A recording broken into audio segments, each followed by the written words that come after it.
Chapter 1. A Lady in Distress. It had begun to rain an hour ago, a fine driving mist, with the sky grey above. The gentleman riding beside the chaise surveyed the clouds placidly. "Faith, it's a wonderful climate," he remarked to no one in particular. The grizzled serving man, who rode some paces to the rear, spurred up to him. "Best put up for the night, sir," he grunted. "There's an inn a mile or two on." The window of the chaise was let down with a clatter, and a lady looked out. "Child, you'll be wet," she said to her cavalier. "How far to Norman Cross?" The serving man rode up close to the chaise. "Another hour, Mum. I'm saying we'd best put up for the night." "I'd as soon make Norman Cross," said the gentleman, "for all it's plaguily damp." "There's an inn close by, as I remember," the servant repeated, addressing himself to the lady. "En avant, then. Produce me the inn," the lady said. "Give you joy of your England, Peter, my little man." The gentleman laughed. "Oh, it's a comforting spot, Kate." The inn came soon into sight, a square white house glimmering through the dusk. There were lights in the windows, and a post-chaise drawn up in the court before it. The gentleman came lightly down from the saddle. He was of medium height and carried himself well. He had a neat leg encased in a fine riding boot, and a slender hand in an embroidered gauntlet. There was straightway a bustle at the inn. An ostler came running, mine host appeared in the porch with a bow and a scrape, and a waiting man sped forth to assist in letting down the steps of the chaise. "2 bedchambers for myself and my sister," said the gentleman. "Dinner and a private room." Consternation was in the landlord's face. "Bedchambers, sir? Yes, on the instant. Polly, the 2 best bedchambers, and fires to be lit in them." A serving maid went scuttling off. "Sir, the private room—" Mine host bowed and spread a pair of deprecating hands. "But this moment, sir, it was bespoken by a lady and a gentleman travelling north." He looked slyly and cast down his eyes. "But they stay only for dinner, sir, and if your honour and the lady would condescend to the coffee-room, there's never a soul likely to come tonight. It will be private enough." There was a rustle of skirts. My lady came down from the chaise with one hand on her servant's shoulder. "The coffee-room or any other, so I get out of this wet," she cried, and swept into the inn with her cavalier behind her. They found themselves straight in a comfortable, large room. There was a table set and a wood fire burning in the hearth. A door led out into a passage at the back where the stairs rose steeply, and another to one side giving on to the tap-room. A trim girl in a mob-cap brought more candles and dropped a shy curtsy to the lady. "If you please, my lady, should I take your ladyship's cloak? Your ladyship's Abigail?" "Alack, the creature's not with me," mourned Madam Kate. "Take the cloak up to my chamber, child." "So." She put back the hood from her head and untied the strings round her throat. The cloak was given to the maid. Madame stood up in a taffety gown of blue spread over a wide hoop. She wore her fair ringlets en demi-toilette, free from powder, with a blue ribbon threaded through, and a couple of curls allowed to fall over her shoulder. The maid thought her a prodigiously lovely lady, and bobbed another curtsy before she went away with the cloak. My lady's brother gave his 3-cornered hat into his servant's keeping, and struggled out of his greatcoat. He was much of his sister's height, a little taller, perhaps, and like enough to her in appearance. His hair was of a darker brown, confined demurely at the neck by a black riband, and his eyes showed more grey than blue in the candlelight. Young he seemed, for his cheek was innocent of all but the faintest down, but he had a square shoulder and a good chin, rounded, but purposeful enough. The landlord, following him into the coffee-room, was profuse in apologies and obeisances, for he recognized a member of the quality. The lady wore a fine silk gown, and Mr. Marriott a modish coat of brown velvet, with gold lacing and a quantity of Mechlin lace at his throat and wrists. A pretty pair in all, with the easy ways of the quality and a humorous look about the eyes that made them much alike. The landlord began to talk of capons and his best burgundy, and was sent off to produce them. Miss Marriott sat down by the fire and stretched one foot in its buckled shoe to the blaze. There was a red heel to her shoe, and marvellous embroidered clocks to her silken stockings. "So," said Miss Marriott, "how do you, my Peter?" "I don't melt in a shower of rain, I believe," Peter said, and sat down on the edge of the table, swinging one booted leg. "No, faith, child, there's too much of you for that." The gentleman's rich chuckle sounded. "I'm sufficiently substantial, in truth," he remarked. He drew out his golden enamelled snuff-box from one of his huge coat pockets, and took a pinch with an air, delicately shaking the ruffles of lace back from his wrists. A ruby ring glowed on one of his long fingers, while on the other hand he wore a big gold seal ring. A smile crept up into his eyes and lurked at the corners of his mouth. "I'd give something to know where the old gentleman is," he said. "Safe enough, I'll be bound," Madame answered, and laughed. "It's the devil himself, I believe, and will appear in London to snap his fingers under the noses of all King George's men. Fie, Kate, my poor respected papa." Mr. Marriott was not shocked. He fobbed his snuff-box and put it away. A faint crease showed between his brows. "For all he named London, egad, 'tis like his impudence. It's odds he's gone to France." "I don't permit myself to hope too much," said Miss Marriott, with a smile at once dreamy and a little impish. "He'll be there to lead us another of his mad dances. If not, I've a mind to try our own fortunes." "In truth, I've a kindness for the old gentleman," said Mr. Marriott pensively. "His dances lead somewhere, to lost causes." There was a hint of bitterness in the tone. Mr. Marriott looked up. "Aye, you've taken it to heart." "Not I." Kate jerked a shoulder as though to shake something off. "We went into it. Egad, why did we go into it?" "Ask the old gentleman," said Mr. Marriott, a slow smile creeping up again. "He had a loyal fervour, belike." Kate drew down the corners of her mouth. "It's a pleasing image." "He meant it for a beau geste, I dare swear, and well, I suppose we went willy-nilly into the net." "I don't regret it. The old gentleman meddled in Saxe's affairs, but we came out of that net." "That was in the nature of adventuring. This—" Kate paused. I hate lost causes. It was different." "For you?" Mr. Marriott lifted an eyebrow. "Did you want the prince, child?" "We fought for him while it lasted. He had the right. But now it's over. And the butchers made a shambles of the north, and there are those who have died on Tower Hill, while we try our fortunes, and the old gentleman weaves us a fresh net. I believe I'll turn respectable. Alack, we were made for sobriety," said Mr. Marriott. Came the landlord and a serving-maid with dinner. Covers were laid, and a cork drawn. Miss Marriott and her brother sat down to fat capons and a generous pasty. They were left presently toying with sweetmeats and their wine. The maid bore off all that remained of the capons through the door that led into the passage. The door was left ajar, and allowed a glimpse of another door across the passageway. From behind it came the sound of a lady's voice raised in protest. "I won't, I tell you," it said. "I won't."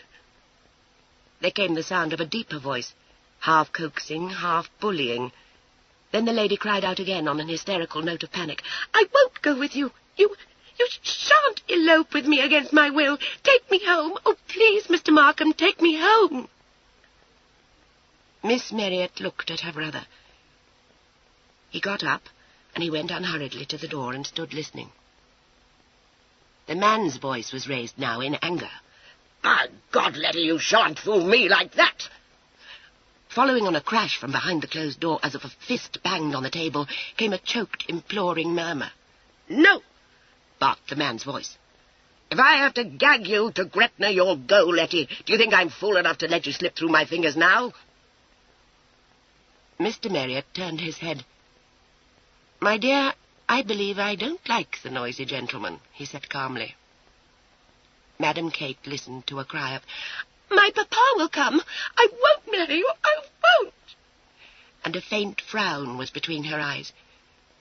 There came the sound of a coarse laugh. Evidently the gentleman had been drinking. "I think you will," he said significantly. Miss Marriott bit one fingernail. "It seems we must interfere, my Peter."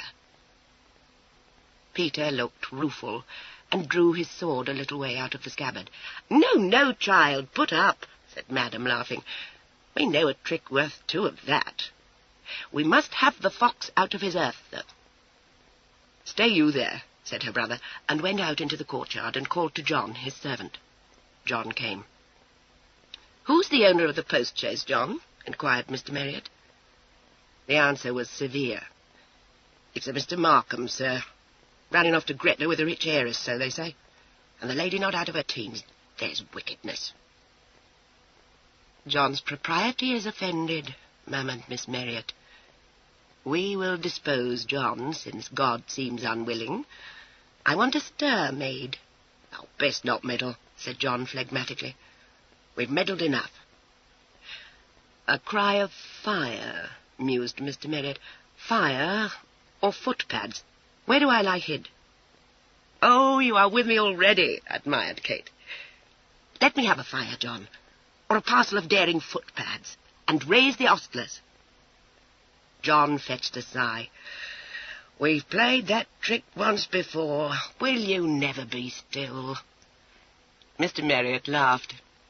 "It's a beauty in distress, John, and Kate must be up and doing." A grunt only was vouchsafed, and the glimmering of a grim smile. John went out. Arose presently in the courtyard a shout and a glow, and quickly an uproar. "Now I wonder how he made that fire," said Miss Marriott, amused. "Well, there's a shed and some straw. Enough for John. Well, it's a fine stir." Mr. Marriott went to the window. "Mine host leads the household out in force." "The wood's so damp 'twill be out in a moment. Do your part, sister." Mr. Marriott vanished into the deserted tap-room.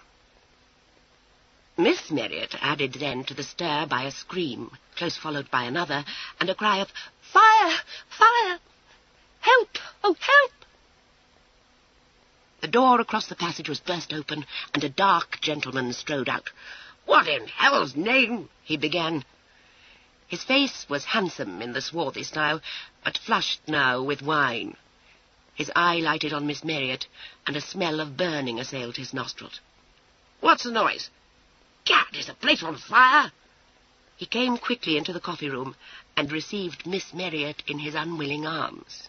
Miss Marriott neatly tripped up her chair, and with a moan of "Save me!"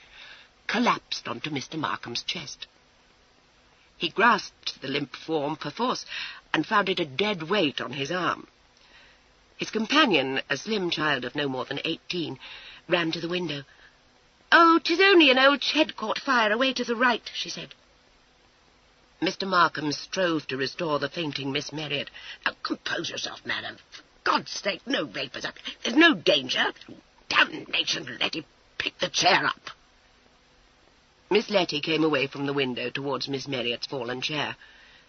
Mr. Markham was tightly clasping that unconscious lady, wrath at his own helpless predicament adding to the already rich colour in his face. "God, the devil take the woman, she weighs a ton," swore Mr. Markham. "Pick the chair up, I say." Miss Letty bent to take hold of it. She heard a door open behind her, and turning, saw Mr. Marriott. Of a sudden, Miss Marriott came to life. In round-eyed astonishment, Miss Letty saw that lady no longer inanimate, but seemingly struggling to be free. Mr. Marriott was across the floor in a moment. "Unhand my sister, sir!" he cried in a wonderful fury.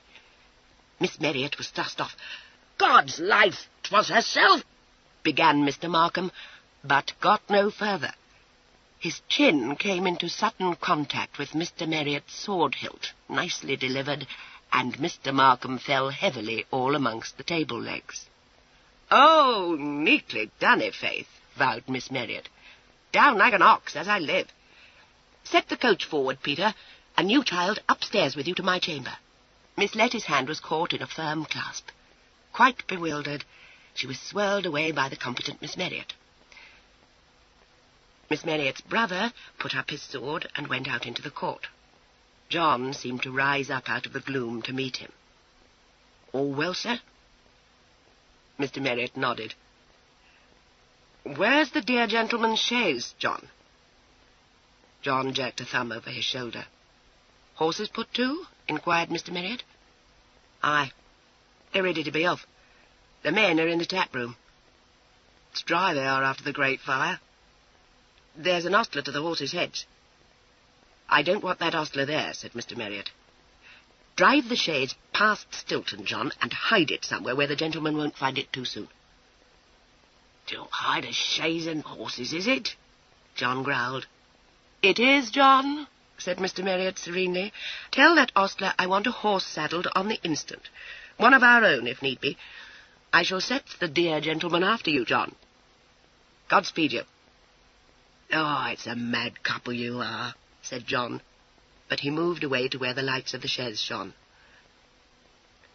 Mr. Marriott heard him give the order to the ostler and offer to hold the horses' heads. He heard the ostler run off towards the stables, and himself turned back into the coffee-room, smiling placidly.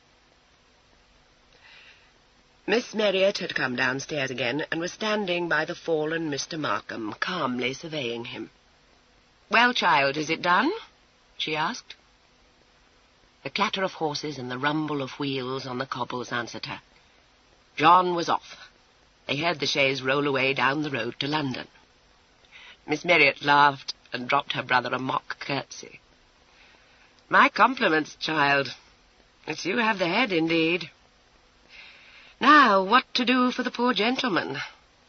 Water, my Peter, and a napkin. Observe me, all solicitude." She sank down onto the floor and lifted Mr. Markham's head into her lap. Mr. Marriott was chuckling again as he handed her the water and a napkin. The landlord came hurrying in and stared in horror at what he saw. "Sir, madam, the gentleman's coach is off. Oh, law, madam, the gentleman." "Off, is it?" Mr. Marriott was interested. "Tut, tut.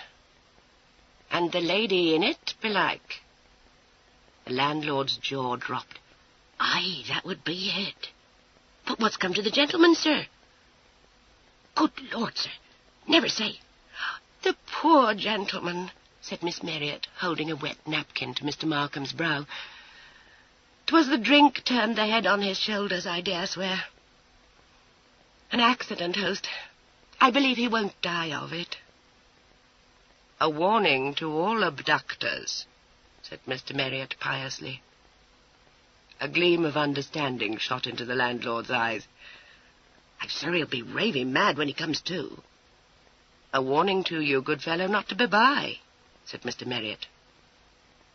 There was significance in Mr. Marriott's voice. It occurred to mine host that the less he knew of the matter, the better it might be for himself on all sides. He went out discreetly, what time Mr. Markham gave vent to a faint groan. Mr. Markham came slowly back to consciousness and opened heavy eyes. He did not at once remember much, but he was aware of a swollen jawbone which hurt him. A cool hand was placed on his brow, and something wet was laid on his sore chin. He rolled his eyes upwards, groaning, and saw a fair face bend over him, framed in golden ringlets. He stared up at it, trying to collect his bemused wits, and vaguely it seemed to him that he had seen that face before, with its fine, rather ironical blue eyes, and its curiously square chin. He blinked and frowned in the effort to pull himself together, and saw the delicate mouth smile. "Thank God you are better," came a cooing voice. "I have been in an agony. Dear sir, pray lie still. 'Twas a cruel blow, and oh, the misunderstanding. Peter, a glass of wine for the gentleman. There, sir. Let me but raise your head." Mr. Markham allowed it, perforce, and sipped at the wine held to his lips. Some of the mists were clearing from his brain. He raised himself on his elbow and looked round. "Oh, you are much better," cooed the voice. "But gently, sir, don't, I implore you, overtax your strength." Mr. Markham's gaze came to rest on a flowered waistcoat. He put a hand to his head, and his eyes travelled slowly up the waistcoat to Mr. Marriott's grave face. Mr. Marriott was on one knee, glass of wine in hand. Mr. Marriott looked all concern. Recollection came. "And you're the fellow—" Mr. Markham's hand went to his jaw. He glared at Peter Marriott. "Did you— By God, sir, did you—" "Let me help you to a chair, sir," said Mr. Marriott gently. "In truth, you are shaken, and no wonder. Sir, I cannot sufficiently beg your pardon." Mr. Markham was on his feet now, dizzy and bewildered. "Was it you knocked me down, sir? Answer me that," he panted. "Alas, sir, I did," said Mr. Marriott. "I came in to find my sister struggling, as I thought, in your arms. Can you blame me, sir? My action was the impulse of a moment." Mr. Markham was put into a chair. He fought for words, a hand still held to his jaw. "Struggling? She flung herself at me in a swoon," he burst out. Miss Marriott was kneeling at his feet, napkin in hand. Mr. Markham thrust it aside with an impotent snarl. "Oh, you have the right to be angry, sir," sighed Miss Marriott. "It was all my folly. Oh, but, sir, when the bustle started and they were crying fire without, I scarce knew what I did." Her fair head was bent in modest confusion. Mr. Markham did not heed her. "Blame you? Blame you? Yes, sir, I can," he said wrathfully. "A damnable little puppy to... Words failed him. He sat nursing his jaw and fuming. Mr. Marriott said haughtily, "You're heated, sir, and I believe excusably. I don't heed what you say, therefore. I have asked your pardon for a mistake, understandable, I contend, that I made." "Puppy!" snapped Mr. Markham, and drank off the rest of the wine in the glass. It seemed to restore him. He got up unsteadily, and his hot gaze swept round again. "Letty!" he shot out. "Where is the girl?" "Dear sir, indeed you are not yourself yet." Miss Marriott laid a soothing hand on his arm. "There is no girl here save myself." She was shaken off. "No girl, you say?" roared Mr. Markham, and went blundering towards the room across the passage. "Letty! Letty, I say! Hell and damnation, her cloak's gone!" He came back, his face dark with rage and suspicion, and caught at Mr. Marriott's straight shoulder. "Out with it! Where is she? Where have you hidden her? You don't trick me, my fine sir." Miss Marriott, hovering watchfully, cast herself between them and clung to her brother. "No, no," she cried. "Oh, no swords, I do beseech you. Sir, you are raving. There is no girl here that I have seen." Mr. Marriott put his sister aside. "But wait," he said slowly. "As I remember, there was a lady in the room as I came in. A child with black hair. My sister was overwrought, sir, and maybe forgets. Yes, there was a lady." He looked round as though he expected to see her lurking in some corner. "Damn it, won't serve!" cried out the infuriated Mr. Markham, and went striding off to the door that led into the tap-room, calling loudly for the landlord. Mine host came quickly, with an uneasy look in his face. In answer to Mr. Markham's furious query, he said nervously that in the scare of the fire someone had driven off with his worshipped chaise, and he doubted but that the lady was in it. Mr. Markham swung round to face Peter Marriott again, and there came a red light into his eyes, while his hand fumbled at his sword-hilt. "Ah, you're in this," he snarled. Mr. Marriott paused in the act of taking snuff. "Your pardon, sir?" he asked in some surprise. A lady gone off in your post-chaise and myself in it? I don't understand you, sir. Who is the lady, and why should she go off so? Why, it's churlish of her, I protest. Mr. Markham seemed undecided. It's no business of yours, he said savagely. But if I find 'twas you did it. Now, which way did the chaise go? Towards London, sir, nervously answered mine host. But 'tis only what Tom says. I didn't see it myself, and indeed, sir... Mr. Markham said something between his teeth, at which mine host cast a horrified glance at Miss Marriott. The lady appeared to be unmoved. Saddle me a horse at once. Where's my hat? Light dawned on Mr. Marriott. Egad, it's a runaway, Kate. Faith, sir, it seems my impetuosity was indeed ill-timed. A horse, of course. You should be up with the chaise soon enough. A horse for the gentleman. Mr. Marriott swept out into the court, bearing mine host before him. It's ready saddled, sir, but Tom says the gentleman ordered it half an hour since, said the puzzled landlord. Saddled and ready, eh? Then see it brought round to the door, for the gentleman's in a hurry. Well, yes, sir, but how came it that the horse was bespoke when the gentleman was a-lying like one dead? Bespoke? A ruse, man, a ruse. And your man in madam's pay, very like. You'd best keep your mouth shut. Ah, behold the bereft gentleman. Mr. Markham came stamping out with his hat rammed over his nose, and managed to hoist himself into the saddle with the assistance of two scared ostlers. He gathered the bridle up and turned to glare down upon Mr. Marriott. I'll settle with you later, he promised ferociously, and setting spurs to his horse, dashed off into the darkness. Miss Marriott came out to lay a hand on her brother's shoulder. The dear gentleman, she remarked. Very well, child. But what next? Chapter 2. Arrival of a large gentleman. Brother and sister went back into the coffee-room. As they entered by one door, a little figure tiptoed in at the other and stood poised on one toe as if for flight. Has he gone? Breathed Miss Letitia.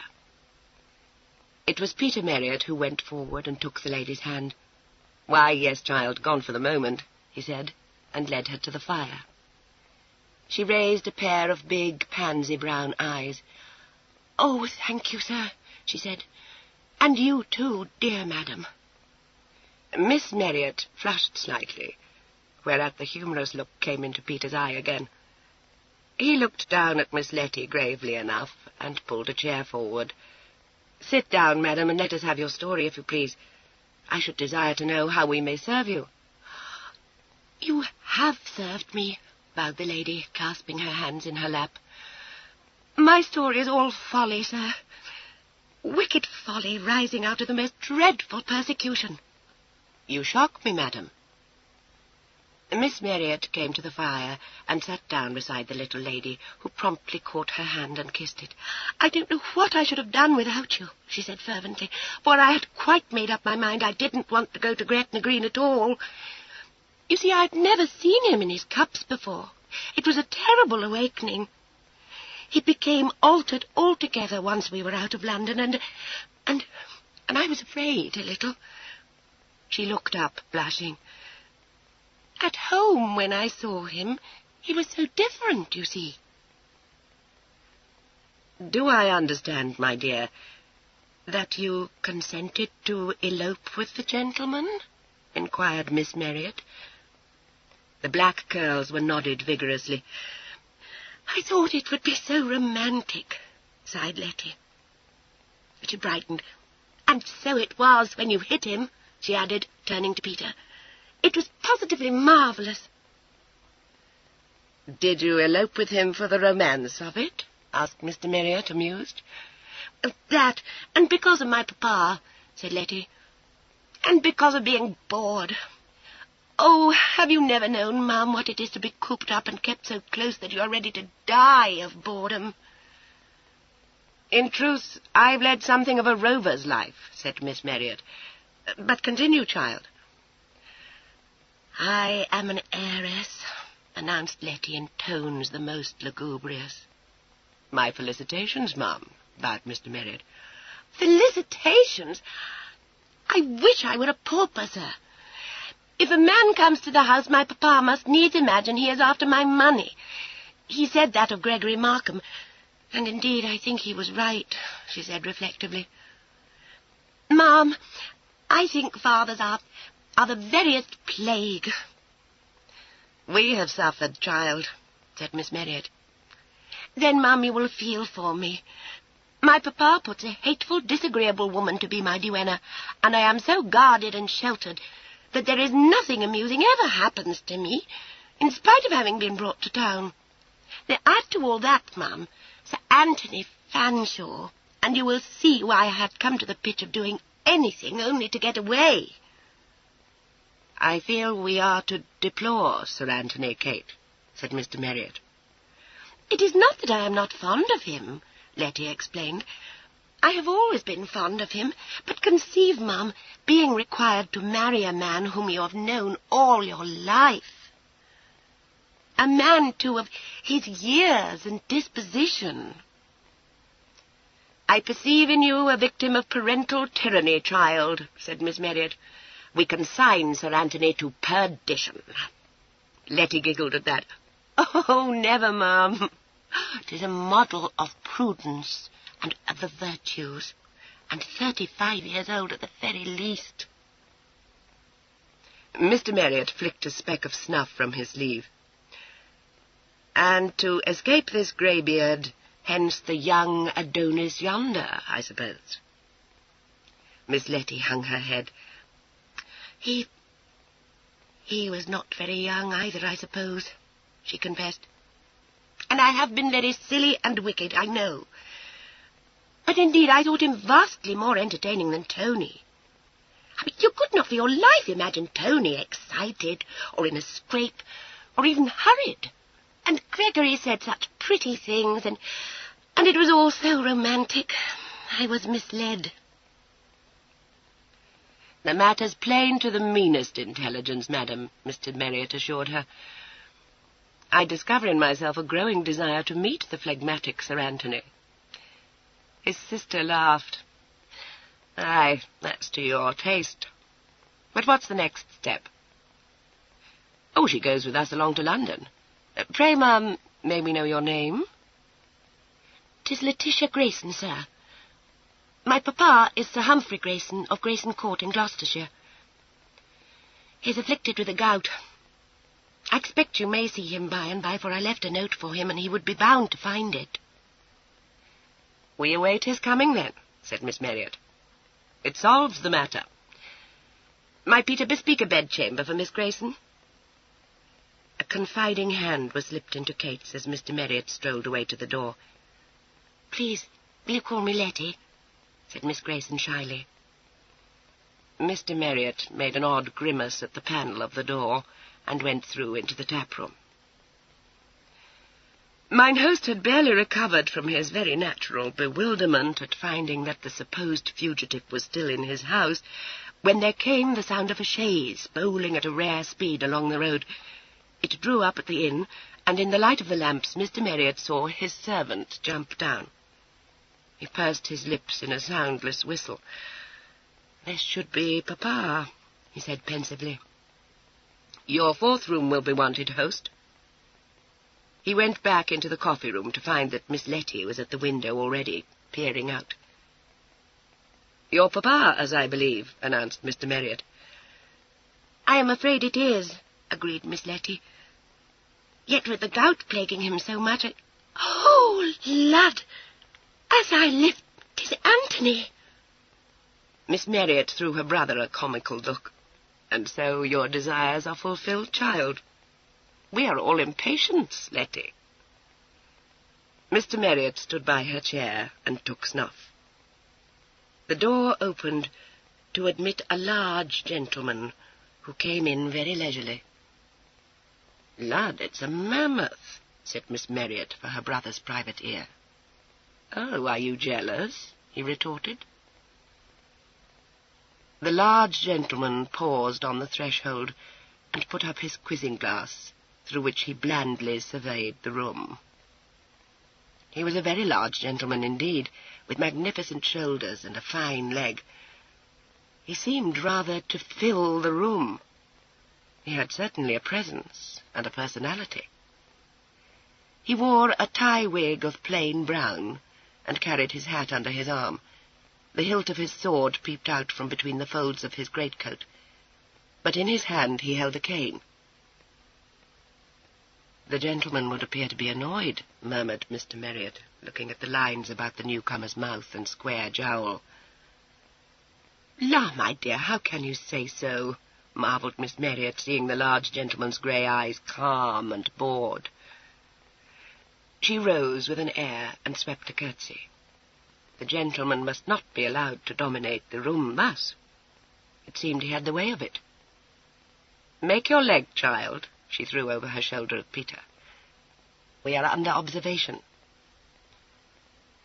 The sternness about Sir Anthony's mouth vanished. He smiled and showed a row of very even white teeth. He bowed with an easy grace. "Madame, your most obedient. Sir, yours." Mr. Merriott took Miss Letty by the hand. "Permit me to restore to you Miss Grayson, sir," he said, ignoring an indignant protest from the lady. Sir Anthony showed no desire to receive Miss Grayson, who looked him defiantly between the eyes. He smiled still, but he did not offer to take her hand. "You should be whipped, Letty," he said pleasantly. Miss Grayson flushed. "Deed, sir, and did you bring your cane for that purpose?" she demanded. "No, my dear, but I should be happy to benefit you that far." Peter Merriott was amused, and permitted his chuckle to be heard. "Faith, it's a stern suitor." "You are very rude and hateful," declared Miss Grayson, outraged. Sir Anthony laid down his cane and his hat, and began to take off his greatcoat. As one who had no further interest in Miss Grayson, he took out his snuff-box, unfobbed it, and held it out to Mr. Merriott. His hand was very white and finely shaped, but it looked to have some strength. "Sir," said he, smiling sleepily, for all his grey eyes were alert beneath their rather heavy lids, "you will permit me to thank you on behalf of my friend Sir Humphrey Grayson for your services to his daughter." Mr. Merriott helped himself to a pinch of snuff. Grey eyes met grey. The humorous look played around Mr. Merriott's mouth. "Lud, here's a solemnity," he said. "I am Miss Grayson's servant to command."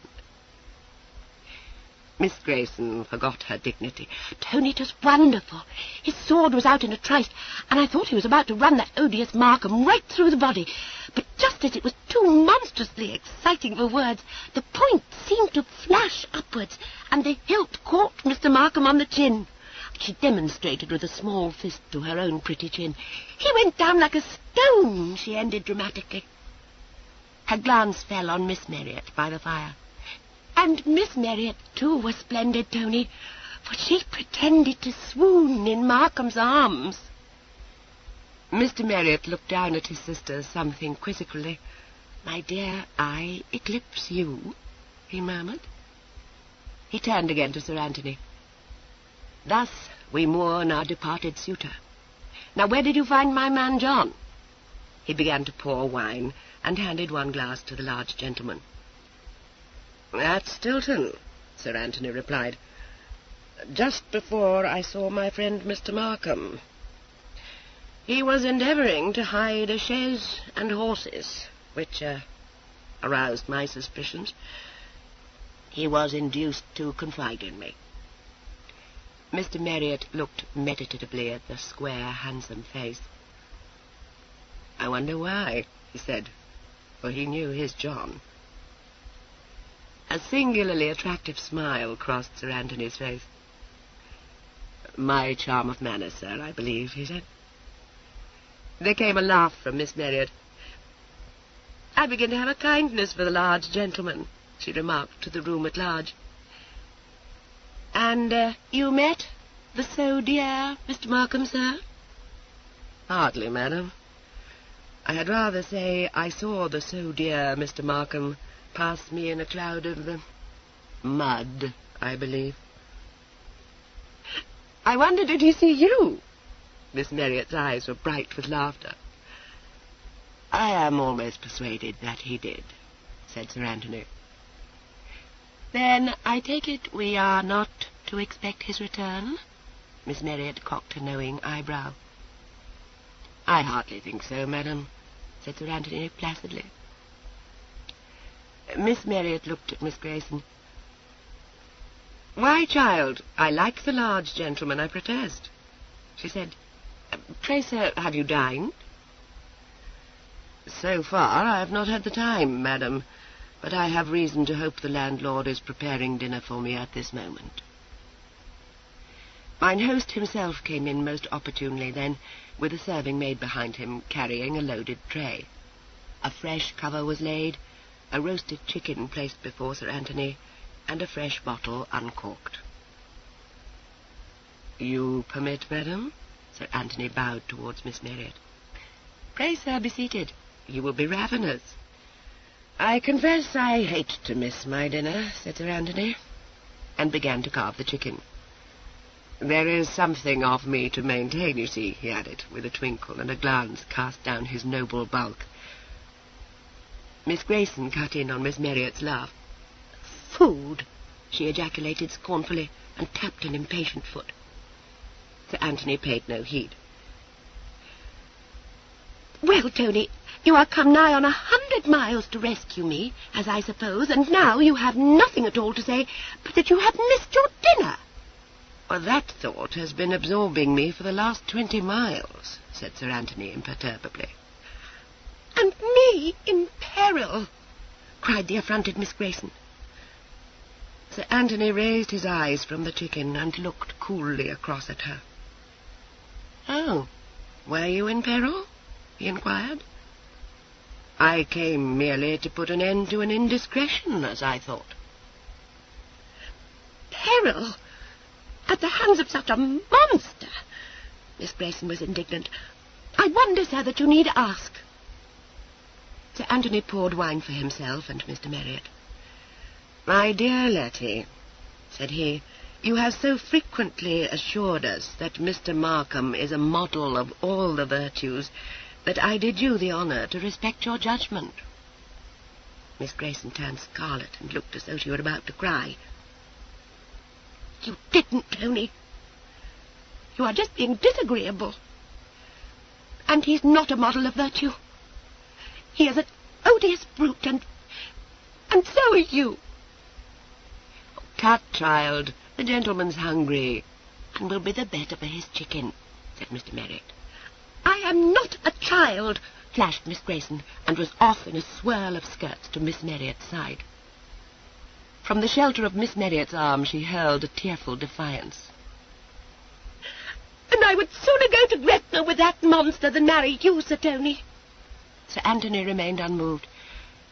"My dear Letty, if this piece of absurdity was to escape my attentions, believe me, it was not in the least necessary. So far as I am aware, I have never asked you to marry me, nor have I the smallest intention of doing so." This pronouncement brought Miss Grayson's head up from Kate's shoulder. In round-eyed astonishment she gazed at Sir Anthony, busily engaged with the wing of a chicken.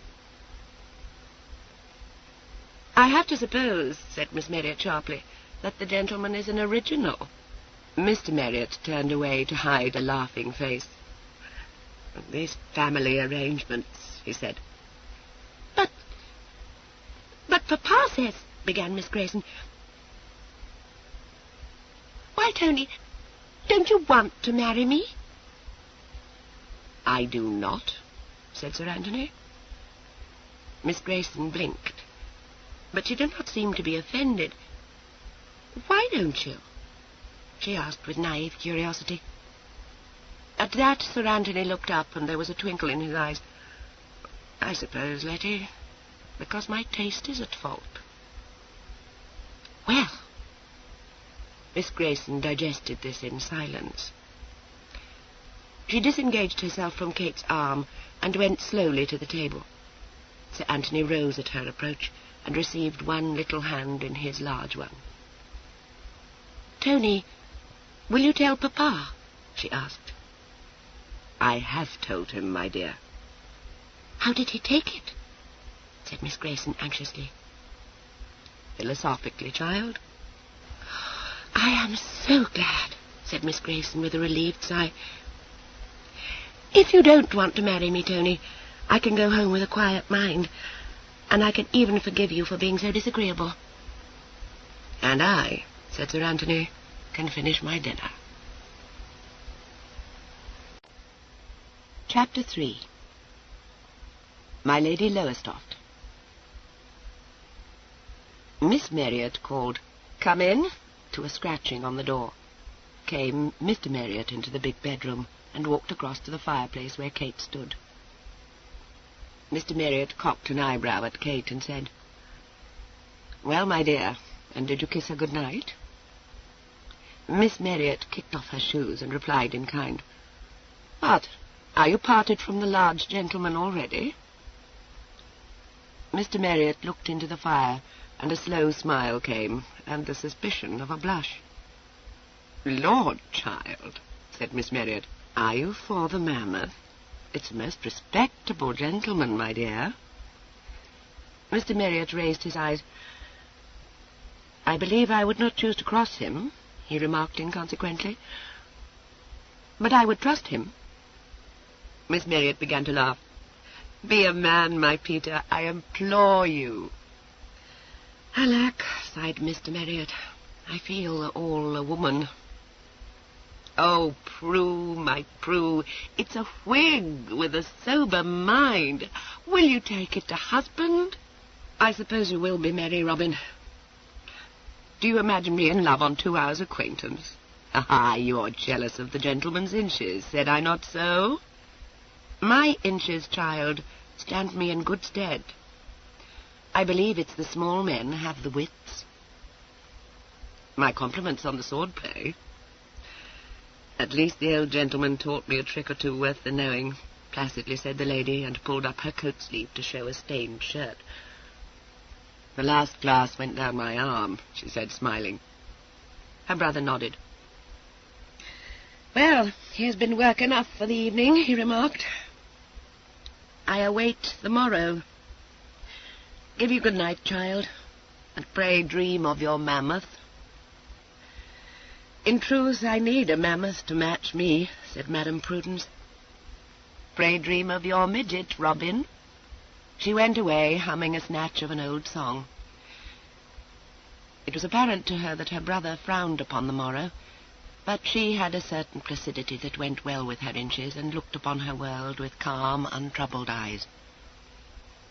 The truth was, she was too well used to a precarious position to be easily disturbed, and certainly too used to an exchange of personality with Robin to boggle over her present situation. She had faith in her own wits.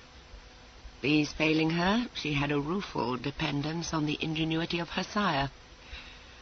Impossible to tread the paths of his cutting without developing an admiration for the gentleman's guile. Prudence regarded him with affection, but some irony. She admitted his incomprehensibility with a laugh, but it did not disturb her. She danced to his piping, but it is believed she lacked the adventurous spirit. Now Robin might fume at the mystery with which the father chose to wrap himself about, but Robin enjoyed a checkered career, and had an impish daredevilry that led him into more scrapes than the old gentleman devised. Withal, he surveyed the world with a seriousness that Prudence lacked. He had enthusiasms, and saw life as something more than the amusing pageant Prudence thought it. It seemed he had taken this last unlucky venture to heart. To be sure, he had had a closer view of it than his sister. She supposed it was his temperament made him enthusiastic for a venture entered into in a spirit of adventure only, and at the father's bidding.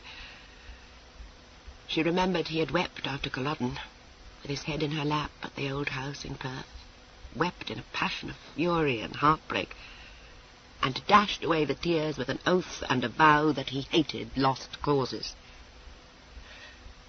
To Prudence it was a matter of indifference whether Stuart Charles or German George sat on the throne. She suspected her sire of like indifference, discounting heroics. They were swept into this rebellion for God knew what cause. They were entangled in its meshes before they knew it. That was Mr. Colney's way. He made a fine speech, and it seemed they were all Jacobites. A year before, they were entirely French, at Florence. Before that, there was a certain gaming house at Frankfurt, whose proprietor of a sudden swept off his son and daughter to dip fingers in a pie of Monsieur de Saxe's making. French, German, Jacobite, it was all one to Prudence. But this England was different. She conceived a fondness for it and found it home-like. Doubtless it was the mother in her, that big, beautiful, smiling creature who had died at Dieppe when Robin was a child. She remarked on it to Robin next morning before the departure for London. Robin laughed at her. He was busy with the painting of his face. "Lord, my dear, you're the very picture of English solidity," he said. "Do you ride with the mountain?" "So I believe," said Miss Prudence. Her eye fell on John, packing away Master Robin's razors. "La, child, have you shaved? And you with not a hair to your chin." This drew a grim smile from the servant. "You'd best have a care, the pair of you," he said. "We're off to put our heads in a noose. A gentleman with the sleepy eyes sees things, I'll warrant you."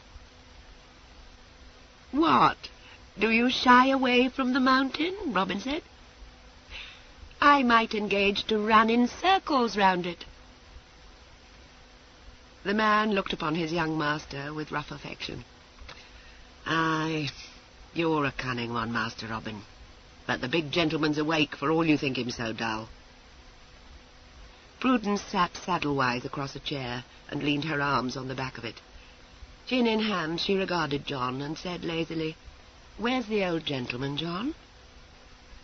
There was no expression on the stolid face.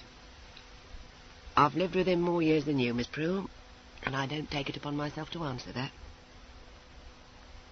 "How long have you lived with him, John?" "Since before you were born, mistress." Robin put down the hare's foot and got up. "Aye, you're devilish close, aren't you, John? Maybe you know what he'll be at now."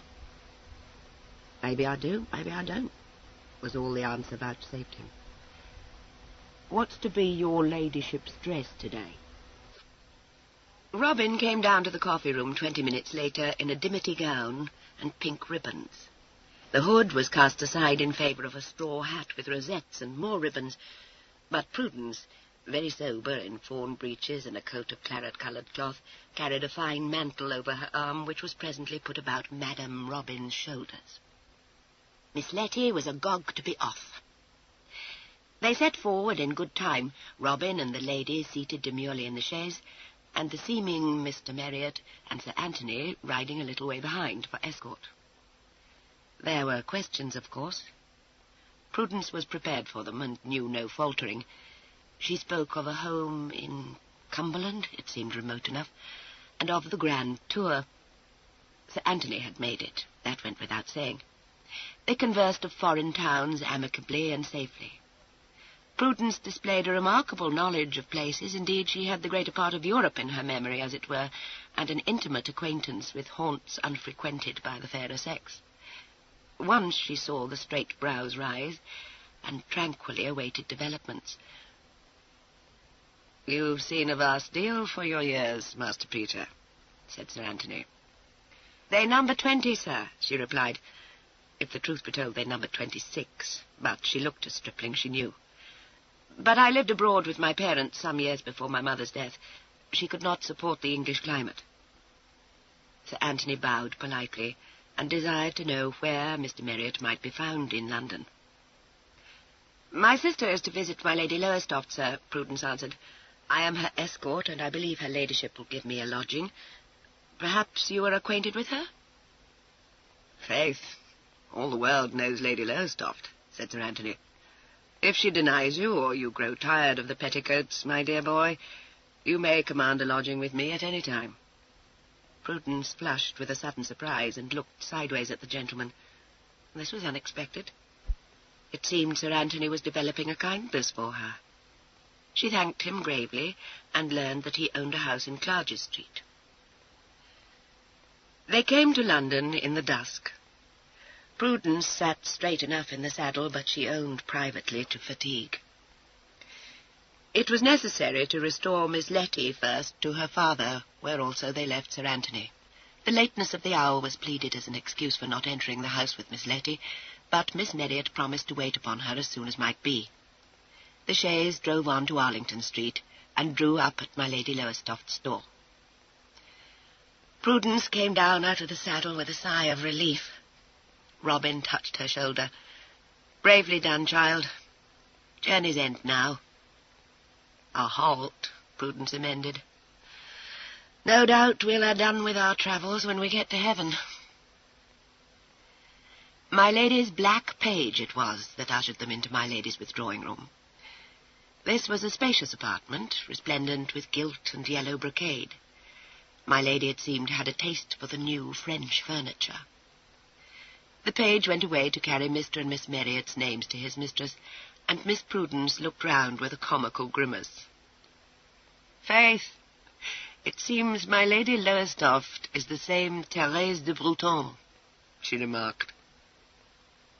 The door was opened and swiftly shut again behind a lady who came in with a swirl of a silk gown over an enormous hoop, a lady with black eyes like slits in a thin, vivid face, a powdered wig, and many jewels.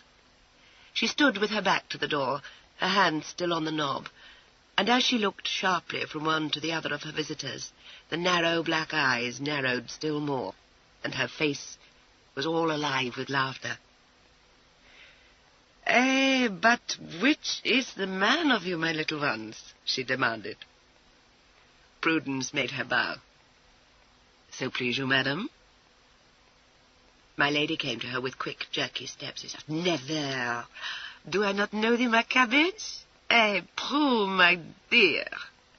She cast her arms about Prue's large person and kissed her on both cheeks. Robin fared the same, but returned the caress with greater alacrity than his flushing sister. Prudence had never a taste for stray kisses. "And the bon papa, my children?" cried my lady, holding a hand of each. "There, madam, we suppose you to have the advantage of us," Robin said. She looked a query, with her head tilted bird-like to one side. "Ah, what's this? You have no news of him?" "In truth, madam, we've mislaid the old gentleman," Prudence said. "Or he us." My lady burst out laughing again. "I would you had brought him. But that was not to be expected. Yes, he wrote to me. I will tell you... Ah, but you are tired. You must sit down. Take the couch, Miss Marriott. Tiens. That is not a name for my stupid tongue. Prue, my angel, some chocolate. Yes? Martha shall make it herself. You remember Martha, no?" "Egad, is it the same fat Marthe?" Robin said. "I drank her chocolate in Paris 10 years ago." "The same, my cabbage, but fatter. Oh, of an enormity. You would not believe. To think you should remember, and you a little gamin, not more than 14 years, no? But the wickedness, even then. And again in Rome, not? Oh, but it was my Lady Lowestoft then, at the legation. What were we? Sure, it must have been the Polish gentleman and his 2 sons. There had been some little fracas at Munich, as I remember." This made my lady laugh again. She was off to the door and sent her page running with orders to Marthe. "So the old gentleman wrote to you, madam," Prudence said. "Did he say he would send us?" "Say? Robert? Mon Dieu! When did he in all his life say what one might so easily comprehend? Be sure it was all a mystery, with no names written down. Prudence chuckled. Egad, we may be sure of that. But you knew? À vrai dire, I might guess, since I too know Robert. Ah, he might count on me, he knew well. It is this rebellion, not? She sank her voice a little, and her bright eyes were keen as needles. Robin put a finger to his lips. To be frank, ma'am, I believe I'm under attainder. Her very red lips formed an O, and she wrinkled up her nose. Chut, chut. He must then put your head in a nose too? Why, madam, to say sooth, we were not loath. Prudence lay snug enough at Perth. My lady beamed upon Prudence. I had thought you in the thick of it, my child. It is well. But since it ended, where have you been? Voyons, it is many months since it is over, and you are but just come to me. There came that bitter look of brooding into Robin's eyes. It was Prudence who made answer. Robin was fled to the hills, my lady. I waited snug enough, as he says. To the hills? My lady leaned forward a little. With the prince, no? Robin made an impatient movement. The cloud did not lift from his brow. Some of the time. We heard rumors that he had gone. It is true? He's safe. In France, Robin said curtly. Ah, the poor young man. And the bon papa? Whither went he? Lud, madam, do you ask us that? Laughed Prudence. In France, maybe, or maybe in Scotland still, who knows? The door opened, and the page let in fat Marthe, a tray in her hands. It was a very colossus of a woman, of startling girth, and with a smile that seemed to spread all over the full moon of her face. Like her mistress, from one to the other she looked, and was of a sudden smitten with laughter that shook all her frame like a jelly. The tray was set down. She clasped her hands and gasped, "Oh, la la! To see the little Monsieur habillé en dame!" Robin sailed up to her and swept a practised curtsy. "Your memory fails you, Marthe. Behold me, Prudence." She gave his arm a playful slap. "My memory, alors? No, no, monsieur. You are not yet large enough to be mademoiselle." "Oh, unkind," Robin lamented, and kissed her roundly. "Marthe, there is need of secrecy, you understand?" My lady spoke urgently. "Bien, madame, I do not forget." Marthe put a finger to her lips. "Tenez, it must be myself to wait always upon the false mademoiselle. I shall see to it." She nodded in a businesslike fashion. "John is with you yet?" "Be very sure of it," Robin said. "All goes well, then. No one need suspect. I go to attend to the bedchambers." She went off with a rolling gait, and was found later in Robin's room, twitting the solemn manservant. Chapter 4. Mistress Prudence to herself. From my Lady Lowestoft much might be learned of society and politics. She moved in the polite world, and made something of a figure in it, for she had sufficient wealth, some charm, and a vivacity of manner that was foreign, and therefore intriguing. There sat withal a shrewd head on her shoulders. She was a widow of no very late date.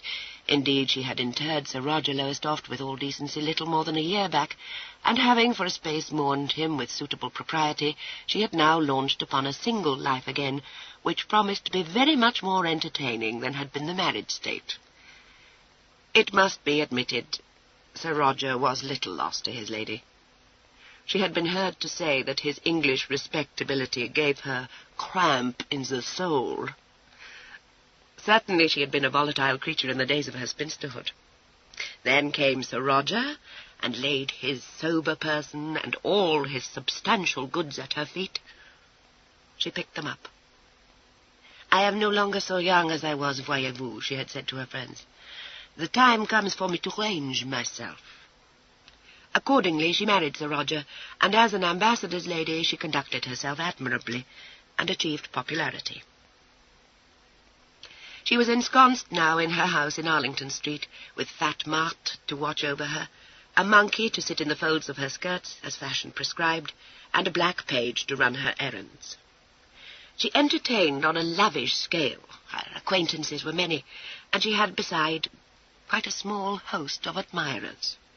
You understand, these English consider me in the light of an original, she exclaimed to Prudence. I have an instant success, parole d'honneur. She was off without awaiting the reply, onto another subject. Conversationally, she fluttered like a butterfly, here, there, and everywhere. She had much to say of the late executions. There were up-flung hands of horror and some pungent exclamations in the French tongue. She spoke of His Grace of Cumberland not flatteringly. She had a quick ripple of laughter for his ugly nickname, and an instant after a brimming pair of eyes when she thought how he had earned it. Blood. England must needs reek of it. She gave a shudder. But there must be no more executions, that was decided. No, nor risings either. All that was folly, folly the most outrageous. Peste! How came the Marriotts in so forlorn a galère? They sat alone at the dinner table. The lackeys had withdrawn, and even the little black page had been sent away. Prudence answered my lady, since Robin sat silent. Oh, believe me, ma'am, we ask ourselves. The old gentleman had a maggot in his brain, belike. A beau geste, I am persuaded, nothing else. But stupid, my child, stupid. There was never a hope. Moreover, we do very well with little fierce George. Bah! Why plunge all in disorder for a pretty princeling? He had the right, Robin spoke somberly. Quant à ça, I know nothing of the matter, my little one. You English, you choose for yourselves a foreigner. Bien, but you must not turn against him now. No, no, no, that is not reasonable.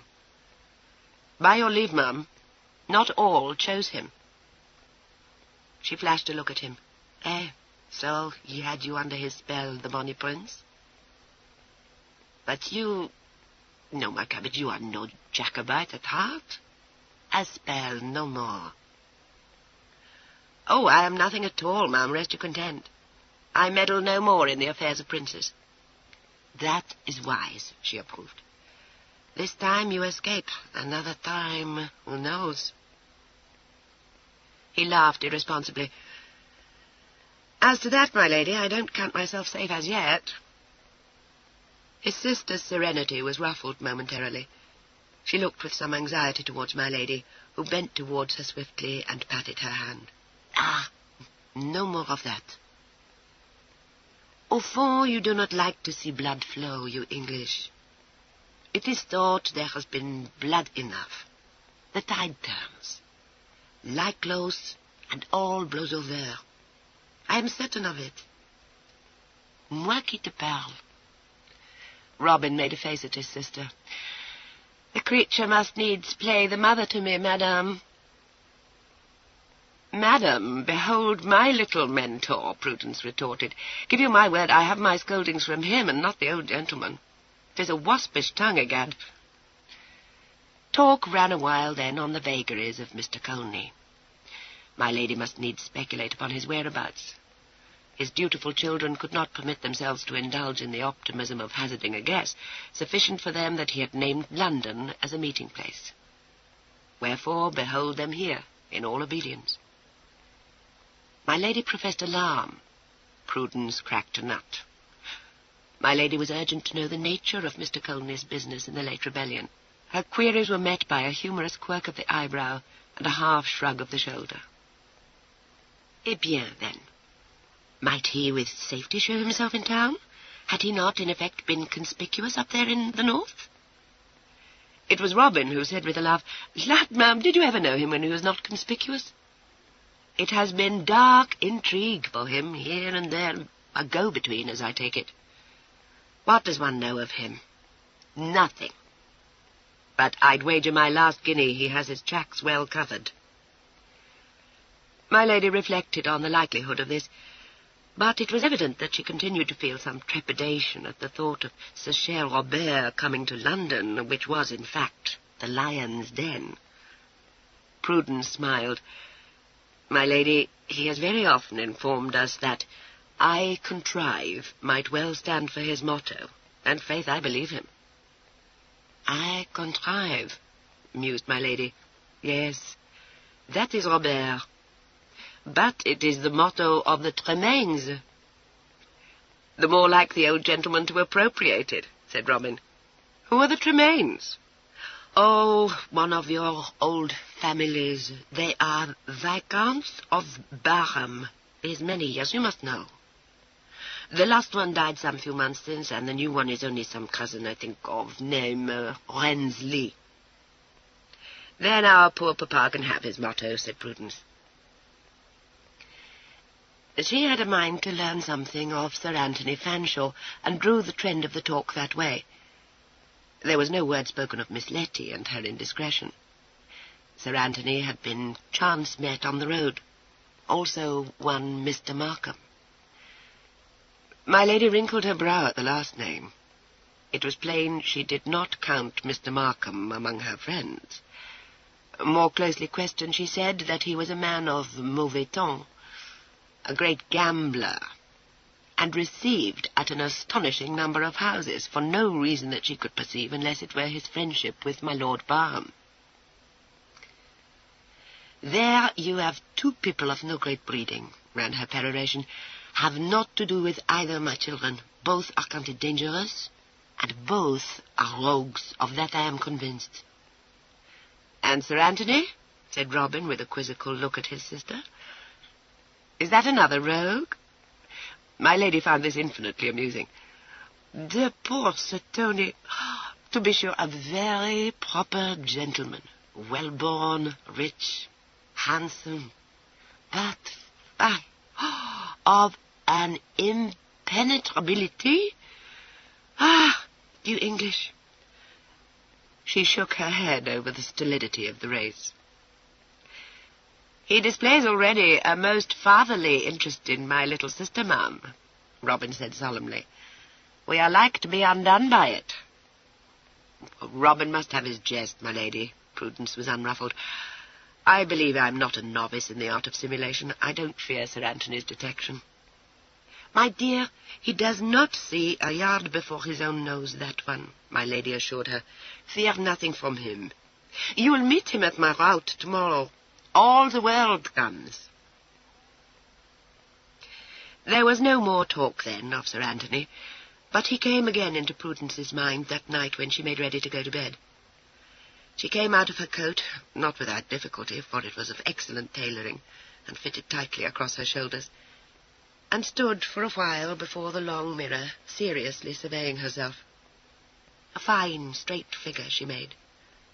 There could be no gainsaying it, but she found herself wondering what Sir Anthony of the lazy speech and sleepy eyelids would make of it.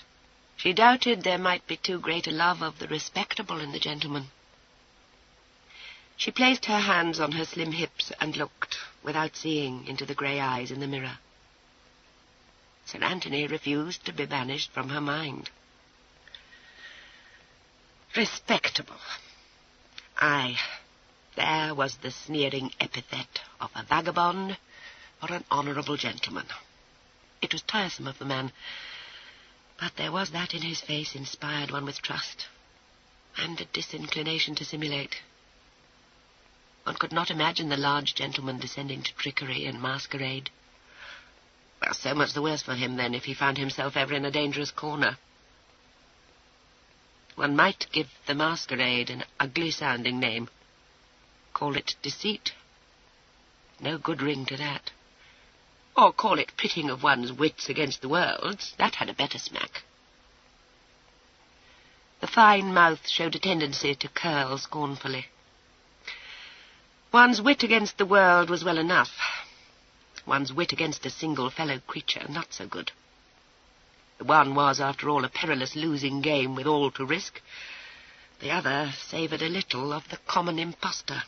Sir Anthony would be friendly. It's unpleasant to think that one could show but a false front.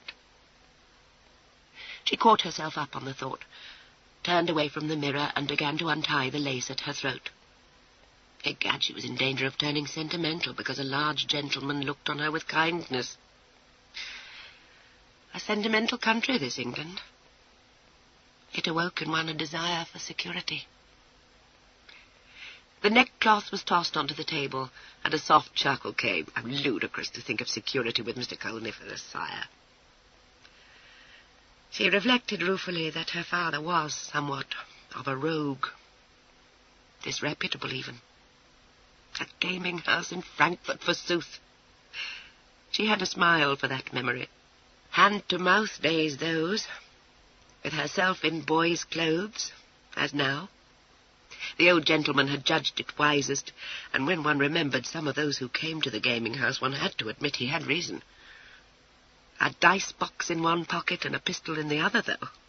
Proper training for a girl just coming out of her teens. A mad life, egad, but there had been much to recommend it. One had learned something after all. Sure, only to live with the old gentleman was an education. One owed him a deal. But if one desired to enter into a life of security, its very existence must prove a bar. She perceived in her thoughts a tendency to edge round to the contemplation of Sir Anthony, and judged it time to have done. Dimly she could see difficulties ahead. Characteristically she dismissed them with a fatalistic gesture, time enough to ponder them when they presented themselves. She pulled the heavy curtains back from the bed, and of habit slipped a little gold-mounted pistol beneath her pillow.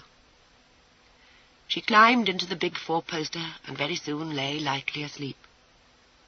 Not the dark future, nor Sir Anthony would be permitted to disturb Prudence's repose, though fleetingly both might enter into her dreams. After all, one could not be mistress of one's thoughts in sleep. Chapter 5. Sir Humphrey Grayson waits upon Mr. Marriott. The morrow brought Sir Humphrey Grayson early in the forenoon to wait upon Mr. Marriott. The message was brought Prudence in my Lady Lowestoft's boudoir, where she sat in converse with her hostess. The exigencies of his toilet still kept Robin above stairs. His sister had left him to the lacing of his corsets, an operation conducted by John and accompanied by some of the young gentleman's choicer oaths. My lady, upon the news of Sir Humphrey's call being brought, was all agog with curiosity. She had no notion the Marriotts held other acquaintance than herself in town, and desired to be told how they were known to Sir Humphrey, who, to be sure, led something of the life of a recluse. Prudence mentally consigned Sir Humphrey to perdition. It seemed he would be an added complication. The fewer people to know of Miss Letty's escapade, the better for that sprightly lady.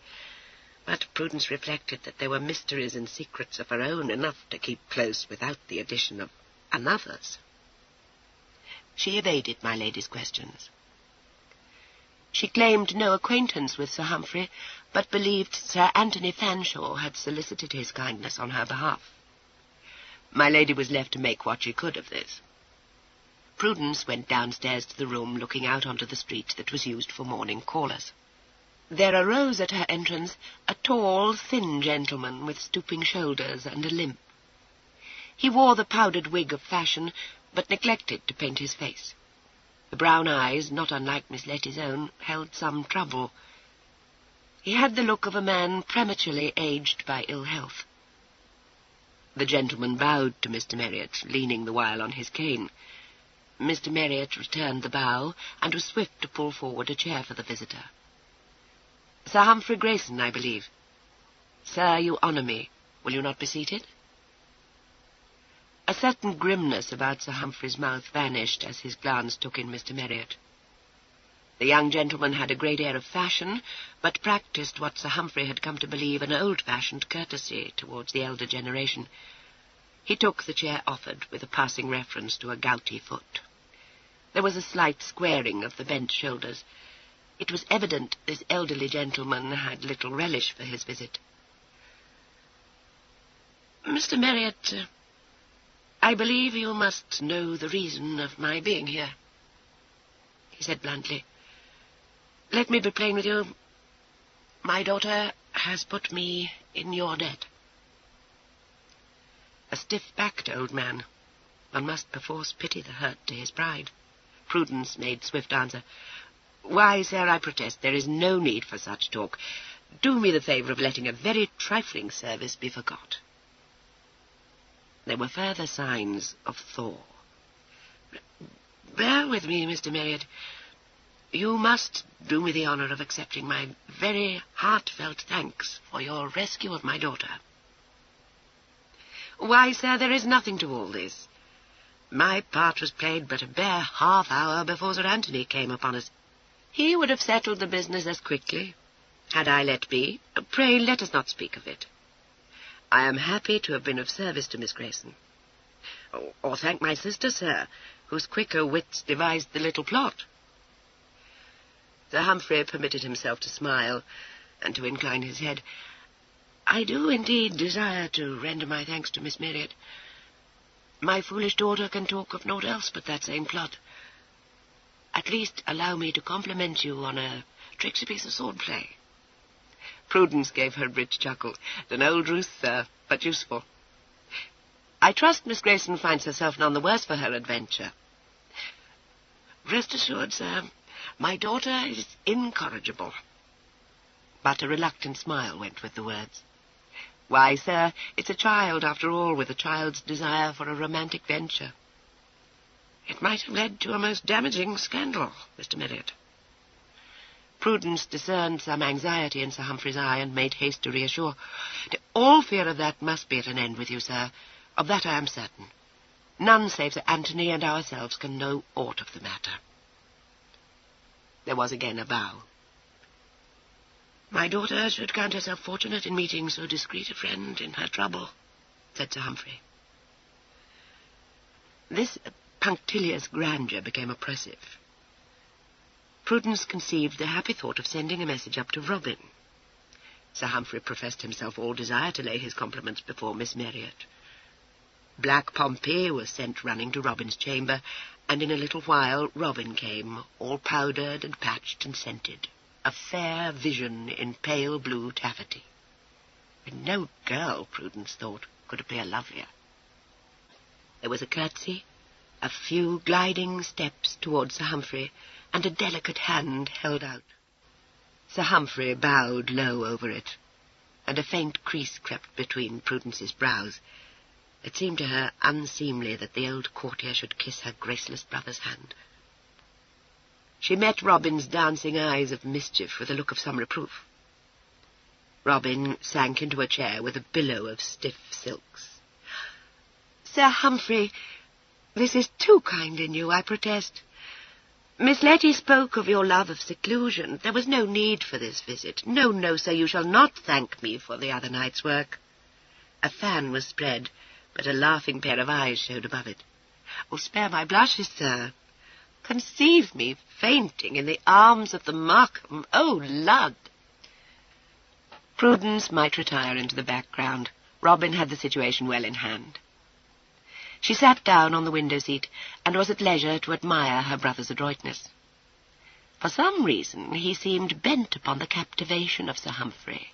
Prudence could guess the reason. Faith, more complications brewing. But it was unseemly again that Robin should ogle so elderly a gentleman. Lord, what a clever tongue the child had. Indeed, talk ran merrily between the two in the middle of the room. Robin seemed to have the knack of inducing the stiff-necked sire to unbend. Within 10 minutes he might count Sir Humphrey very much his friend, and dare even to touch lightly on the subject of Miss Letitia's indiscretion. There came no rebuff, only a word or two sufficient to show the worried state of Sir Humphrey's mind.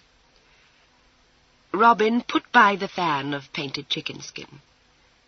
With a pretty air of coaxing and of deference, he cooed softly, "An impertinence in me to speak of the matter at all, dear Sir Humphrey. Forgive me." He was assured of Sir Humphrey's forgiveness, nay more, of his attention. "Well, well," Madam Kate smiled confidentially upon him, "I own to some few years more than the child can boast, I believe. Perhaps I may whisper a word or two?" Sir Humphrey begged the favour of Miss Marriott's advice. Prudence by the window was forgot. There was no doing anything. She could but sit by while Robin became as outrageous as the fit prompted him. Lud, but they were plunging deeper and deeper into the morass. Robin was dropping dulcet words of advice into a father's ear. Let him not coop Miss Letty up so close. Sure, it was a high-spirited child, only in need of a little amusement. Too young? Oh, fine, never think of it. Take her out into the world. Let her make her curtsy to society. By no means take her back to Gloucestershire. That were fatal. So it went on, somewhat to Prudence's amusement. Robin had a mind to pursue the acquaintance then. Snared by a pair of pansy brown eyes, ecod. The amusement fled before the next words. Sir Humphrey made bold to solicit Miss Marriott's kindness for his daughter. His sister was, perhaps, not an enlivening companion for so frivolous a child as his Letitia. He should think himself more than ever in her debt if Miss Marriott would take Letty a little under her wing. Now, how to escape that, thought Prudence. But it seemed that Robin had no desire to escape the imposition. There were professions of the utmost willingness. He pledged himself to wait upon Miss Grayson the very next day. The rogue, thought Prudence, and said it aloud as soon as Sir Humphrey had taken his ceremonious leave of them. Robin laughed and dropped a mock curtsy. Surely the devil was in the boy today. Lord, child, let us be serious. What are you pledged to now? To be a friend to the little dark beauty. I am all alacrity. It's evident, his sister spoke dryly. I believe it won't serve, Robin. Robin raised one mobile eyebrow. And what's this? You've nervous qualms, my Peter. Faith, I thought there were no nerves in you. I stand in no danger of discovery that I can see. Oh, none, child. You are incomparable, Prudence said frankly. You've more female graces than ever I could lay claim to, even in my rightful petticoats. I believe my sense of propriety is offended. Came a flash into the blue eyes and a head thrown up a little. Oh, do you doubt me? Merci du compliment. Prudence was unmoved. Aye, that's the old gentleman in you. It's a fine gesture. The chin came down, the mouth tightened a moment, then relaxed into a laugh. Oh, you'd enrage a saint, Prue. Well, let us have it. Memories of the night's reflections chased one another across Prudence's mind. It's trickery. You become an impostor. I became one when I entered first into these damned uncomfortable clothes, child. Are you answered? It was impossible to put those hazy ideas into verbal form. I suppose so, said Prudence slowly. Do you know, I begin to dislike myself. Robin looked at her, then put an arm about her waist. Well, say the word, I'll take you to France and we'll have done with all this.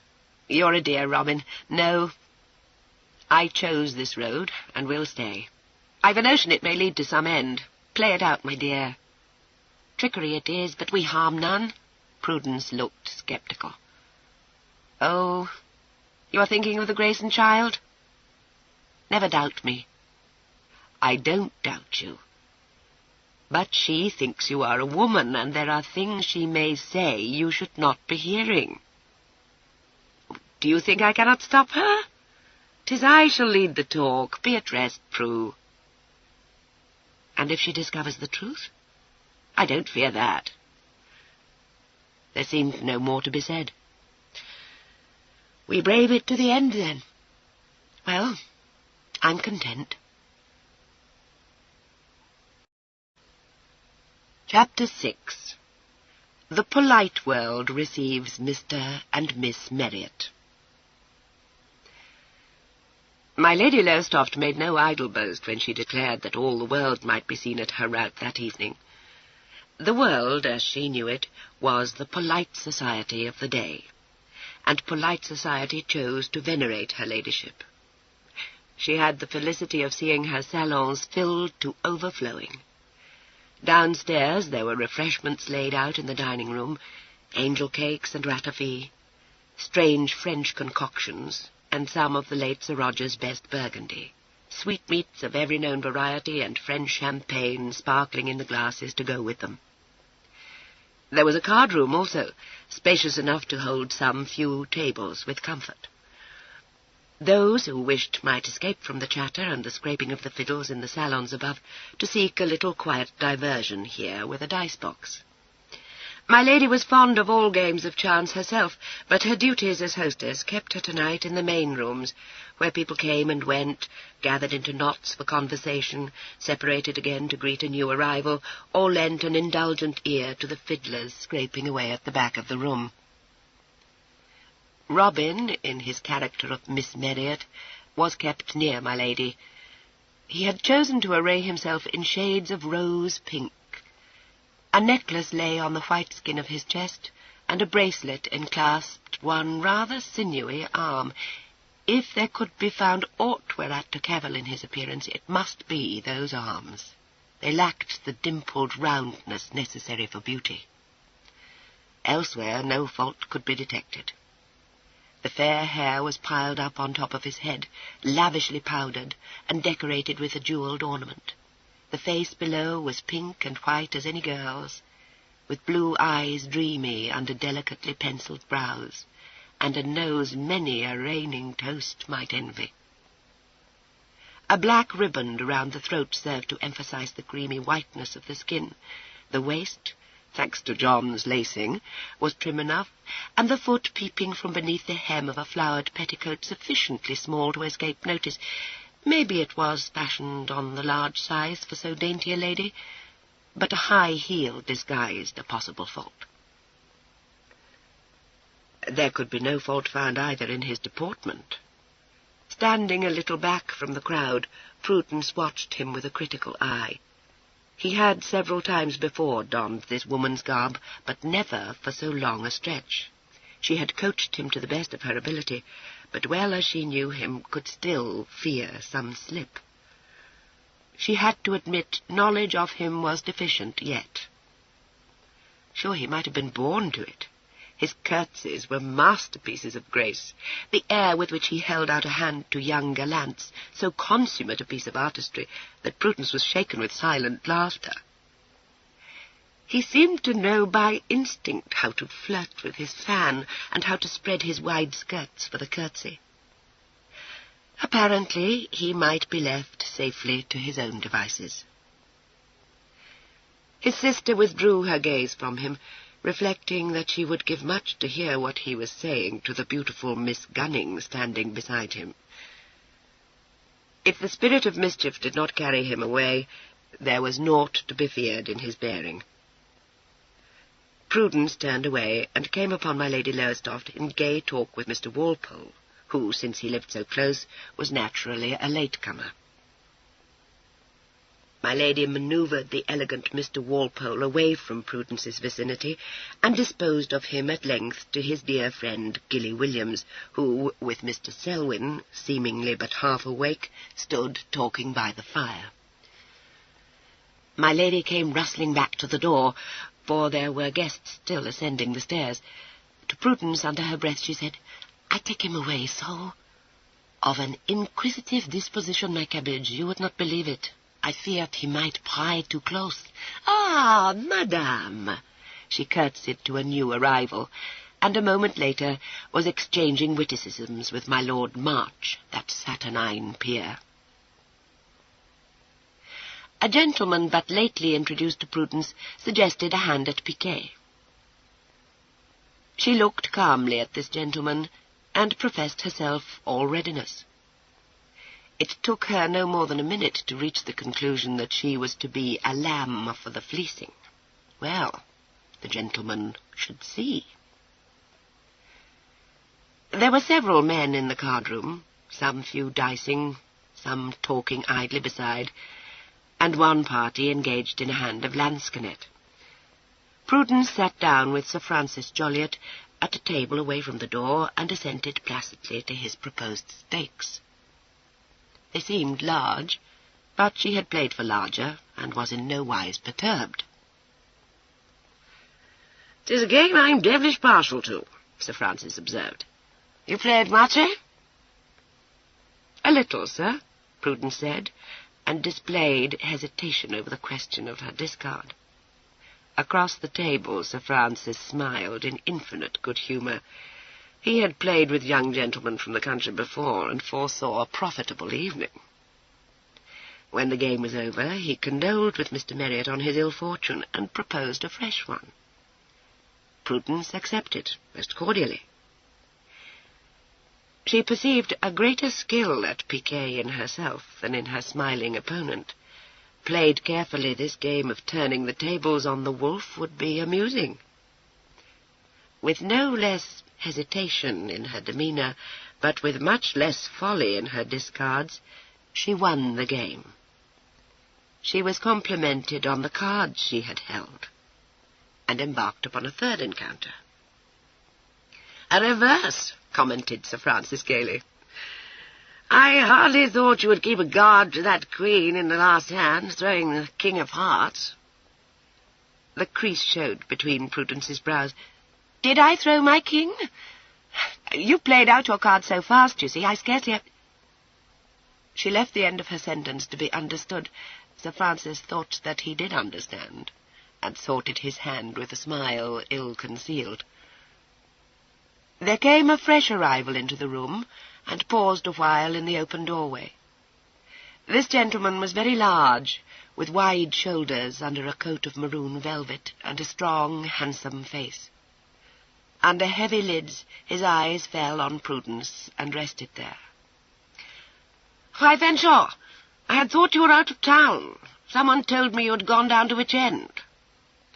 Mr. Troubridge, standing nearby, stepped closer to Sir Anthony and offered his snuff-box.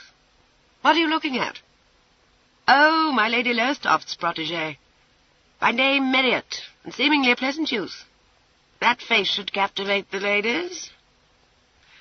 "It should," Sir Anthony replied. "Joliot wastes no time, I see." Mr. Troubridge laughed. It was, after all, no concern of his. "Oh, trust Joliot. By the way, young Apollo has a prodigious fine sister. Have you seen her?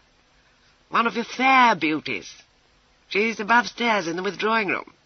"I've been presented." Still Sir Anthony's eyes dwelt on the unconscious Prudence. "Up from the country, are they?" "Ah, neither has the look of it. Our young gentleman yonder," very slightly he indicated Prudence with a movement of his quizzing glass, "has all the air of a town beau." "Very modish, to be sure. He'll have need of keen town wits if he plays with Joliot." Mr. Troubridge smiled a little and looked towards the piquet table. Prudence sat sideways at it, an arm laid along it, and one shapely leg stretched out before her. She wore a coat of dull gold brocade, with the skirts very full and stiffly whaleboned, and the great cuffs turned back to the elbow. There was much foaming lace at throat and wrists, and a jewelled buckle was placed above the black riband that confined her powdered locks in the nape of her neck. She was looking at the cards held in one hand, her face expressionless. There was a patch set at the corner of the firm mouth, and one high up on the cheekbone. Her other hand, with a glowing ring on it, lay lightly on the arm of her chair. As though conscious of the gaze upon her, she looked up suddenly, straight at Sir Anthony.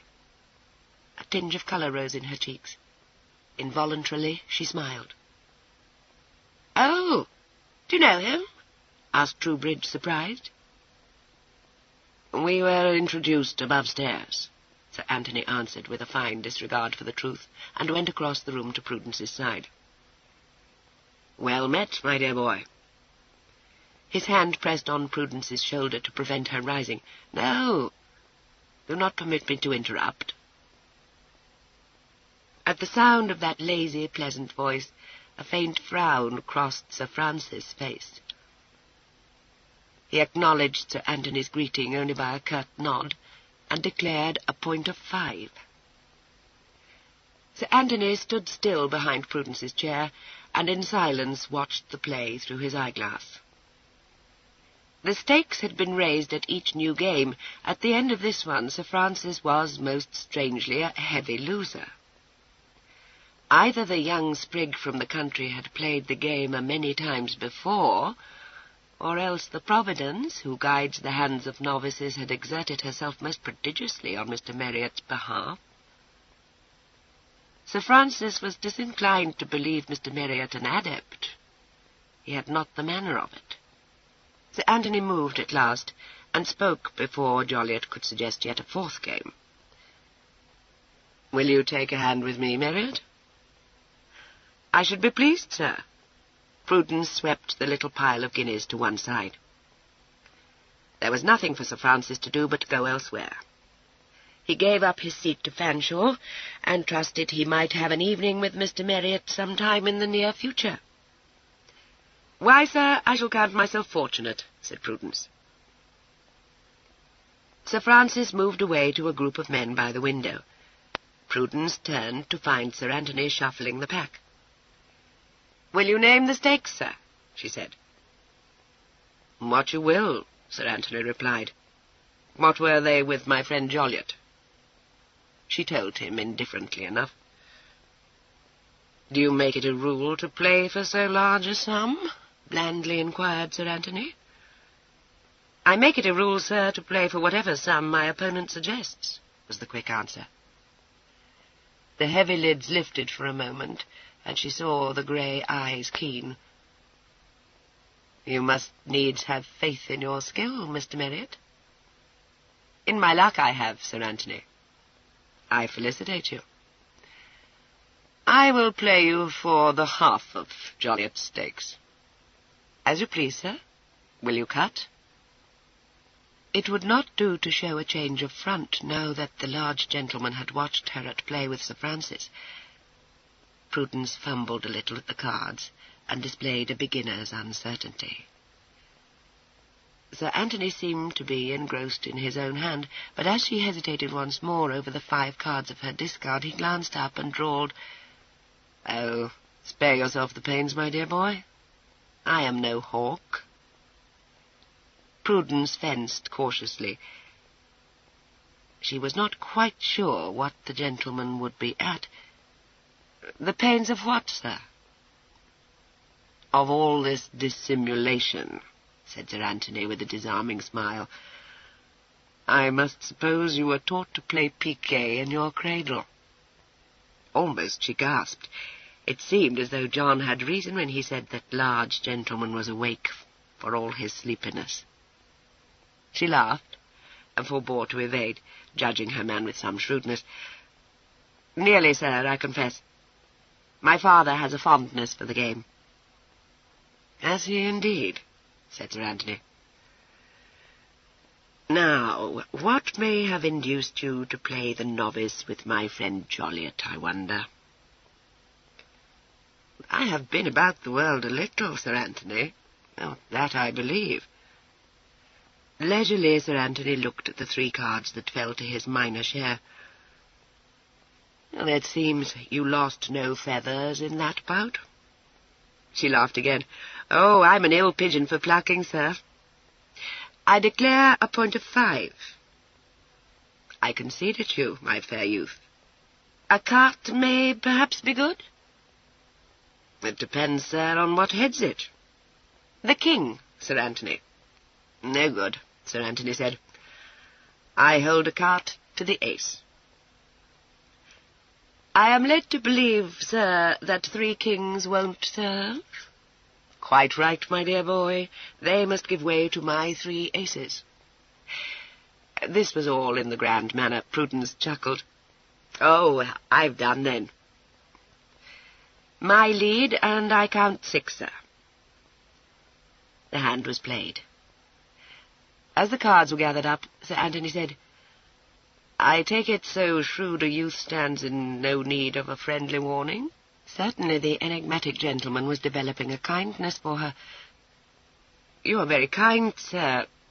I do not know why you should be at this trouble for me."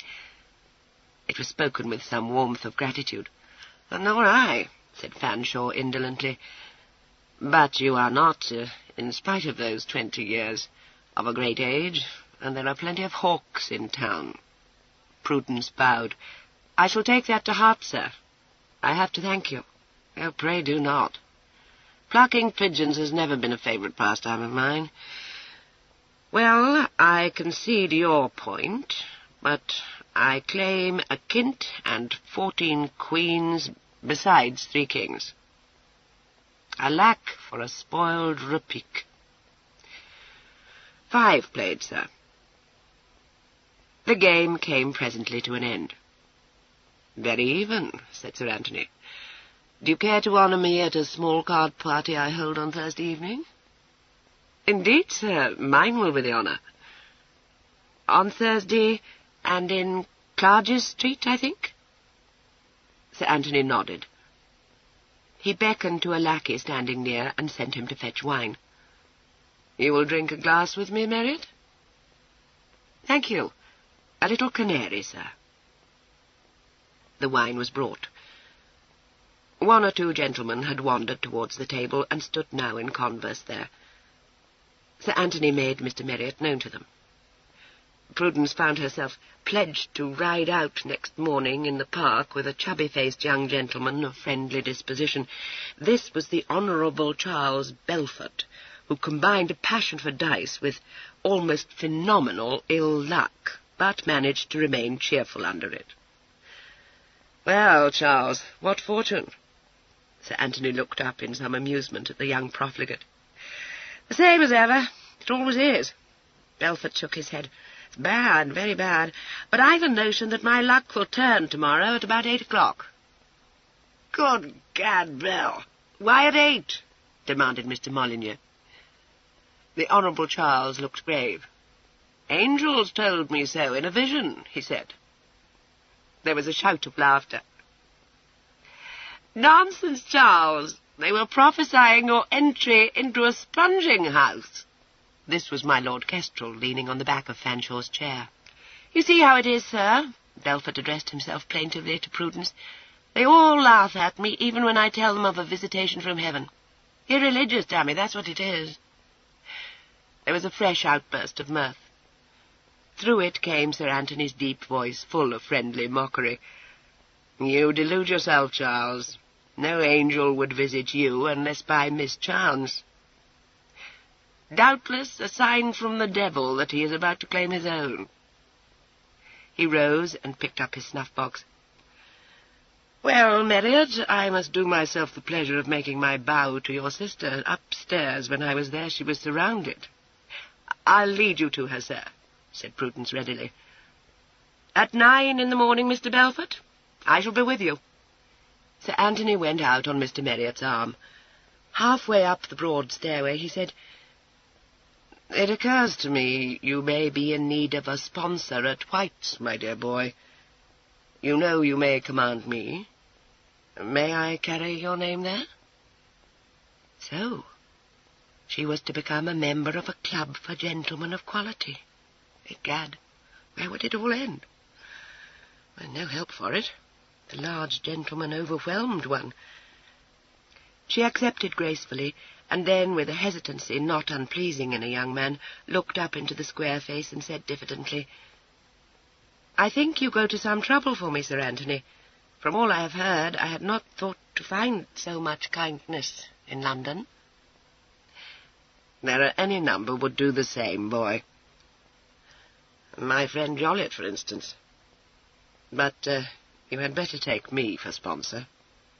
"I do. Very gladly, sir." They came into the withdrawing-room, where the crowd had dwindled somewhat. Robin was easily found, talking to an exquisite of advanced years.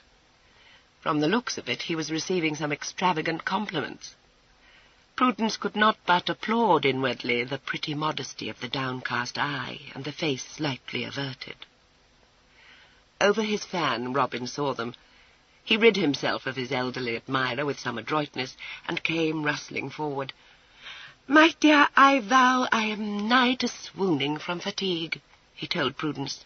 He swept a curtsy to Sir Anthony and flashed him a dazzling smile. "Give you good even, sir. I saw you a while back, but there was such a press of people then." Sir Anthony's lips just brushed Robin's hand. "All gathered about Miss Marriott," he said gallantly. "What, with the beautiful Miss Gunning in the same room? Oh, fie, sir. This is flattery. Peter, for your love of me, procure me a glass of negus." Prudence went away to execute this command. Robin sat down with Sir Anthony upon a couch. When Prudence returned with the wine, it seemed as though a good understanding had been established between them. Robin looked up brightly. "Sir Anthony tells me he is to steal you from me on Thursday, my Peter. Thus are we poor sisters imposed upon." "I want also to sponsor your Peter at White's, ma'am," Sir Anthony said, smiling. "Thus still more you are imposed upon." "Oh, these clubs! This means I shall see nothing of the creature." Miss Marriott put up her fan to hide her face from Sir Anthony in feigned indignation. So at least it appeared, but behind the fan that mobile eyebrow flew up for Prudence's benefit, and the blue eyes brimmed with laughter. It was done in a trice, and the fan shut again with a snap. "Your kindness to Peter is much greater than your consideration for his poor sister, sir," she rallied Fanshawe. "Why, as to that, I offer my apologies, ma'am. I stand somewhat in both your debts." "Ah, let's have done with that," Prudence said quickly. "There is no debt that I know of. Well, let us say that what you are pleased to call my kindness is naught but a seal to what I hope is a friendship." "I'm honoured to have it so, sir," Prudence said, and felt the colour rise to her annoyance. The large gentleman had a mind to befriend her, and there was no help for it. And was one glad of it, or sorry? There was apparently no answer to the riddle. Chapter 7. A Taste of a Large Gentleman's Temper. The morning's ride sowed promising seeds of a new friendship. The Honourable Charles had an engaging frankness. He kept no secrets from those admitted into the circle of his acquaintance, and it seemed probable that his life might be an open book for Prudence to read if she had a mind that way. With admirable dexterity, she steered all talk into channels of her own choosing.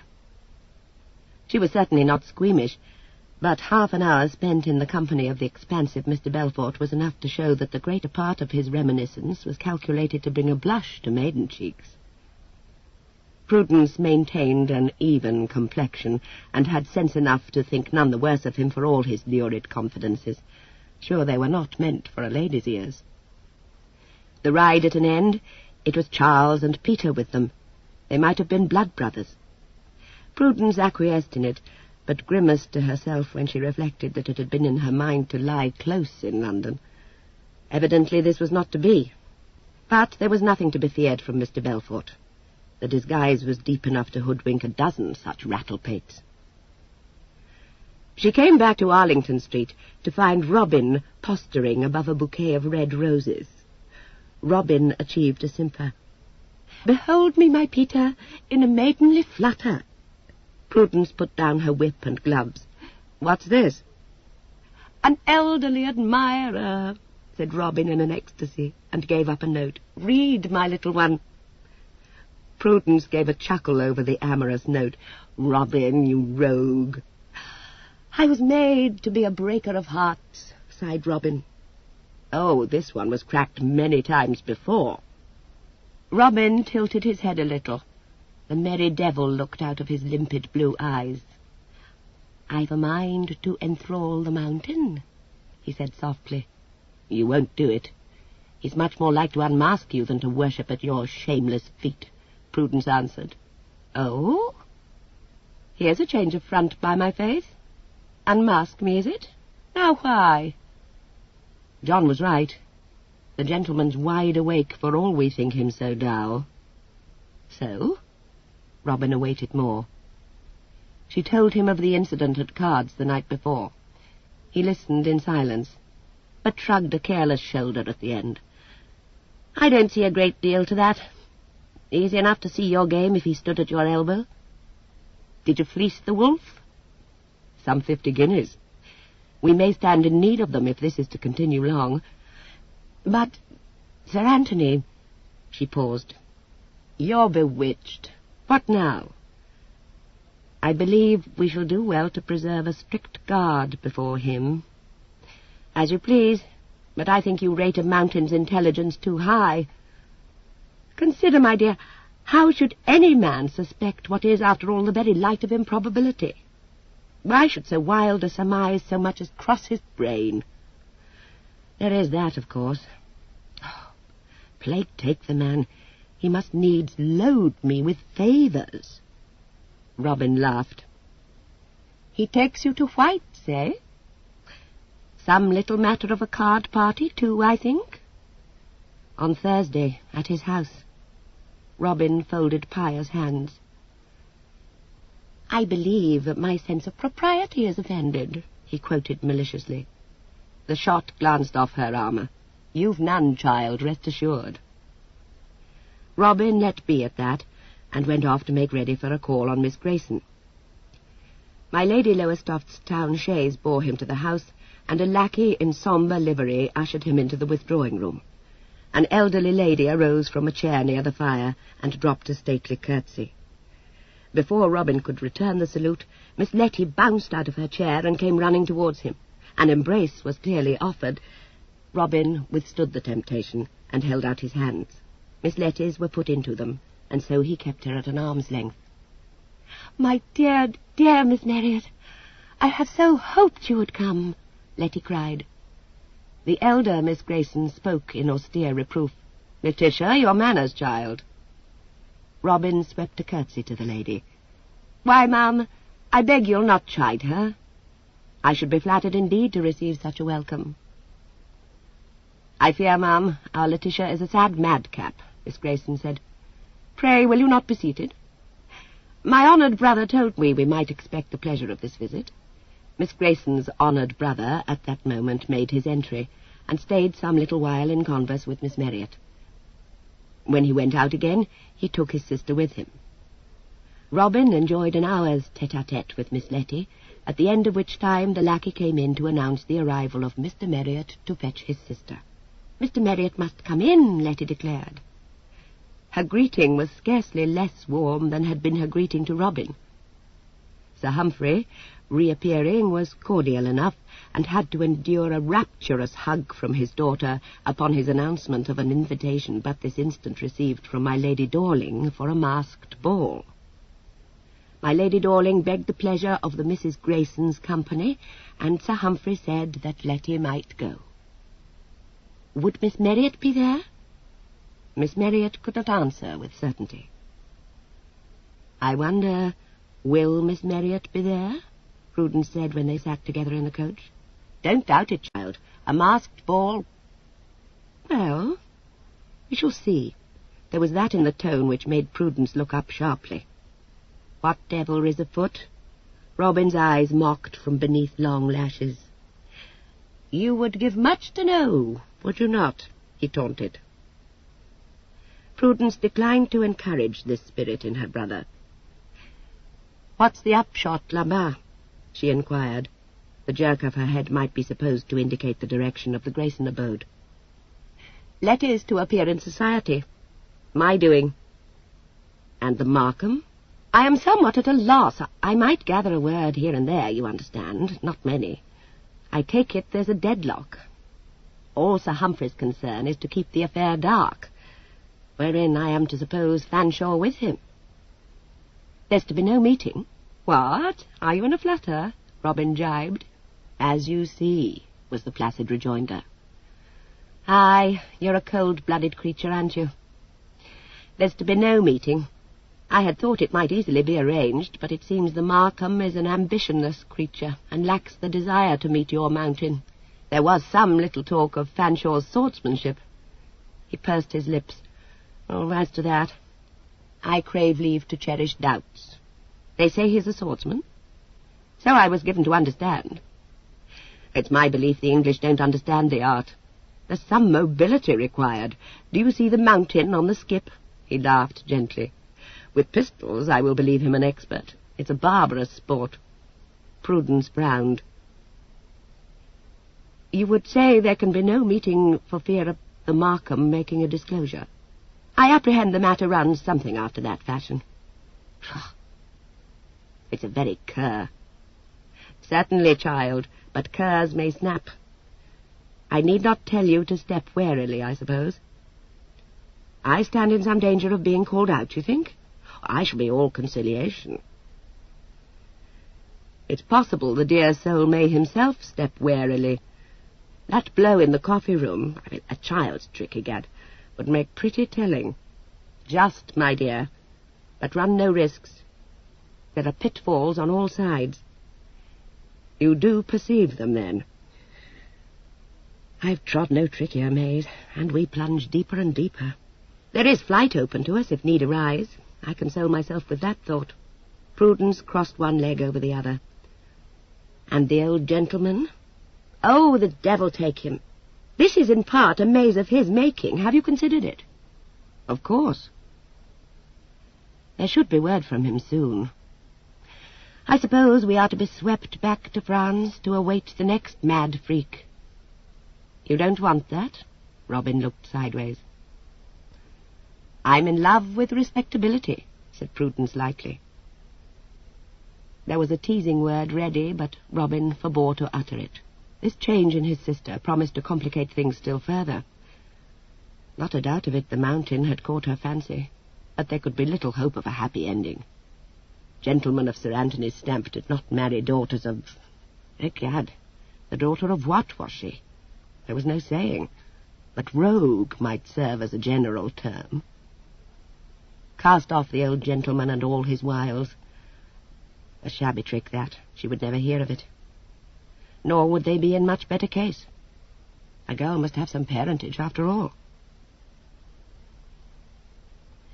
They came back to Arlington Street to find Sir Anthony himself paying his duty to my lady. It appeared he had come to fetch Mr. Marriott to White's, hard by in St. James's. He bore Prudence away with him. She felt herself powerless to resist. There was quite a sprinkling of people gathered at White's, and amongst them was Mr. Markham in conversation with a sandy-haired man of some 40 years. Prudence caught the sound of a name and looked again with some interest. So, the sandy gentleman was the new Lord Barham, of whom Lady Lowestoft had warned them. Certainly there was no great good to be observed in the heavy-jowled face. She remembered some snatches of Belfort's talk that morning. There was a suspicion, so the Honourable Charles hinted, that Barham's methods of play were not quite impeccable. Mr. Molyneux came in and had a pleasant greeting for Sir Anthony and his companion. After a moment, Lord Barham walked across to say something to Mr. Molyneux, who made Prudence known to him. My lord stared upon the stranger and slightly inclined his head. It was evident that his lordship had no intention of wasting civilities upon an unknown gentleman. He turned a broad shoulder and made some idle observation to Sir Anthony. Fanshawe looked sleepily through his eyeglass. It was wonderful what an air of lazy hauteur the large gentleman could assume. "You lack finesse, Rensley," he said in a bored voice. "I see my friend Devereux by the window, Marriott. Let me present you." My lord flushed angrily. As she followed in Fanshaw's wake, Prudence heard him say to Markham, "Who's that cockerel Fanshaw's befriending?" Mr. Markham's reply was lost to Prudence, but she had seen the scowl on his face when he had first perceived her. But a little while later he came up to her and exchanged a greeting, and a smile had taken the place of the scowl. Prudence liked it no better. She had a notion Mr. Markham meant mischief. There was not a word spoken of the disastrous meeting on the road to Scotland. All was politeness and affability. Upon the approach of Sir Anthony, however, Mr. Markham fell back. Prudence came through the ordeal of this visit to White's with flying colours, and through a dozen other such ordeals as the days passed. At Sir Anthony's card party she played at faro and cast dice, and her luck held. She had to witness the gradual collapse under the table of more than one gentleman, but her host maintained a perfect sobriety. Prudence admired the hard head of the man. The Honourable Charles could still stand, but his legs were uncertain under him, and he showed a disposition to tell a long and obscure story to anyone who could be got to listen. Prudence walked back to Arlington Street in the dawn, accompanied part of the way by Mr. Devereux, who hung affectionately on her arm and professed, between hiccups, an everlasting friendship. There were other card parties to follow this. A visit to Ranelagh Gardens, a rout party, and later my Lady Dorling's masked ball. My lady had sent cards to Mr. and Miss Marriott for this event. It promised to be one of the largest parties of the season. "Do you go, Sir Anthony?" Prudence asked at Belfort's card party. "I suppose I must," Sir Anthony answered. "These balls are a plaguey nuisance. I've a mind to go down to my house at Wych End after this one. Do you care to bear me company?" She was at a loss for a moment, but her wits never deserted her for long. "Why, sir, it would give me much pleasure, but I believe my sister has some claims on my company." "She might be induced to spare you for a week," Sir Anthony suggested. "You tempt me, sir, but no, I think I must refuse. There are some engagements binding me besides." Sir Anthony raised his eyebrows a moment. "You're very positive about it?" he remarked. She looked up. "I offend you, sir?" she said directly. "By no means. But I wonder why you will not come." "It is not will not, Sir Anthony. I would like above all things to join you, but as I have said—" "To be sure. Those engagements," nodded Sir Anthony, and turned away. Prudence was left to stand alone in the middle of the room. She felt curiously forlorn, for it was evident Sir Anthony was not pleased. Belfort called to her to come and throw a main with him. She moved across to his table, and out of the corner of her eye saw Sir Anthony sitting down to faro by the window. There was no getting near him after that. She became a prey to Lord Barham, who deigned to recognize her, and was conscious of a protective influence withdrawn. She was forced to play with my lord, and she lost rather heavily, and knew the reason. Escaping at length, she engaged on a hand at piquet with the optimistic Joliet, and presently took leave of her host, complaining of the headache. The serious grey eyes travelled towards the faro table somewhat wistfully. Sir Anthony looked up. There was a hard look on his face. He met the grey eyes coolly, and Prudence saw the fine mouth unsmiling. She turned aside to the door, and heard his deep voice speak. "Oh, are you off, Marriott? Stay a moment, I'll bear you company." 5 minutes later, they were descending the steps into the street, and Sir Anthony drawled, "How came you out of that bout with Rensley, my fair youth?" "Badly," Prudence replied evenly. She misliked the ironic tone in the gentleman's voice. "The pigeon lost some feathers, eh?" "At least the pigeon played fair, sir," said Prudence rather tartly. "Softly, softly, my child. Do you say that Rensley cheated?" Prudence flashed a glance upwards into that inscrutable face. "Do you think he would not cheat a pigeon, sir?" "No, little man. I thought that he would." She bit her lip. "You are scarcely just to me, sir." "What? Because I would not scare away an ogre from the nursling? Experience harms none, child." "I think you wanted to show me, sir, that I was at the mercy of all once away from your side, said Prudence plainly. And are you not? Sir Anthony inquired. There is perhaps a trick or two up my sleeve yet, sir. But why should you desire to demonstrate thus to me? A further step in your education. You should thank me. The imperturbable voice exasperated one. Was there no coming to grips with the man? I think you are not entirely honest with me, Sir Anthony. Expound, my sage. Wherein am I dishonest? She said steadily, You are angry with me for refusing to go with you to which end? I don't complain that you left me to Lord Barham. Indeed, I had rather you stood aloof, for I have no claim on you, and I believe I may take care of myself. But when you say that what you did was to educate me, sir, you are at fault. What I did then was done out of spleen, you think? Quite unruffled was the voice. Was it not, Sir Anthony? There was a slight pause. I have an idea I don't suffer from an excess of spleen, Fanshawe said.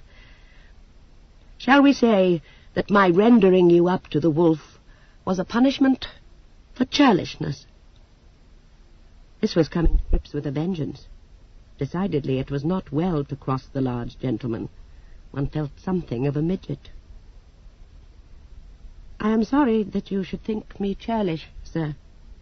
She discovered that her voice sounded small and rather guilty, and made an effort to pull herself together. I think you misunderstand the reason of my refusal to go to which end. That was no sooner said than she wished it unsaid. God knew where it might lead. I don't consider myself omniscient, said Fanshawe, but I am under the impression that life in town is more amusing than life at which end. She perceived the trend of the matter. Aye, here was a pretty tangle. It was, after all, an honour for an unknown young gentleman to be invited to stay with the great Sir Anthony Fanshawe. Her excuse had been lame. In a word, she must appear cubbish. And how to retrieve the false step? You are under a false impression, sir. I am I? I know very well, sir, that I am unduly honoured by your proposal, but I have been taught that it is a greater rudeness to ignore previous engagements than to refuse a flattering new invitation. You have that wonderfully pat, admired Sir Anthony. Pray, let us forget the matter. So long as I do not stand in your black books, Prudence said tentatively. There was a laugh and a hand on her shoulder. I confess, I have an odd liking for you, young man. You are absolved. Ridiculous that one should feel a weight removed from one's mind. Prudence decided to say nothing to Robin of the matter, dreading his mirth. Chapter 8. The Black Domino. My Lady Lowestoft stole up to the door of Prudence's chamber, threw a swift glance round to see that no one was by, and went in, firmly shutting the door behind her. Prudence sat before her dressing-table, hare's foot in hand. She looked round to see who came in so unceremoniously. Fie, she said, and turned back to the mirror. My reputation if anyone saw me, said my lady, and sat down in a swirl of purple silk. She carried a strip of velvet in one hand, and a purple domino hung from her shoulders. She put up the velvet to her face. So, am I not intrigante, my dear? Very, ma'am. You always are, masked or not. So they say, nodded my lady. Oh, la la, we are very fine tonight, not? Prudence smoothed the crimson silk sleeve of her coat and smiled a little. My pièce de résistance, ma'am. Oh, you look very well, that goes without saying. But what a wardrobe! The bon papa finds himself in affluent circumstances now? Up and down, my lady. There seemed to be money enough when I saw him last. Prudence pressed a patch onto her cheek with expert fingers. Are you for setting forward? I'll go see if Robin's dressed. She picked up the crimson domino from the bed, and her mask and hat with it, and went out. Robin's voice desired to know who it was that scratched on the door. Prudence answered, and heard him say, "Oh, enter, my dear." She went in, humming a snatch of song. It died on her lips at what she saw, and she shut the door rather quickly. In place of the lady she expected to find, there stood in the middle of the room a slim, lithe young figure in satin small clothes and a cambric shirt. The fair hair was powdered thickly and tied with a black riband in the neck. The white throat was hidden by a lace neckcloth which fell under the chin in deep ruffles down the shirt front. If Robin made a pretty girl, he was beyond doubt a very handsome young man. "Robin, are you mad?" said Prudence quietly. In the background, shaking out the folds of an elegant coat, John growled, "Aye, you may well ask, mistress. It's taken leave of his senses, he has." Robin laughed out. "Oh, my poor John, I shall be the death of you yet." "You'll be the death of yourself, sir, and well you know it." Prudence came further into the room. "What mischief now?" "Madame Prude, I salute you." "No mischief, nor any madness either." "I'm not so sure. Pray, will you be serious?" He held the mask over his eyes. "What? Shall I be known?" "There's to be an unmasking at supper. What then?" "At the supper hour, farewell, Robin." He blew an imaginary kiss from the tips of his fingers and tossed the mask onto a chair. "Don't play the spoil sport, sister mine." She shrugged. "It's to jeopardize your life for a pair of brown eyes. It's to play with fire for the sake of romance. And when have we done aught else? Oh, get you into a hoop and petticoats and play with your mountain." "Ah, now, will you have done, sir?" John put down the coat, scowling. "You'll do no such thing, Miss Prue." "Not I." "Robin, one single mischance and you're spared. My dear, you grow fearful of shadows. Let be. Tomorrow I shall be again the demure Miss Marriott." Prudence knew too well that demon of perversity to attempt further argument. My Lady Lowestoft's voice begged permission to enter. Prudence turned and opened the door. "Oh, come in, ma'am. Here's a piece of mad folly for you to see." My lady came in, all curiosity, and gave a little shriek of laughter at the sight of Robin. Mon Dieu, you vaurien," she said. "Ah, this is to go a-wooing, no? Don't tell me. Me I know well." "It's to run 1,000 dangers," said Prudence. "The devil's in him, I believe." Robin was busy fixing a diamond pin in the lace at his throat. "I pledge you my word I run no risk, Prue." "The waistcoat, John." "Eh, but this is adventure," cried my lady, her eyes sparkling. "You are anxious, my Prue, but no. Who should suspect? He may vanish before the unmasking, and Marthe shall be on watch to let him into the house. It will all go well, I promise you." "Madam, you're a jewel," Robin told her, struggling into his coat. He shook out his ruffles and gave his neckcloth a twist. "I am myself again." My lady surveyed him critically. "Du vrai, you are a very pretty young man," she said. "N'est-ce pas, Prudence?" "Something undersized," amended Prudence with her slow smile. "Prue can only admire a mammoth, ma'am," said Robin. His eyes ran over his sister's large frame. "Well, perhaps she has reason." Thus it was that midway through the evening a slight gentleman in a black domino begged my Lady Dorling to present him to a little lady in a pink domino seated against the wall by an austere spinster. Lady Dorling said laughingly, "What shall I call you, sir? For indeed the mask baffles me." White teeth showed in a dazzling smile. "You shall say that I am l'inconnue, madame." She was delighted. Miss Pink Domino should feel romance at hand on such an introduction. "Why, it's the little Grayson child." She led the black domino up to the pink one and smilingly said, "My dear, may I present a partner to you for the minuet? He has no name that I can find, only l'inconnu. See if he will tell you more." She rustled away on the words, leaving Miss Letty looking wonderingly up at the unknown.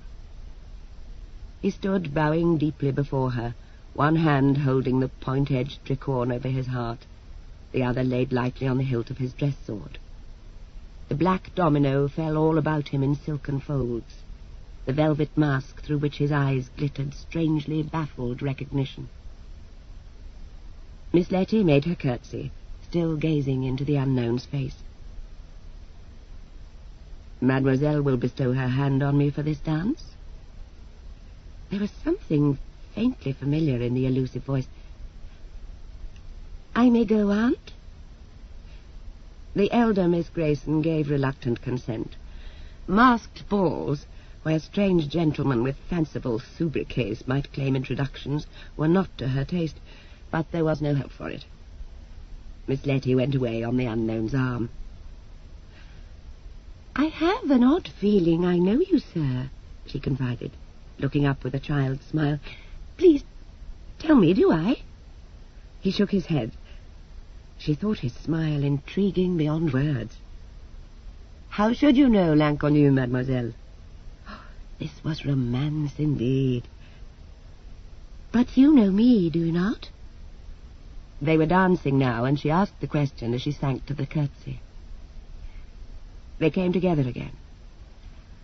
"Ah, that is another matter entirely," said the black domino. She pouted. "And you won't tell me? So many people I've guessed. Oh, at once. There is Tony, for instance." She nodded towards a massive figure in a grey domino. "There is no mistaking him, to be sure. And I think I know which is Mr. Marriott.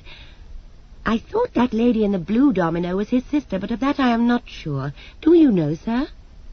"No, mademoiselle, but then I do not want to know. I am content to have found Miss Grayson."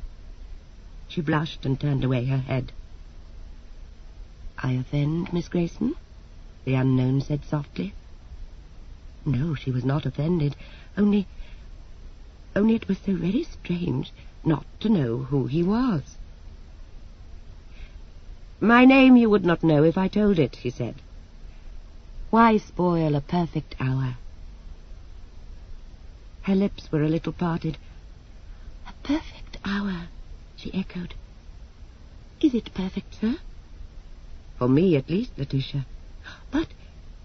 But you must not call me by my name," she said. Yet she did not sound angry. "Nor tell you that I came only to dance with you?" Did you, sir?" He nodded. "But of course. Didn't you guess it, Letitia?" "No. Oh, no. How should I? And you use my name again, sir." "But then it is such a pretty name," he pleaded. "Make me free of it for one night." "It is like an adventure," she said. Behind the mask, her eyes were like stars. An adventure or a dream? He led her out of the dance, away to an alcove behind great pots of flowers. "Oh, not a dream. Oh, no, for then I should wake up, and I do not want to. I want to see your face at the unmasking." "You won't see it, Letitia. I shall remain the unknown." She sat down on the couch placed in the alcove. "But you will have to unmask, won't you? Everyone must." He smiled and shook his head. To unmask would be to kill romance, Letitia. She was doubtful. "Would it? But how shall I know you again if I do not see your face tonight?" "Ah, but will you want to know me again? Or will you not regret the perfect hour?" "No, I am sure I shall not. And of course I shall want to know you again. Shall you not want to know me?" "Always. But I have you in my dreams, Letitia." She blushed adorably. "Do you know, that is the very prettiest thing anyone has ever said to me," she confided. "But I would like... I do not want to live only in your dreams. Shan't you wait upon my papa?" The white teeth showed again in a smile of some mischief. "L'inconnu never waits upon papa," he said. "You will remember me only as a black domino." Her face fell. "I shan't see you again?" "Yes, you will see me, perhaps." And know you? He hesitated, then laughed and stretched out his hand. When you see that ring again, Letitia, you will know that I have come once more. She looked down at the ring on his little finger, a curious piece of wrought gold in a fantastic design. Only by that? Only by that. But she considered a while. You might forget to wear it, she pointed out. I shall not forget. She sighed. It is all so mysterious. I fear perhaps it is just a game and I shan't ever see you again. He quoted a Spanish proverb. Oh, are you foreign? She exclaimed, as though that explained all. No, child, but I have been much in foreign lands. How exciting, she said. Tell me about it. But a large figure stood in the entrance to the alcove, and a pleasant voice said, Mistress Pink Domino, will you give your hand to a grey one? L'inconnu came to his feet and bowed gracefully. I surrender you, he said, but only for a little while. Sir Anthony held out his arm to Miss Grayson and looked curiously at the black domino. Miss Grayson went reluctantly, saying over her shoulder, I believe you will disappear. I shall claim you again, be very sure. Who in fiend's name may that be? Said Sir Anthony. I don't know, Tony. He is just called L'Inconnu, but he knows me, and I have a feeling I have met him. You don't know either? I haven't a notion, my dear. I am not quite sure that I approve of unknown gentlemen. Her eyes pleaded. Oh, don't tell Aunt, Tony, she begged. Truly, I am not being indiscreet. You don't contemplate an elopement with the mysterious stranger? He asked teasingly. Tony! I beg your pardon. He bowed solemnly. That was prodigiously ill-natured, Tony. Never say so, my dear. I have a very good mind not to dance with you now. She was conducted promptly to an antechamber, where there were refreshments spread. An excellent mind, said Sir Anthony. I was never a good dancer. A glass of ratafie? She laughed. It's too bad of you, Tony. My dear, it would be worse if I stood up with you, I assure you. My forte lies in fetching food and drink for my partners. She sat down perforce. Well, a little ratafie, then. I do not intend to go near Aunt again all evening. She may scold as much as she likes afterwards. Sir Anthony poured 2 glasses of wine. She's absorbed in euchre, child. You need have no fear. I drink to your very good health. Letty sipped at the wine and dimpled haughtily. You might drink to my eyes, Tony. No doubt I might, he said, but showed no disposition to do so. Letty looked meditatively up at him. I wonder whether you will ever say pretty things, she said, aggrieved. Not to you, minx. I know that, but to someone else? My dear, I doubt I haven't the aptitude for it. I will tell you if ever I discover it in myself. I don't suppose you will. Tell me, I mean, said Letty with a flash of insight. There's no knowing.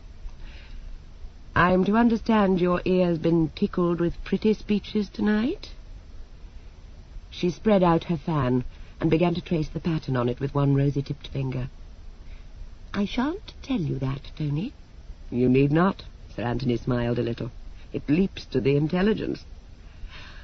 But don't you think, Tony, said Letty sweetly, that it would be very wonderful if no one had said pretty things to me?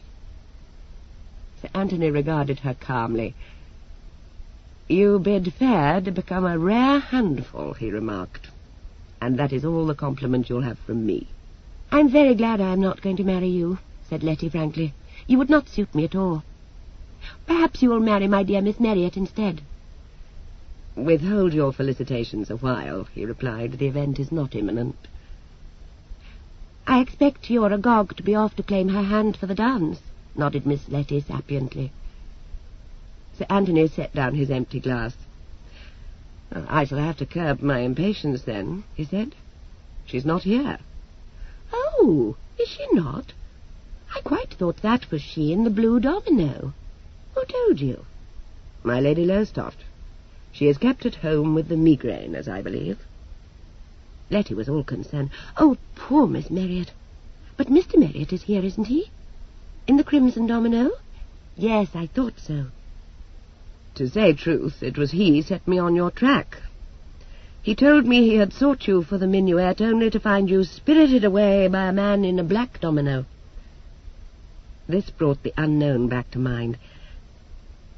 "I would like to return to the ballroom, please," said Letty decidedly. But it was Mr. Marriott who claimed her hand and led her into the quadrille. Letty went with a good grace, but looked eagerly about her. The unknown was nowhere to be seen, yet at the end of the dance he seemed to spring up out of the ground, as it were, and stood confronting Mr. Marriott with that tantalizing smile curling his lips. "The lady is promised to me," he said. There was a faint note of mockery in his voice. "On the contrary," said Prudence, "the lady is mine." Really, a masked ball was a most fascinating entertainment. Miss Letty clasped her hands in the folds of her domino and waited breathlessly. The hilt of a sword was thrust slightly forward. "Why, I would meet you for the honour of holding her hand," said the unknown. "But she shall choose." He turned and offered an arm. "Madam, will you walk?" She looked beseechingly at Prudence. "Mr. Marriott, I have to choose l'inconnu, because I am a female, and they say the silly creatures love a mystery." Prudence laughed and bowed. "I retire from the lists, then, cruel pink domino." "Besides," said Letty coaxingly, "your crimson and my rose go vilely together, sir." She threw a smile over her shoulder as she went off, threading her way through the throng of people. "Bereft, my Peter?" Prudence started and turned to face Sir Anthony, standing at her elbow.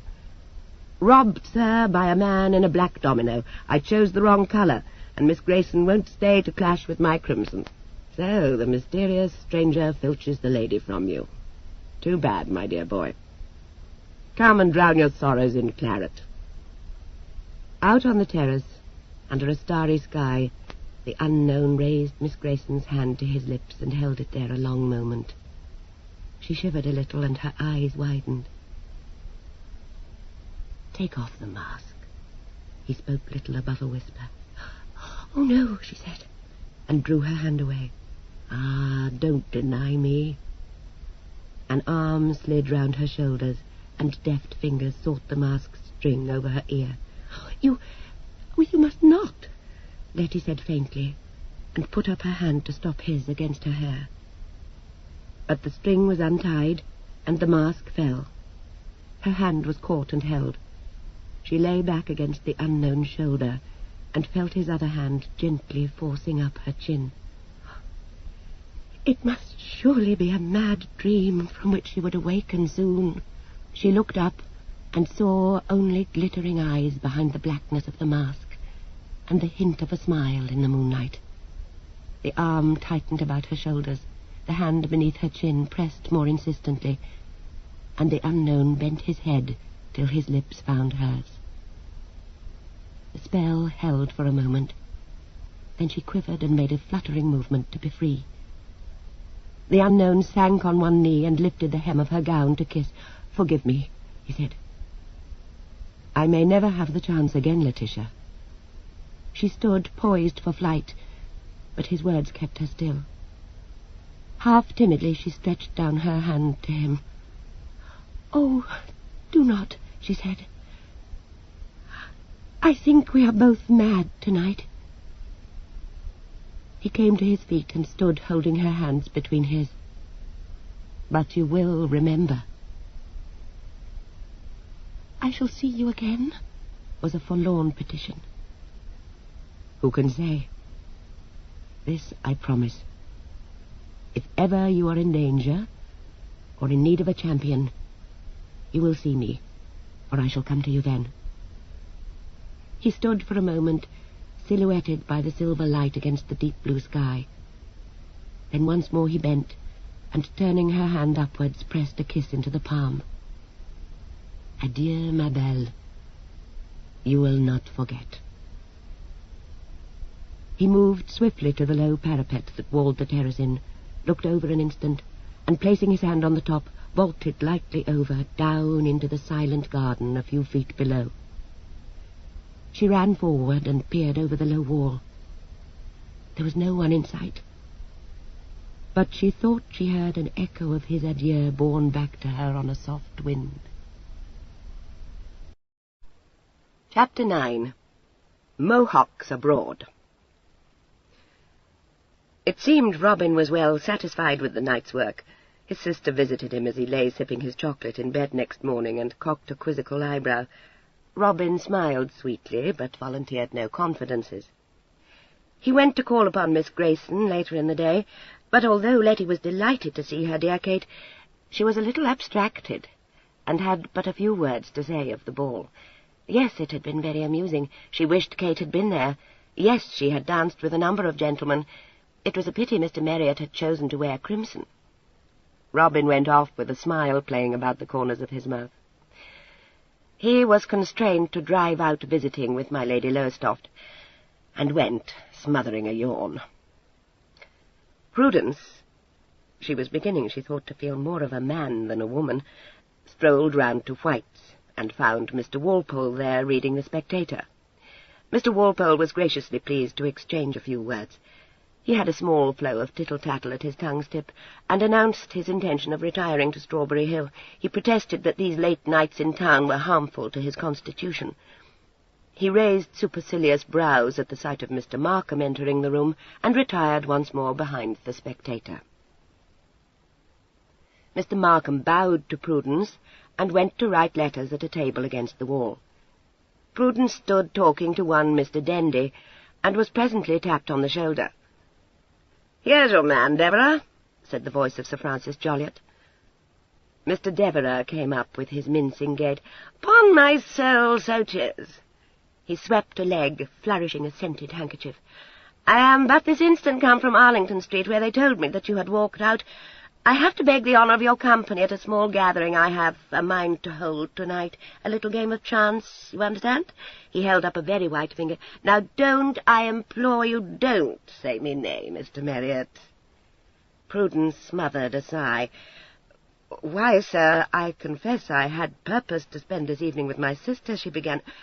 "Oh, come now, Marriott," expostulated Joliot jovially. "You must not deny me my revenge." "To be sure, I live in the most devilish outlandish spot," said Mr. Devereux mournfully. "But you may take a chair, and, you know, you may take a chair. 'Pon rep, sir, I do positively believe an evening spent at home is vastly more fatiguing than a quiet card party. 'Pon mine honour, sir." There was nothing for it but to show polite acceptance. Mr. Devereux was wreathed in smiles. "To tell you the truth, sir, I've had a devilish ticklish task to find anyone free tonight," he said naively. "Fanshaw's engaged, so's Barham, Molyneux goes out of town, Selwyn's in bed with a trifling fever." Over against the wall, Mr. Markham stopped writing and raised his head. "I'm overwhelmed by the honour done me," said Prudence ironically. The irony went unperceived. "Not at all, my dear Marriott. Oh, not in the least. I shall see you then? At 5? You can take a chair, you know, and be there in a trice." "As you say, sir, but I think I have not the pleasure of knowing your address." Mr. Devereux simpered elegantly. "Oh, a devilish inconvenient hole, sir. I've apartments in Charing Cross." "Ah, yes, I remember the street now," Prudence said. "At 5 o'clock, sir." Mr. Devereux beamed upon her, and airily waved one languid hand. "Au revoir, then, my dear Marriott. You will take a chair and suffer not the least inconvenience in the world. An evening at home, oh no, ecod." He drifted away on Joliot's arm, and the rest of his sentence only reached Prudence as a confused murmur. Mr. Markham went on with his writing. Prudence walked slowly back to Arlington Street. and remarked to Robin on his return that she was in danger of wearing herself away to skin and bone. Robin was bored. "Hey-ho! Would I were in your shoes. All this female society gives me mal à la tête. Give you my word, these card parties and drinking bouts will be the death of me." Robin swung an impatient foot. "Does it occur to you, my dear, that events have not transpired precisely as they were planned?" he inquired with a rueful look. "It has occurred to me many times. We meant to lie close." "Oh!" My Lady Lowestoft was arranging flowers in a big bowl. "But the bon papa planned it thus, my children. I was told to present you to the world." "Egad, we owe it to the old gentleman, do we?" said Robin. "I might have known. But why?" "Seulement, I think he judged it wisest. You escape remark this way. That is true, no?" "I suppose so. But the impropriety of Prue's conduct— Oh, lud, ma'am." "Consider only the impropriety of your own, my child," chuckled my lady. "I do, ma'am, often. But as regarding this charming reunion tonight, Mistress Prue, you'll be pleased to take a chair and eschew the burgundy. Behold the little mentor." Prudence bowed to him. "Rest you content, my Kate." The evening was like a dozen other such evenings. There was dinner and some ribald talk, cards with the decanter passing from hand to hand, and the candles burning lower and lower in their sockets. Prudence made her excuses soon after midnight. Her host rolled a blear eye towards her and protested thickly. Prudence was firm, however, and won her way. A sleepy lackey opened the front door for her, and she stepped out into the cool night air. The street was deserted, but she knew a chair might be found at Charing Cross a few score yards away. She swung her cloak over her arm and walked in that direction, glad of this breath of clean air after the stuffiness of the card-room. It may have been that never quite dormant watchfulness in her that warned her of danger. No more than 50 yards up the street she felt it in the air, and checked her pace slightly.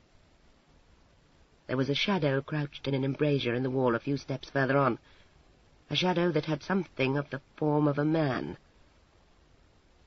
She slid a hand to her sword hilt, loosening the blade in the scabbard. She must walk on. No use turning back now. A little pale, but steady-eyed as ever, she went forward, her fingers closed about the sword hilt. The shadow moved, and behold, there were 2 other shadows springing up before her. There was a flash of steel as she wrenched the sword free from the scabbard, and for a moment the shadowy figures held back. The moment's hesitation was enough to allow her to get her back against the wall and to take a sure grip on the cloak over her left arm. Then there was a hoarse murmur, and the 3 rushed in on her with cudgels upraised. Her rapier swept a circle before her. The foremost man jumped back with a curse, but the fellow to the right sprang in to aim a vicious blow at Prudence's head. The rapier shot out, and the point struck home. Came a gasp and a check. The cloak, unerringly thrown, descended smotheringly over the wounded man's head, and there was at once a tangle of cloth and hot oaths. Prudence made lightning use of this momentary diminution in the number of her assailants, parried a blow aimed at her sword-arm, sprang sideways a little, and lunged forward the length of her arm. There was a groan, and the sword came away red, while the cudgel fell clattering to earth. She was breathless and panting. This could not last. Even now the 3rd man had got himself free of the cloak and was creeping on her with it held in his hand. She guessed he meant to catch at her blade through it, and her heart sank. She thrust shrewdly at the man before her, and staggered under a blow from a cudgel on her left. She was nearly spent, and she knew that a few moments more must end it. Then, from a little way down the street came a shout, and the sound of a man running. "Hold them, lad! I'm with you!" cried the newcomer, and Prudence recognized the voice of Mr. Belfort. He fell upon her assailants from the rear, and there was swift and bloody work done. With a howl, the man Prudence had first wounded went running off down the street, one hand clipped to his shoulder. His flight was the signal for the other 2 to follow suit. In another minute the street was empty, save for Prudence and the Honourable Charles. Mr. Belfort leaned panting on his sword and laughed hugely. "Gad! See him run," he said. "Hey, are you hurt, lad?" Prudence was leaning against the wall, dizzy and shaken. The shoulder which had sustained the blow from the cudgel ached sickeningly. With an effort, she stood upright. Naught. A blow on the shoulder, no more. She swayed, but mastered the threatened faintness, and bent to pick up her cloak. Her hand shook slightly as she wiped her sword in its folds, but she managed to smile. "I have to thank you for your prompt assistance," she said, trying to get her breath. "I rather thought I was spared." "Aye, 3-1, blister them," nodded Mr. Belfort. "But white-livered curs, upon my soul. Not an ounce of fight in 'em. Here, take my arm." Prudence leaned gratefully on it. Just a momentary breathlessness, she said. "I'm well enough now." "Gad, it must have been a nasty blow," said Mr. Belfort. "You're shaken to bits, man. Now come home with me. My lodging is nearer than yours." No, I thank you," Prudence said earnestly. "The blow struck an old wound. I hardly heed it now." "Tear and arms, but that's bad," cried Mr. Belfort. "Really, my dear fellow, you must come to my place and let me look at it." "No, on my honour, sir, it's less than naught. You may see for yourself I am quite recovered now. I shall not trespass on your hospitality at this hour of night." He protested that the night was young yet, but not to all his entreaties would Prudence yield. They walked on together towards Charing Cross, the Honourable Charles still adjuring Prudence at intervals to go home with him. "By gad, sir, these Mohocks become a positive scandal," he exclaimed. "A gentleman mayn't walk abroad, dammy, without being set upon these days." "Mohocks?" Prudence said. "You think they were Mohocks, then?" "Why, what else? The town's teeming with them. I was set on myself t'other day. Stretched one fellow flat." Prudence thought of the words she had caught as she had come up to the embrasure. A rough voice had growled, "This is our man, boys." She said nothing of this, however, to Mr. Belfort, but assented that without doubt the men had to be Mohocks, intent on robbery. "Good thing 'twas I left Devereux's rooms directly after you," said Mr. Belfort. "And that Burgundy, you know. Dem poor stuff, my boy. There was no staying longer. How a man can get drunk on it beats me. Look at me now, sober as a judge, Peter. But there's poor Devereux almost under the table already." They parted company at Charing Cross, where Mr. Belfort saw Prudence solicitously into a chair. She was borne off west to Arlington Street and set down safely outside my lady's house. A light burned still in Robin's room. Sure the child would never go to bed until she was come home. She went softly in and found Robin reading by the light of 3 candles. Robin looked up.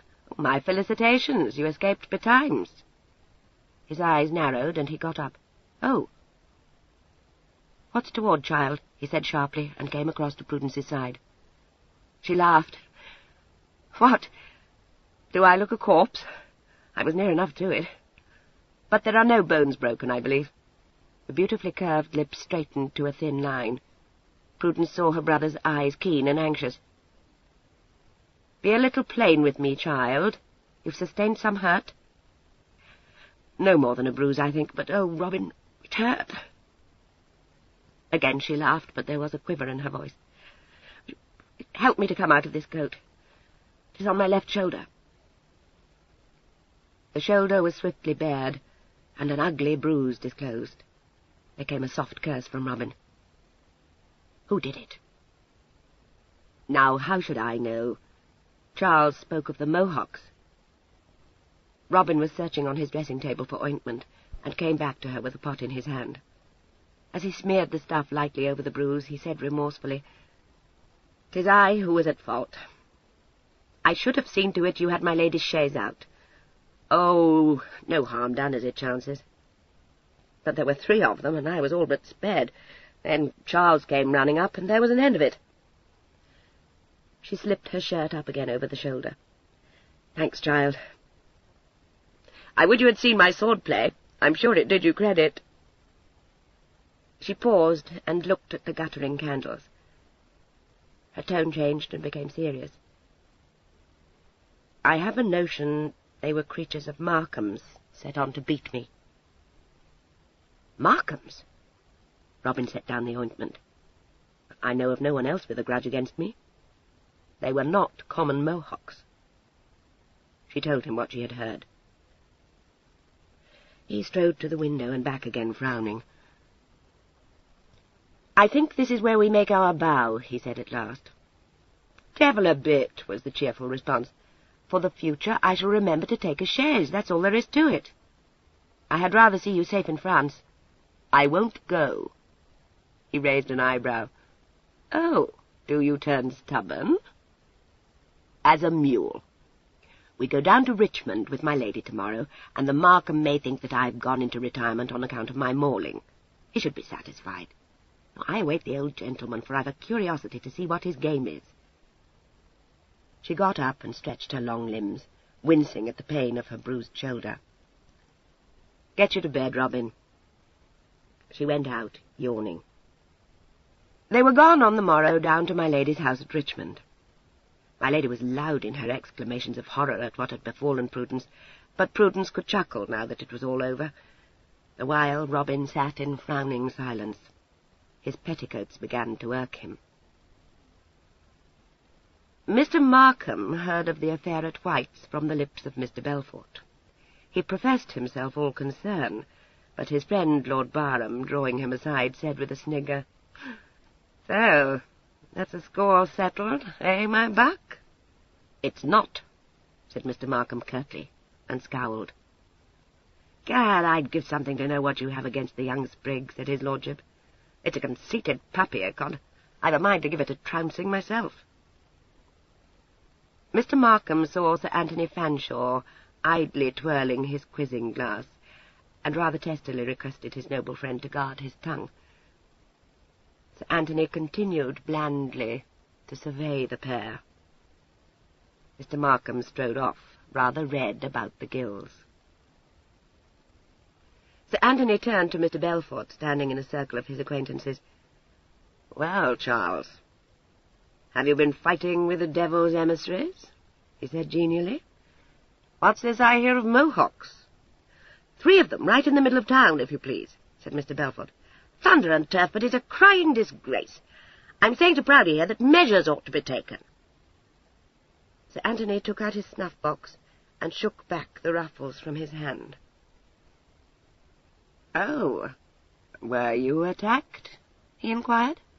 "Not I. It was young Merritt they set upon as he came off from Devereux's last night."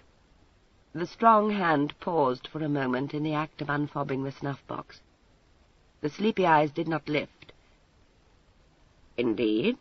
said Sir Anthony, and awaited more.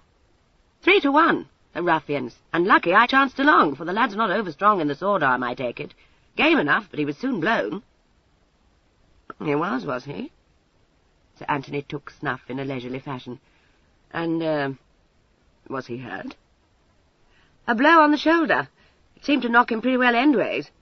But he said something of an old wound there, which would account for it," said Belfort, feeling that some excuse was needed. "Ah, an old wound?" Sir Anthony was politely interested. "Of course, that would, as you say, account for it." "There's naught to be said against the lad's courage," Belfort assured him. "Game as a fighting cock, pledge of my word. I was all for taking him off to my lodgings to attend to his shoulder, but no, he'd none of it." "He refused to go with you, did he?" Sir Anthony flicked a speck or two of snuff from his sleeve.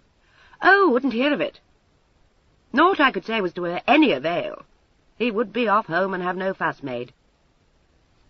"Very creditable," said Sir Anthony, stifling a yawn, and strolled away to meet my Lord March, just come in. Chapter 10. Sudden and startling appearance of the old gentleman. At Richmond, in the pleasant house with its gardens running down to the river, Sir Anthony was one of my Lady Lowestoft's visitors. He rode out to pay a morning call, and was fortunate enough to find my lady and her 2 guests at home. Sir Anthony indicated Prudence's stiff shoulder with a movement of his quizzing-glass. "Oh, you must needs go brawling about our streets, little man?"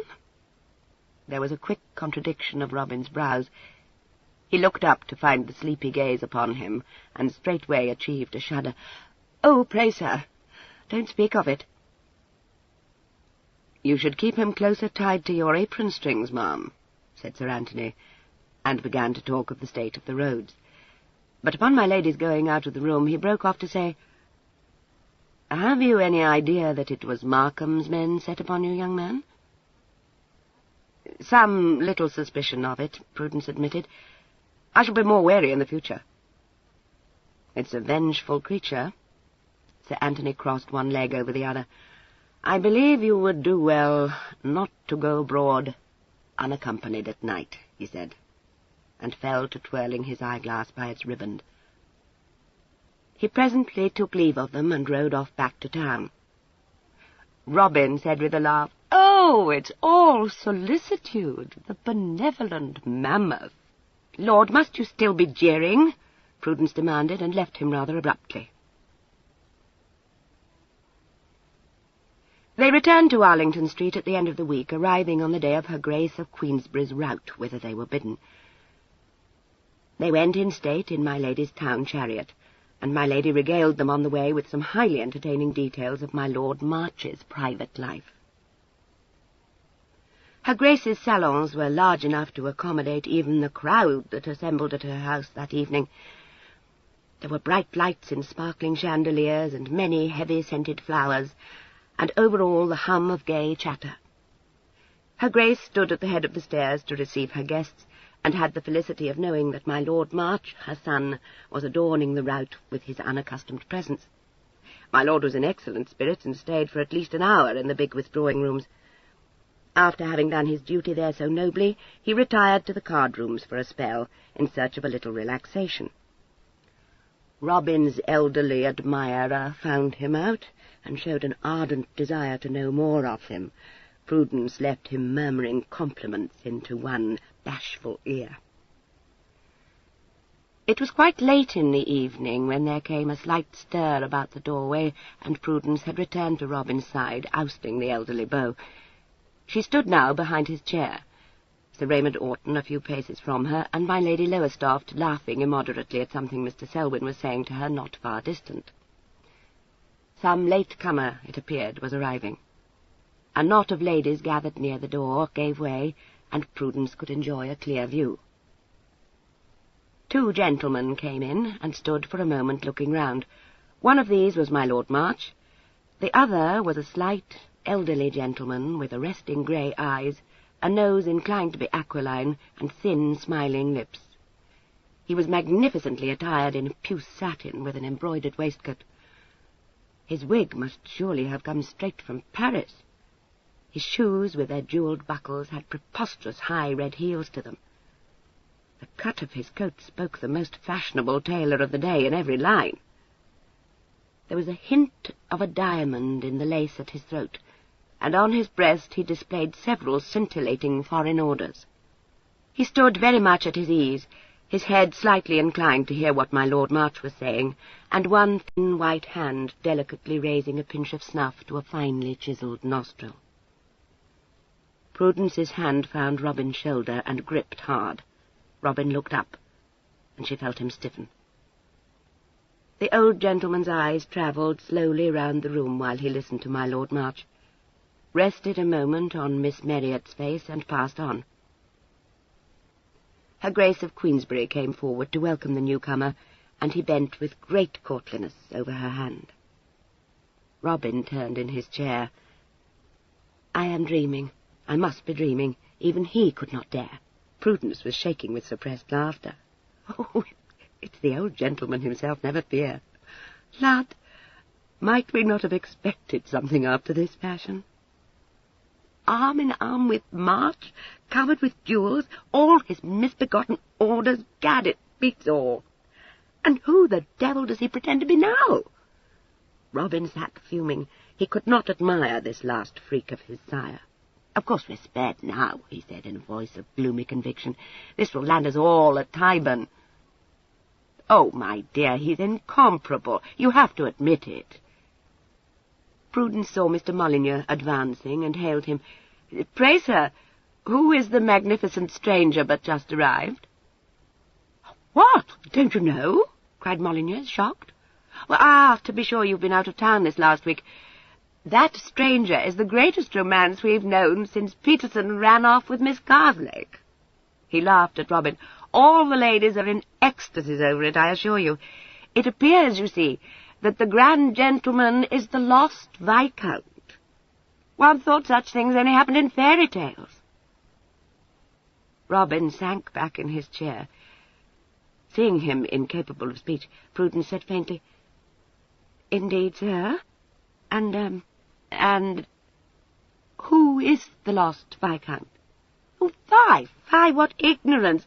The thing's the jest of the town. Ah, but you've been at Richmond. I forget that. Why, none but Tremaine, my dear boy, of course. Tremaine of Barham. Surely you must know that." Some dim recollection of my Lady Lowestoft's talk flitted across Prudence's memory. "I didn't know there was a lost Tremaine, sir," she said. "Good gad! Not know the Barham claim?" This was Mr. Belfort, who had wandered up to them. "Why, this is the lost black sheep appeared to filch the title from Rensley. It's a famous jest, and Rensley's as sour as a lemon over it." He laughed delightedly at the thought of the deposed lord's discomfiture. "But what's his claim?" persisted Prudence. "Oh, that! To be sure, no one remembered his existence in the least, but it seems he's a brother of old Barham who died a month or two back. Odd, ain't it? I never heard of any brother, but it was all rather before my time, of course. Anyway, Clovelly was telling me he has all the papers to prove he's the man, and a fine romantic story it all is. A jolt for Rensley, though." "Does Rensley acknowledge him?" Prudence found strength enough to inquire. "Well, as to that, Rensley's lying low, I take it. But I believe he told Farnborough he was sure his cousin was dead, and that this man had stolen the papers. But Rensley would take that tone, you know." Mr. Belfort perceived a friend close by, and was off to greet him. "And what do you make of that?" said Prudence calmly in her brother's ear. Robin shook his head. "It's the most consummate piece of impertinent daring. Gad, it beats our masquerade." "But how can he carry it off? And for how long? And why?" Robin demanded. "I mean, it's senseless. Why?" "Oh, the old love of a fine dramatic gesture, don't we know it? It's to rank with the time he played the French ambassador in Madrid, and he came off safe from that." "But this is England," Robin said. "God Dieu, will you but look at him now." The magnificent gentleman was bowing before Miss Gunning. Well they knew that flourish of a laced handkerchief. Egad, but he had all the airs of a viscount, or of a duke, for that matter. A large figure came up with him. The new Lord Barham gave Sir Anthony Fanshawe 2 fingers to clasp. Sir Anthony stayed but to speak a few words, and then walked leisurely away. Came a gasp from my Lady Lowestoft's direction. My lady sprang up. "Ah, mon cher Robert!" she cried, and held out her hands. Volubly she explained to Mr. Selwyn that this dear gentleman had long been known to her. "Thérèse!" My Lord Barham kissed both her hands. "I have the supreme felicity to find you." "Faith, it's an ecstatic old gentleman." The voice came from behind Prudence. Sir Anthony Fanshawe had come round the room to her side. "I'm to understand it's a lost viscount, or some such matter." Prudence took snuff with an air of unconcern. "Quite so. The last of the Tremaines, it appears. Offspring don't so far materialize." My Lady Lowestoft was bearing down upon them with a hand on Lord Barham's arm. "Mon cher, I must present to you some dear young friends of mine," they heard her say. "It is a Mr. and a Miss Marriott, who are staying with me for a space." "I am enchanted to meet a friend of my Thérèse," his lordship declared, and was straightway presented to Miss Marriott. Robin arose and spread out his skirts. As he rose from the curtsy, he extended a right hand regally, and gazed limpidly into the face of his sire. My lord bowed deeply over the hand, and looking up bestowed a glance of admiration upon Miss Marriott's fair countenance. "But charming," he said. "Charming, I protest." It was Prudence's turn now, and she made my lord a leg. Deep down in the grey eyes the twinkle lurked. "I am honoured, sir." My lord bowed slightly, as became a man of his years and rank, and smiled with delight upon Mr. Marriott. Indeed, a most affable old gentleman. He turned to compliment my lady on having two such enchanting friends to stay with her, and promised himself the pleasure of waiting upon her in the morning. With yet another bow to Miss Marriott, he walked away with my lady on his arm. "I am entirely overpowered," complained Sir Anthony, and sat down beside Robin. Robin tilted his head speculatively. "Something of a foreign air," he mused. "Do you agree, sir?" "Something of an oppressive air, I find it," answered Sir Anthony with a chuckle. "My lady seems to know him very well," remarked Prudence, and went away to glean what information she could. Accounts varied, but it seemed my lord had quarrelled violently in his youth with his father, and had taken himself off to France with a low-bred bride of his own choosing. Since that day he had never been heard of, until suddenly, soon after the death of his elder brother, he descended on the town in a blaze of magnificence. Prudence expressed surprise that he had not shown himself upon the death of his father, but the answer to that was ready. There were rumours there had been little love lost between the brothers. The remarkable gentleman had chosen to remain in obscurity. She could obtain no more certain information, and returned with her gleanings to Robin. My Lady Lowestoft was ready to go home. They greeted her proposal with relief, and were borne off under her wing. My Lord Barham, seeing them go, waved his hand, and said, "À demain," most gallantly. Not until they were safe inside the coach did my lady give way to the mirth that was consuming her, but then she lay back against the padded cushions and laughed till the tears ran down her painted cheeks. Robin regarded her gloomily. "Aye, it's a rare jest, ma'am." It is altogether magnifique," she gasped. "It is a coup the most superbe. Not even I dreamed of anything so superb." She sat up and dabbed at her eyes. "Voyons, was there ever such a man? I myself am ready to believe him to be Lord Barham. And what an air, what effrontery, mon Dieu, mon Dieu! I have not been in such an agony of laughter since he stole the Margrave's mistress." "That's a tale I don't know," said Prudence. "I perceive that a hurried flight to France awaits us." But no. Why, my cabbage?" "He proves himself the lost Vicomte, and who is to know more?" "Oh, it's simple," said Robin dryly. "But there is always the possibility of the true Viscount's appearance." "How, my child?"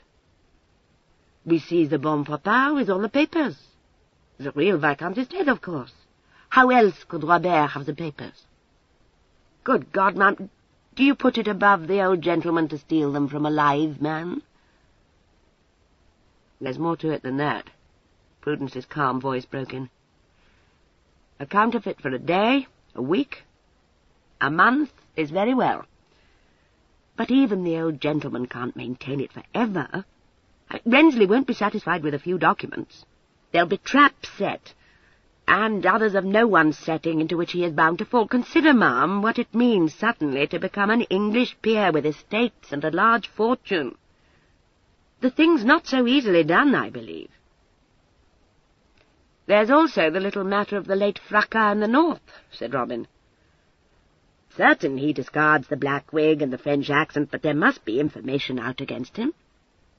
"My children, I have faith in him," her ladyship declared. "He is, as I have said, magnifique." Chapter 11. My Lord Barham in Arlington Street. When the black page announced my Lord Barham next morning, both Mr. and Miss Marriott were with my lady in the morning-room. My lord was ushered in, very point de vis, with laced gloves and a muff of miniver and a long beribboned cane. The muff and the cane were given into the page's charge. The door closed behind this diminutive person, and my lord spread wide his arms. "My children," he exclaimed, "behold me returned to you." His children maintained an admirable composure. "Like Jonah cast up out of the whale's belly," said Robin. My lord was not in the least put out of countenance by this coolness. "My son," he swooped upon Robin, "perfect, to the last detail. My Prudence." Prudence submitted to a fervent embrace. "Well, sir, how do you do?" she said, smiling. "We perceive you are returned to us, but we don't understand the manner of it." He struck an attitude.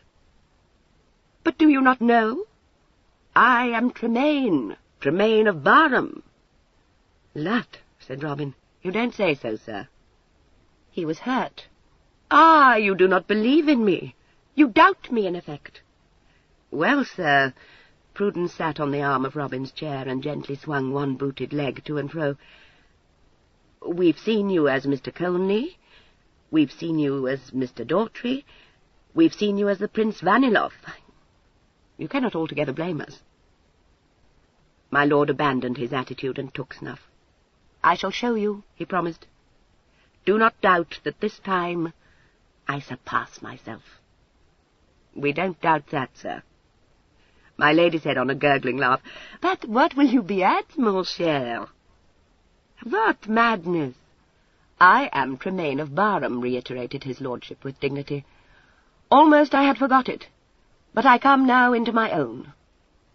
You must have known," he addressed the room at large, "you who have watched me, that it was more to me than a mere wandering gamester." "Faith, we thought it just devilry, sir," Prudence chuckled. "You do not appreciate me," said my lord sadly, and sat him down by the table. "You lack soul, my children. Yes, you lack soul." "I concede you all my admiration, sir," said Prudence. "You shall concede me more still. You shall recognize a mastermind in me, my Prudence. We come to the end of our travels." "Tyburn way," said Robin, and laughed. "Egad, sir, you've a maggot in your head to venture on such a piece of folly." The old gentleman's eyes glinted. "Do my schemes go awry, then? Do I fail in what I undertake to do, Robin, my son?" "You don't, sir, I'm willing to admit. But you break fresh ground now, and I believe you don't know the obstacles. This is England."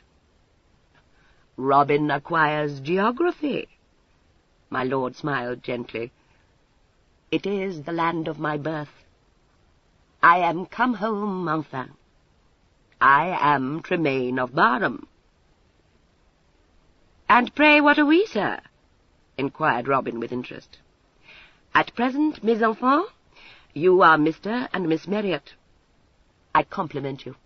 It is admirable. I see that you inherit a part of my genius." He kissed his fingertips to them. "When I have made all secure, you are the Honourable Robin and the Honourable Prudence Tremaine." "Of Barham," interpolated Prudence. He looked at her affectionately. "For you, my beautiful Prue, I plan a great marriage," he informed her magnificently.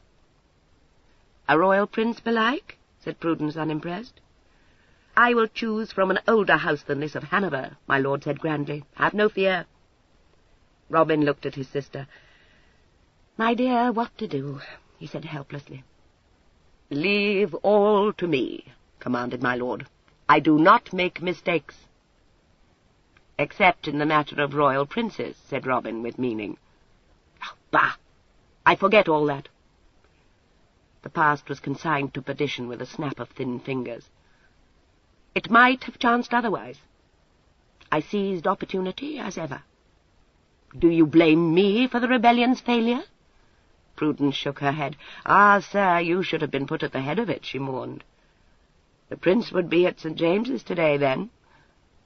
My lord was forcibly struck by this view of the case. "My child, "You have intuition," he said seriously. "You are right. Yes, beyond all doubt you are right." He sat lost in meditation, planning, they knew, great deeds that might have been. They exchanged glances. My lady sat by the window, chin in hand, raptly gazing upon the old gentleman out of her narrow eyes.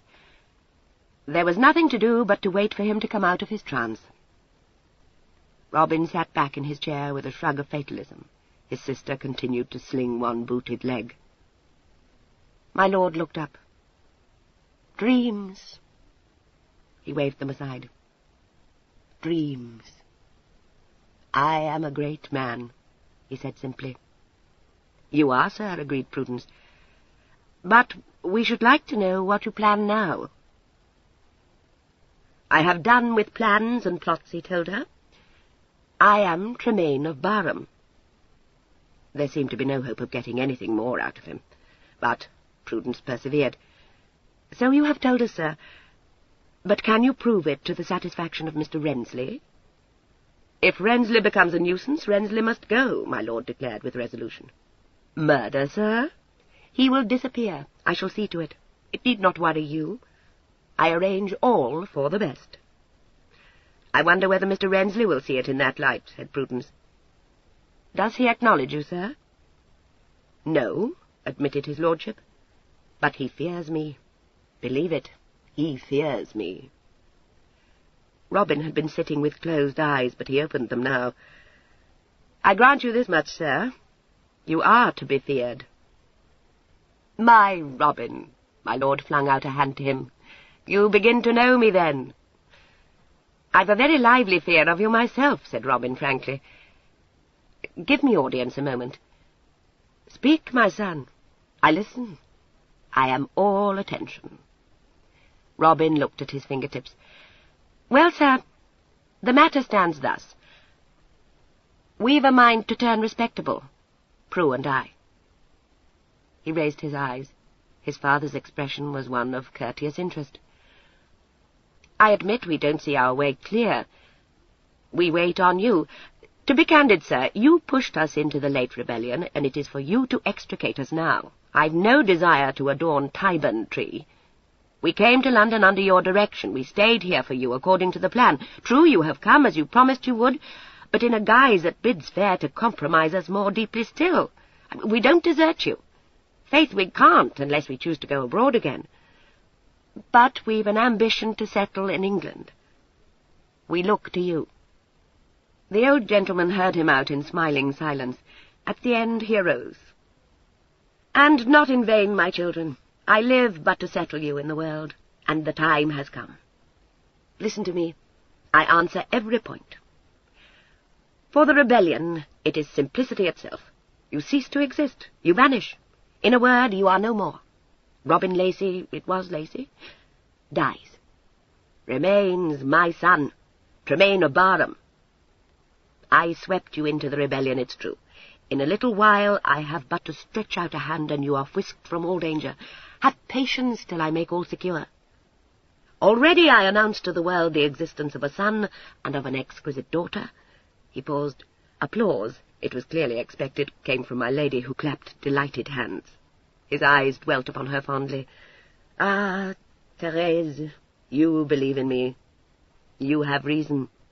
Not twice in 500 years is my like seen." "The world still has something to be thankful for," sighed Robin. "It's all very fine, sir, and I had as lief be Tremaine of Barham as Robin Lacey. But how do you purpose to arrive at this promised security?" "That I do not as yet know," said his lordship. "I make no plans until I see what I have to combat." "You realize there's like to be a fight, sir?" "Most fully. There are maybe some few who will know me from foreign days. Those I do not fear. They are less than nothing. And," interrupted his son, "there may be also some few who will know you from Scottish days. What of them?" "They, too, are less than nothing," said my lord. "Who would dare to seek to expose me?" He laid stress on the last word. It seemed fitting. "What man knows me among the Jacobites whom I do not know? Not one. I have some papers in my possession make me dangerous beyond the power of imagination. Jacobite papers? Said Robin sharply. Then burn them, sir. You are not, after all, Mr. Murray of Broughton. My lord drew himself up. You suspect me of infamy. You think that Tremaine of Barham turns informer. You insult me. You, my son. Egad, sir, let us have done with heroics. I'm to suppose you keep your papers for some purpose. You may consider them as a sword of Damocles in case of necessity, said my lord. There is only one thing that I fear. One little significant scrap of paper. I shall overcome the obstacle. Paper? You've set your name to something? Where is it? Demanded Robin. If I knew, should I fear it? My lord pointed out. It seems to me, sir, said Prudence slowly, that there is a sword of Damocles poised above your head as well. There is, my child. You perceive that I conceal nothing. But it is my fate to be victorious. I shall contrive. The grey eyes widened. I contrive, said Prudence softly. Do you know, sir, you puzzle me. It has ever been my motto, the old gentleman pointed out triumphantly. It is the word of the Tremaines. Consider it, my daughter, consider it well. I take my leave of you now. You will find me in my lodgings at Half Moon Street, close by my loved ones. I have come, and your anxieties are at an end. It is in my mind that they are only just beginning, said Prudence ruefully. My lady got up to lay a hand on his lordship's sleeve.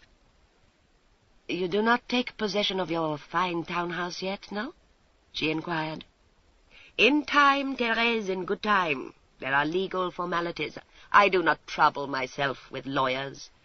This was once more in the grand manner. My lord beamed upon his children. Farewell, mes enfants. We meet again later. He kissed my lady's hand, and was gone with a click of red heels on the wood floor and the wave of a scented handkerchief. Chapter 12. Passage of arms between Prudence and Sir Anthony.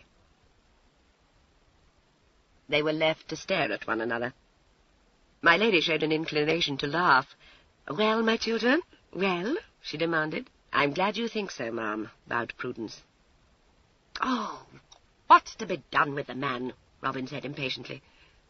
Prudence walked to the window and stood looking out into the sunny street. Her voice held some amusement. My dear, I take it the question is rather what he will do with us. I mean, can you make head or tail of it? Not I, faith. Ah, you preserve your placidity, don't you? Robin said. She laughed. I mean, what else? If we fall, why then we must. I see no way of preventing it. Alack, I haven't the trick of coaxing the old gentleman into sense. There is no way. We're treading another of his mazes, and the devil's in it that we've no choice. For myself, if the old gentleman would be a little plain with us, I'm willing enough to play this game out, but I would know where I stand. We ply him with questions, and what answer have we? Why, that he's a Tremaine of Barham, forsooth. What to do with a man who can say naught but what is assuredly a lie? I think he believes it, Prudence remarked, twinkling. Of course he believes it. He always believes in his own inventions. I'll swear therein lies his success. My lord is a wonderful old gentleman. My lady brushed her hand lightly across the table's polished surface. She looked curiously at her young friends. But you do not believe it? Hardly, ma'am, Robin shrugged. Do you? Me, I know nothing. Would he embark on it, do you think, if there was not some truth behind?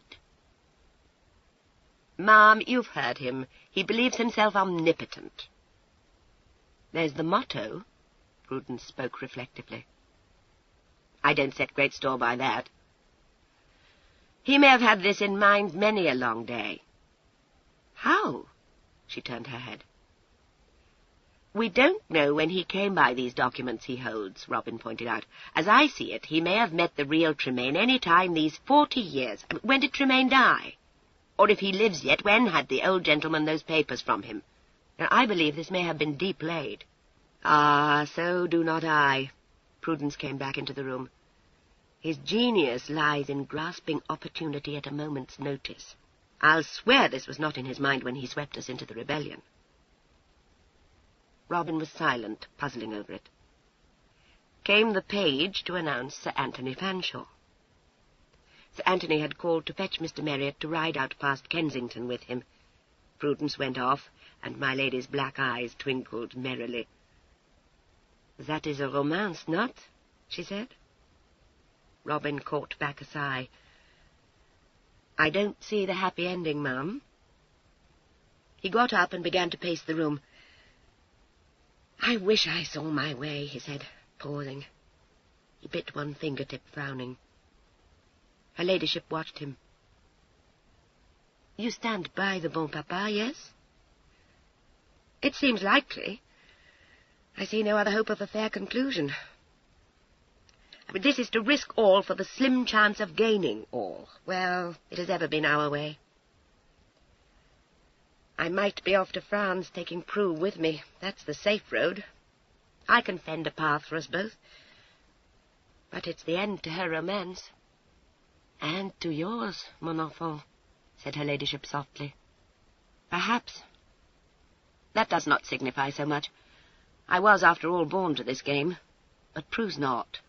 She hankers now after the secure life, wedded to the mountain, I suppose. Oh, it's a pretty coil." He resumed his pacing. "I've thought on all this, ma'am. I don't see the way to compass it, for the mountain's a respectable gentleman, and we... Well, to be plain, we're adventurers. Now comes the old gentleman in a preposterous guise, and... Egad, it's a forlorn hope, but the only one that I can perceive. If he can brave it out, why then the Honourable Prudence becomes a fitting bride for an even greater man than the great Sir Anthony." She nodded. "That's certain. Me, I do not see so very much to fear." "I see a multitude of things, ma'am, and one more clearly than all the rest. He admitted himself there was somewhere a document bearing his name. If I but knew who holds it—" He broke off and compressed his lips. "You think you could obtain it, my child?" There was a confident little laugh.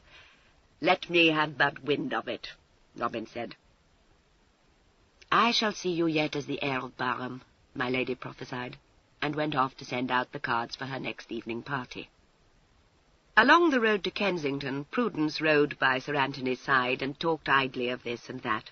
Sir Anthony rode a big raw-boned chestnut and sat his horse well. The brute had tricksy manners, but he seemed to know his master and responded to the slightest movement of the strong hand on the bridle. Prudence herself had horsemanship.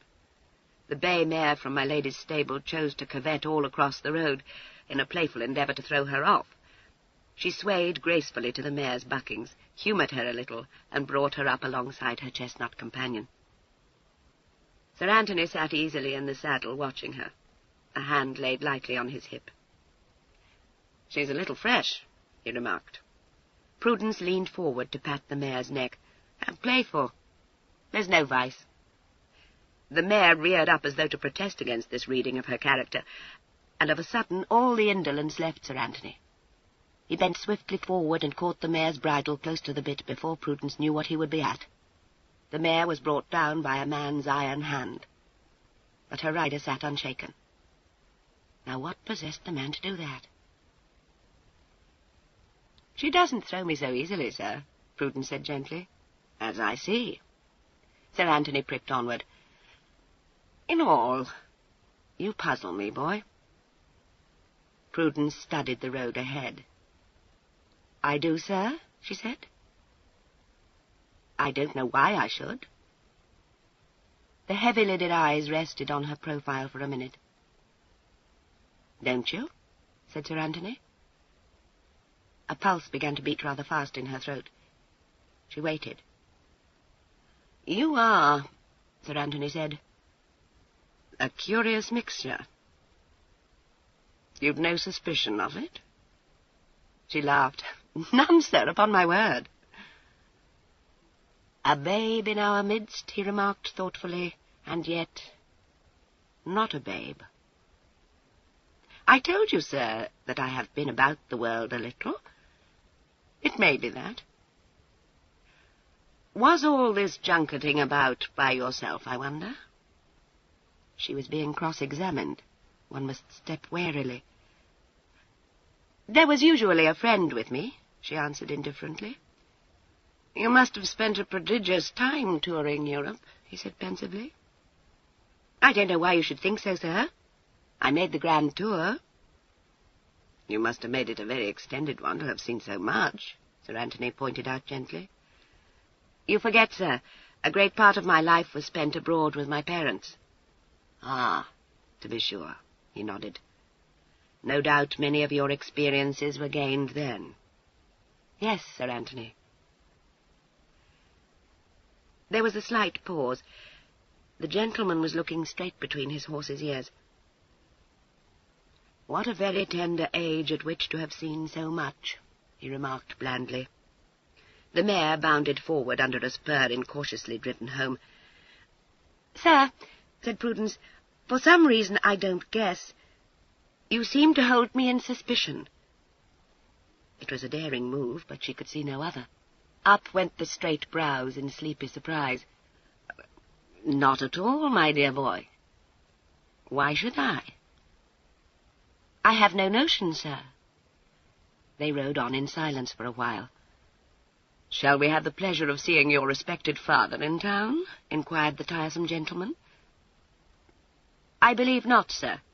Why, I am sorry, said Sir Anthony. I confess I have an ambition to meet the begetter of so worldly wise a youth. No doubt my father would surprise you, sir, said Prudence with truth. It's a remarkable old gentleman. No doubt he would, agreed Fanshawe. I find that life is full of surprises. For a moment, grey eyes met grey. The sudden appearance of the lost Viscount, for instance, said Prudence lightly. Precisely. And the no less sudden appearance of the Pretender not so long back. So that was the gist of the matter, was it? Prudence drew in her breath. The lazy voice continued. And, when one thinks of it, the sudden appearance of the Marriotts. Oh, that! Sudden to you, I make no doubt, but believe me, it was not sudden to us. My sister was in a fever of anticipation for weeks before. The danger point seemed to be past. Sir Anthony preserved a thoughtful silence. You did not go down to your house at Wych End, after all, sir, remarked Prudence at length. No, little man. I changed my mind since your company was denied me. She flushed and looked up frankly. I wonder that you should so greatly desire my company, Sir Anthony. He stroked the chestnut's neck with the butt of his whip and smiled a little. Do you? He said, and turned his head. Now why? Faith, when he let one see them, the gentleman had most understanding eyes. Well, sir, Prudence looked demure, I have a notion you think me an escaped rebel. And if you were, said Sir Anthony, must I necessarily deny you my friendship? I believe you to be a good Whig, sir. I hope so, little man. I took no part in the late rebellion, sir. I have not accused you of it, my dear boy. The horses dropped to a walk. But if I had, Sir Anthony, what then? You might still rest assured of my friendship. There was a warm feeling about her heart, but he did not know the full sum of it, alack. You are very kind, Sir Anthony, to an unknown youth. I believe I remarked to you once that I have an odd liking for you, little man. One of these strange twists in one's affection for which there is no accounting. If I can serve you at any time, I desire you will let me know it. I have to thank you, sir. She could find no other words. "You may perhaps have noticed, my dear boy, that my friends call me Tony," he said. She bent to fiddle with her stirrup leather, and her reply was somewhat inarticulate. When she sat straight again in the saddle, she showed a heightened colour, but it might have been due to the stooping posture. Chapter 13. Encounter at White's. Far from exhibiting a disposition to seek any sort of seclusion, such as might be supposed to become a gentleman waiting upon so large a claim, the new Lord Barham showed himself abroad whenever opportunity presented itself. It was quite impossible for anyone living in polite society to be long ignorant of his lordship's existence. He was a most prominent gentleman. His stature might lack something in height, for he was, after all, but a small man, but this was more than compensated for by the overwhelming personality of the man. He had but to enter a room for every eye to turn involuntarily in his direction. It was not in his dress that this distinctiveness lay, though that was always gorgeous. It was not even in his carriage, however haughty that might be. It was thought to lie in the arresting quality of his eyes. If he looked at one, one was straightway conscious of no little magnetism. Discussion concerning him was rife. His children had to listen to all manner of conjectures and rumours, and derived therefrom some amusement, and some alarm as well. He had his supporters. In the ranks of the ladies they were numberless. Who, pray, could like that coarse Rensley? The ladies knew nothing of claims or legal matters, but they were sure this gentleman had all the air of a great man, and was far more fitted to be a viscount than the odious Rensley. Amongst the men opinions were varied. There were those who said he had the look of the Tremaines, and there were others who could see no resemblance. Foremost of these was old Mr. Fontenoy, who had some recollection of the lost Tremaine as a boy. He said that the lad he had known was a frank, impetuous youth, and could by no means have developed into the incorrigible actor this fellow showed himself to be. But opposed to Mr. Fontenoy stood my Lord Clevedale, that jovial peer who claimed also to have known young Tremaine. He could very easily imagine that the hot-headed boy might easily change into the present figure as the years went by. He claimed old acquaintance with Lord Barham, and was accepted with rapture. To be sure, the Viscount seemed to remember very little of those bygone days, but then my Lord Clevedale's memory was also a trifle hazy.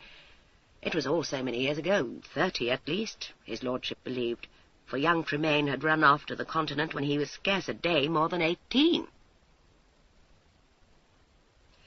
No one set much store by Mr. Rensley's stout refusal to acknowledge his supposed cousin. Naturally, Rensley would fight.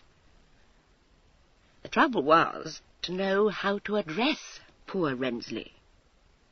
One could not have two viscounts of the same name.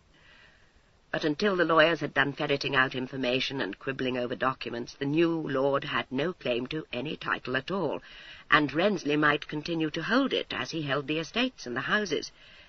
Yet, for some reason, it must again lie in that magnetic eye, the newcomer was everywhere addressed as Lord Barham, while his less forceful relative sank back into undistinguished esquiredom. It was thought to augur well for the authenticity of my lord's claim that he made no demand on the estate. An impostor, so it was argued, would have been sure to try to get money advanced to him from the lawyers. But his lordship had put forward no such suggestion, nor did he show any desire to oust Rensley from the town-house in Grosvenor Square until all should be satisfactorily proved. The ladies thought this showed a sweet disposition in the old gentleman. The gentlemen wagged solemn heads, and did not know what to make of it.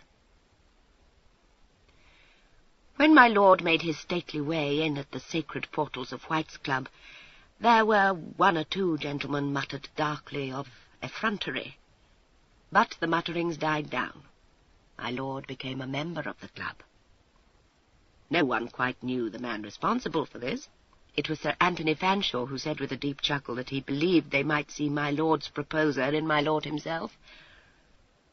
Several gentlemen were quite indignant when the full force of this suggestion dawned on them, but there was no movement made to eject his lordship. He was accepted perforce, and it had to be admitted that in spite of some foreign extravagances of manner, his ton was all that it should be, and his general bearing a fine mixture of stateliness and affability. But there was no denying the man was a puzzle. No one could remember ever to have heard him announce point-blank that he was in very truth what he claimed to be. It was recollected that naturally no one cared to ask him this ticklish question, and this was thought by some to extenuate this omission on his part. But others felt that an honest claimant should have an open way with him. Instead of offering any proof to Rensley and the world at large of his identity, he seemed content to remain an enigma until the lawyers should have done. Lord Clevedale considered this attitude to be a point in the old gentleman's favour, but Mr. Fontenoy shook his head and said it was not at all in keeping with the character of the young Tremaine. There was some discussion also as to the ticklish point of my lord's social position while the matter stood in abeyance, but in the end it was decided, no one quite knew how, that he was to be received. In this the ladies may have had something to say, for they frankly doted on his lordship. So the old gentleman paraded the town and became immersed in social engagements. His children met him almost every day at some house or other, and it was observed that his lordship was developing quite an affection for these young guests of his dear friend Lady Lowestoft. Sir Anthony saw fit to twit Prudence on the growing intimacy one late afternoon at White's. They were standing in the card-room, Sir Anthony but just come in, and Prudence having risen from a faro table. She had her answer ready. "Oh, it's quite an amusing old roué," she said, with a startling lack of respect for so near a relative. "He comes to visit my lady, and ogles my poor Kate." "And how does Miss Marriott take that?" inquired Sir Anthony, nodding across the room to Mr. Belfort. "With equanimity, sir. I tell her she's like to lose her heart to the old gentleman. Pray, is he married, do you know?" "I should have thought you would be more likely to have the answer to that," was the unexpected rejoinder. "I, sir?" "My Lady Lowestoft should know, surely," said Sir Anthony in mild surprise. She bit her lip. Fool to make so stupid a slip. A sure sign her nerves were not so steady as they had been. She proceeded to smooth over the slip. "Oh, we know he had a wife once," she said, "but she has been dead these many years. He says nothing of a fresh marriage, but I believe he does not tell my lady all." There was a movement behind them. They stood a little in front of the door, and they turned now to see my Lord Barham come in on the arm of Lord March. "Ah, my dear Fanshawe," said the old gentleman, "and my young friend Peter Marriott, you behold me fresh from the fatigues of a full hour with my perruquier." He put up his arm and surveyed the room through it. "Now, where is my good friend Clevedale?" Clevedale himself came up. "Well, Barham, what's this? You're half an hour late, and here I am waiting on you."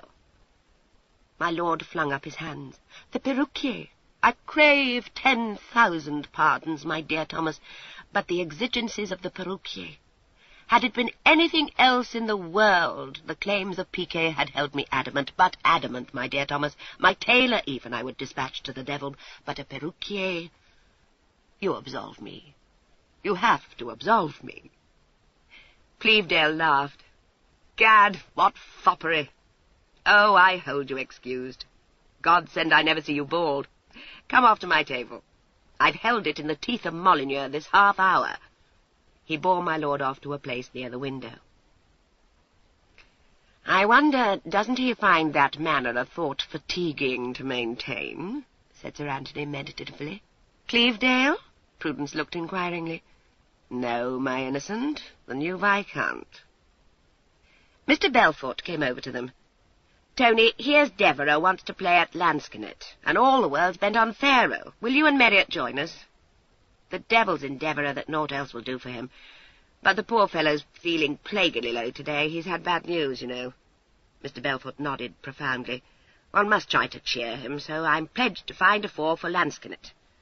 Always plays lansquenet when he's in trouble, does Deborah." "Pray, what's the nature of his trouble?" Prudence asked solicitously. "Oh, cursed bad news, my boy. "That old aunt of his, from whom he has expectations, has rallied, and they say she'll last another 10 years. Poor old Deborah, you know. Must try and raise his spirits." So with this praiseworthy intention, they went to play lansquenet with Mr. Deborah. There entered a few minutes later Rensley, in company with his friend Mr. Markham. Mr. Markham looked heated.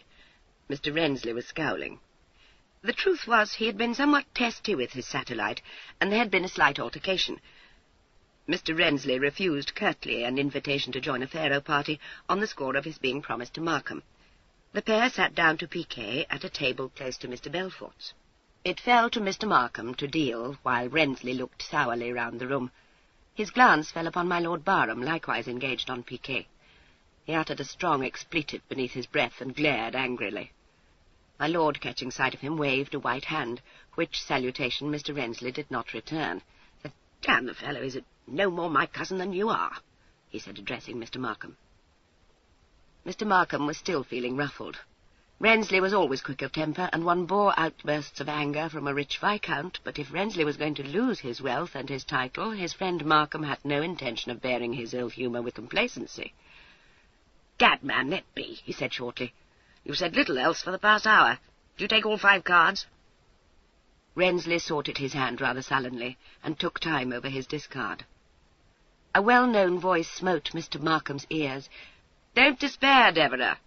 She may die of an apoplexy yet." Mr. Markham looked sharply round, and found that Mr. Merriott was seated close at hand. He bowed politely, but his brow was black when he faced Rensley again. Rensley saw, and smiled disagreeably. "Aye, the young sprig from the country's here, Gregory. Ecod, I believe the lad's worsted you in some encounter, eh? Hmm? Now, what did he do to you, I wonder?" "That puppy!" Mr. Markham flushed. "I could break him across my knee." "Well, why don't you?" asked Rensley. "You talk a deal, the Lord knows." Mr. Markham laid down his cards. "Not to you for much longer, sir, I warn you," he said. "Oh, play to my lead, man, play to my lead. Gad, but you'll admit you'd try the patience of a saint with your prating of having seen that impostor somewhere and not knowing where. Why can't you think?" My Lord Barham rose from his table across the room and stood for a moment talking to March. 1 or 2 men gathered around them. After a moment a dice-box was produced, and March cast the dice on the table. Heads were bent over it. There was a laugh and a murmur of speech, and my Lord Barham swept up the dice. Mr. Markham chanced that moment to look up. He saw my lord shake back his ruffles, and with eyes growing gradually wider, he saw him throw the dice with a curious flick of the wrist. Mr. Markham was in the act of dealing, but his hand with 3 cards in it stayed poised in mid-air, and he continued to stare across at my lord, his jaw slightly dropped. "What's to do now?" demanded Rensley. "Gad, have you remembered?" he added eagerly. "That man! Why, fiend seize it, he's no more than a common gamester. Of course I know him. Thunder and turf, he's no viscount. He used to keep a gaming house in Munich. The instant he cast the dice, it all came back to me. Know him? I've played in his house a dozen times." It seemed the dice had been cast for some special stake only. My lord was coming slowly across the room with March and Clevedale, laughing gently at something March said in his ear. He paused a moment by the lansquenet table, and complimented Sir Anthony on his play. "So few people nowadays understand the art," he sighed. His smiling glance fell on Rensley's face. He came to the other table, still leaning on Clevedale's arm. "My cousin, I salute you," he said. Mr. Rensley's chair scraped along the boards as he sprang up. "Damn it, don't call me cousin," he said loudly. "You're no more than a cursed gamester." There fell a sudden hush, for Rensley's voice carried through the room. Heads were turned. There followed a buzz of whispering. One of his companions fell a little away from my Lord Barham. My lord continued to smile. "Oh?" he said. "Who told you that?" Markham put down the pack of cards. "I visited the gaming house you used to keep in Munich," he said. My lord looked at him with interest. The whole room awaited breathlessly his reply. It came as a complete surprise to every man there. "Then that must have been where I met you," he said in the tone of one making an agreeable discovery. "I thought your face familiar from the first." At the lansquenet table, Sir Anthony gave a low laugh. "Faith, I begin to have a liking for the old gentleman," he said. "You admit it, do you?" Mr. Rensley felt his words fall lamely upon expectant ears. "Admit what?" said my lord, puzzled. "Why, damn me that you kept a common gaming house." My lord's hand was raised. "No," he said emphatically, and a sigh went round the room. His next words dispelled relief. "Never in all my life have I kept anything that was common. You insult me by the suggestion." There was a low ripple of laughter. People were gathering about that corner of the room, eager to hear what might be the issue. "No use to play with words, fellow, that won't serve," Rensley cried angrily. "Have you kept a gaming house?" The old gentleman took snuff. "I have kept at least a dozen, my dear Rensley," he said with perfect composure. He looked again towards Mr. Markham. "I am not entirely satisfied," he mused. "Are you sure you never had lessons in fencing from me, sir?" There was a gasp. All play was at an end in the card-room. My Lord March burst out laughing. "Gad, Barham, have you been a fencing master too?" he exclaimed. The old gentleman shut his gold snuff-box with a snap. "My dear March," he said haughtily, "there is nothing I have not been." He looked again at Mr. Markham. "Are you quite sure I did not give you lessons in fencing? Let me think a moment. Yes, I had an establishment in Rome once, and yes, another in Turin." "It's quite possible, no doubt," sneered Mr. Markham. "I don't trouble to remember all my fencing instructors." "Then of a certainty you are not a pupil of mine," said my lord. "Me you could never forget, for those whom I taught are masters of fence. It goes without saying. I am incomparable. I have no equal in the art." Again March broke in. "I'd give something to hear the story of your life, Barham," he said, hugely entertained. Rensley flushed. "His name's not Barham," he said furiously. "He's the impostor I always said he was." March froze to instant haughtiness. "He has at least the advantage of you in the matter of good manners, Rensley," he said. Public opinion veered round in favour of the old gentleman. "Oh, it's very, very deplorable," Mr. Devereux said with a mournful shake of the head. "But he might be all these damned bourgeois things and still remain Tremaine of Barham." "You're pleased to give him countenance, my lord, but you shall see him exposed," Rensley snapped. "But expose me," cried the old gentleman, and threw wide his arms. "I am here to answer you. Who, then, am I?" "Good God, am I to know who you are?" exclaimed Rensley. "But you are not Tremaine. Why, you couldn't tell me a thing about the family that's not known to the whole world." "Aye, that's a challenge. He must answer that," whispered Sir Raymond Orton. "I can at least tell you, cousin, that a portrait of me hangs in the Pink Salon at Barham. A very damnable likeness of me as a child, taken with my late lamented brother," said my lord softly. "A hit," Mr. Belfort confided to Prudence. "That's a hit." She sat in an attitude of negligent attention, an arm flung over the back of the chair, and her calm face inscrutable. She nodded, and was conscious of Fanshaw's eyes upon her. Rensley banged his fist down on the table. "It's not the Pink Salon," he declared. "There is no Pink Salon." Mr. Belfort was of the opinion that this was a bad check. "In my day," said his lordship, undisturbed, "it was pink." "Faugh! What do you know of it? You're trying to brazen it out with a barefaced lie." Mr. Fontenoy spoke grudgingly. "There was pink salon, he said. Lady Barham used it. My lord swept round to face him. Ah, you remember then, he said eagerly. A pink salon in the west wing. There was an oriel window and my mother's broidery table set there. He became wrapped in reminiscences. This produced a sensation. Mr. Belfort thought the old gentleman scored a decided hit there. Rensley was discomfited for a moment, but recovered. Oh, you've been in the house in your youth, that's all there is to that. You were a groom there, I dare swear, and you got into the house. Mr. Belfort wagged a solemn head. Aye, that's a possibility, you know. My lord's eyes glinted. Very sweet was his voice, dangerously sweet. It's more than you can claim to have done, my dear cousin, he said gently.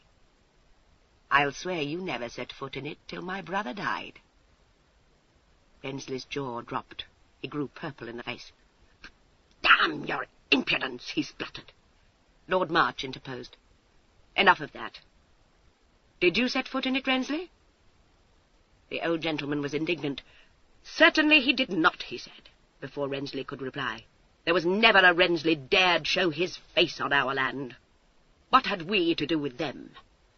Almost he snorted. His daughter's eyes widened a little. Mr. Belfort sniggered. Rensley bit back a hot answer.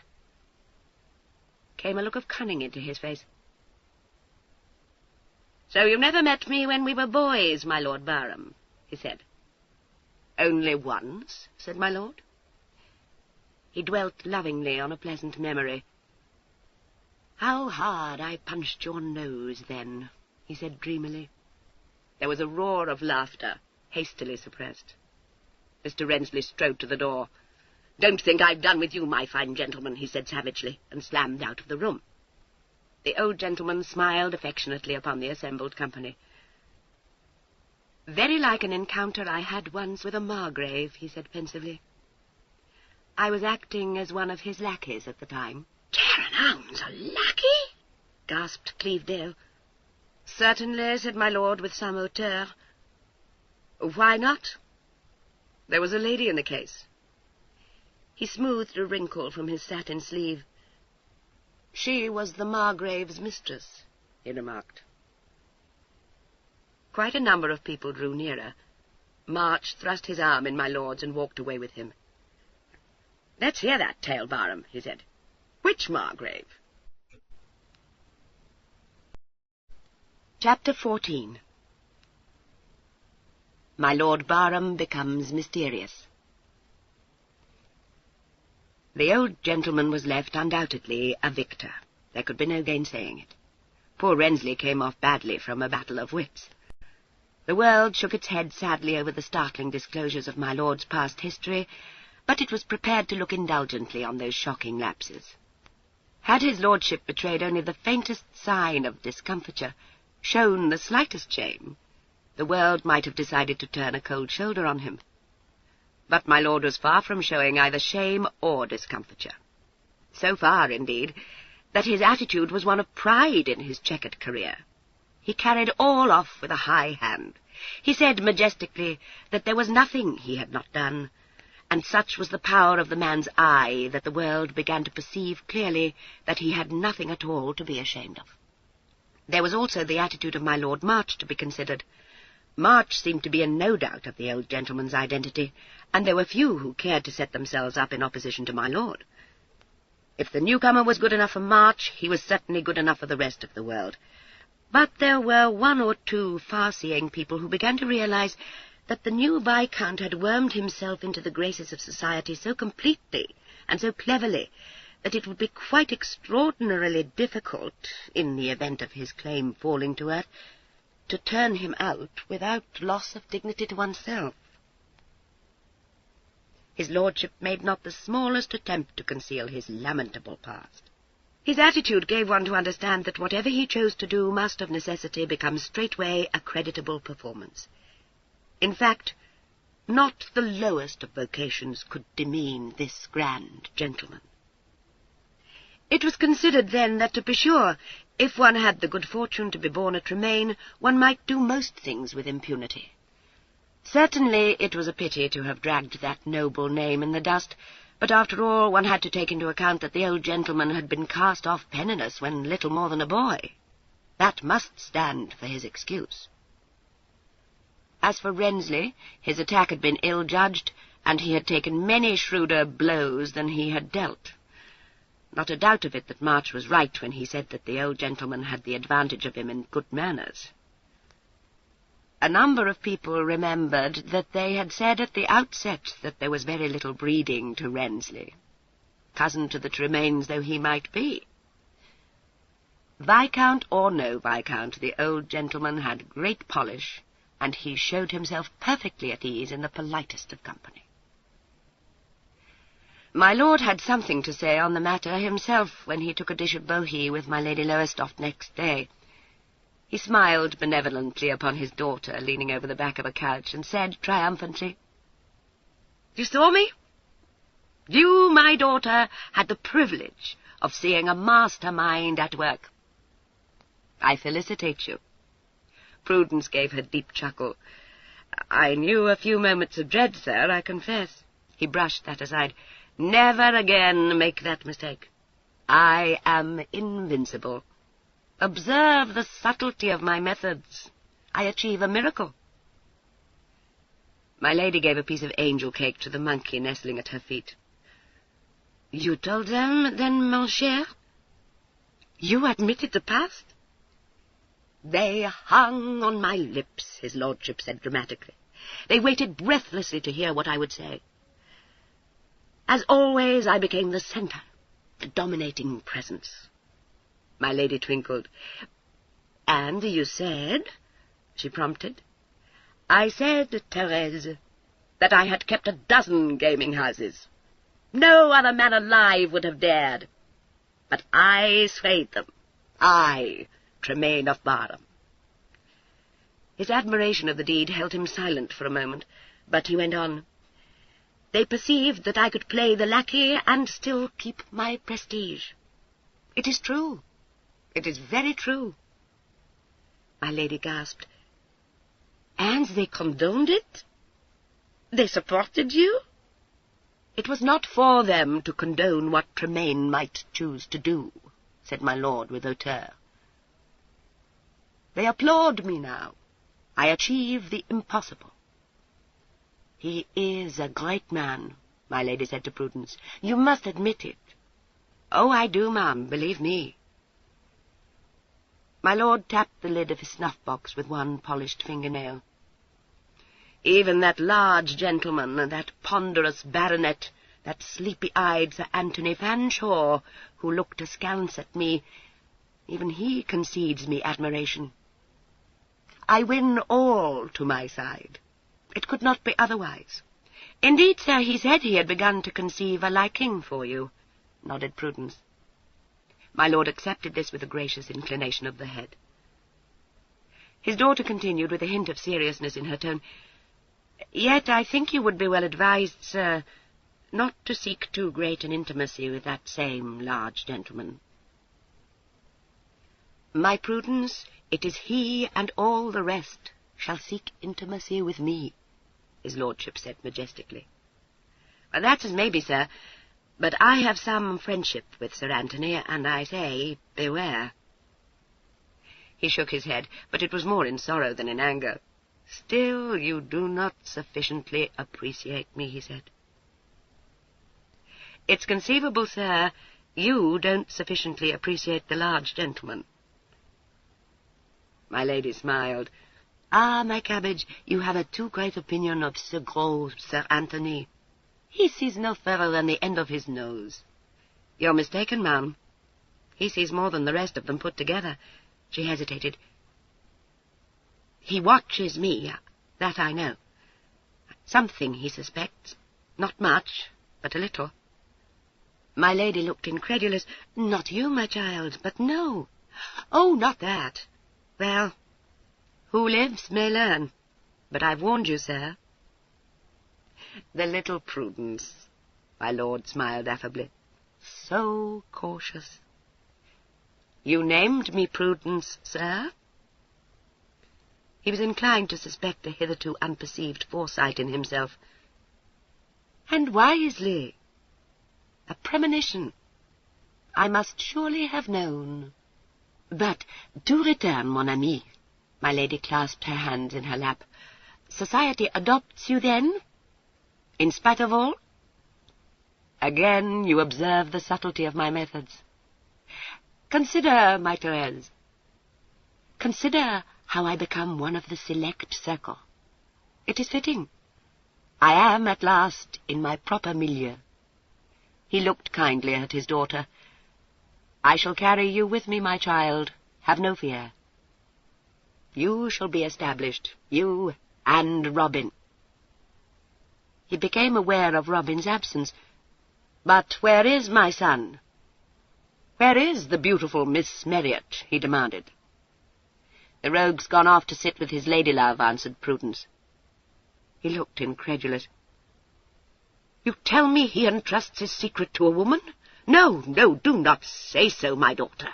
Robin is my son. He has sense. A little? I don't say it, sir. The lady knows naught. Robin, hey-ho, he must needs fall for a pair of brown eyes. She told him of the encounter with Miss Letty and Mr. Markham on the road to Gretna Green. He was pleased to approve. I embrace you, my child, the hilt to the chin. Myself or Robin taught you that trick. You do me credit, enfin. I permit myself to take pride in you. Who is the lady? But the little Robin inherits something of my disposition. It's a Miss Grayson, sir, and an heiress, as I believe. Pretty brown-eyed chit. The old gentleman's eyes became intent. Grayson? He repeated. Grayson, my daughter? Do you know the name, sir? He put the tips of his fingers together and gazed abstractedly before him. There was no reading what lay in his mind. Grayson, he said softly. You know something of Sir Humphrey, sir? His remarkable eyes travelled to her face. My child, there are few people of whom I do not know something, he announced, and took his stately leave of them. Prudence saw no necessity to mention the matter to her brother, but to John, whom she found arranging pots of powder and paint in Robin's chamber, she said, The old gentleman's mysterious over Miss Grayson, John. Is Sir Humphrey a friend of his boyhood? John could not take it upon himself to answer. Aye, you know more than you'll admit, don't you? Said Prudence. John set down one of the pots with a snap. I'll say this, Miss Prue. I don't understand the game he's playing now. Why, when have any of us understood him? The man compressed his lips and seemed to regret his outburst. He could vouchsafe no more. Robin came in a while later, a vision in cherry stripes and a lace fichu. The Markham hangs about Letty still, he said abruptly. She meets him at houses here and there, and together he tries to ingratiate himself once more. Prudence raised her brows. She's ill-watched, then, she said. As to that, the aunt plays euchre, and it's supposed none but the most reputable have admission to these private parties. He's all conciliation from what she says. Lord, has she a mind to play the fool again? Robin looked scornful. Oh, is it a jest? One of your own, child. I take a leaf from your book. She laughed. Or does she dream of the black domino? God knows. The Markham has no hope of her now. A persistent gentleman, Faith. I take it the man goes in danger of a debtor's prison. He's deeply involved, as I hear, but was used to hang upon Rensley. Now, if the old gentleman ousts Rensley, he'll have need of a fresh patron, or a rich bride. It's a dangerous dog. He had set his finger on the very marrow of it. Mr. Markham saw himself in some need of relief. The turf played him false, and the cards went badly. It seemed to him that his noble friend's sun was setting fast. Mr. Rensley had that day been informed by a grave man of law that no fault could be found with my Lord Barham's papers. If it could not be proved that my lord had stolen them from the real owner, he must stand acknowledged Tremaine of Barham. There was, then, an end to a profitable friendship. Mr. Markham had small hope of a happy issue. Mr. Rensley, in a moment of impetuosity, had named the sum he would be glad to give the man who should prove my lord an impostor, but although Mr. Markham would be willing to perform that office for him, he could not at present see the means of doing it. His recollection of the gaming house at Munich had led nowhere. Mr. Rensley had had some biting words to say of it. Mr. Rensley was in a very bad temper over the whole affair, and his manner to his friend was such that Mr. Markham began to conceive a positive dislike for him. Chapter 15. Challenge to Mr. Marriott. There was no means of telling what John, that stolid creature, made of the situation. His young master and mistress suspected him of being deeper in the old gentleman's secrets than they were, but he had never a word to say on the matter. When my lord had made his first startling appearance, they came home and told him of it, and awaited some show of surprise. It was not forthcoming. John gave a grunt and said that he had doubted but the old gentleman would arrive soon. As to the manner of his arrival, John seemed to think it natural enough, and he never failed thereafter to give my lord his title. The old gentleman had greeted him with an affectionate smile, and a hand carelessly outflung. John had looked beneath his brows and said gruffly that the affair of Master Robin must be seen to. He further volunteered the opinion that Robin's present guise was unseemly. As for Miss Prue, the sooner she was got out of this coil the better. John had a grim way with him, but they had none of them the need ever to stand in doubt of his devotion. Nothing could abate the supreme belief in himself that my lord held, but certainly he used fewer extravagances with his servant than with his children, and would condescend to listen to John's disapproving words. But not even John could hope to make much impression on that magnificent mind. My lord waved a hand and promised ultimate success. "You're playing a game I don't understand, my lord," John said severely. "It's more of your play-acting for sure, but why you should do it, sir, I can't see." "I plan a great coup," my lord assured him. "There must never be aught crude in my actions, John. There never has been. I go warily, and I contrive. Oh, but I contrive a tour de force.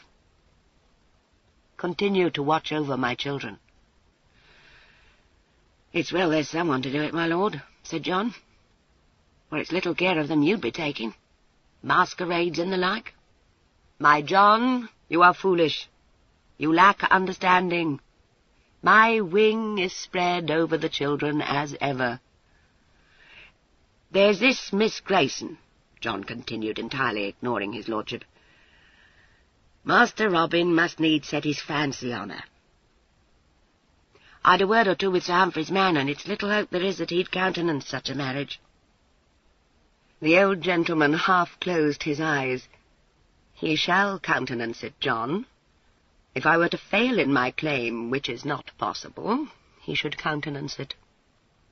You shall all of you dance to my piping." He smiled with delight at the thought. In some things he had the mind of a child. "There's one that won't dance to your piping, my lord," was John's parting shot, "and that's Miss Prue's sleepy gentleman." My lord wasted as much as 3 minutes on the consideration of this announcement, but arrived at the conclusion that there could be no truth in it. He could never be got to doubt his own powers. It was understood in polite circles that Mr. Rensley had had disturbing news from his lawyers regarding the claim. It was soon bruited abroad that these men thought some inquiry should be made into his lordship's past before he should be positively declared Tremaine of Barham. My lord seemed to be quite content with this decision. He smiled and put his fingertips together as his habit was, and begged the lawyers to make what inquiries they would. Meanwhile, he continued to parade the town. Mr. Rensley was soon infuriated to find that his supposed cousin's past was hidden in an obscurity there seemed to be no hope of piercing. Inquiries led precisely nowhere. It was true that a Mr. Challoner had once kept a gaming house in Munich, and it was believed he had gone thence to Rome, but there could be found no trace of him in that ancient city. Indeed, how should there be? Had these seekers after truth mentioned the name of a German baron who had stayed in Rome some years ago, they might have learned something of considerable interest from those who remembered that remarkable gentleman. But the seekers, unfortunately, had never heard of the baron, and they were forced to abandon the search for truth. My lord was understood now to have 2 children. He spoke of them enthusiastically upon all occasions. Sir Anthony, hearing him, said humorously, "It seems you are to be congratulated, sir." "You have said it." His lordship turned his compelling gaze upon the immovable large gentleman. "My daughter, I, Prudence, a Venus." He looked soulful. "I say it, who should not? She favours her mother, my poor Maria, a statue carved in ivory and rose, a goddess with a voice of gold.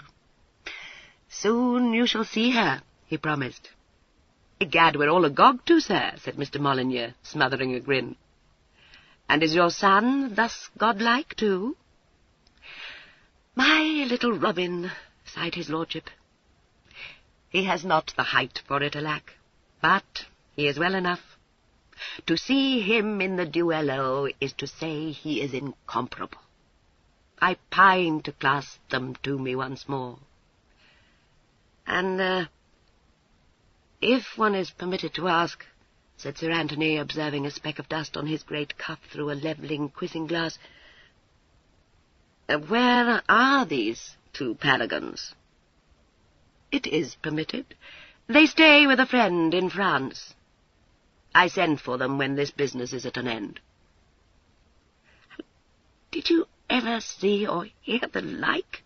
demanded Sir Raymond Orton when the old gentleman had gone. "Ah, a most remarkable man," said Sir Anthony, and yawned behind his scented handkerchief. Prudence herself, encountering my lord at Lady Elton's rout one evening, was informed that she, too, should have the felicity of meeting his daughter. She bowed politely, and professed herself to be enchanted by the prospect. A new piece of information was very soon passed from mouth to mouth. It appeared that no one could discover whence my lord had sprung when he came to make his claim.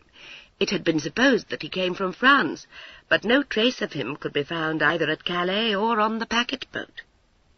He seemed to have sprung up out of the earth in a manner most mysterious, and he could not be identified with any traveller from France for weeks past. It was Mr. Devereux who conceived the brilliant notion that my lord had not been in France at all. But even this flash of insight failed to lead anywhere. Prudence, remembering past traffickings, guessed that my lord had been a passenger on one of those crafts that carefully avoid all ports and king's ships, but put into land in odd out-of-the-way coves under cover of night. But this she kept to herself. Mr. Devereux begged her to say whether or no she credited my lord's claim. She laughed and tapped her riding-whip against her boot. "Why, sir, it's not for me to hazard an opinion. But it seems to me that his lordship was born to the part." "It's true. Very true," nodded Mr. Devereux. "Charles was saying only this moment he has more the manner of it than our friend Rensley." "He could scarcely have less," said Prudence dryly. There was a heavy footstep behind her. By an evil chance, Mr. Rensley had entered the room at that instant, and was bearing down upon the group by the fire. He came fresh from a gloomy interview with his lawyer. He was conscious that everywhere his chances were being discussed, and now he entered White's to hear a young upstart from the country pass disparaging remarks upon himself. He strode, therefore, straight up to Prudence, and with a look in his eye not at all pleasant, rapped out, "Who could not have less of what, my fine sir?" It was evident that Rensley had heard all. Mr. Devereux coughed and gazed at the ceiling, reflecting that it was like Rensley to choose a suckling for his prey. Prudence turned a little to face Mr. Rensley. There was danger confronting her, as well she knew. She said quietly, "I spoke to Mr. Devereux, sir, I believe." "Your words were not meant for my ears, I make out," said Rensley evilly. Prudence bowed. "You apprehend the matter correctly, sir." There was a certain air of tense expectation in the room. Prudence felt that she was on her trial. God knew how it would end. Mr. Rensley might well let be now. He looked sullenly at Prudence, and thought that he heard a whisper in the group behind her. There had been too much whispering of late. Very badly did Mr. Rensley want to avenge himself on someone. He was not ill-pleased to take Prudence for a scapegoat. This young ruffler gave himself insufferable airs. It was time he was taught a lesson. Mr. Rensley spoke more offensively still. "I see, Mr. Marriott, that you don't care to repeat your words." There fell a sudden stillness. "I do not, Mr. Rensley." "On what grounds, Mr. Marriott, I wonder?" "On the grounds, Mr. Rensley, of good manners." Rensley flushed. "In which you think me lacking, eh?" "I have not told you so, sir." "And you don't think it?" There was a slight pause. Prudence realized, dismayed, that the group behind her was awaiting curiously her challenge. To conciliate this angry, red-faced man meant the loss of every man's good opinion. In a word, it meant social ostracism. A challenge was offered, and it seemed must be accepted. Pride could not be swallowed. She spoke deliberately. "That question, Mr. Rensley, I prefer to leave unanswered." "Afraid, eh?" Egad, was she afraid? She thought she was too much her father's daughter. A cold anger took her in its hold. She looked Rensley full between the eyes. "You become insulting, sir. I take leave to tell you, since you will have it, that your manners belong to the tap-room." It was out. And did she regret it? She became aware of Mr. Belfort at her elbow, and was conscious of the approval of him and of the others in the circle. No, come what might, the thing had to be, and she regretted nothing. Mr. Rensley flushed darker still. Sure, the man would have an apoplexy one of these days. "I shall send my friends to wait upon yours, Mr. Marriott." "Certainly, sir."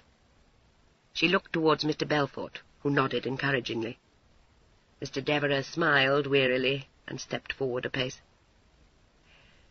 "Mr. Belfort will act for me, and Mr. Devereux," she said, and turned to resume her conversation with them. Mr. Rensley bowed stiffly and went out. Belfort clapped Prudence on the shoulder. "Well said, my boy," he declared. "I knew you'd never swallow that. Gad, it's a good 6 months since I've acted for anyone. We'll see some sport now." Prudence, her anger evaporating fast, could have found another name for it. "I don't desire this to come to my sister's ears, Charles," she said. "I needn't warn you, I suppose." "Oh, not a word, my dear Marriott, trust me," promised Mr. Belfort. "He'll name Markham and Jessup his seconds, I dare swear. You'll choose swords, I take it. We'll have the whole affair fixed up as snug and quiet as you please." Mr. Molyneux spoke disapproval. "Well, Rensley must have taken leave of his senses," he said in an undertone to Sir Raymond Orton. "A man of his years to challenge a boy to fight. It's child murder." "Oh, it won't come to that, Molyneux," was Sir Raymond's comfortable belief. "He'll pink him easily enough, and Marriott will lie up for a week or so. Rensley knows better than to make it a killing matter. People are getting damned strict over these duels, you know." It was Prudence's own belief as she walked back to Arlington Street. She had not much fear of death, but the thing as it stood was bad enough. It was true she had considerable knowledge of sword-play, but she knew very well that it was one thing to play with foils and quite another to fight in good earnest a man who was one's declared enemy. He was a strong man, too, by the looks of him. Maybe she might have something of an advantage in the matter of quickness. Sure, she had been taught a trick or two not many knew. The affair was not hopeless, she believed, but she admitted she had small relish for it. One might tell Robin, of course. Aye, and be swept off to France, or see him throw off his disguise and take her place in the encounter. He was quite equal to it. He lacked her cautiousness. Against flight, she resolutely set her face. One would leave a sullied name behind. The large gentleman... Well, what of him? She considered the point and found herself blushing. Oh, she must needs stand well with him. The more fool she. There was the old gentleman, to be sure, but she could not see how he might be expected to help in this. He could whisk her off, doubtless, as Robin would. And then what lay before? She saw a dark road that way and turned from it. There was little enough to hope for in staying here in England when one came to think of it, but... Lord, what ailed her that she must still cling to this masquerade? She reflected that she had steered her craft into a whirlpool and discovered an ambition in herself to steer it out again, without assistance. To take Robin into her confidence was to overset all their plans. It was to become, in fact, a nuisance. It was possible she might be unmasked in this encounter. That had to be considered. A wound, the apothecary. Lord, what a pretty scandal. If the worst came to the worst, and her wits failed her, she believed Mr. Belfort might be taken into her confidence. She had a feeling she could trust him. He could arrange matters so as to preserve her secret. She might appeal to his love of adventure. It was not what she liked, but if no better scheme presented itself, it might serve. And one must not forget that there was always the possibility of vanquishing Mr. Rensley. She came home in mood somewhat silent, and Robin railed gaily at her for dreaming of her mountain. Chapter 16. Unaccountable Behaviour of Sir Anthony Fanshawe. Sir Anthony was partaking of a solitary breakfast when Mr. Belfort was announced. He looked up genially from a red sirloin as the Honourable Charles came in, and offered him a share of the meal. "Breakfasted an hour since," said Mr. Belfort briskly. "But I don't mind taking some of that ale." Sir Anthony pushed it towards him. "You're very energetic, Charles," he remarked. "Why this ungodly hour for a visit?" "Well, I'd had business to attend to, you see," said Mr. Belfort, nodding mysteriously. "But that's not what I'm come about. It's about that grey mare, Tony." "My dear Charles, I really cannot talk horseflesh so early in the morning." "Oh, come now," protested Mr. Belfort. "It's past 9, man. The fact of the matter is, Alton offers me 100 guineas for her, but I told him she was more than half promised to you. But if you think she's not up to your weight—" "I have a fancy for her," said Sir Anthony. "I'll give you Alton's price." "Good God, man, no! If you want the mare, she's yours at the figure we named," cried Mr. Belfort, horrified. "Burn it, I'm not a demmed merchant, Anthony." They embarked straightway on a friendly wrangle. A compromise was reached at last, and Mr. Belfort disappeared into his tankard. When he emerged, a thought seemed to strike him. "I say, Tony, there is no doubt as to young Marriott's courage, is there?" he inquired. "None that I know of," Why do you ask? Sir Anthony was watching a fly hover over the sirloin. Oh, no reason, Mr. Belfort answered, a mite offhand. Sir Anthony regarded him thoughtfully. He gives you some cause for doubting his courage? He said, with just enough show of interest to demand an answer. My dear fellow, not in the least. It was only that I thought... but the thing's a secret. Mum's the word, you know. Really?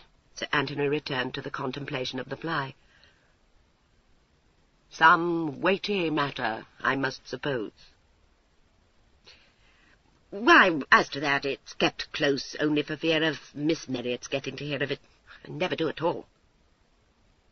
Sir Anthony's fingers played with the ribbon that held his eyeglass. Do you mean, he said slowly, that someone has called Marriott out? As a matter of fact, Tony, that's it, said Mr. Belfort confidentially. There was a short silence.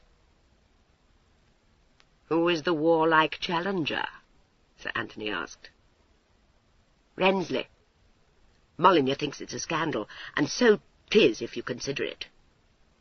However, he was all for a fight, so what was there to be done? Rensley? Dear me. Sir Anthony's eyes showed nothing but a mild surprise.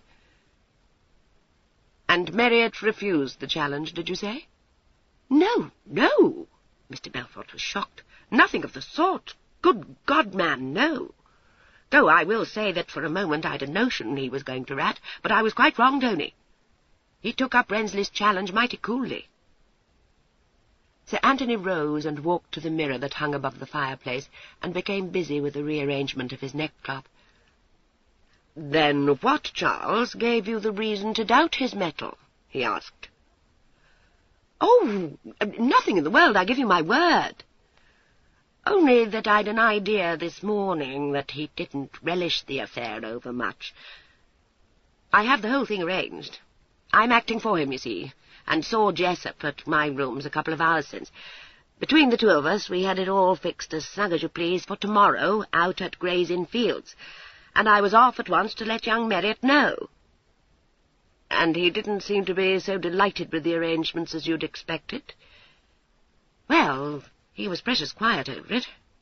But there's nothing in the world against him, Tony. Lord, he's like you, I dare swear, and takes no pleasure in aught until he's breakfasted. Very possibly, agreed Sir Anthony, and came away from the mirror. The Honourable Charles took his gay leave of him, and went off to inform Sir Raymond Orton that the grey mare was bespoken. For some time after he had gone, Sir Anthony remained standing in the middle of the room, staring with supreme vacancy at the opposite wall and the portrait of his grandfather which hung there. Then he went across to his writing-table and sat down to it, and with great deliberation drew a sheet of paper towards him. He read over what he had written, and dusted the paper with sand. It was sealed up with a wafer and a big blot of red wax, and placed in one of the drawers of the desk.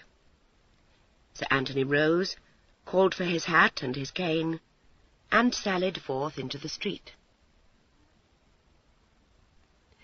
He went leisurely to White's, and found there a sprinkling of people early in the day though it was. He sat down with a journal by the empty fireplace. Various people came and went, amongst them Mr. Marriott, with whom Sir Anthony exchanged a pleasant word or two. He said nothing about the prospective duel, but hoped Mr. Marriott would dine with him on the following evening. Prudence accepted, placid enough to all outward appearances, but she bore a sinking heart in her breast. The night had brought no good counsel, and with the morning had come the Honourable Charles, who seemed to her of a sudden a cheerful young brute. She had small hope of keeping her appointment with Sir Anthony, but it would not do to let the large gentleman suspect that. She showed a faint desire to escape from him, and went out presently with Mr. Devereux, who desired her advice in the choosing of a flowered waistcoat. Sir Anthony returned to his paper, and did not look up again until a laughing voice said, "Oh, he's gone off to take a lesson from Galliano. Belfort held out for swords, and of course Rensley wanted pistols. The heavy eyes lifted. It was Sir Raymond Orton who had spoken. He made one of a small group standing at the other side of the fireplace. Mr. Molyneux was there, and Mr. Troubridge, and young Lord Kestrel. Mr. Troubridge took snuff. "It is not one's business," he remarked, "but one wonders that Wrensley could find no one nearer his own age." My lord looked perplexed. "What's that?" "Marriott said something about Wrensley's manners, you know." "You are perfectly right, Troubridge," said Mr. Molyneux, preserving his air of disapproval. "Wrensley's sore, small blame to him, over all this pother of the claim, and he was out to pick a quarrel with someone by way of venting his spleen. Well, I'm glad young Marriott stood for the small sword. Wrensley's killed his man with the pistols." Sir Anthony put away his journal and went to join the group. "He would not appear to have too great a faith in his skill with the small sword," he remarked. Orton looked scornful. "He's skilled enough to account for young Marriott, I should have supposed. Only Devereux spread it about that Marriott was deadly with the weapon and has some Italian tricks up his sleeve. So off goes our friend for an hour's practice with Galliano." "It smacks to me of some qualms," said Lord Kestrel with a look of distaste. "Now Marriott's gone off to look at waistcoats. Call as you please. Wrensley will be in a devilish rage when he finds the secret's out and the whole world knows he went off to get Galliano to show him a cunning pass or two," grinned Orton. He nodded to Sir Anthony. "Faraday went to wait upon him, and his man let it out. He deserves to be well roasted for playing such a shabby trick." "Well," Sir Anthony smiled pleasantly on the group, "I'm bound for Galliano's myself to arrange for some practice. I may stumble upon the gentleman. Give me your company, Molyneux." "What, are you purposing to fight a duel?" said Troubridge, laughing. "No, my dear Troubridge, no, but I like to keep my wrist in practice. Come and have a bout with me." There was some raillery, for Sir Anthony was known to be a peaceable man, in high good humour, and in the expectation of entertainment to be gained from confronting Wrensley at the fencing-master's. Not only the two invited, but Orton also and my Lord Kestrel decided to accompany Sir Anthony. They would bait Mr. Wrensley a little, and take a turn with the foils. It would be an agreeable way of spending the morning. The little Italian had a room over the shop owned by a purveyor of rapee in the Haymarket. The small party was soon arrived there, and climbed the stairs to the first floor. There was some laughter and a deal of light talk. Signor Galliano's servant came to the head of the stairs, drawn by the sudden noise, and requested the gentleman to have the goodness to wait only a moment in the chamber behind the fencing-room. There was a gentleman with the good signor. "Oh, we know all about that, Tino," said my Lord Kestrel jovially, and pushed by to the door of the front room. Tino expostulated feebly, but it seemed there was no gainsaying these merry gentlemen. My lord opened the door and affected a start of surprise. "Good gad! Wrensley, you here?" Mr. Wrensley was putting on his coat and looked up with a very genuine start. In the middle of the floor the little Italian instructor stood leaning on his foil and beaming with pleasure upon these new visitors. He described the large form of Sir Anthony Fanshawe, and flourished the foil joyously. "Aha, sir, aha! You come to me to learn the newest pass, is it? I have a one for you, and you may call it Le Baiser de la Morte. I teach it to you, for you have very nearly the soul to appreciate it." His foil darted out to touch my Lord Kestrel lightly over the heart. "For you, milord, no. No. It is for the very few. You may say for those initiate in the art of the duello. You, I teach a better management of the feet." He frowned fiercely upon Sir Raymond, but his little eyes twinkled. "I instruct this bad Sir Raymond not to be the bull at the gate, eh?" "Oh, come now, Gally, it's not so bad as that, surely," protested Orton, blinking. "It is worse, my friend. It is of a vileness. For Mr. Troubridge, I take him sedately. Aha! Mr. Molyneux not come to play with Galliano? He favors the English school, which is just nothing at all. Mr. Ainsley, he wasted my time, too. Sapristi, but it is against the bull at the gate. I kill him 1,000 times, 10,000 times. Galliano was a privileged person, and his strictures and familiarities were received with mirth and mock contrition. My Lord Kestrel went over to the window-seat and flung himself down upon it, demanding to be shown the baiser de la morte. Sir Anthony looked with great interest through his glass at Mr. Rensley. "Well, well," he said. "And have you been acquiring the kiss, Rensley?" "Bacchus, you accuse me of a sacrilege the most infamous," cried Galliano. "I teach him only to keep the head cool on the shoulders. I think he go to fight a duello. I thank the gods I do not have to see it. It would wring the heart. Me, I am an artist." My lord said with a wicked look in his eye, "I'd no notion you were taking lessons of old Galliano, Rensley." "I have now and then an hour with him," Rensley answered, and seemed in some anxiety to be gone. But Sir Raymond Orton leaned casually against the door. "Now and then being when there's a fight brewing, eh, Rensley, my buck?" "Really, Orton, is it a jest, belike?" "The most famous one, Rensley, and spreading all over the town."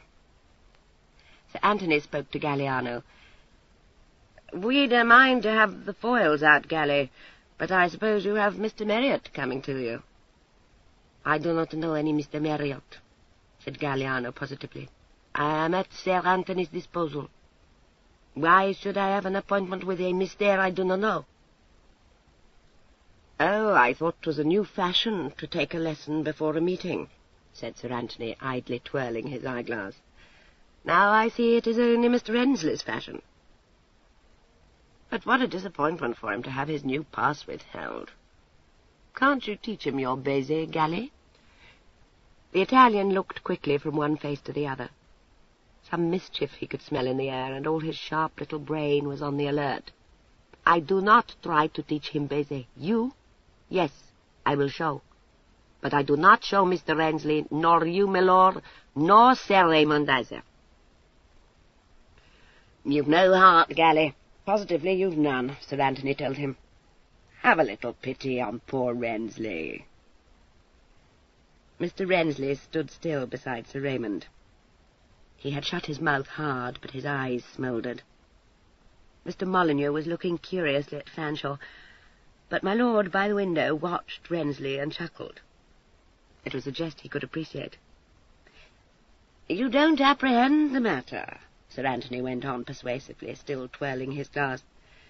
"Here's Rensley feels he must let some blood, not his own, of course, and hits on the very man. That's to say, it seemed so. One of your youthful sprigs from the country. Ideal, you perceive.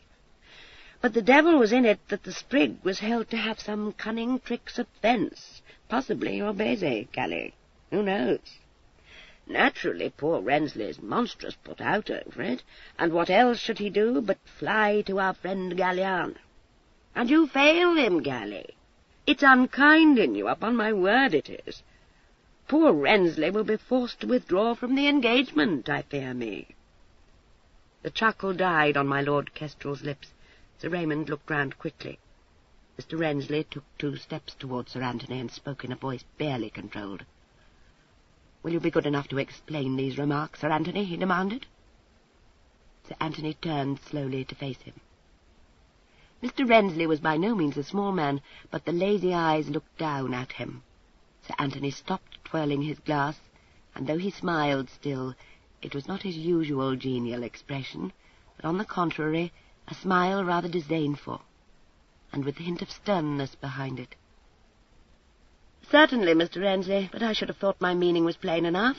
No doubt you have your reasons for not wishing to comprehend it." Rensley reddened. "This is not the first time you've sneered at me, Sir Anthony." "Nor the last, Rensley, unless the colour of your coat should change." "You make your meaning quite plain, I thank you, sir. You choose to think me a coward because I chanced to take an hour's practice here today. You have it quite wrong, my good Rensley, said Sir Anthony imperturbably. I choose to think you a coward because you forced a quarrel on a man well-nigh young enough to be your son. Under his breath, Sir Raymond gave the duel a sa-sa. The jest had of a sudden taken an ugly turn. And what in the fiend's name ailed Fanshawe to be picking a quarrel in this fashion? Rensley spoke between shut teeth. May I ask what concern it is of yours, sir? Sir Anthony's eyes were hard and scornful. Make no doubt, sir, I can readily understand your anxiety for me not to make it my concern. Troubridge laid his hand on Sir Anthony's arm. Tony, he began expostulating. His hand was removed. In a moment, Troubridge. Mr. Rensley's fingers sought the hilt of his sword. I know how to take that, Sir Anthony. You shall have all the taste of my metal you require, and maybe some more besides. Be pleased to name your seconds. Sir Anthony looked round the room. Why, here are enough for us both, he said. I will take Mr. Molyneux and Mr. Troubridge for mine. I make no doubt, my Lord Kestrel and Orton there will be charmed to serve you. Mr. Molyneux jumped. Good gad, Fanshawe, what's this? I'll choose my own friends, I thank you, sir. You shall hear from them. Mr. Rensley strode to the door, but was checked by Sir Anthony's voice. Not so fast, not so fast. It is for me to name the time and the place. What place could be better than this? And what time half so suitable as the present? Kestrel's eyes danced. Fanshawe had undoubtedly taken leave of his senses, but this promised to be a rare morning's work. You can count on me, Rensley, he struck in. Nothing, be sure, would please me more, Sir Anthony, Rensley answered. But I have a meeting with your protégé tomorrow, and your quarrel must wait on his. Really, Tony, you must. Give me leave, Molyneux. A hand was raised to enjoin silence. I don't wait on young Marriott's pleasure, Rensley. In this instance, sir, you will find you must. Sir Anthony smiled. You must think me a much bigger fool than I am, Mr. Rensley. I doubt it, sir. There was a bite to the words. Oh, but you do, my good Rensley, if you suppose that I do not perfectly understand the meaning of this refusal of yours to meet me now. And what is the meaning, sir? Sir Anthony pointed his long cane at Rensley, and answered in a voice of indulgent scorn, Oh, you will prove your mettle on young Marriott to the satisfaction of the world, and I shall hear next that you sustained some slight hurt in that encounter, for which the surgeon prescribes a foreign clime. He shrugged his broad shoulders. No, no, Rensley, it won't serve. Mr. Rensley's hand shook on his sword hilt, but it was not from fright. To hell with your insinuations, he cried. You'd say I fear to meet you, eh? I say, Mr. Rensley, that you dare not meet me now or at any time, Sir Anthony replied to the astonishment of his friends. His hand came up, and he struck Mr. Rensley lightly across the mouth with the glove he held. There was a choked oath, and the rasp of steel scraping against the scabbard. Mr. Rensley's sword was out. Galliano leaped in with his foil raised. Aha! Put up the sword, put up, I say! You've got to make a scandal of me, the pair of you, he cried. I will fight you here and now, Sir Anthony, thundered Mr. Rensley, and flung his hat and cane aside. There came a gleam into the grey eyes. Give us house-room, Gally, said Sir Anthony. What a pity neither of us had time to acquire the kiss. Anthony, you're surely mad, Mr. Molyneux's voice was urgent in his ear. I was never more sane, believe me, Sir Anthony assured him, coming out of his coat. Lock the door, Gally. He tucked up his ruffles. There's a letter in my desk, Molyneux, in case... You'll find it. Fanshawe, I do beseech you. Pray don't, my dear fellow. It's quite useless. Gally, my friend, help me to pull off these boots of your compassion. The Italian pulled them off for him, but he looked up with a worried face. What comes to me over this, huh? You make me a scandal, Sir Anthony. Have no fear, Gally. There will be no scandal. Sir Raymond Orton came punctiliously forward to meet Mr. Molyneux, and swords were measured. Mr. Molyneux said over the business, "It should be stopped, Orton. Fanshaw's mad." "Stark mad," agreed Orton cheerfully. "But it's famous sport, after all, and there's no stopping them now. My man's itching to be at it. Are we ready?" There was a formal salute, and the blades came together. In a moment there was no sound in the room save the clash and scrape of steel and the pad of stockinged feet on the wood floor. The seconds stood with drawn swords in their places. Little Galliano, still holding his buttoned foil, sat in the window-seat and watched with quick, eager eyes. Several times he frowned. Once he nodded in swift approbation. It was hard fighting, for one man had unbearable insults to avenge, and the other's whole mind and will were bent on disabling his adversary. Very soon it was clear to see which was the better man.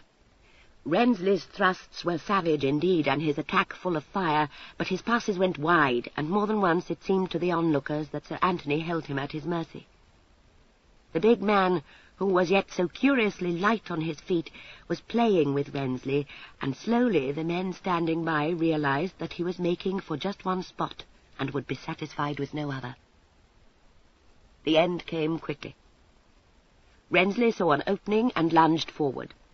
There was a scurry of blades, a lightning thrust, and Rensley went staggering back with a hand caught to his right arm. The second sprang in. Galliano clapped delighted hands. Sir Anthony stood back and wiped his wet sword. A red stain was spreading over Mr. Rensley's shirt, and his right arm hung useless. Galliano skipped into the middle of the room. "Bravo, bravo!" he exclaimed. "I taught you that pass, I, Girolamo Galliano." "Curb your enthusiasm, my friend," Sir Anthony advised him. Galliano tossed up his arms. "Enthusiasm! Bah! It was bad, all of it. You English, you do not understand the art, but just once or twice there was a pass I might myself have make. Do not flatter yourself, you cannot fence. Not even you, Sir Anthony." Chapter 17. Sad Falling Out of Friends. By the afternoon the news was all over town that Fanshawe had wounded Rensley in a duel that had taken place that morning in Galliano's rooms, of all places in the world. Every sort of tale was told. Fanshawe had taken leave of his senses and struck Rensley across the face with his glove. No, it was Rensley struck Fanshawe. Faith, it must have been that way, for everyone knew that it was not like Fanshawe to pick a quarrel. The affair had sprung up out of a clear sky. There had been some raillery which Rensley took exception to, and Fanshawe had carried it too far. Mr. Belfort heard it from my Lord Kestrel and was thunderstruck.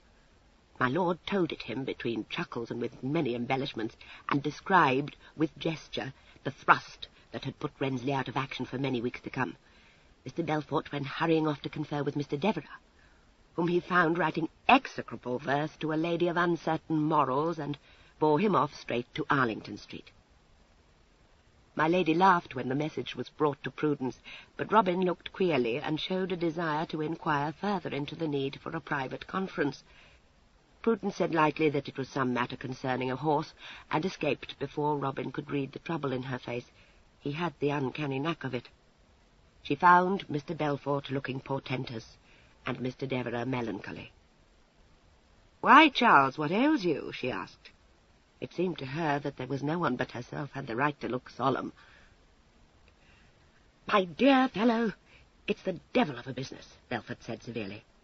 "A most disgraceful affair, upon my soul." Mr. Devereux shook his head. "It's very, very disgraceful," he echoed. "Lud, sir, you horrify me. What's toward?" "Rensley," said Belfort, "has committed a cursed breach of etiquette. You can't meet the man, Peter. Can he, Dev?" Mr. Devereux was of the opinion that it would be impossible. A flush sprang up in Prudence's cheeks. It was of sudden, overwhelming relief, but Mr. Belfort took it to betoken anger. "Aye, Peter, my boy, I knew you'd take it hard, but positively you can't meet the man after such a slight." "It's a very shocking business," Mr. Devereux said mournfully. "Can't understand it at all." Prudence had command of herself again. If she must not fight, it seemed safe enough to protest a little, as was proper.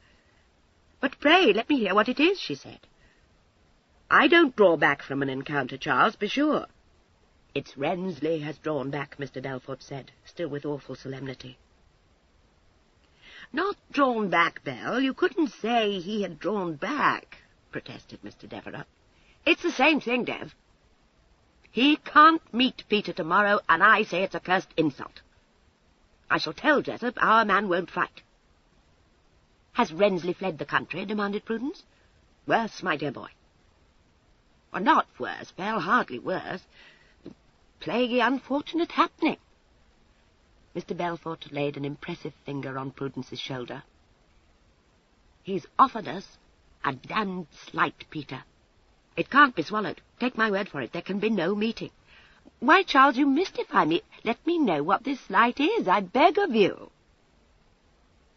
"He has fought another man this morning," said Mr. Belfort, and stood back to observe the effect of this terrific pronouncement. Well, Prudence was all honest incredulity. "You tell me he has met someone else in a duel?" she cried. It seemed to be a positive dispensation of a kindly providence, but it would not do to let the gentleman suspect she felt this. She affected anger. "He sets me aside, you would tell me?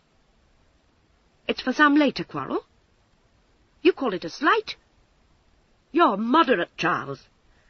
"It's devilish irregular," said Mr. Devereux. "I was monstrous shocked when I heard of it, give you my word. They say there's a tendon cut in his sword arm that won't heal this many a day. Quite impossible to meet him. But apart from that, Dev, apart from that, mind you, I would not have our man swallow such a cursed piece of rudeness," Mr. Belfort reminded him. "Our quarrel came first, damn it." A frown marred the cherubic look on his face. "And what's more, Dev, Fanshawe knew it." "Fanshawe?" The exclamation broke from Prudence, who stood staring. "Fanshawe himself," nodded Belfort. "And I saw him this morning, and somehow or other the thing slipped out, and I told him you were to meet Rensley." "But you say Fanshawe is the man who fought Rensley?" "You may well ask, Peter. Fanshawe it was. Found our man at Gallialo's and forced a quarrel on him." "Oh, Carslake tells me it all began as a jest, Belle," pleaded Mr. Devereux. "Jest or no, Dev, the man had no business to meet Fanshawe till our little affair was settled, and so I shall tell Jessup." "But why did Sir Anthony—" "Ah, that's the question," nodded Belfort. "I don't know, but they do say he told Rensley he was a poltroon and struck him in the face with his glove. Kestrel, he was there, you know, will have it Tony was out for a fight from the first, but Orton thinks it all sprang up out of naught." An idea struck Mr. Devereux. "Upon my soul, Marriott, you might call Fanshawe out, so you might." Prudence laughed and shook her head. "Oh, hold me excused. I count Sir Anthony very much my friend, in spite of this day's work." Mr. Belfort pondered it. "I don't see that, Dev. No, I don't see that he can do that. But as for meeting Rensley after this, it's not to be thought of. Mind that, Peter, not to be thought of." Prudence assumed an air of hesitation, and made some demur. It seemed safe. She was sternly overruled, but Mr. Devereux said it did her credit. He went off with Mr. Belfort to wait upon Mr. Rensley's seconds. Prudence was left to make what she might of it. On the face of it, it looked as though the large gentleman had once more scared away the wolf. But why? That gave food for serious reflection. And what did he suspect, forsooth? Or had he merely a mind to interpose on behalf of a boy for whom he had some kindness? She could not think he had pierced her disguise. At faith, it was too good for that, surely. She went upstairs to Robin and gave him the full sum of it. Robin threw her a straight look under his lashes. "I'm to understand you had it in mind to meet Rensley with never a word to me?" "Just, child, don't eat me." "I'm more likely to beat you. You must be mad indeed." She perceived him to be in something of a rage, and made haste to divert him. "I've to thank Sir Anthony for my deliverance. What have you to say to that?" "You're of opinion he has your secret? You must have been mighty indiscreet." "Not a whit. I've not given the smallest reason for him to suspect me, I swear, unless—" She broke off, frowning. "There was the little matter of staying with him at which end. No more." Robin shrugged that aside. "I hold to my opinion. But if he suspects, why, it seems he's a mind to keep his counsel." "It's a comfortable belief, child. Give you joy of it. I dine with him tomorrow. Be sure I step warily." In another part of the town there was a gentleman quite as shocked as Mr. Belfort over the morning's happenings, and infinitely more enraged. Mr. Markham went off to Grosvenor Square, and found his friend Rensley abed, and very sore. Mr. Markham broke out with a, "What's to do now, a God's name?" Rensley lay staring at the bedpost, and said only, "Fanshawe forced the quarrel on to me." "God's life! Were you not pledged to Marriott?"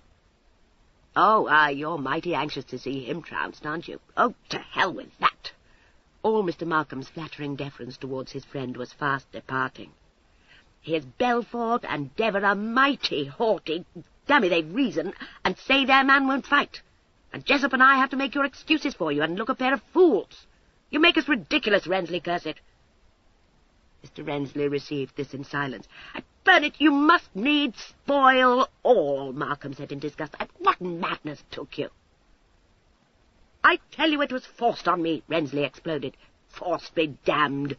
You were pledged to meet Marriott, and Fanshawe must have known it." Mr. Rensley raised himself on his sound elbow. "What, you'd have me swallow a blow in the face, would you? I make no doubt you'd take it." "Oh, I'll leave you," Markham said, and swung on his heel. "It's little enough help you've ever been to me, sure," sneered Rensley. "Your Munich gaming houses." "It's little help you'll have from me in the future," Mr. Markham cried, and left his friend fuming.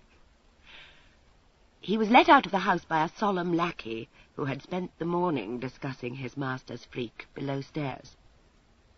He walked down the steps and became aware of a shabby gentleman hesitating by the railings. He looked with casual interest, wondering what this individual wanted. The shabby gentleman accosted him.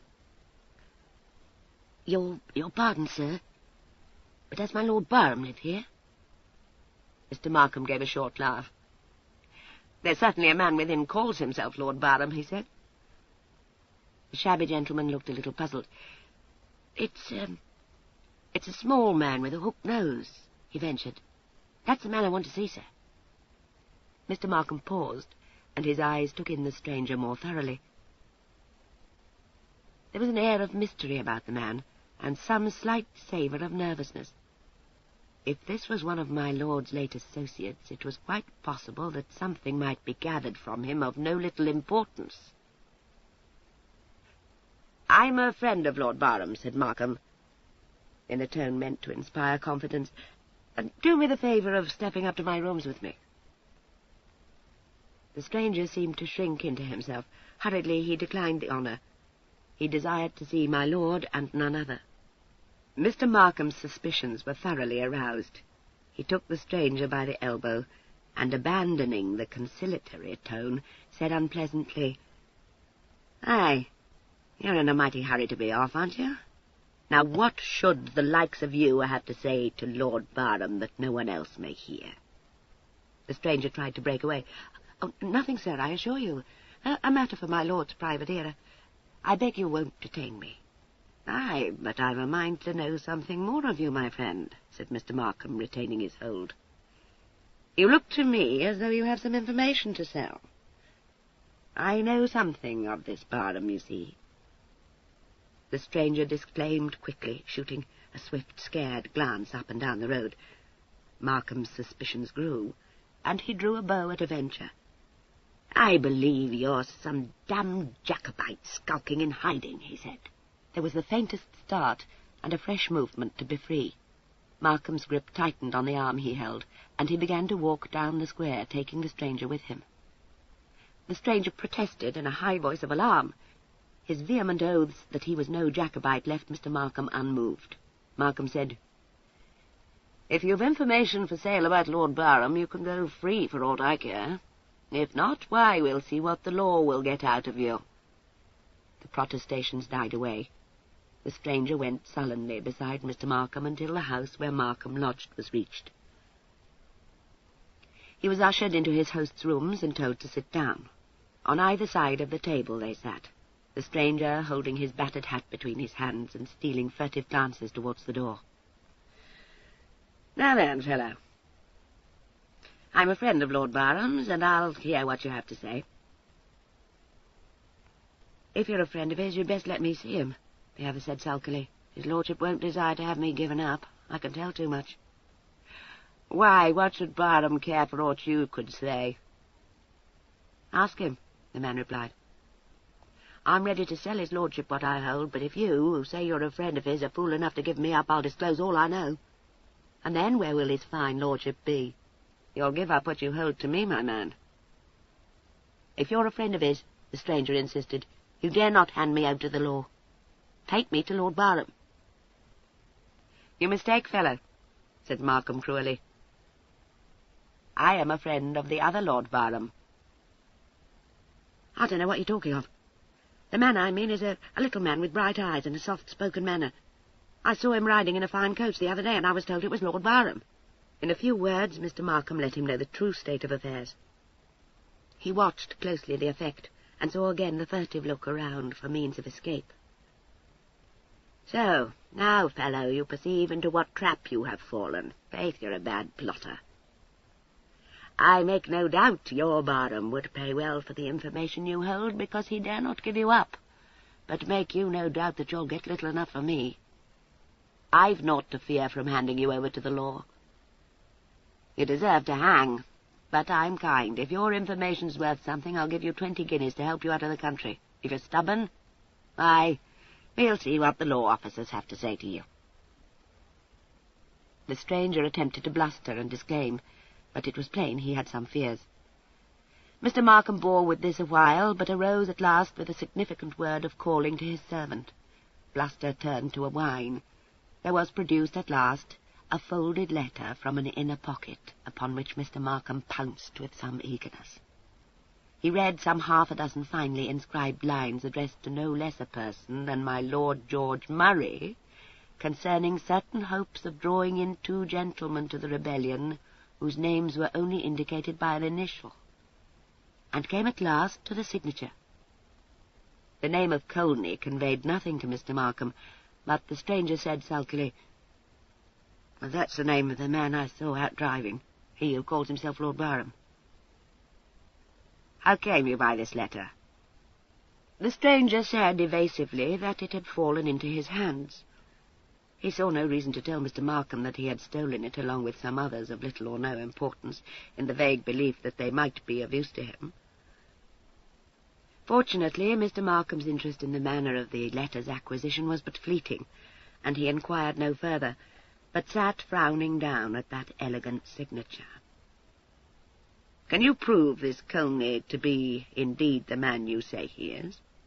The stranger answered in some alarm that of a certainty he could prove nothing, since he could not, for obvious reasons, come into the open. Mr. Markham's dissatisfaction grew. "I don't see what use this is. I believe I'd better give you up." It was pointed out to him with some haste that an inquiry set on foot regarding the movements of Mr. Colney must inevitably lead to the present claimant of the Barham title. Mr. Markham sat pondering it, and began to see his way. The letter was hidden away in a pocket, and 20 guineas changed hands. Mr. Markham thought it would be as well for the stranger to leave the country. He preferred that no one save himself should know of this letter. There was some expostulation and some tearful pleading, but upon fresh mention of the law officers, the stranger took a hurried leave of his host and left him to his reflections. These were weighty enough. It was Mr. Markham's first impulse to go with the document to Rensley, who had said he would give as much as £10,000 to the man who should expose his cousin. But Rensley was a mean dog. There could be no trusting him. Rensley had, moreover, used some very cutting expressions to his friend lately. There had been a falling out, and it would not be displeasing to Mr. Markham to do his friend Rensley an ill turn. His thoughts came round to another market for his document. Ecod, he had naught against the pseudo-Lord Barham, and his lordship seemed to be an open-handed old gentleman. Of a surety it would not do to act precipitately in this matter, but the alternative of taking his document to Barham must be fully considered. Rensley would be bound to pay well for this precious paper, but would not my lord be bound to pay better? And this led to a fresh thought, and once sold to Rensley, there was an end to the business so far as Mr. Markham was concerned. But he could dimly perceive years ahead if he made Barham his man. Barham would buy the paper, true, but even that would not make Barham feel quite safe. He could surely be further bled on fear of disclosure. True, there could be nothing proved without written evidence, but Mr. Markham could imagine that even a verbal accusation with the paper safely destroyed would prove mighty uncomfortable for my lord. Mr. Markham believed that he might easily hold my lord under his thumb for a good many years to come. He licked his lips at this thought, but decided that the thing must be earnestly weighed. He would sleep on it. Chapter 18. The large gentleman is awake. There would be cards at Fanshaw's house, Prudence guessed. A fair number of young bucks might be counted on to be present, and her frustrated duel with Rensley must be sure of receiving notice. She chose at random a coat of peach satin from her wardrobe, and found a fine waistcoat embroidered in silver to wear with it. Robin came to dredge powder onto her brown locks, and was busy with hot irons for a while. Coaxing and rolling a curl into place, Robin said, "Leave early, and have no private talk with Fanshawe. It's my belief it's a quixotic gentleman with no other mind than to step between a callow youth and death, but it's as well to have a care." Prudence agreed to the first part of this speech, but held her peace for the rest. No use in alarming Robin, but she felt there might be more in the large gentleman's mind than her brother guessed. She waited patiently for Robin to finish tying the black riband in her neck, and rose afterwards to be helped into her coat. Her glance strayed to the mirror and showed satisfaction. Faith, she made a neat young gentleman. Who should think more? She slipped a ring onto her finger, and her snuff-box into one of the great pockets of her coat. Her stockings seemed to be rolled too loosely above the knee. She bent to rectify the fault, gave a final pat to the ruffles about her throat, and sallied forth to the waiting chair. The house in Clarges Street was strangely quiet. As she gave her hat and cloak to the servant's care, she listened for the sound of voices, but none came. The lackey went before her to the door of Sir Anthony's library, flung it wide, and sonorously called her name. Sir Anthony was standing alone before the fireplace where a small wood fire burned. There was no one else in the room. He came forward to greet Prudence, took her hand a moment, and asked a jovial question. She answered in kind, and realized with his next words that she was to be his only guest. "I've positively no entertainment to offer you, excepting a hand at piquet after dinner," smiled Fanshawe. "I feel I invite you under false pretenses, but you'll forgive me." Why, I'm pleased to have it so, sir. There was not much truth in that, but one must say something of the sort, she supposed. She paused. A word must be said also of his strange behaviour of yesterday, since it concerned her so nearly. There was not a tremor in her voice as she spoke, nothing but a mixture of amusement and some reproof. "I have a quarrel with you, Sir Anthony. You must be aware of it." He pulled forward a chair for her, and himself stood leaning with his broad shoulders against the mantel-shelf. "Faith, not I," he answered. "Have I offended you?" One of her long fingers played with the fob of her snuff-box. She looked up tranquilly into the gentleman's inscrutable, good-humoured countenance. "Well, sir, Mr. Devereux is of the opinion I might call you out," she said, and the twinkle was in her grave eyes. "God forbid, little man. What have I done to incur this wrath?" "You must know, sir, that I had an engagement this morning to meet Mr. Rensley out at Gray's Inn Fields. In this I am balked by Sir Anthony Fanshawe. I can't pretend to be pleased." She had the feeling she was being watched all the time. He smiled a little and made a slight bow. "Oh, I cry your pardon, Mr. Fire-eater. But your complaints were better addressed to Rensley than to me." Prudence said coolly, "You may be very sure Mr. Rensley will hear from me just so soon as he leaves the surgeon's care." It seemed to her that the straight brows rose in momentary surprise.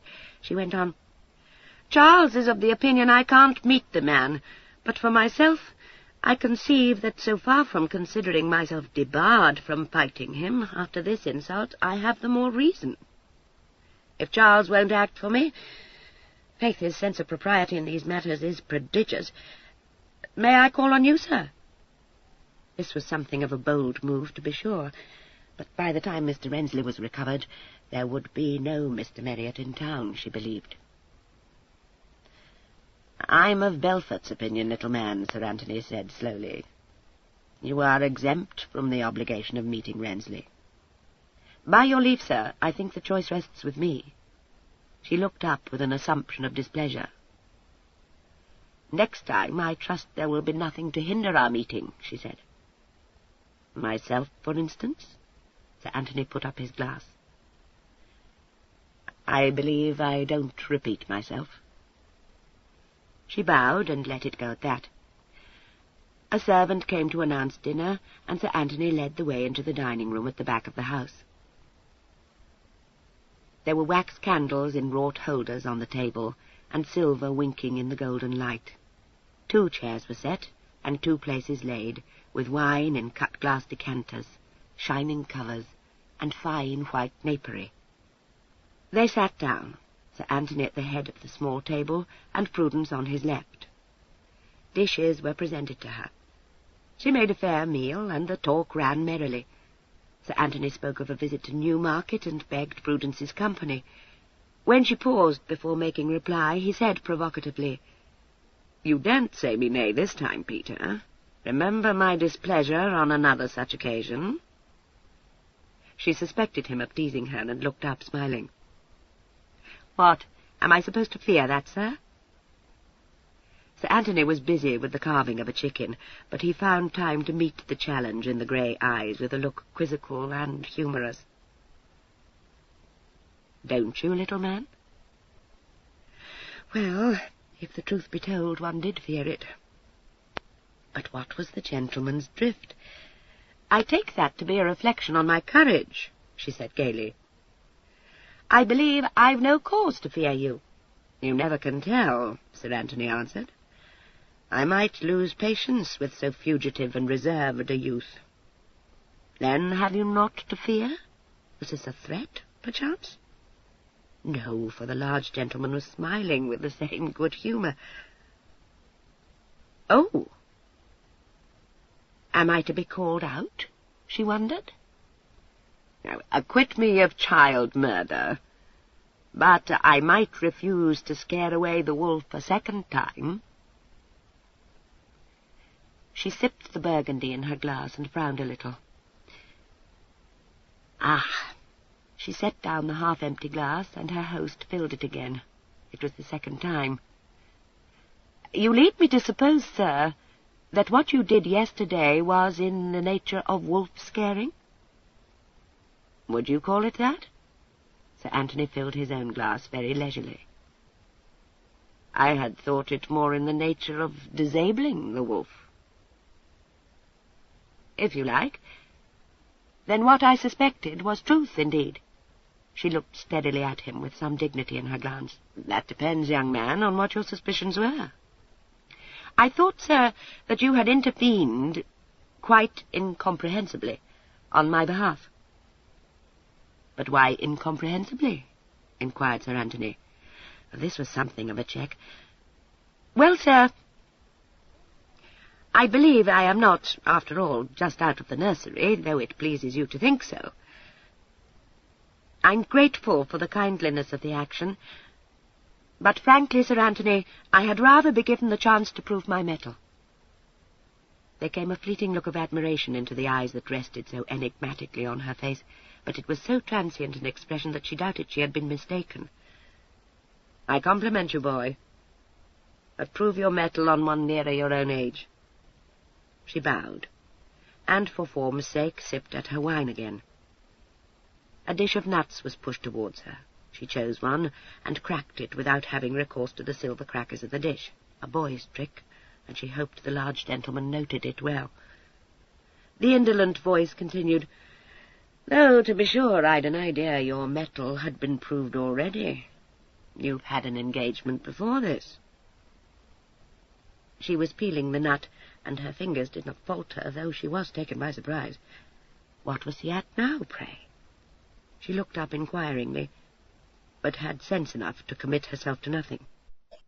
"Some duel when you sustained a wound in the shoulder," said Sir Anthony.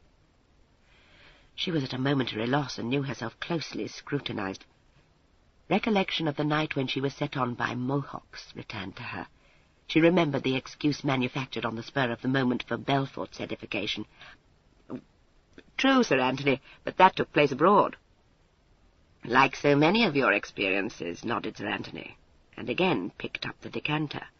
"But you don't drink, my dear boy." She thought she drank a deal too much of this heavy Burgundy, and deplored the absence of claret. Once more her glass was filled. To refuse it would give food for suspicion in these days of hard drinking. She swallowed some of the deep red wine, was aware of a lazy glance upon her, and emptied the glass recklessly. God send she kept a sober head on her shoulders. If there was to be more of it, the next glass must go down her arm.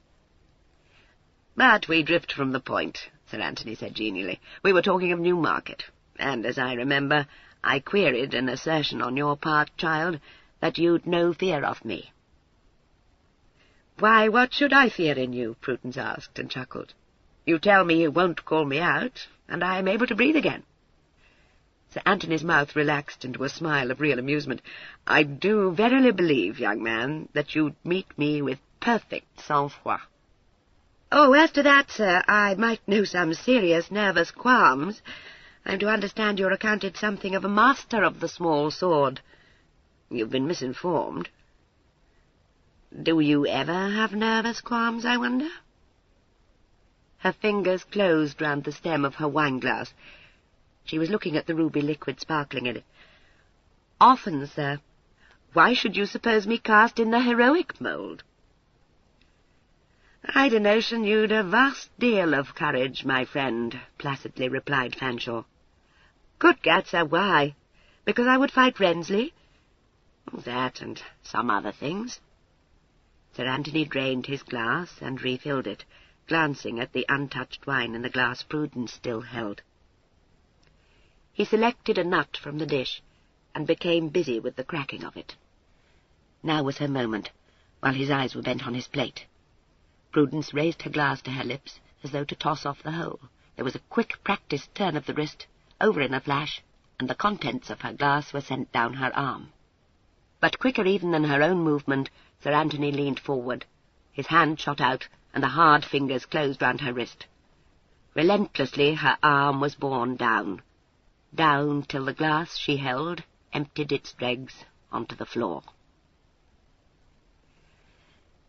She made no effort to break free. Perhaps she breathed a little faster. The fingers were clamped still about her wrist. Sir Anthony was looking down at her hand, watching the wine trickle down her arm and drip onto the carpet. She sat perfectly still. Her eyes were calm, even meditative, resting on Fanshaw's face. She had lost some of her colour, and the lace at her bosom rose and fell rather quickly, but other signs of alarm there were not. It seemed an age before her wrist was released. At last the merciless fingers left it, and Sir Anthony sat back in his chair. She brought her hand up and set the glass down on the table. In a detached manner she noticed that her hand did not shake, and was vaguely pleased. The large gentleman's voice broke in on her reflections. "There is no Borgia blood in my veins, Peter Marriott." There was some sternness in the tone. Her left hand came mechanically to cover the maltreated wrist. The marks of the gentleman's fingers still lingered. "I did not suppose it, sir." Sir Anthony rose, pushing back his chair. He walked to the window and back, and the grey eyes followed him. He stopped and looked down at Prudence. There was gravity in his face, but no anger, she thought. His words gave her a slight start. "My dear, I wish you could find it in your heart to trust me," he said. Indeed, but trust was there in her heart. But how to tell him? "I've had suspicions of your secret since the first evening you dined with me here," he went on. "Of late, I have been as certain as a man may be of so wild a masquerade. So much for Robin, and for my Lady Lowestoft, scornful of his perspicacity. Well, she had had fears of this. But not even she had realized how much the sleepy gentleman saw. Egad, what must he think of her? The colour rose at the thought. She lifted her eyes. It did not occur to her to try evasion. "I would trust you willingly, Sir Anthony," she said in a still, calm voice. "I have not liked the lies I have told, and the great lie I have acted." She put a hand up to her neckcloth. It was tight round her throat of a sudden. "But there is not only myself involved. If it were all to do again, I would do it." A look of pride came into her face. Her chin was up, but it sank after a moment. She looked down at the ring on her finger and wiped the trickle of wine from her hand with a crumpled napkin. "Will you tell me your name?" Sir Anthony said gently. "It is Prudence, sir. In truth, I know no more. I have had many surnames." There was no hint of bitterness in her voice, nor any shame. It was best the large gentleman should know her for the adventuress she was. "Prudence." Sir Anthony was frowning now. "So that is it," he said softly. She looked up, searching his face. "You are not very like your father," said Sir Anthony.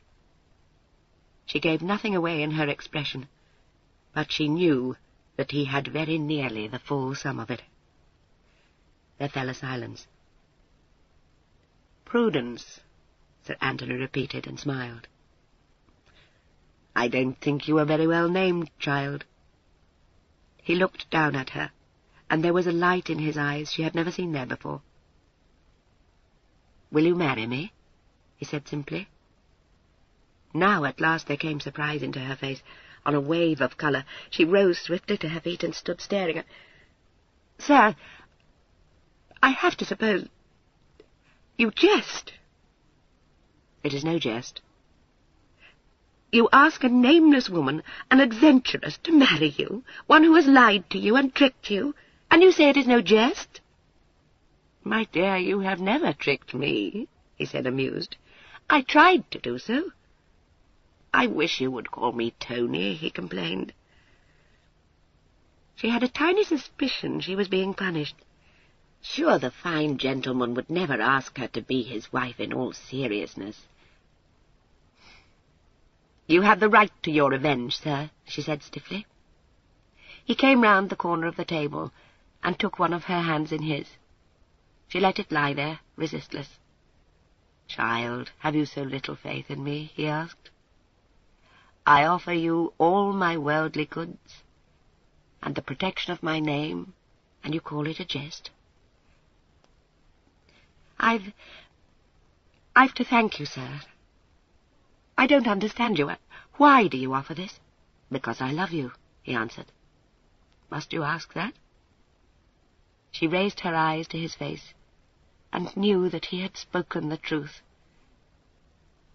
She wondered that he did not take her into his arms, and with a fine intuition realized the chivalry of this man who would take no advantage of her being alone in his house and quite defenseless.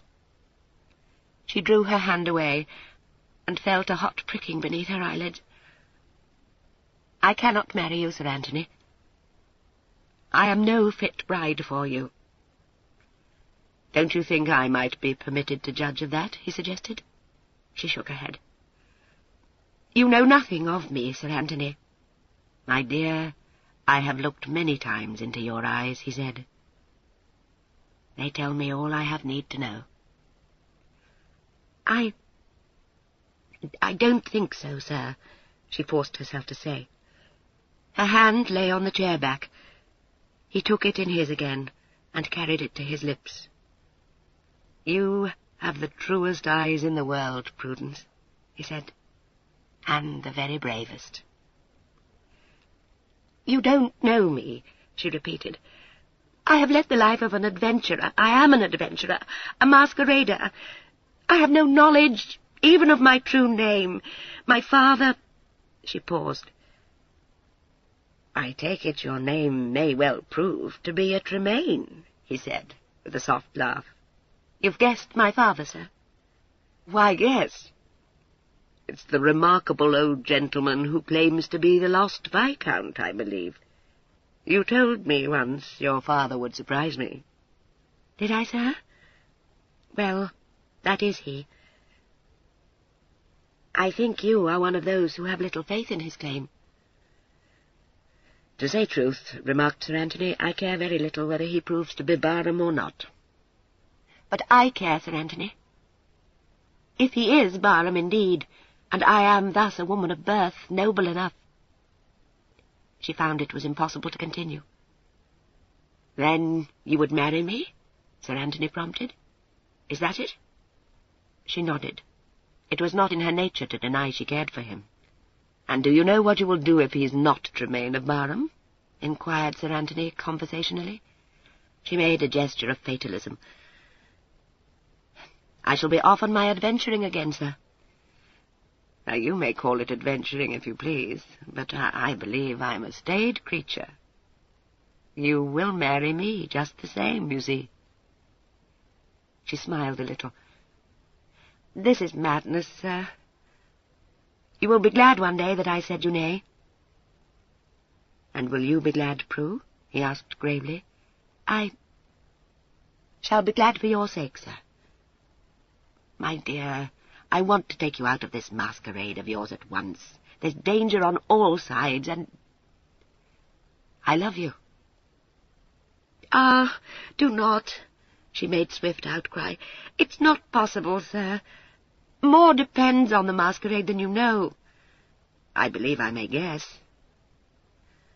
You've a brother took part in the late rebellion, dressed now in woman's clothes. His name is, I think, Robin."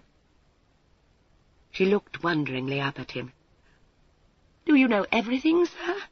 "No," he answered, smiling. "Not quite." "Marry me, and put both your fortunes into my hands. I can help this Robin, maybe." "Not even for that. I could not, sir. Grant me a little pride. You would be King Cophetua, but I've no mind to play the beggar maid."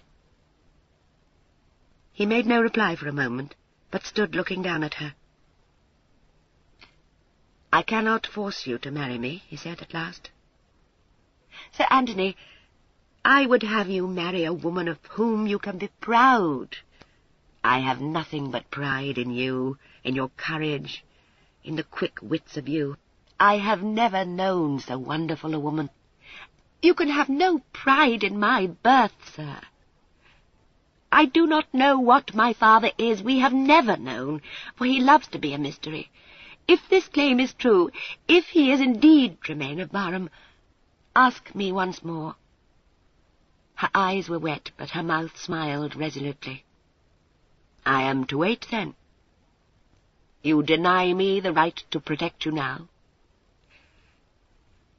"You have me at your feet, sir," she said unsteadily. "But I do deny you. I must." "You at my feet," he said. "That is a jest indeed." He let go her hand and took a turn about the room. She watched him wistfully, and at last he spoke again.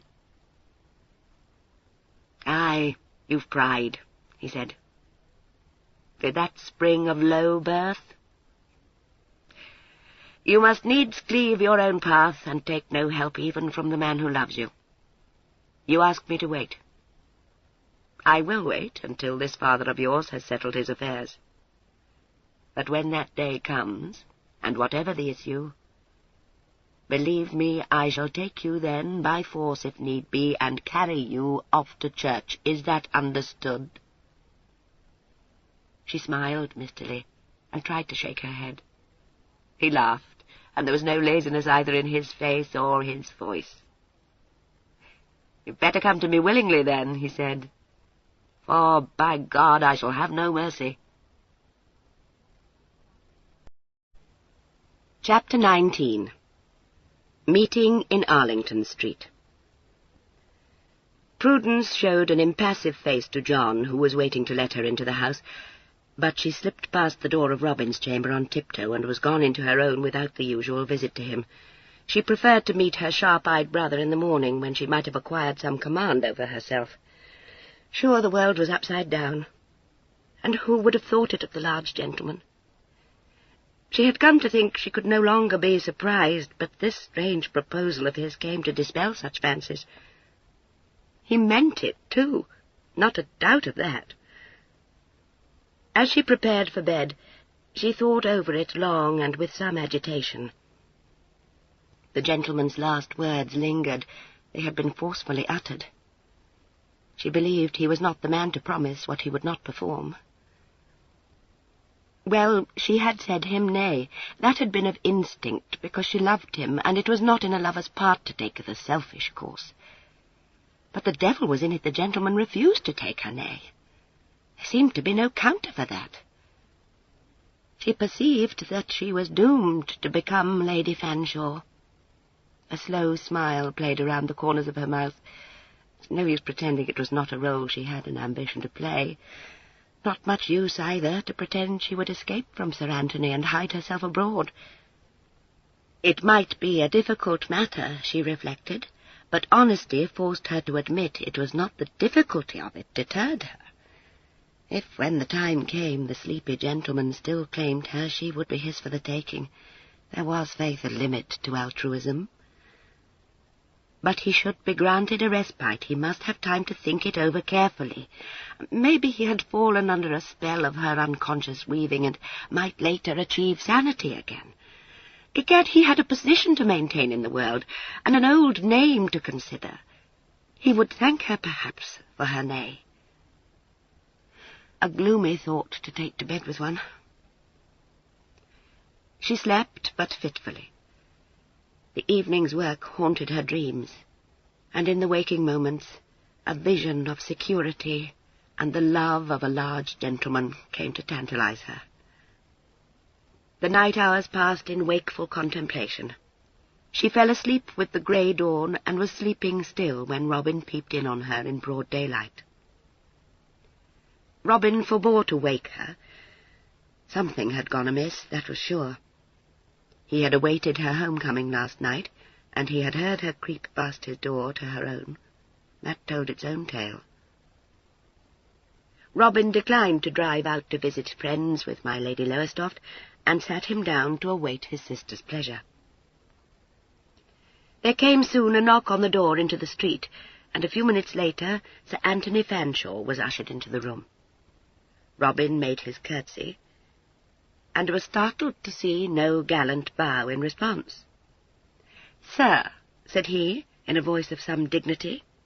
Sir Anthony laid down his hat and gloves. "I've to suppose you've not yet seen your sister," he remarked. This came as something of a shock to Robin, but long training stood him in good stead. He showed no signs of shock, but looked watchfully under his long lashes, and softly said, "Pray, how am I to take that, sir?" "Honestly, I beg of you." The time for dissimulation was obviously past. Robin felt some annoyance at being found in all this woman's gear, but no shadow of alarm crossed his face. "So, I'm to understand Prue takes you into her confidence?" "Say more truly that I forced her confidence." Robin's dazzling smile came. "I have to offer you my apologies, sir. I underrated your intelligence." "What now?" Sir Anthony replied placidly, "I've a very lively desire to marry your sister, Master Robin." "You cannot suppose me astonished to hear that," said Robin, but he felt some astonishment nevertheless. "Do you come to ask my consent?" "It was not exactly my object," Sir Anthony said. "I take it I had best apply to my Lord Barham for that." Egad, Prue was in the right of it all along when she said there was little escaped those sleepy eyes. It would not do to appear confounded. "When you are better acquainted with the family, sir, you will realize your error." "My dear boy," said Sir Anthony lazily, "from the little I have seen of your remarkable parent, I should imagine he pulls all the strings to set you both dancing." Robin laughed. "There's some truth in that, sir. But if you don't want my consent, what do you want of me?" "You've not had speech with your sister? Devil a word?" Sir Anthony sat down on the couch. "I see. Well, Master Robin, I have asked her to marry me, and she refuses." "If that was so, then Prue must be mad." "You don't say so, sir. Well, well, she was ever a fastidious piece. Am I to force her into your arms?" "Do you think you could do it?" There was an amused smile went with the words. "I don't, sir. I am fairly certain that I should not make the attempt. Prue has a knack of managing her own affairs." "So I apprehend." "She will marry me, she says, if your father proves his claim to be just. Failing that, she would have me know I stand no chance with her." A quick frown flitted across the smoothness of Robin's brow. He spoke the thought in his mind. "Lord, what ails her? That's a nonsensical piece of missishness." "Don't let it perturb you.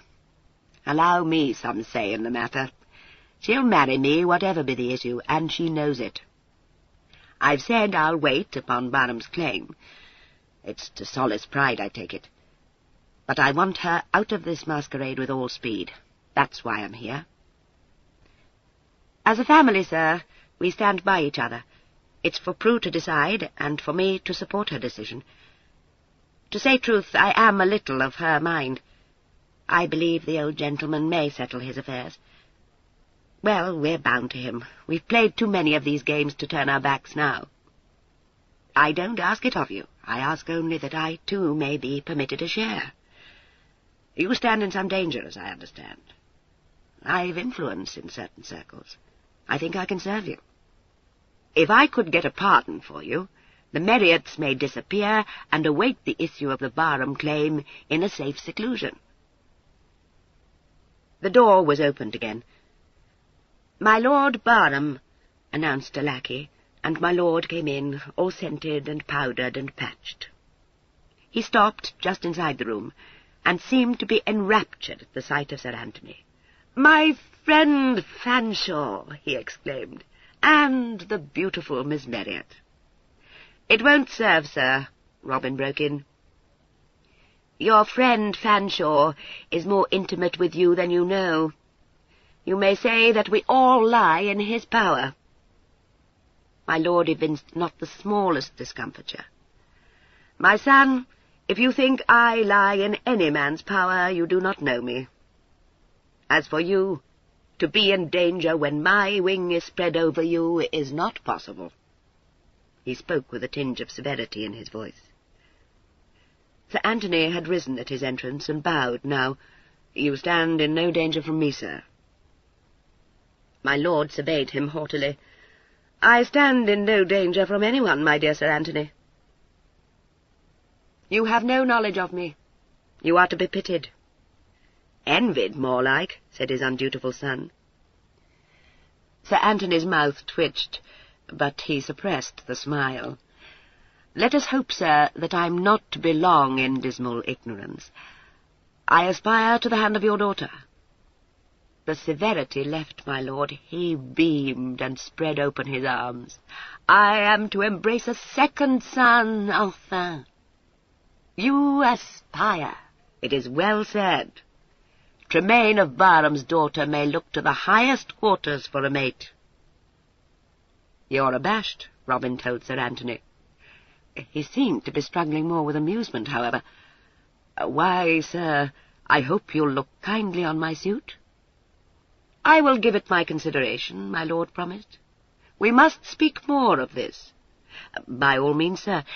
But I think it only fair to tell you I have the fixed intention of wedding Prudence, whatever your decision may be." My lord eyed him a moment in silence, but displayed no anger. On the contrary, his smile grew. "I perceive you to be a man after my own heart," he announced. "It's a compliment," Robin said on a note of information, and folded his hands in his lap. "Certainly it is a compliment. You see clearly, my son. But we must think on this. It is a matter of some weight. There's another matter of some weight also, sir. I desire to serve your son here. I have some influence, as I tell him, and I will use it on his behalf, with your consent." My lord became all blank bewilderment. "I don't take you, sir. What is it you have in mind to do for my son?" "Well, sir, I've some notion of getting a pardon for him. I believe it may be done." My lord struck an attitude. "A pardon, sir? For what, pray?" "For his share in the late rebellion, sir. Does he want one for something else beside?" "That!" My lord brushed it aside. "I have forgotten all that. It is nothing. It lies in the dead past. Oblige me by forgetting it likewise." "Oh, with all my heart, sir. But there are perhaps some whose memories are not so short. A pardon is necessary if Robin wants to remain in England and come out of those clothes." My lord put up an admonishing finger. "Sir Anthony, I acquit you of a desire to insult me. Don't cry pardon. I have said that I acquit you. But you do not know me. You even doubt my powers. It is laughable. Believe me, there is greatness in me. It would astonish you." "Oh, not at all," said Sir Anthony politely. "But yes, I doubt now that you, even you, whom I would embrace as a son, have not the soul to appreciate me. You make it plain. I pity you, sir." "At least I have the soul to appreciate your daughter," mildly remarked Sir Anthony. "That I expect," said his lordship loftily. "To see my daughter is to become her slave. I exact such homage on her behalf. She is incomparably lovely. But I am different. My children are very well. They have beauty and wit, a little. But in me there is a subtlety such as you don't dream of, sir." He pondered it sadly. "I have never met the man who had vision large enough to appreciate my genius," he said simply. Perhaps it was not to be expected. "I shall hope to have my vision enlarged as I become better acquainted with you, sir," Sir Anthony replied with admirable gravity. My lord shook his head. He could not believe in so large a comprehension. "I shall stand alone to the end," he said. "It is undoubtedly my fate." Sir Anthony gave the conversation a dexterous turn. The old gentleman seemed to be in danger of slipping into mournful contemplation of his own unappreciated greatness. "Just as you please, sir, but I want to put an end to a notion Prudence has of emulating your noble solitude. I wish to take her out of this masquerade, and to have her safe under the protection of my name." My lord's piercing eyes flashed at that. "I make allowance for a lover's feelings," he cried, "but while I live, she stands in no need of another's protection. I am the person to guard her, Sir Anthony."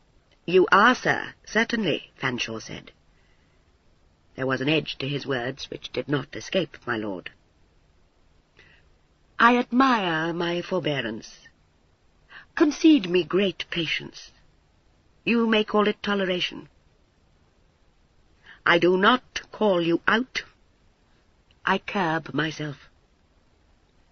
I could not possibly meet my future father-in-law, so pray continue to curb yourself, sir." "You need have no fear. But were I to meet you, sir, you would lie dead at my feet within the space of 5 minutes, possibly less. I do not know." He appeared to give the matter his consideration. "That," said Robin reluctantly, "is really true." Sir Anthony preserved his calm. "I don't think it. But I trust his lordship will spare me." His lordship signified with a gracious wave of his hand that he would spare Sir Anthony. "But do not try me too far," he warned. "Like all men of great brain, I am choleric when pressed. You give me to understand that you do not consider that I, Tremaine of Barham, can take care of my daughter." "Not in the least, sir. I make no doubt you can. But when you permit her to engage on so dangerous a masquerade—" "Permit?" cried my lord. "You conceive that my children thought of this for themselves? Your partiality makes you blind. Mine was the brain that evolved this plot. Mine was the inspiration. I do not permit. I ordain." Robin ranged himself on the side of his father. "We spin our own web, sir. Give us credit for some little resource." Fanshawe turned to look at him. "I suppose I am far from appreciating any of you," he said humorously. "But did you never think what might be the issue if Prudence were discovered?" "I could not imagine such a possibility, sir, to be frank with you. But then it was not our intention to cut such conspicuous figures in town.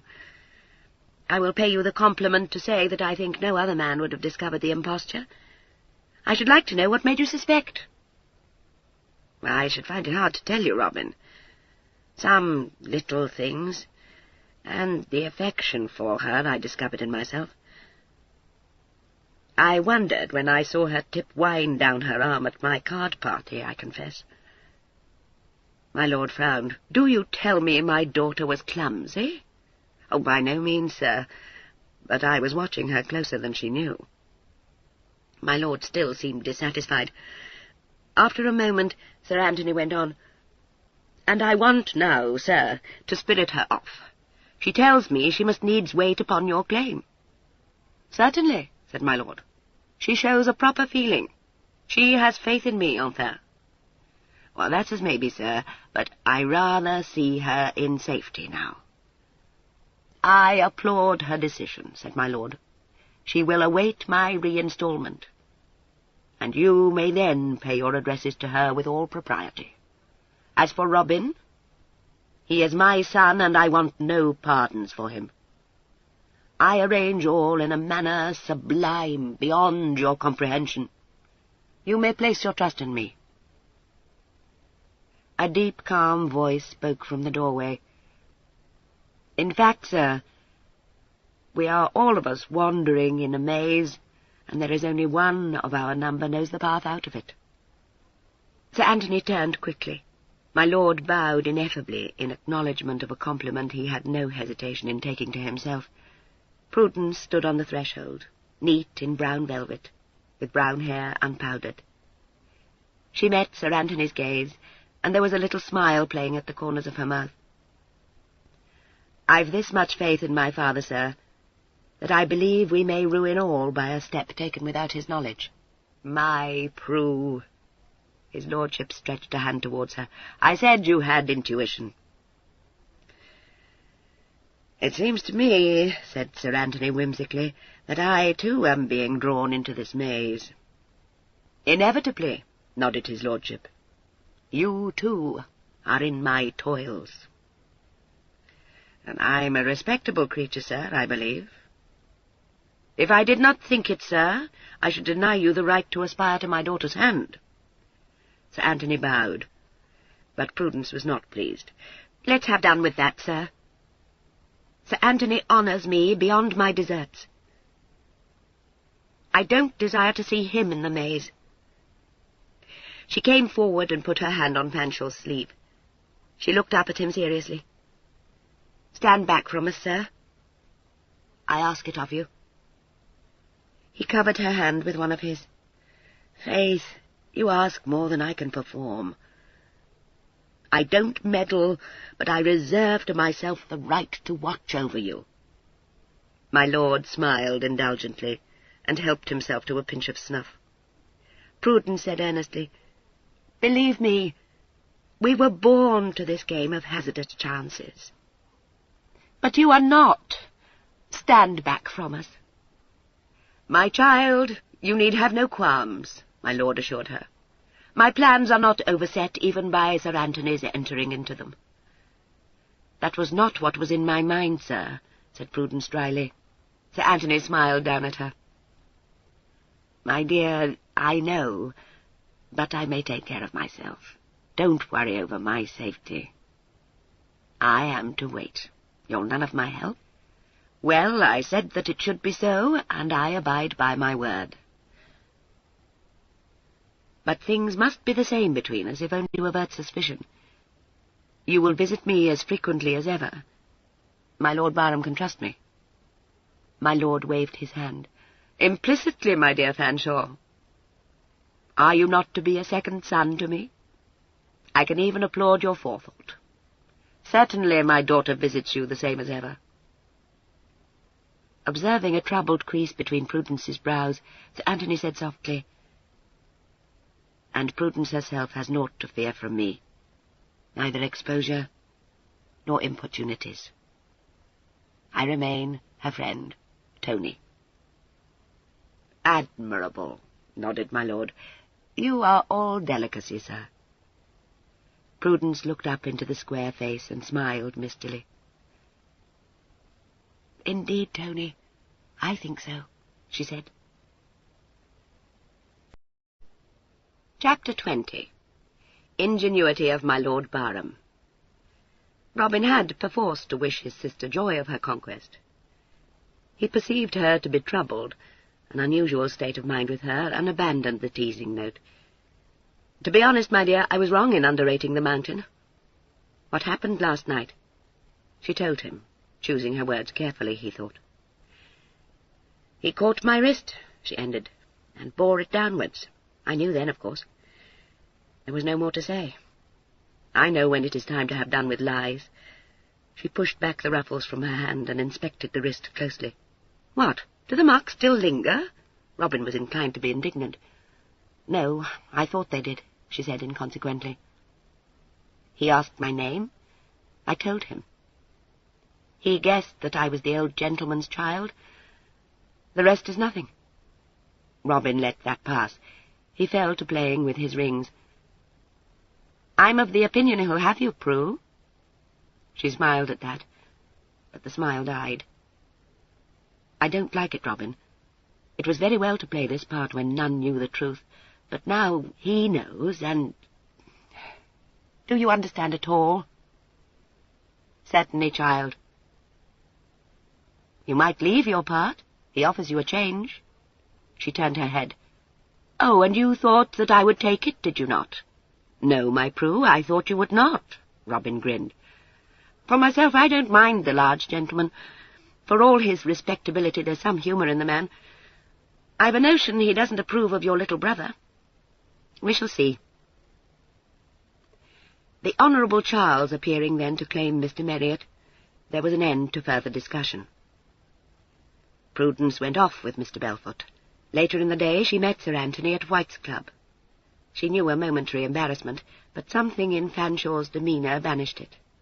He walked home with her, and if she had dreaded some love-making, that fear was quickly dispelled. He was, as he had said he would be, her very good friend. It was only when she had parted from him that she realized how possessive was the gentleman's attitude. He seemed to consider that she belonged to him already. She pondered the question thoughtfully, and arrived at the conclusion that perhaps he had reason. My Lord Barham, when he left Arlington Street, sauntered back to his lodgings in great good humour. He had no objection to Sir Anthony having complete knowledge of the masquerade. So slight a deviation from the original plan was not enough to perturb his lordship. That quick brain was busy with the fitting of Sir Anthony into my lord's machinations. He reflected with a pleased smile that John, the unbelieving, should see how even a big man with sleepy eyes should dance to his piping. My lord came to his rooms in Half Moon Street to find that a visitor awaited him. My lord's valet took his hat and cane, and murmured the name of Markham. My lord listened with a head gently inclined in interest, and went into his dining-room, smoothing a wrinkle from a satin sleeve. Mr. Markham arose at his entry and bowed slightly. My lord smiled with the utmost affability, and put up his quizzing-glass. "My friend of Munich days," he said softly, "how I am honoured." His eyes dwelt lovingly on Mr. Markham. There was no reading in them the smallest hint of what thoughts were passing swiftly across that subtle mind.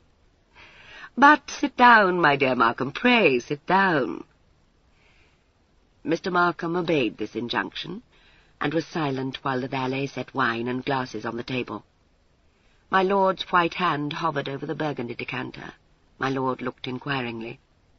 "I won't drink, I thank you," said Mr. Markham. "But positively I insist." My lord was pained. "You will permit me to give you some claret." Mr. Markham watched the valet go out of the room.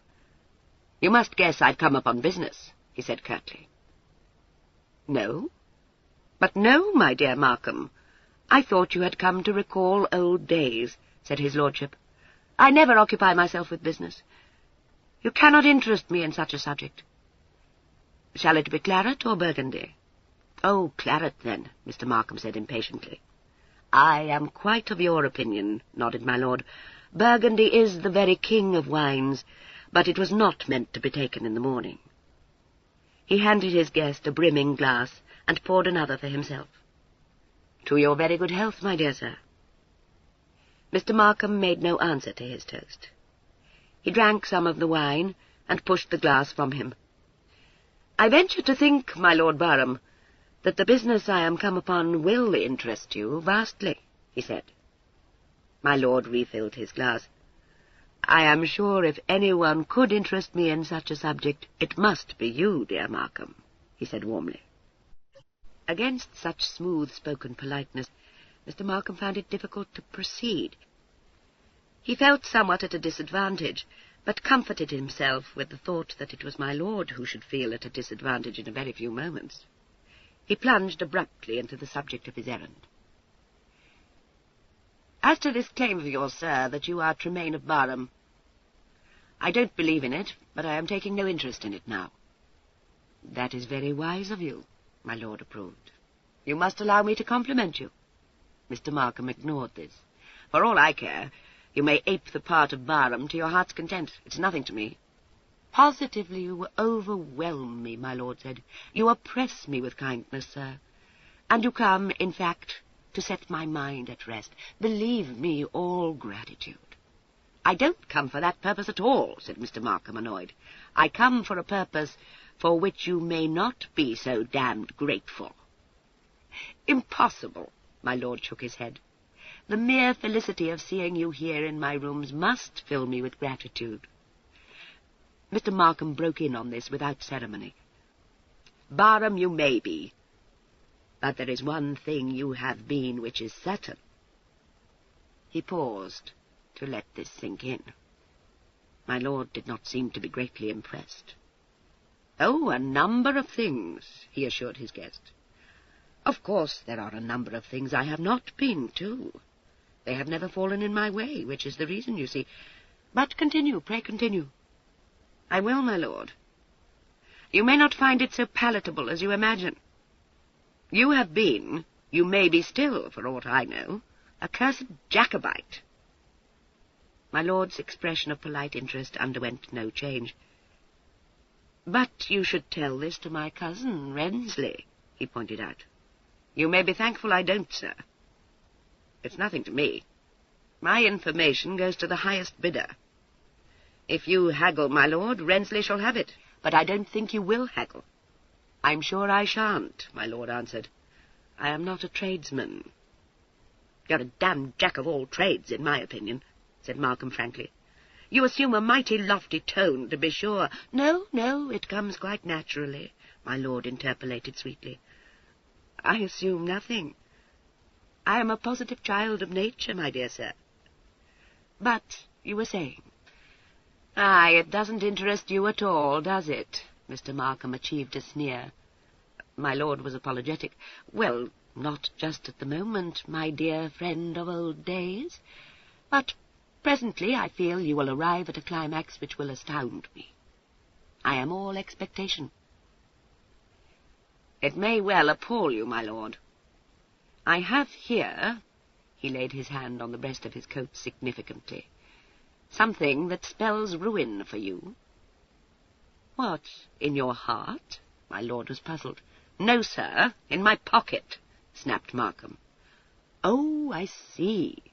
An inner pocket. A very cunning contrivance, sir. I must have one made for myself. What did you tell me you had in it? I have a certain paper, sir. A letter writ to my Lord George Murray, writ by a man who called himself Colney. Good gad, sir, said my lord placidly.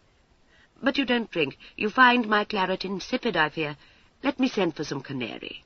Or do you prefer ale in the morning? My man shall procure you some on the instant. You have but to say the word. You, sir, are that man, declared Mr. Markham in a ringing voice. My lord jumped and blinked. I am anything in the world you please, he assured Mr. Markham. But don't, I implore you, give me such another start. Mr. Markham put a hand to his pocket and pulled out a folded sheet of paper. This he spread before my lord's eyes, keeping it well out of reach. My lord looked at it and nodded. Very interesting, he said. Very dangerous, my lord of Barham. Then I should take care of it, advised my lord. I do wish you would drink. I feel you detect something amiss with the claret which has escaped my palate. Oh, to hell with the claret! What will you give for this document, my lord? What's it worth, eh? A man's life? My lord shook his head decidedly. If you want that for it, take it elsewhere, my dear Markham. Markham stowed it safely away. With your leave, sir, we'll have done with this foolery. I know you for Colney. I hold a paper that would send you to the gallows tree. Come out into the open, sir, and be plain with me. I've no animosity towards you. I wish you no harm. But you'll pay well for the letter. My lord rose and made a fine gesture. I perceive you would be a friend indeed. I embrace you. We understand one another.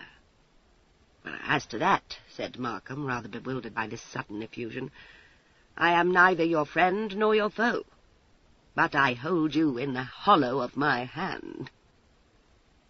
You do, my dear Markham, you do. And if I were given the choice of a hand to be held in, I should choose yours. My word for it, sir, my solemn oath. I might have taken this paper to Rensley, Markham went on, disregarding. I thought of it. I weighed it well. I decided it was more vital to you to get the paper than Rensley. And I came, as you see. A mastermind, said my lord. I drink to it. He did so with considerable flourish. You must accept my homage, Mr. Markham. I descry in you a shrewd brain. I venerate it. We were made for each other. Wrensley could never have given you what I can give you. My dear friend, I have something which might have been designed expressly for you. But still you don't drink. Mr. Markham tossed off the wine and set his glass down again. You're mighty pleased over it, he remarked. I am, sir. You have divined me correctly. I could embrace you. It is not your embraces I want, my lord. But do I not know it? It is Letitia Grayson's embraces you crave, my dear Markham. Mr. Markham choked and swore. Curse it, what do you know of Letty Grayson? Very little, sir, but I shall hope to know more when she is Mrs. Markham. I drink to that happy day. A gloomy look came into Mr. Markham's face. You must spare your pains. It's far off. No, no, my friend, it is close at hand, said my lord radiantly. Mr. Markham looked suspicious. What do you know of it? You're off at a tangent. I've come to sell you your own treasonable letter, not to talk of Letty Grayson. My lord sat down again. My friend, I will show you a sure road to Miss Letty, he promised. I wish there was such a road, Markham said. The truth was, Miss Grayson's dimpled loveliness haunted him almost as much as did Miss Grayson's golden fortune. There is, said my lord, but it is known only to me. Let us be plain. You did wish me to be plain with you, did you not? Well, my dear Markham, at first I thought, no, I will not show my Munich friend the road. But then, sir, I fell in love with your wit. You remember that I was impelled to compliment you. You seem to realize that I might not be quite all I pretend to be. I admire that perspicacity. Then you assured me that you had no animosity towards me. I was struck by this, sir. I was amazed. I saw in you a friend. I changed my mind. I will put into your hands a certain means of winning Letitia Grayson. You might be away to Gretna in a week, if you chose. Said Mr. Markham sceptically. That's to play the same game twice. With Fanshawe on my heels as he was before. No, I thank you. I myself will keep Fanshawe away, announced my lord. You will stop only to change horses. You arrive at Gretna, and Letty refuses to marry me. Very pretty. You have it quite wrong, said my lord. She goes willingly. You are married. She becomes mistress of her mother's fortune on that day. You are at once rich and a happy bridegroom. Mr. Markham's eyes glistened. It was an attractive picture, and he could not resist dwelling on it for a space. You seem to know a devilish lot about the Graysons, he remarked. I do, my friend, as you shall see. I know she becomes mistress of a charming fortune on the day she marries, with or without Sir Humphrey's consent. You must be master of it. I am determined on it. But how? Demanded Mr. Markham. My lord arose and went to where a locked desk stood. Mr. Markham watched him open it, and saw him take a bundle of papers from a hidden drawer and select one from the bundle. My lord came back with it in his hand, and spread it for his visitor to read. A smile of simple triumph illumined his countenance. Mr. Markham read with knit brows. It was a letter from Sir Humphrey to a man Markham did not know. It was vague in tenor, but there were references to the prince, and a half-promise to render assistance in the venture to be attempted if the prince would come without foreign aid into England.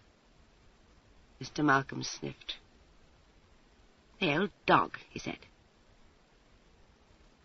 "That wouldn't send him to Tyburn. He's a friend of Bute's. He never lifted a finger in the rising, and they'd never touch him." But would the little Letty see that with the same quickness, my friend? Your brain leaps to it, true, but do you rate her intelligence as high as yours? I cannot allow it to be so. A dim scheme began to form itself in Mr. Markham's brain. "I'll take it," he said suddenly. "You shall, dear sir, and I will take that letter you keep in your cunning pocket. It's all so delightfully simple." "That won't quite do, I'm afraid," said Mr. Markham. "I want more for it than that. I'll see the colour of your money, my lord." My lord folded the paper. He was still smiling. "It would disappoint you, my friend. It is just the same colour as everyone else's. And you never will see it." "I shan't, eh? You prefer me to take my letter to Rensley?" "Infinitely," said my lord. "You won't see the colour of his money, either. You must look ahead, my friend. You must look far, and consider the situation well. You have not thought on it deeply enough. I am not Lord Barham yet. You have your doubts of me. You are a very clever man, Mr. Markham. I felicitate you. I am not going to tell you whether my claim is true or not. There is not perhaps the need. You seem to understand me so well, my dear sir. Now, you want a large sum for your letter. You realize, of course, that unless my claim is just, I can have nothing approaching it.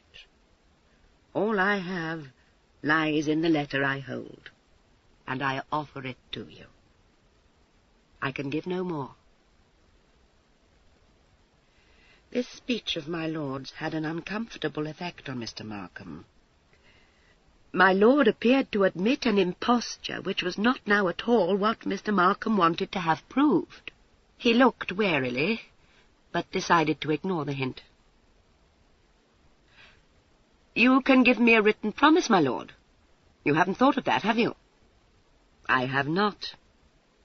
You always contrive to understand me.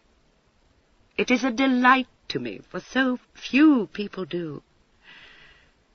I have a great objection to parting with my money. I do positively abhor the very thought of it. Rather than contemplate it, I would relinquish my claim and vanish." Mr. Markham's expression changed. "What?" "Yes, my friend. Yes. You understand me yet again. Refuse my offer. Take your letter to Rensley. What happens?" Mr. Markham was looking at him with a fascinated eye. "Well, what does happen?" he asked. "Why, only that I am as though I had never been.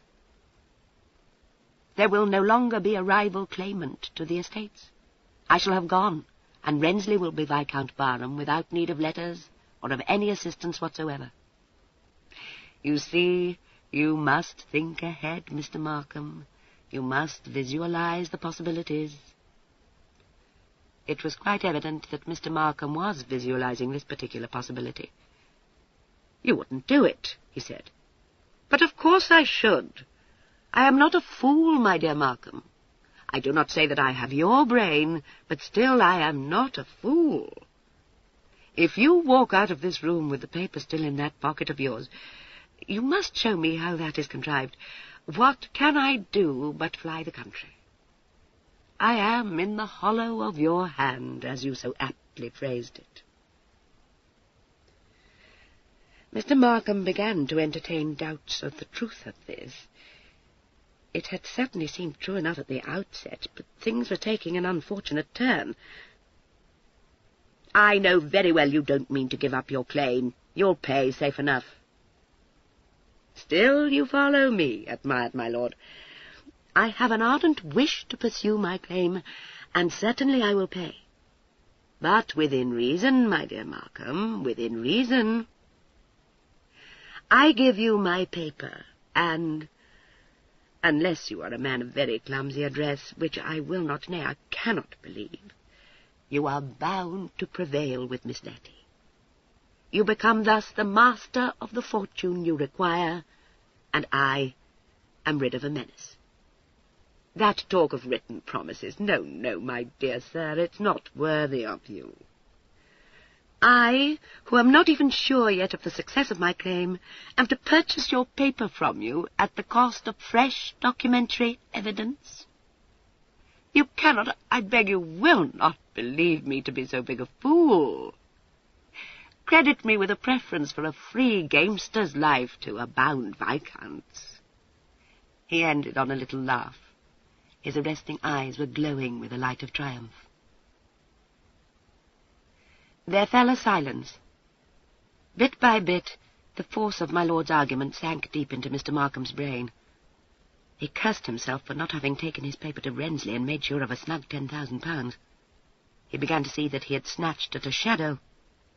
His glance fell on the paper that my lord held between his thin fingers. Involuntarily, he started to form plans for its use. Certainly it had some value. Miss Letty would not be hard to terrify with threats. He could find the opportunity. She was worth more than £10,000, to be sure, if the scheme worked. He pondered moodily, and realized that the letter and the chance it held was all that he could now hope to gain out of the affair. He began to arrive at the discovery that somehow or other it was he who seemed to be in the hollow of my lord's hand. "You're a damned trickster," he said. "You pain me," my lord said reproachfully. Mr. Markham relapsed into silence. If he did snare Letty, gad, she was a dainty piece. There might still be something to be got out of my lord. Even a verbal accusation could be unpleasant and might lead to disaster. He reflected that if he had Letty, he would no longer be in need of large monetary assistance. Still, it would be useful to hold that weapon, to feel it to be within his power to squeeze my Lord Barham, if this smiling man were indeed Tremaine, though now it seemed doubtful. He perceived that his lordship had omitted to follow his own advice of looking far ahead, and smiled inwardly.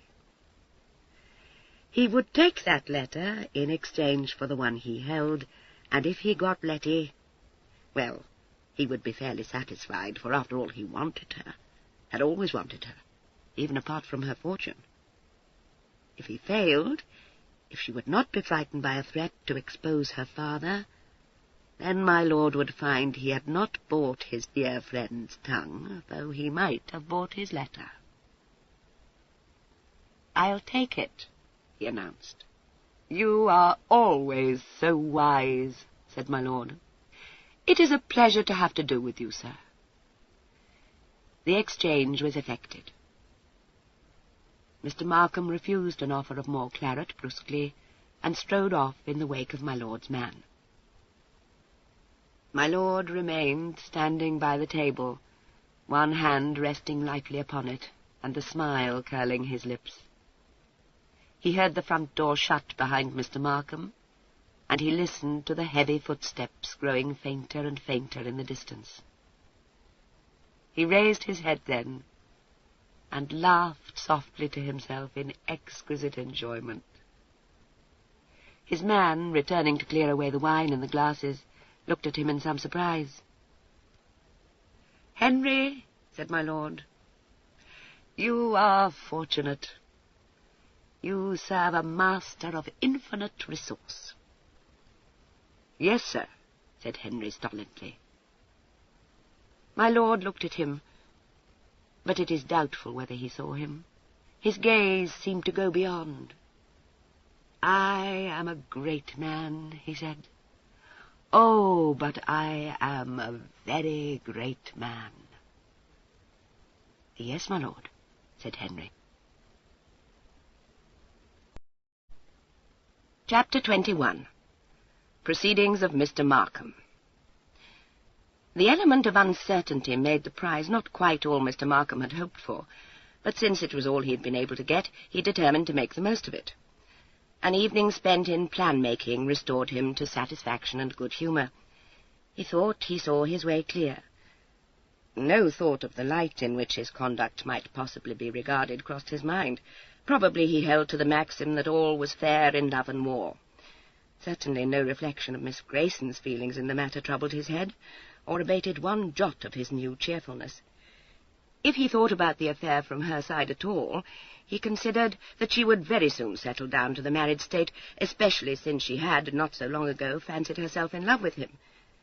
This time there would be no Marriotts to interfere in what was no concern of theirs. He would not even take the risk of alighting for so much as a bite of supper until well out of reach of London, but speed on towards Scotland with no more stops than the changes of horses would necessitate. Had Mr. Markham heard my Lord Barham's laugh, he might not have felt quite so sanguine, and had he heard my lord giving sundry instructions to a respectable middle-aged servant, he might have entertained serious doubts as to my lord's good faith. My lord said quite a lot to this man on the subject of coaching stages, and at the close of that interview the unresponsive servant had orders to keep an eye not only on the movements of Miss Grayson, but also to discover what horses were ordered at the first stage on the North Road, for what date, and by what gentleman. The servant received these instructions impassively, and seemed to foresee no difficulties ahead of him. The truth was that he had performed far harder tasks for my Lord Barham. It would not have appeared from his demeanour that he either understood or approved his orders, but he had nothing to say beyond a resigned, "This is more of your devilry, I suppose, my lord?" Far from resenting this familiar form of address, my lord was flattered, and admitted the impeachment, adding a rider to the effect that it was a positive masterpiece of subtlety, whereupon the servant grunted and went off. But Mr. Markham had no knowledge of this transaction, and he had no suspicion of foul play. All the foul play in the business was to be performed by himself, though it is doubtful whether he phrased it quite so candidly. He foresaw few obstacles, and this time there should be no hitch. The only difficulty, and that a small one, was to gain a hearing with Miss Grayson, and a little careful espionage soon disclosed an opportunity. Miss Grayson was to be present at a ball in town, for which Mr. Markham might quite easily procure an invitation. With the help of a friend this was contrived, and midway through the evening Mr. Markham was presented to Miss Grayson by a kindly hostess. There was no aunt to play dragon, for the elder Miss Grayson had joined the rest of the dowagers in the card-room.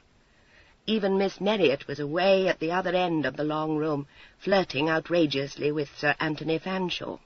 Letitia, unskilled in the dealing of snubs, blushed fiery red, hesitated, stammered over a refusal to dance, and found that the kindly hostess had gone away to supply other young ladies with eligible partners. Very cross, Letty blurted out, "I do not want to dance with you, sir."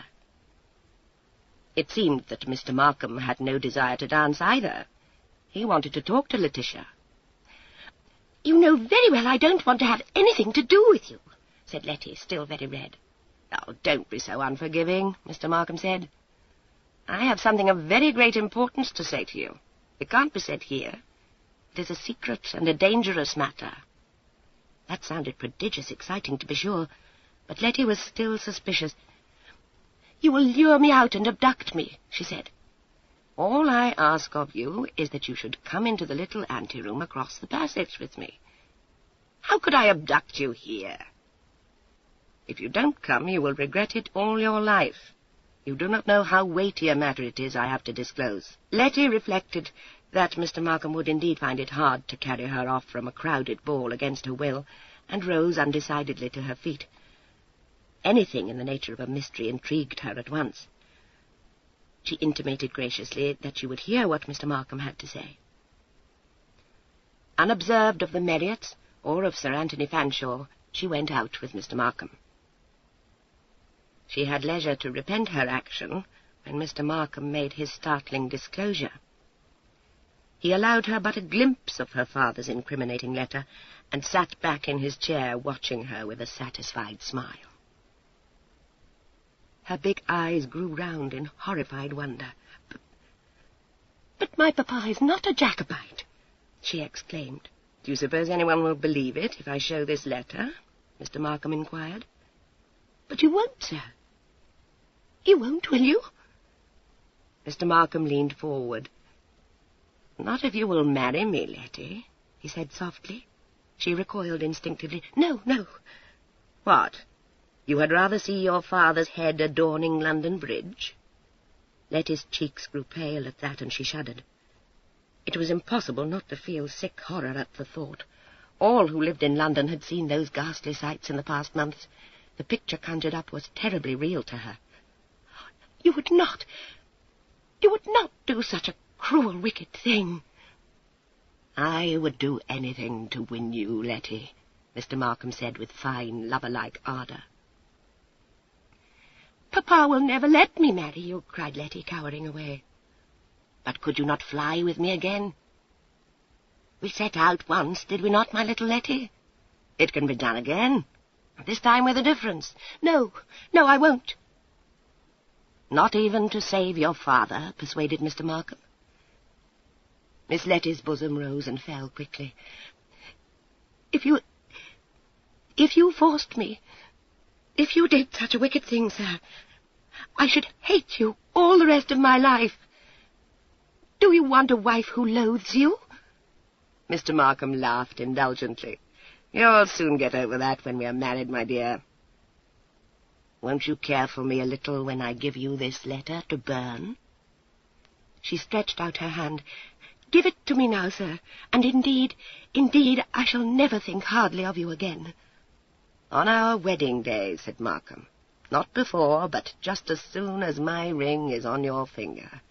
It will never, never be there, she declared, bursting into tears. It took Mr. Markham 20 minutes to convince her that she was sending her papa to the gallows tree by such unreasonable behaviour. She struggled and wept. She cried that she would tell papa all about it, and he would talk to my Lord Bute, and all would be well. Mr. Markham said that it would not be in my Lord Bute's power to assist Sir Humphrey, even if he wanted to, which was hardly possible. Sir Humphrey had written treasonable matter in this letter. Surely Letty knew what that meant. She did.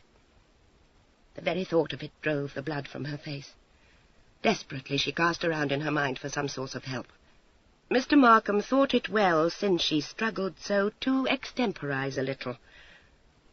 When I leave this ball tonight, he said, this letter goes into a friend's keeping. If anything were to happen to me, it would be published at once. And if in a week from now you and I are not on the road to Scotland, I myself shall take it to the proper quarters. You will be sorry then that you did not lift a finger to save your father. It seemed she was a monster of selfishness. Where, oh, where was the unknown in the black domino who had said he would come again in her hour of need? It was nothing but a dream. Here was herself only, and Gregory Markham, who had become hateful to her. She could see no road out of the trouble, saving the one he pointed out to her. Almost she went down on her knees to him, imploring his mercy. He used some endearing terms in his reply, but she could see that behind all his soft address he was quite adamant. She declared she would tell papa. Mr. Markham pointed out the immediate and evil consequences of such an action. She saw them. She was induced to believe that to tell anyone would bring disaster upon the house of Grayson. She capitulated, and, while he outlined a plan of flight to her, she sat wondering whether she would have strength enough and courage to stab him on the road to Scotland.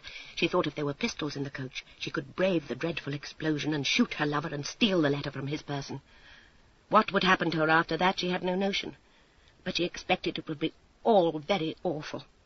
Something of these murderous designs Mr. Markham read in her face.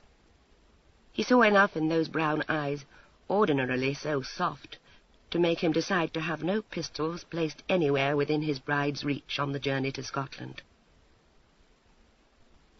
Letty was taken back into the ballroom and claimed by a young man of fashion. It struck this not very observant youth that she was out of spirits, and he ventured to inquire the cause. Letty confessed to a headache, and began to chatter and laugh at once as though to refute her own statement. The laughter might be forced, even hysterical, and the chatter somewhat irrelevant, but the young buck was quite satisfied. Letty found Miss Marriott and Fanshawe quite close to her in the set, and redoubled her efforts to appear gay and unconcerned. As the dance closed, she saw Miss Marriott looking rather closely at her, and was inspired to whisper, "Oh, Kate, I have a monstrous bad headache. It makes me feel sick." "My dear," Miss Marriott said instantly, "you should be at home and in bed. Will you have me go and find your aunt?" "I hate to go away early from a ball," Letty said, "but my head is dreadfully bad." She was promptly swept off under the wing of Miss Marriott to find her aunt. Sir Anthony was left to await the return of his partner, and strolled away to where my Lord Barham stood by the wall. "No, Clevedale, my dancing days are done," my lord was saying. "I am now a spectator only." "Well, my dear Fanshawe, but what have you done with your lovely partner? Surely I saw you with the beautiful Miss Marriott but a moment since." "She has deserted me, sir," Sir Anthony replied. "Miss Grayson has the migraine, and Miss Marriott has taken her off to find her aunt." "Indeed?" said my lord, and proffered his snuff-box. Mr. Markham's late exit with Miss Letty had not escaped that eagle eye. A gentle touch on his sleeve made Sir Anthony turn round. Prudence stood at his elbow and smiled shyly as he looked down at her. "Have you lost my sister, sir? I saw you a while back flirting prodigiously with her. It's a sad piece, I believe." Sir Anthony walked apart with her. "It is," he agreed. "How came you by so impertinent a brother, my dear?" Prudence chuckled. "You've met the old gentleman, Tony. Don't you perceive the resemblance? Robin is a rogue." "I'm of the opinion he's a young hothead. I asked him tonight, as the thought occurred to me, whether he knew anything of a black domino calling himself l'Inconnu." "And does he?" asked Prudence innocently. "It's in my mind," said Sir Anthony slowly, "that you're a fitting pair. Is there nothing of the rogue in Peter Marriott?" "Oh, sir, it's a most sober youth." Came the rustle of silks. Robin swirled down upon them, gracefully fanning himself. "What, my Peter? You'll make a third, will you? I vow 'tis unkind in you. I must have a care for your reputation, child. You conduct yourself monstrously when I'm not by." Robin cast a languishing glance up at Fanshawe. "Sir, my Peter must think you a sad rake. And here was I thinking you meant marriage." "I think," said Sir Anthony, "that you stand in need of a birching, young hop-o'-my-thumb." Robin feigned alarm. "Oh, Prue, have a care. That is the second time you have heard the mountain talk of offering violence to a poor female." "What did you call me?" demanded Sir Anthony, pricking up his ears. "My tongue! Oh, my luckless tongue!" Robin hid behind his fan. "Only a mountain, dear sir. Would you have me call you a molehill?" A laughing pair of eyes showed above the fan. To any who might chance to be watching, it seemed as though Miss Marriott was still flirting disgracefully with Sir Anthony Fanshawe. "'Tis a term of endearment I have for you. No more, believe me." Sir Anthony's eyes were twinkling. "My dear," he said to Prudence, "if it weren't for you, I would expose this shameless boy. You'll permit me to take him in hand when he comes out of this masquerade?" She shook her head. "I must protect my little brother, Tony. You see what a pert madcap he is. Give you my word he would be lost without his big sister. You had better abandon us, you know." "Oh, no," Robin besought. "What amusement should I have left to solace me if I no longer saw the respectable Fanshawe caught in the toils of a set of adventurers? Does it not go against the grain, my dear sir?" "No, midget. It tickles my sense of the ridiculous. All that goes against the grain with me is to see Prue in a dangerous position, and to watch you courting Letty Grayson. And what do you hope for there?" "The old gentleman assures me that I am also Tremaine of Barham," Robin answered lightly. "What do you make of that, O mountain?" "Very little," said Sir Anthony. "As for the filial respect you do not show to your father—" "Prue, did I not say it was all propriety? My very dear sir, I reserve all my respect for my so eminently respectable brother-in-law." The old gentleman is not in the least respectable. If you had had the doubtful pleasure of knowing him for as long as I have, you would realize that." "I might, of course," Sir Anthony conceded. "But so far, the more I see of him, the more I feel that he is a person to be treated with considerable respect. And, circumspection." Chapter 22. Tortuous Methods of my Lord Barham. Robin preserved the light manner, but he had begun to chafe at his petticoats.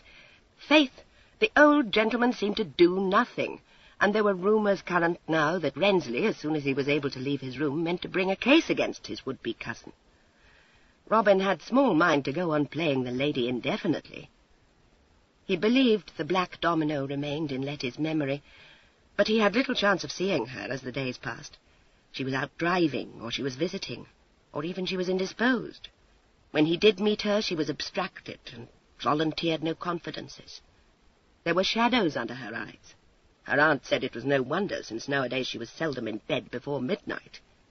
Robin dared to hope a black domino had induced this wistfulness.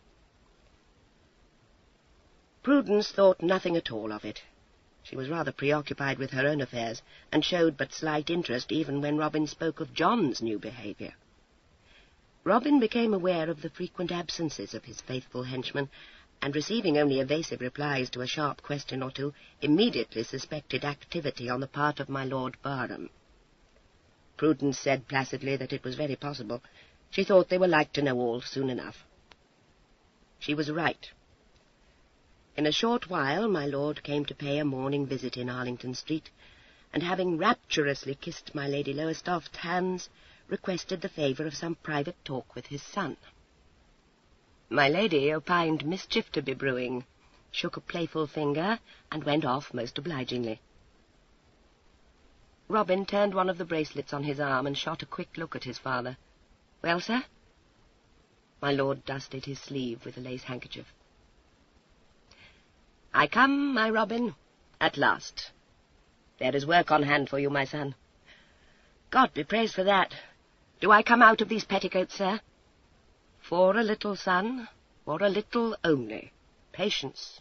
I unfold a miracle." "I am all attention, sir. Let me hear it." My lord sat down by the window. There was a gleam in his eyes Robin knew full well, and the smile curling his lips was one of reflective pleasure. By the signs, my lady was right, and there was mischief brewing indeed. "My son, I see the end of the road. It becomes plain at last. I arrange all with wonderful subtlety. You may say that I pull a string here and a string there, and the puppets move." "Lord, sir, am I one of your puppets?" "But of course, my Robin," said his lordship affectionately. "I set the stage for you to play the hero. You shall thank me." "Shall I, sir? It's a part I'm not in the habit of playing, that of hero." "I assign to you a role the most romantic," announced my lord. "Certainly you shall thank me." "Well, let me hear it, sir. You become interesting." "I become dangerous, Robin. Dangerous as only I can be. I am Nemesis, no less. And you are the instrument to my hand. You shall rescue a lady and kill the villain." "Out sword," said Robin flippantly. "You hold me entranced, sir. Who is the lady?" My lord looked surprised. "Who but the lady of your heart, my son? Do I arrange so clumsily?" Robin stiffened. The flippancy left him, and he spoke crisply. "What's this?" "I kiss my fingers to her." My lord made a gesture very French. "She is ravishing." "Who?" My lord's eyes widened reproachfully. "Why, Letitia, of course. I should not arrange for you to rescue another.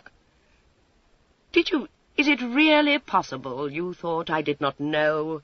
My son, you grieve me. Positively, you grieve me." "Accept my apologies, sir. I suppose you know everything. But what's this talk of rescues, and who's your villain?" "Gently, my hothead, gently. You shall know all. You will rescue her tomorrow night. The villain is my poor blundering friend of Munich days." "What? Markham again? You're mad, sir. He would never dare a second time, nor she consent." "You discount my influence, Robin. Remember that she and Markham, too, are my puppets." Robin got up rather quickly. "What devilry is this? Be plain with me, if you please, sir." My lord put the tips of his fingers together. "She elopes with my Munich friend tomorrow evening from Vauxhall Gardens, whither she is bound." "She elopes?" Robin was thunderstruck. "And you tell me you arrange it?" "Certainly," said my lord. "It is entirely my doing. I am to be congratulated." "Not by me, sir," said Robin, and there was an edge to the words. "Even by you, child. You shall at last appreciate me. Sit down, and all shall be told you." Robin sank back into his seat. "Go on, sir. I suppose one of us must be mad. Why have you arranged, if indeed you have, a thing so criminal?" My lord reflected. "It seemed the most poetic justice," he explained. "It is really exquisitely thought of." He swung one foot and smiled sweetly down at the silver buckle. "Nemesis," he sighed. "My Munich friend thought me of so small account. I don't forgive that. He conceived that he could bend me, Tremaine of Barham, to his paltry will. He dared, you shudder at such temerity, he dared to use threats to me. He sees me as a cat's paw. Almost I can find it in my heart to pity him. But it was an impertinence." He shook his head severely. "Markham knows something of you." Robin was frowning. "That letter?" My lord raised his eyes. "My son, you have a little of my swiftness of apprehension. He had that letter of which I told you. How he came by it, I do not know. I admit it freely. I do not know. It is entirely unimportant, or I should have found out. He brought it to my rooms. He demanded money." His lordship laughed at the thought. "He was very clever, no doubt, but he did not know that he had chosen a man of supernatural parts for adversary. He showed me my own letter. He told me he knew me for Colney, and I am sure he expected to see me in a palsy of fear." A smile flitted across Robin's face. There was a light in his eyes which made his resemblance to his father very strong. "I dare swear he was disappointed, sir."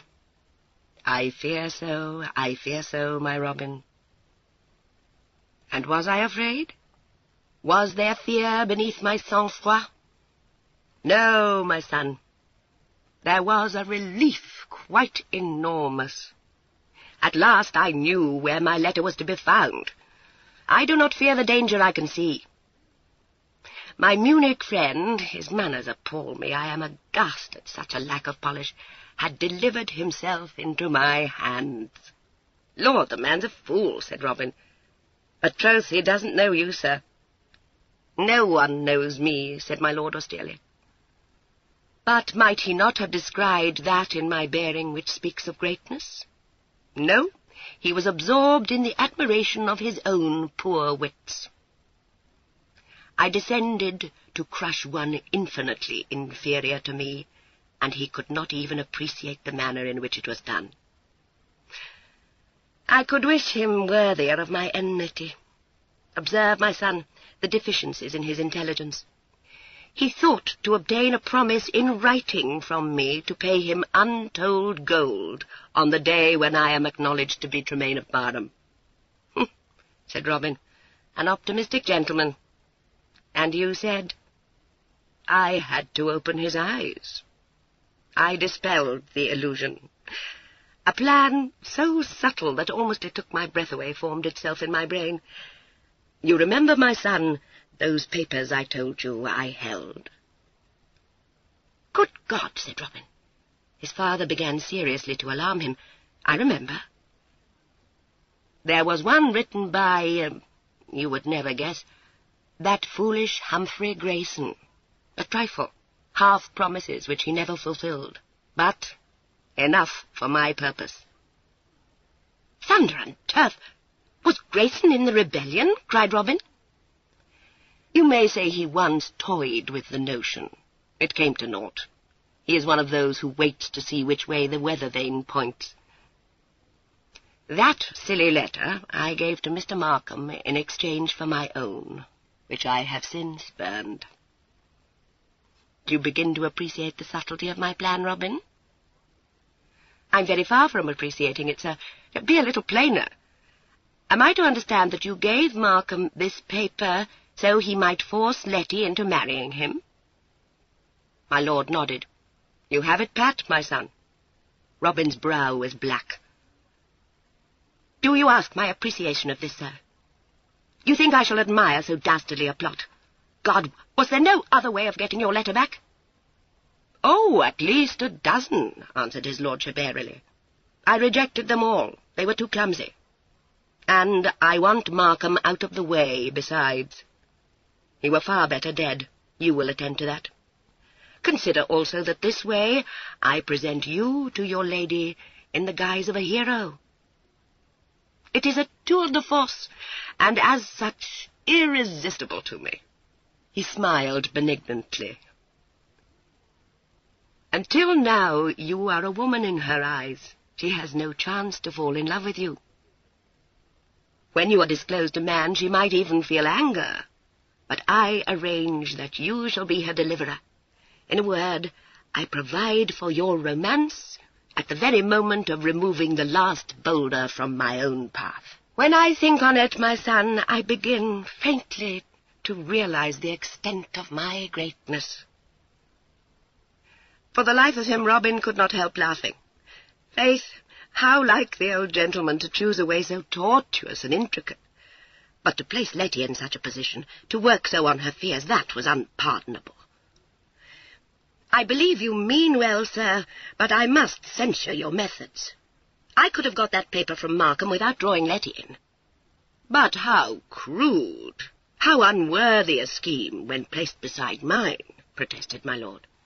And you forget that I arrange this way the death of Markham. A person of such boorish manners is not fit to remain in the same world with me. You must perceive the truth of that. Whether Robin saw the matter in quite that light is doubtful. He was dwelling on Letty's share of the plot, and he waxed more indignant still. Markham held that letter over her poor little head. He was cur enough to work on her fears for her father. He forced her to agree to a fresh elopement, sir. My God, you need not be afraid that he will live many days longer. He rose and fell to pacing the room. His skirts rustled, and the big hoop swayed to a stride no woman would take. Oh, I see my way. Without this, I might well have hesitated to meet even an enemy of yours with the notion of killing him, sir. But this changes things. I grant you some subtlety, sir, but don't ask me to approve a plan that involves my Letitia so damnably. When do they fly? Tomorrow. That I have from our inestimable John. Change of horses has been ordered at Barnet. The strangeness of the hour made the discovery of the rest simple. Letitia goes in a party to Vauxhall Gardens. What easier than to be lost in the crowd there? It will be some time before her absence is even noticed. It is really quite clever of my Munich friend to think of Vauxhall. You, my Robin, may stop them with little inconvenience to yourself on Finchley Common. You will, of course, be masked. I leave the details to you. I make no doubt you will arrange all to my satisfaction. Robin paused in his pacing. I shall. His eyes were alight. Concern for Letty had faded a little before the sheer joy of battle. He stretched his arms exultantly. Ah, to feel a sword in my hand again, he said, and made an imaginary pass in the air. Not pistols, no, no. That would be clumsy. Am I not your son? My lord became enthusiastic. You are, my Robin. I perceive some shadow of myself in you. Remove my Munich friend. Do not unmask. You shall remain a mystery to your Letitia for a little while yet, but not for long. Remove me this Markham from the path, and you shall see me go swiftly forward to the promised goal. I am Tremaine of Barham." Robin looked sceptical. "Are you, sir? I wonder." "So too did Markham," said my lord. "So do you all. And there is only one who knows the truth concerning me. It affords me infinite amusement. I say nothing. All shall soon be disclosed." He picked up his hat. "I leave you to your plans, my Robin. See you do not bungle them. There must be no suspicion of your identity. Play the highwayman, and take John along with you. But I don't interest myself in the petty details. You will think on them at your leisure. By my reckoning, and you will hardly question it, they should leave Vauxhall at 9 in the evening. Maybe later. It does not signify. Au revoir, my son. I wish you, though there is not the need, all success." He waved his hand, and was gone next instant, through the doorway into the hall beyond. There he came upon his daughter, returned from a morning's ride with Charles Belfort. He tapped her cheek with one indulgent finger, and said gaily, "My Prudence, you come too late to hear the tale of my achievement. You will find your brother in a maze." "Lord, sir," said Prudence placidly, and watched him go out. She was chuckling a little. He had always the effect of making her laugh. She went into the room he had left, and found Robin biting his fingers in meditation. "What's the old gentleman so pleased about now, Robin?" she asked. "Is there work for us afoot?"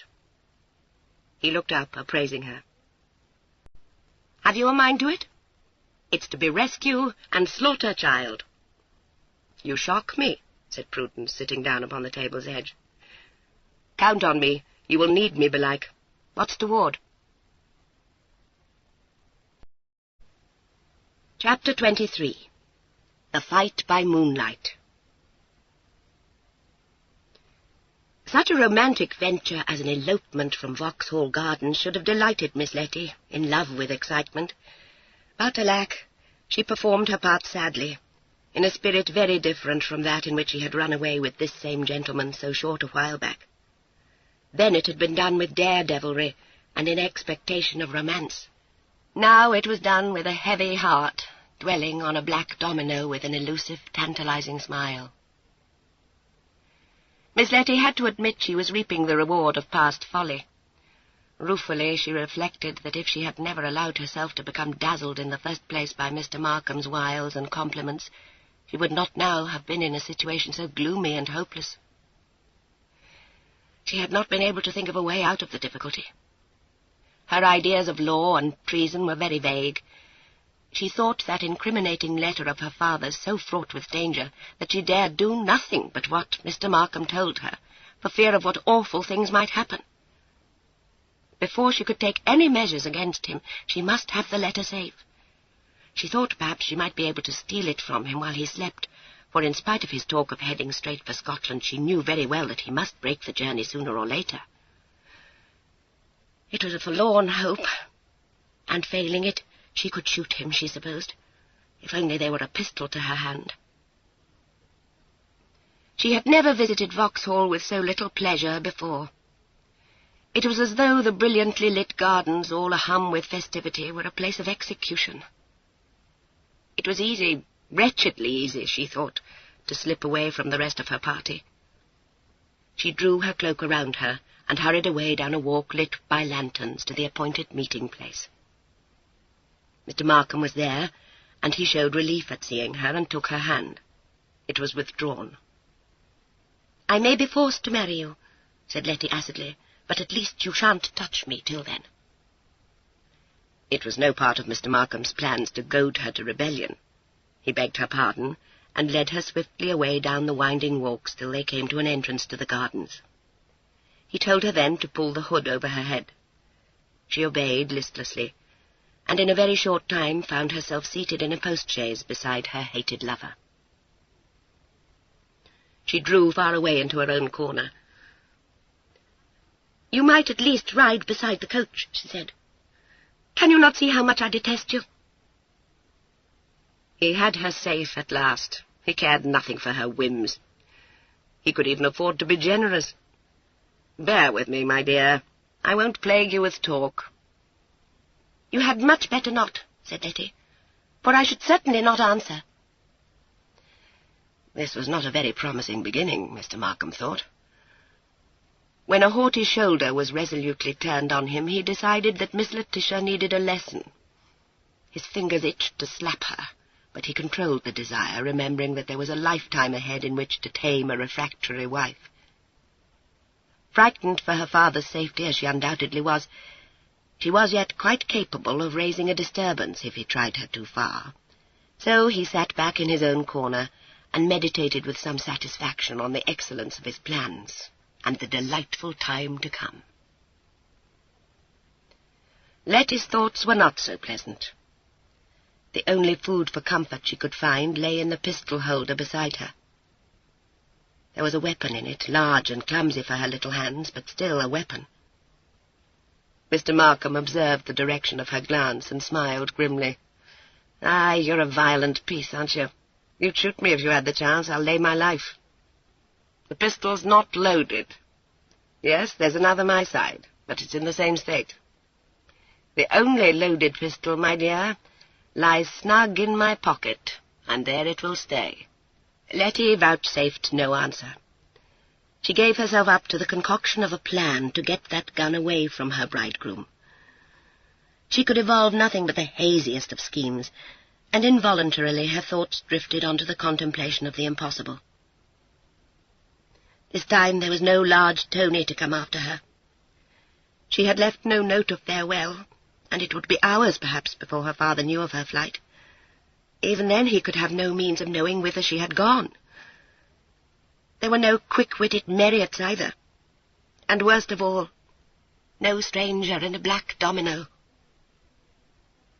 Well, she was a great fool to think of the unknown, who was in all probability nothing but a young buck bent on amusing himself at the expense of a silly chit. Once tied up to this monster at her side, she had best banish the unknown entirely from her thoughts.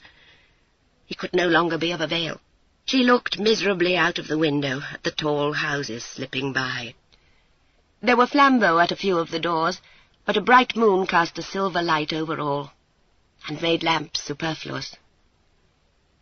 They were travelling at a prodigious speed. To be sure, Mr. Markham meant to lose no time in putting London well behind him. In a very short while, so it seemed to poor Letty, the houses grew further and further apart, and at length stopped altogether. She had very little idea of where they were. On that other journey north she had noticed nothing. She saw a heath soon, dotted over with clumps of bushes casting long black shadows in the moonlight, and some tall larch trees stretching up to a sapphire sky. There was nothing else to be seen, and Letty had never felt less in the mood for admiring the beauties of nature. She pulled her cloak closer about her still, and looked down at her hands clasped tightly in her lap. She would not cry, however hard a fight it might be to keep the tears back. The monster beside her should not have that satisfaction. On went the coach, bumping and jolting over the bad road. The pace had slackened somewhat. One could not drive hell for leather along the highways of England. They were not in a state for such usage.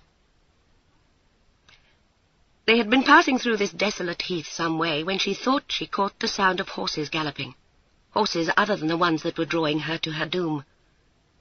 Scarcely had her ears been made aware of this sound, then there came a thunder of hoofs, a shout, a lurch, and a medley of confused noises as the coach was pulled quickly to a standstill.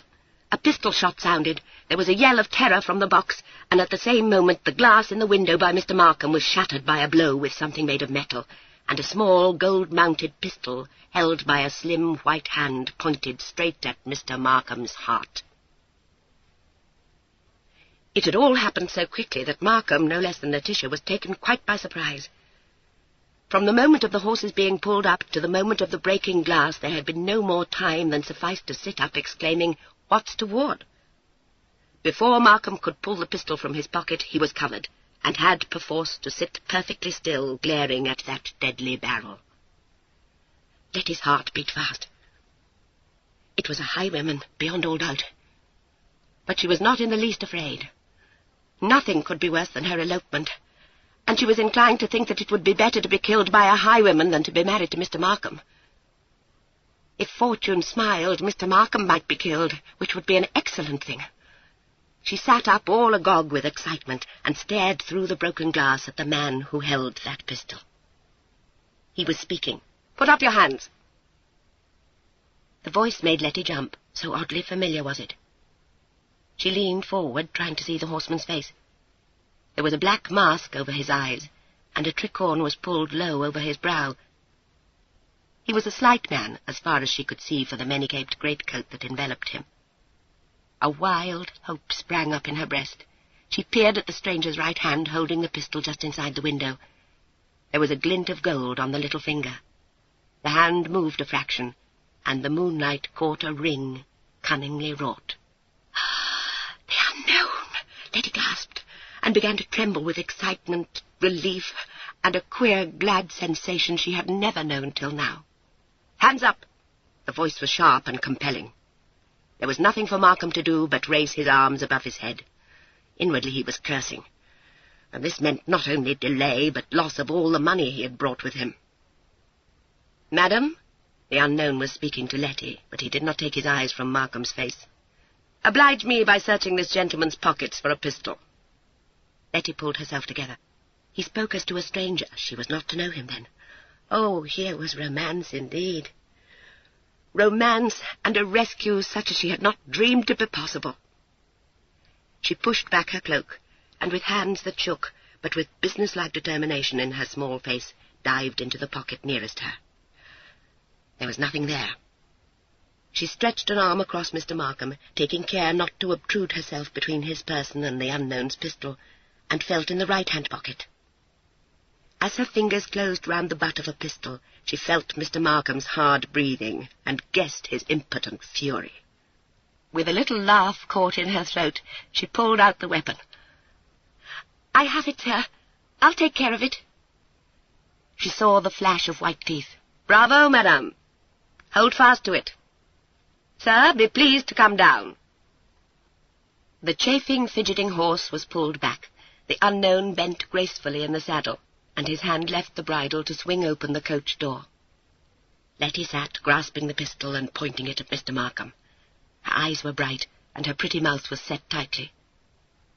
Mr. Markham took one look, with a vague notion of wresting the pistol from her, but decided that the further he got from a weapon held in such determined but inexpert hands, the better. He jumped down onto the road, just as the unknown sprang lightly from the saddle. "You damned footpad!" Mr. Markham exploded. "By God, I'll have you hunted down for this! You cowardly fools there, why didn't you fire?" He had flung round angrily to look at the men on the box, and saw soon enough the reason for their inanition. In spite of that first shot, no one seemed to be hurt, but the two men on the box sat huddled together, staring with popping eyes at the long barrel of a pistol held by a second horseman who had them covered. The man on one of the leaders sat as still as the fretting horse would let him, and his gaze was as fixed and as fearful as his companion's. On the road lay a heavy blunderbuss. There had evidently been no time to fire the cumbersome weapon, and it had been surrendered immediately. This second horseman was masked as well, and greatcoated. Letty, peeping out, could see only the line of a square jaw and a stocky silhouette. He did not appear to be much interested in what his companion was about, but kept his head and his pistol turned towards the box of the coach. The unknown had flung off his greatcoat. "Oh, what an unkind spirit!" he mocked in answer to Mr. Markham. "But I'm generous. I offer you a fight, a fair fight, when I might shoot you like the dog you are. Come, where's your sword, sir? Here's the gracious moon to light us, and witnesses enough to see fair play." "Fight a damned cutthroat robber," cried Markham. "If I'd a cane, you should taste of it." The unknown laughed merrily. "Should I, sir? Should I indeed? Keep him covered, madam." "I am," avowed Letty, grasping her pistol tighter than ever. The unknown's weapon was laid aside with his cloak. The plain buff coat he wore followed it, and the scabbard of his sword. "Come, sir, come." Will you not fight for the privilege of keeping the lady and the riches? Or shall I fleece you of all? What, must I call you coward? Off came the heavy riding boots and the elegant flowered waistcoat. He stood straight in the moonlight, a lithe figure in a white shirt with fair hair caught in the nape of his neck and a strip of black velvet hiding the upper part of his face. A naked sword was in his hand. He shook it in the air, and the steel flashed in the moonlight. "A fair duel, sir, and you are the larger man. Faint heart?" Again he laughed. "If I kill you, the lady goes free, but if you kill me, you win all. Shall I rob you as you stand, or will you cross swords with me? Yours is the choice." "You kill me, you miserable little dwarf," Markham cried. "You'll fight, will you? You're tired of life? Hand down my sword, girl, this instant. By God, I'll teach you a lesson, you impudent dog."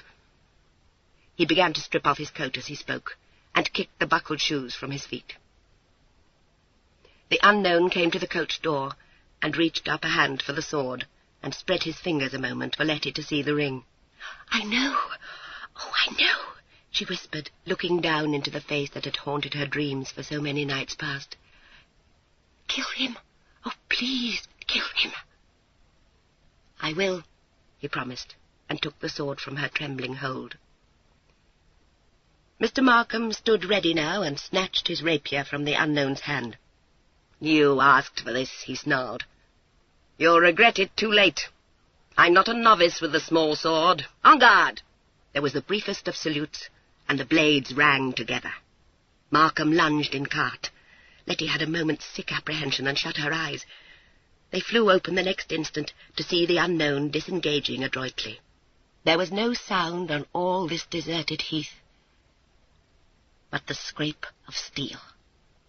No movement save of those two figures on the grass, fighting sternly, desperately, with lives at stake. The silver moonlight flooded the scene and tinted it with an unreal ghostliness, glinting along the blue-grey blades and touching the fair head of the unknown and the dark head of Markham. To Letty, standing in the doorway of the coach, it was as a dream. Her wide eyes never left the graceful figure of the masked man. They followed every lightning thrust and every dexterous parry. He was slight and small indeed, but he seemed to be made of wires, so agile were his movements, so unerring and untiring his arm. To see both men, one must feel him to be hopelessly overweighted.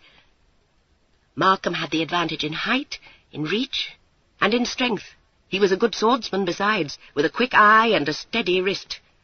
He had once killed a man in a duel, Letty knew. But even to her, ignorant of swordplay, it was plain that the smaller and the lighter man had a wizard's cunning with the rapier. His style was quite different from Markham's. He was a miracle of swift grace and neat footwork, with a wrist like flexible steel and eyes like a hawk's to descry an opening. Fascinated, Letty followed the quick thrust and parry, and she saw the smile still on the unknown's lips. There was a scuffle of blades. Letty's hands flew to her mouth to press back an involuntary cry. Markham had lunged forward savagely, and for an awful moment Letty thought that his point must go home.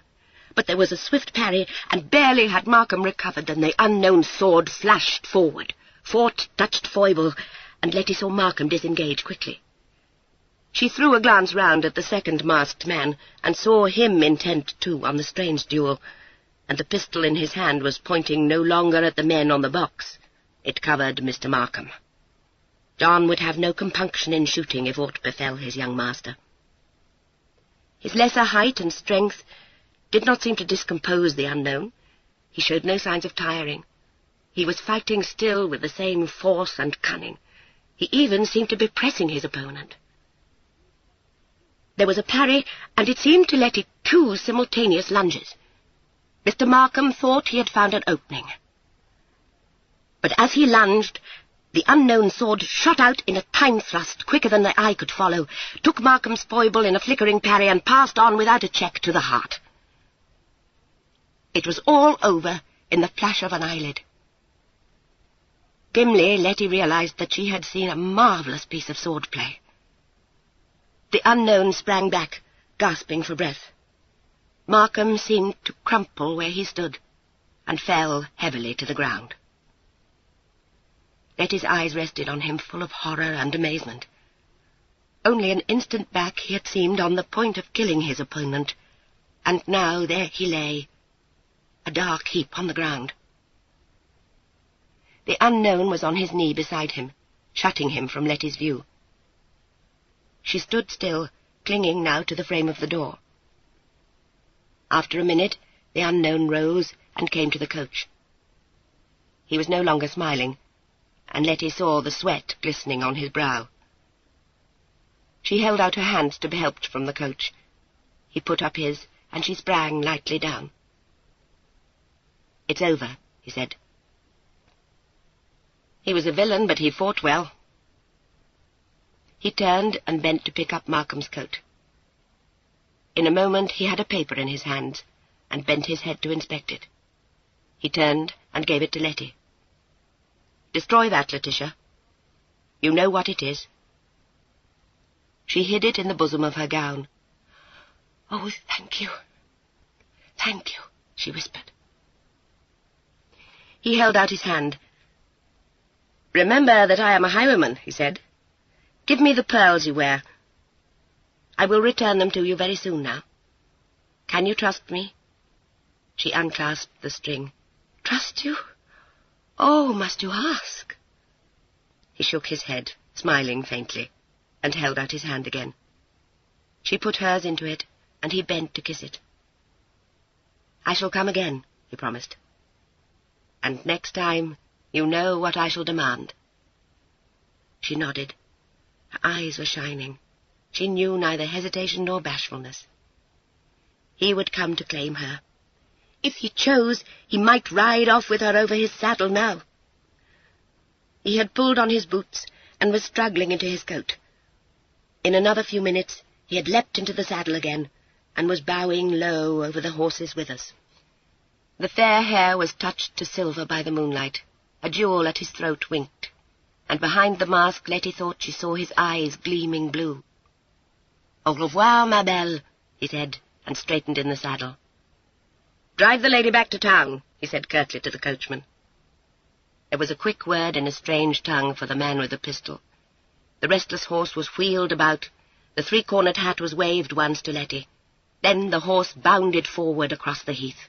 The pace quickened to a gallop, and in a few moments both riders had disappeared over the brow of a little hill. Miss Letty rubbed her eyes. It was so like a dream, so unreal that she began to doubt her senses. But the pearls were gone from her neck, and a few paces distant a dark figure lay on the ground. A figure that had once been Gregory Markham. Chapter 24. Return of Miss Grayson. Over the hill, some few yards from the road which turned sharply that way, Prudence waited beside a light chaise. She was in riding clothes, with her bridle over her arm. The horses had been taken from the chaise. Prudence herself had dismounted, and she was standing in the shadow of a tree, a big coat covering her, and her hat drawn over her eyes. There was a worried look in her face. The fine mouth was close shut, and the grey eyes troubled and anxious. She could never be at ease when Robin danced abroad in this fashion, but long training had taught her to assume a calm she was far from feeling. She would scorn to importune her brother with her fears, but there could be no peace for her until he was come safe back again. She had not long to wait now before the sound of horses came to her listening ears. In another moment or two, Robin had pulled up beside her. She stepped forward, with eager hands stretched out to touch him, as though she must make sure that way of his safety. He bent in the saddle to grip her shoulder a minute. "Madam Anxiety." "All well, child?" "You see me safe and sound." Robin swung himself down from the saddle. "Markham?" "Just as the old gentleman planned. A good fight." "You killed him?" "Certainly, child." Robin gave his bridle into John's hands and took off his coat. "Well, I must get me into my petticoats, I suppose. Heyday. I can find it in me to be sorry for them, Markham, Prudence remarked. I tell the old gentleman it's a polite murder. Oh, I did not have it quite all my own way, be sure. He had some knowledge of the duello. I might pity him but for his treatment of Letty. That puts him beyond pity. Well, I'll away to my dressing-room. Put the horses to, John. He went with a quick stride to a clump of bushes and disappeared behind it. Prudence went to help John with the horses. Busy with a cheek strap, she said, "Did he fight well, John?" "You know his way, Miss Prue. Aye, he was like a demon. But the other man had some skill, as he said." John smiled grimly. "I'd my Barker ready." Prudence chuckled. John, you're a rogue. Foul play, and would he ever have forgiven it? Or you forgive me for letting harm come to him, mistress?" John backed his horse into the shafts. "His lordship will have it he's the greatest swordsman, but to my mind, Master Robin's his master. Aye, 'twas a good fight." "How came the end?" "He made a time thrust, Miss Prue. It would have done his lordship's heart good to have seen it. Dangerous work, but there was never a head like Master Robin's in a fight." Robin came out presently from his sylvan dressing-room. "I doubt I look a hag," he remarked, stowing a bundle of clothes away under the seat of the chaise. "No mirror nor any lights. How is it, my Prue?" She inspected him critically and rearranged the loose curls as best she might. "It will serve. Do we come up with your lady?" Robin frowned. "There's a risk, of course, but I don't care to leave her to travel with Markham's body." "I suppose they will take him up." He glanced at her. "I had rather keep you out of this, child." "Fiddle," said Prudence. "We've been to visit friends. Who's to suspect? We must escort Miss Letty home." Lord, what a mad piece it is. Robin slipped the gold ring from his finger and tossed it to Prudence. "Pocket that. She's not to know." "Egad, if this comes to your mountain's ears, I'm like to be sped." "I'll protect you," promised his sister. "I dare say he might guess the truth." Robin watched John climb onto the box and gather up the reins. "It's a most suspicious mind, alack. Well, en avant." He jumped up into the coach, and Prudence swung herself into the saddle again. Proceeding at a fair pace, they came very soon upon the scene of the late duel. Contrary to Robin's expectations, the coach still stood in the road, though it had been turned to face towards London. Obviously much time had been wasted in discussion and argument. Miss Letty stood by the door. Two of the men were carrying Markham's body, covered by a cloak, to the coach. Prudence spurred forward and came up to the group. "Good gad, what's toward?" she cried. "Upon my soul, Miss Grayson!"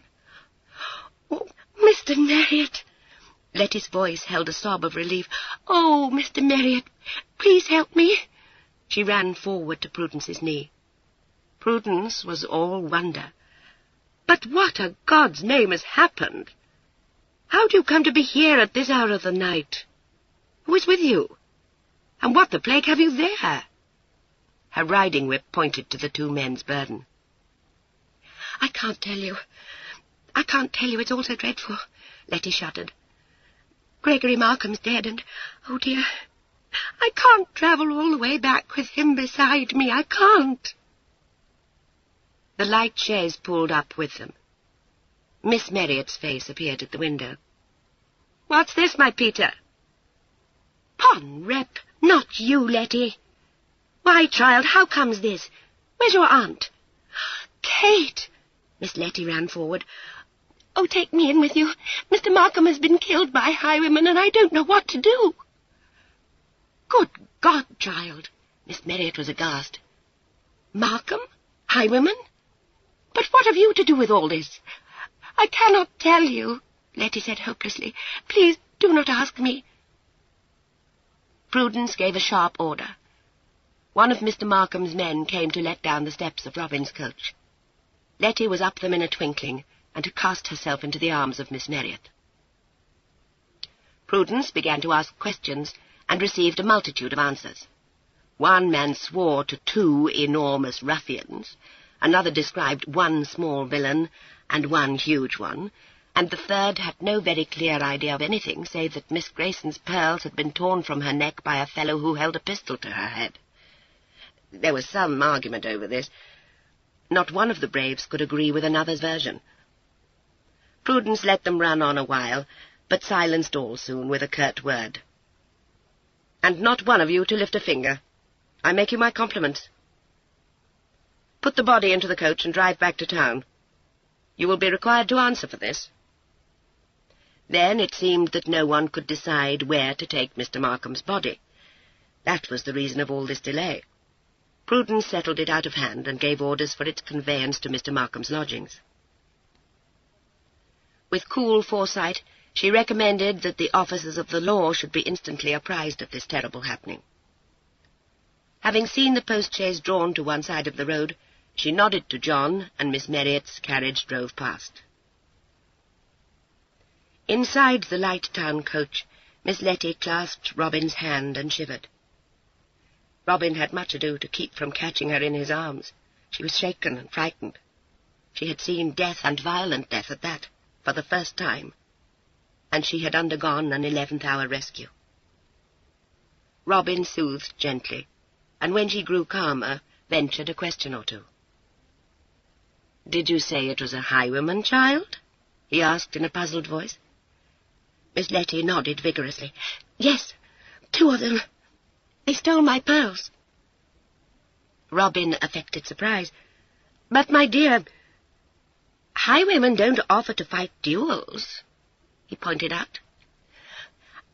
"I don't know anything about that," said Miss Letty, "but these men were certainly robbers." Robin smiled in the darkness, well pleased. His flighty lady-love could keep a discreet tongue in her head, it seemed. "What was the man who fought Markham like to look at?" he inquired. There was the tiniest pause.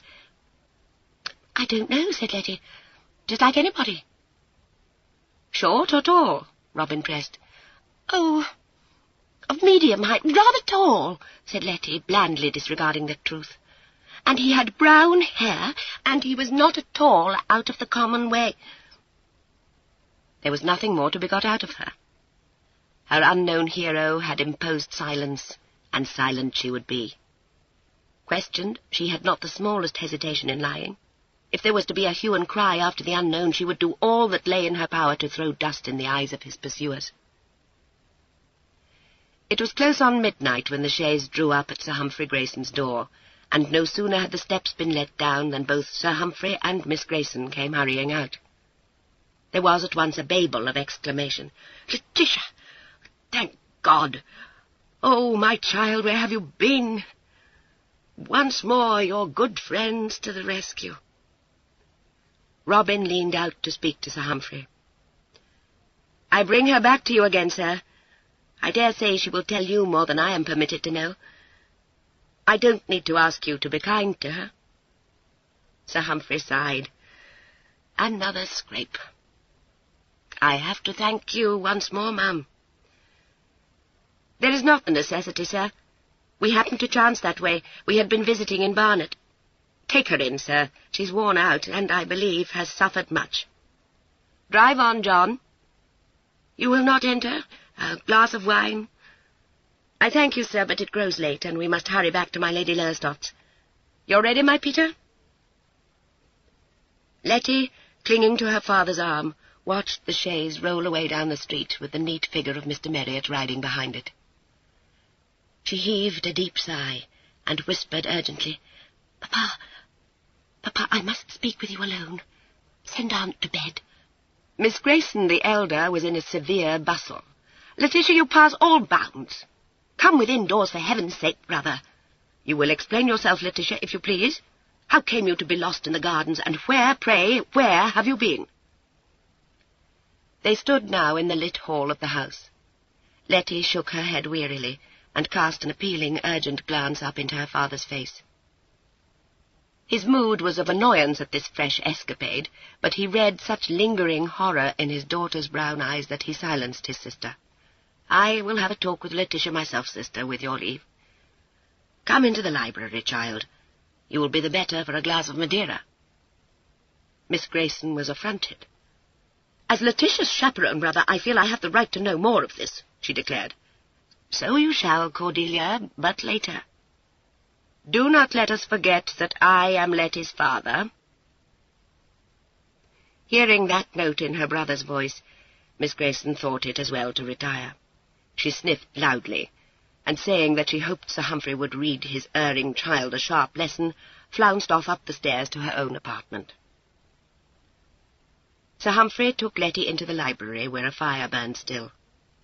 With austere kindliness, he forbade all attempt at explanation until she should have swallowed some wine.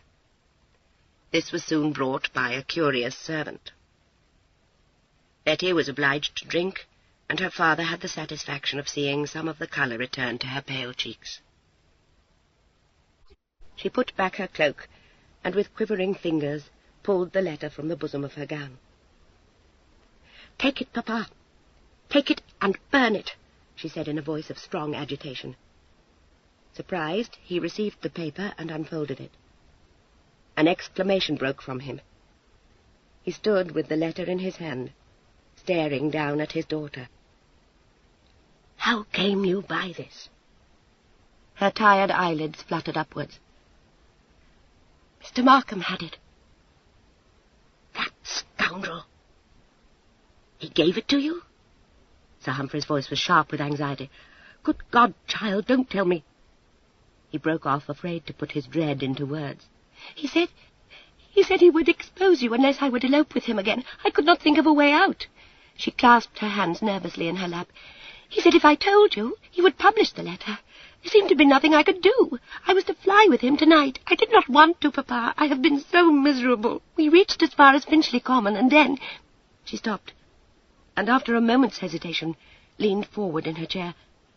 "Papa, if I tell you the truth, you will promise to keep it secret. I am bound to divulge nothing, but I must tell you. He could not have meant me not to tell you.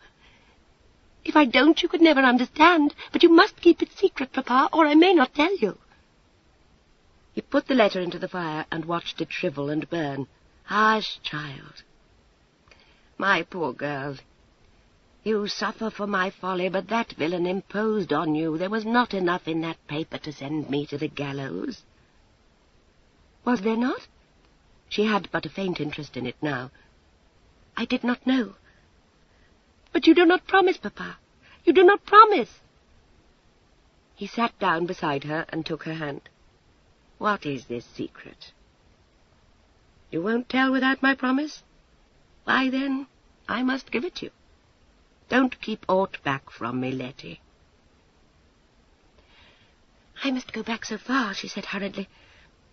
"As far as to the masked ball my Lady Dorling gave. You remember?" The whole story came tumbling out, and ended with the unknown's reappearance this evening. Sir Humphrey was thunderstruck. A gasp escaped him at the tale of the duel. He put a quick question or two, and seemed to be almost incredulous. When his daughter came to the end, he rose up from his chair and took a turn about the room, his hands linked behind his back. "Markham dead!" he ejaculated several times. "Good God, the scandal! I know, but I could not help it, Papa." "No, it has been my fault," he said sadly. "And but for this strange masked man, you would have been in a bad case now. We must brave it out. But have you no notion who your preserver may be? If he knows you, you must surely know him." "I do not, Papa. He's not like any man of our acquaintance." A blush flooded her cheeks. "Papa—" He observed her heightened colour. "Well, child?" She looked frankly up at him. "I do not know his name, Papa, nor anything about him. But I am going to marry him. He said that the next time he came, it would be for me." Sir Humphrey did not know what reply to make. At last he said, "That is for the morrow, Letitia. We must know something more of him. But certainly, provided his birth be respectable, he deserves to win you. I look forward to the day when I may have the honour of taking his hand." Whereupon Miss Letty promptly cast herself into his arms and burst into tears. Chapter 25. Mystery of the Masked Man. There could be no evading a lively scandal. Sir Humphrey had foreseen it, Robin had dread of it. By noon next day, society spoke of nothing but the sudden and horrid death of Gregory Markham and the frustrated elopement of the pretty heiress. The news was all over the town. The Marriott share in the night's work was known with the rest, for Mr. Markham's coachman naturally told it all to Mr. Markham's valet, who, in his turn, repeated it to Mr. Devereux's man. The ball, once started, rolled swiftly through London, and at length reached the ears of Sir Anthony Fanshawe. He had it from Mr. Belfort at White's Club, and Mr. Belfort was able to give him better information than most, for he had made a point of calling in Arlington Street as soon as he heard the strange story. Mr. Belfort, never having been at all in sympathy with Markham, saw the happening as a rollicking adventure, and was about to make a ribald comment on Miss Letty's share in it when he remembered Sir Anthony's close friendship with the Graysons.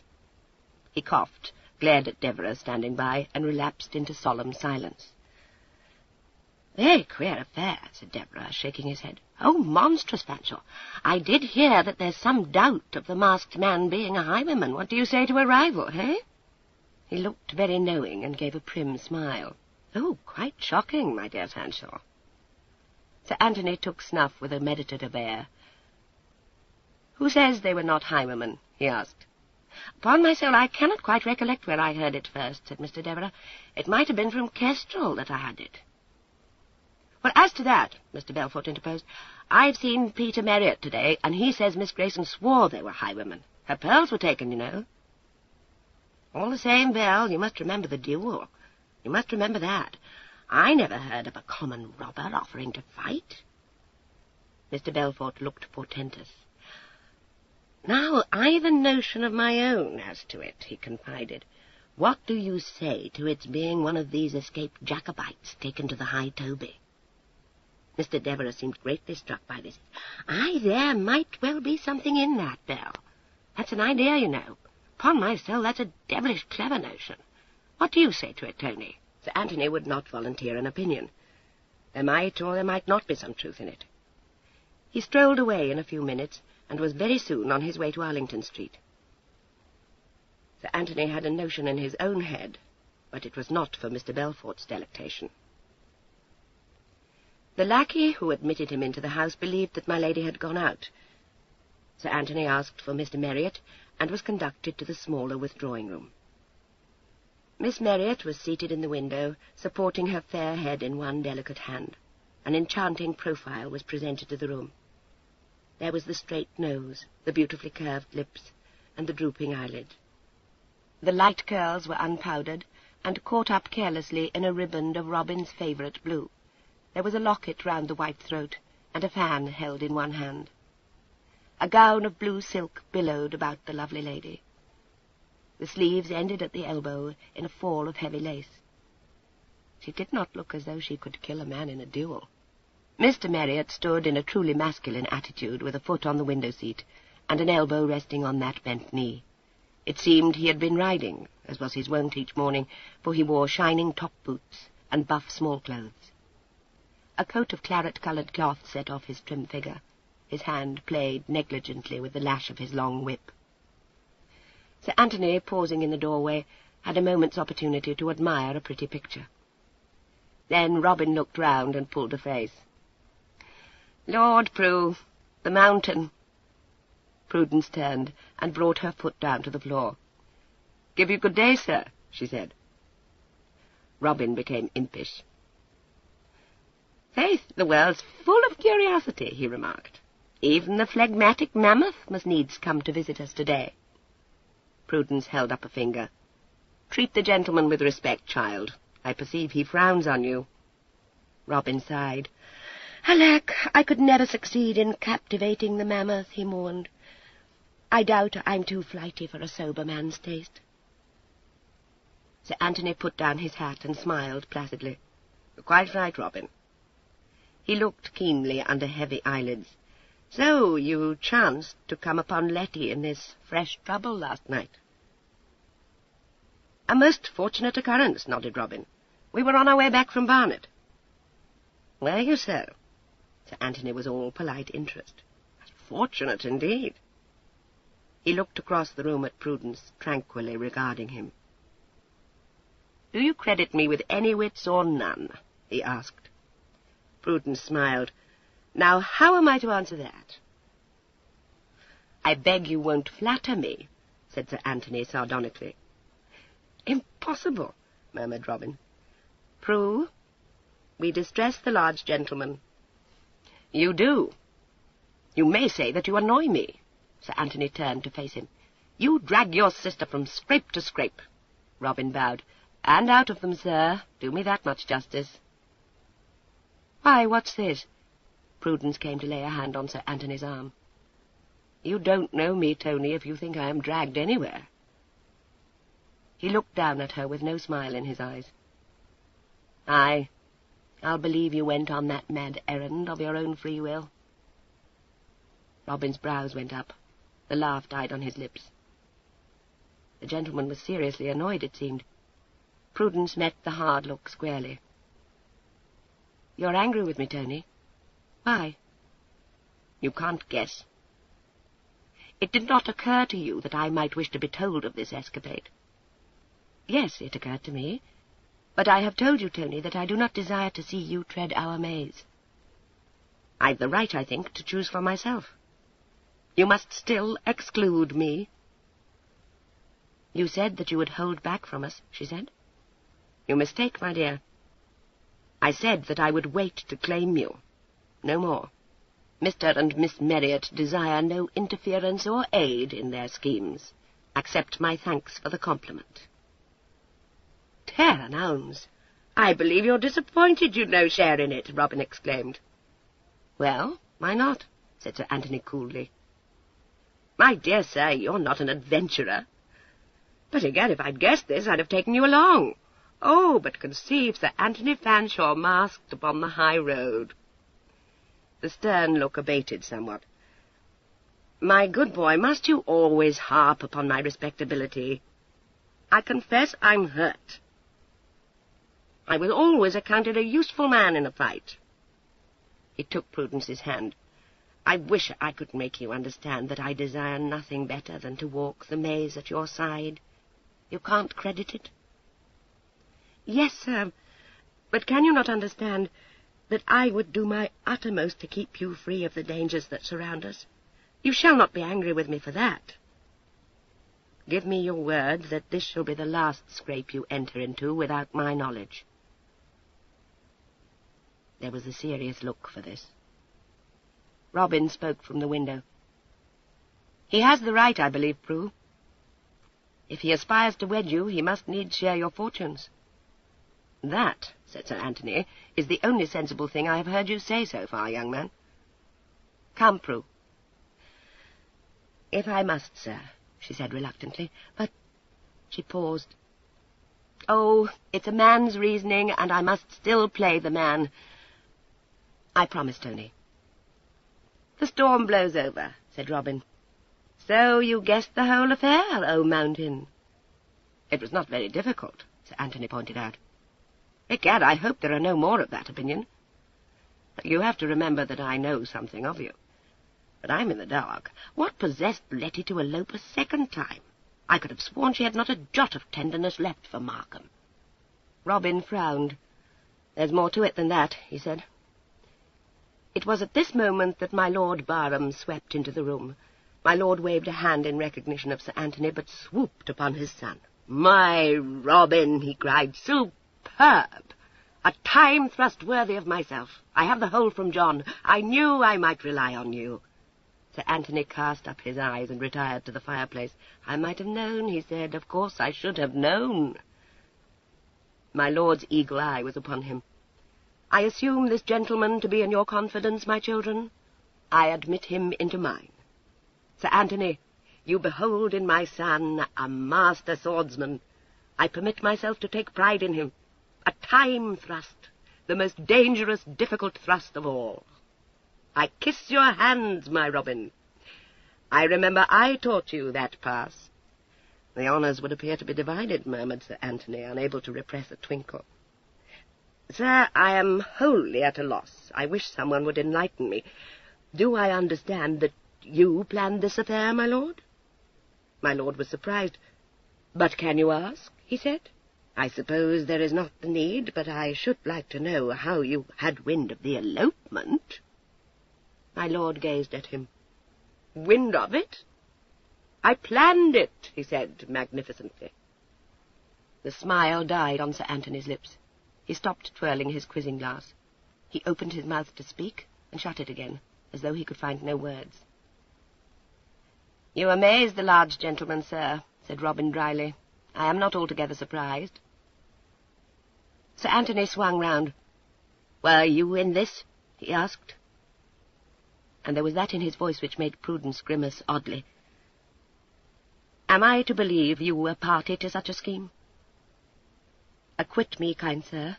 My indignation almost equalled yours. Sir Anthony looked at him a moment, and appeared to be satisfied. He turned back to my lord, who was still dwelling fondly on his son's prowess. You must explain a little further, sir, if you please. I suppose you had some reason for this? The compelling gaze rested on him. Certainly, said my lord, be sure of it. I regard the whole affair as one of my chefs-d'oeuvre. Do you indeed? Sir Anthony was again sardonic. Make it plain to me, sir, I beg of you. I am unable to appreciate it at present. Prudence interposed. You had best be frank with Tony, sir. He knows us for escaped Jacobites. My lord appeared to censure this term. My child, I live in the present, not in the past. Not even I could save the prince's affairs from being bungled. I reject his whole cause. It was a venture not worthy of me. Do not call me a Jacobite. I beg your pardon, sir, Prudence bowed. Say, then, only that Sir Anthony knows the truth concerning us. I deplore the indiscretion, said my lord. He became reproachful. Never divulge more than is necessary, my Prudence. Surely I taught you that lesson many years ago. To be frank, sir, the gentleman had already guessed it. Robin arose from his seat by the window. No matter. The whole scheme was complicated beyond your imagination, Sir Anthony. Subtle, amended his lordship. Tortuous, sir.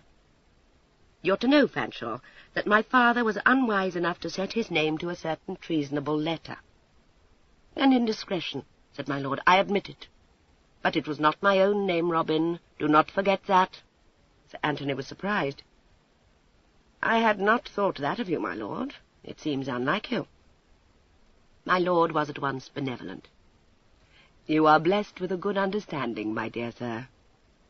I have admitted an indiscretion. One is sometimes carried away by one's enthusiasms.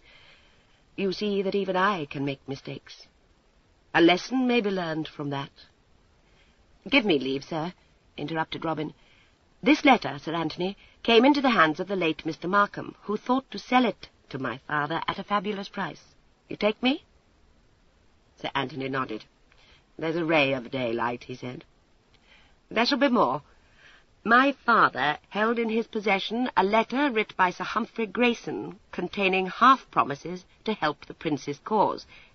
It does not surprise you? Only that your father should have the letter. The rest I knew. Then there is nothing in the world to surprise you. When you know my father better, you will know that he would, of course, hold the letter.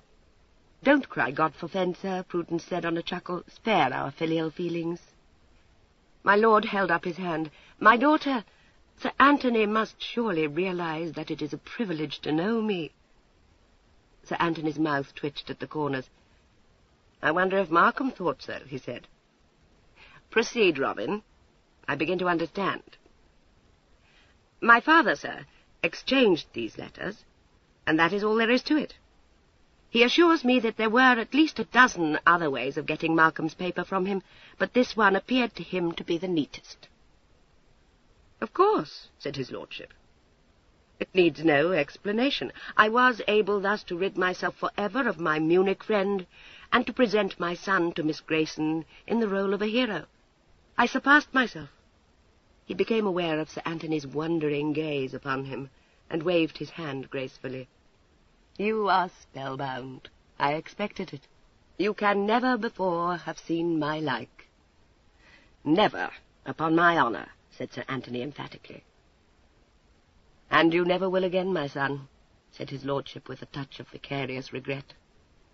Thank God fasting, advised Robin. Sir Anthony laughed suddenly. No, it is a privilege, he said. I would not forego your acquaintance, sir, for the worlds. My horizon broadens every hour. My lord smiled graciously. That was inevitable, he said. It could not be otherwise. Sir Anthony walked to the window and back again, struggling with varied emotions. At last he turned and made a gesture of despair. Sir, you demoralize me.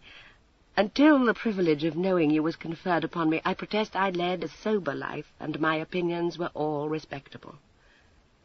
I find myself walking now in your train, sir, caught up in I know not what lawless schemes, and I perceive with horror that the day approaches when I shall be lost to all sense of propriety and order. My lord acknowledged a compliment. I had once some acquaintance with a Jesuit father, he said reminiscently. That was in the days of my youth. I profited by it. Yes, I learned some few things. More than the Jesuit father taught you, I'll lay my life, said Robin. Yes, admitted his lordship. But then, my son, his brain had its limits. Have you limitations, my lord? Asked Sir Anthony. My lord looked at him seriously. I do not know, he said, with revealing simplicity. I have never yet discovered them. Came my Lady Lowestoft into the room in a fine bustle. Her sharp eyes darted from one guest to the other.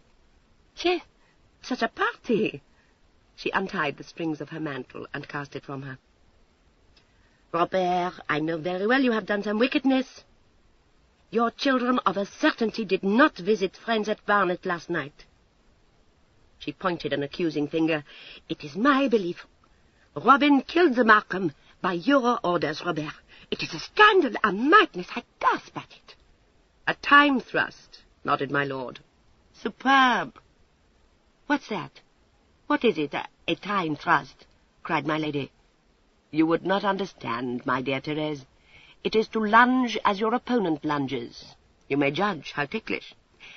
To parry his blade as you come through, and to pass on with not the smallest check to the heart. Was it not, my son?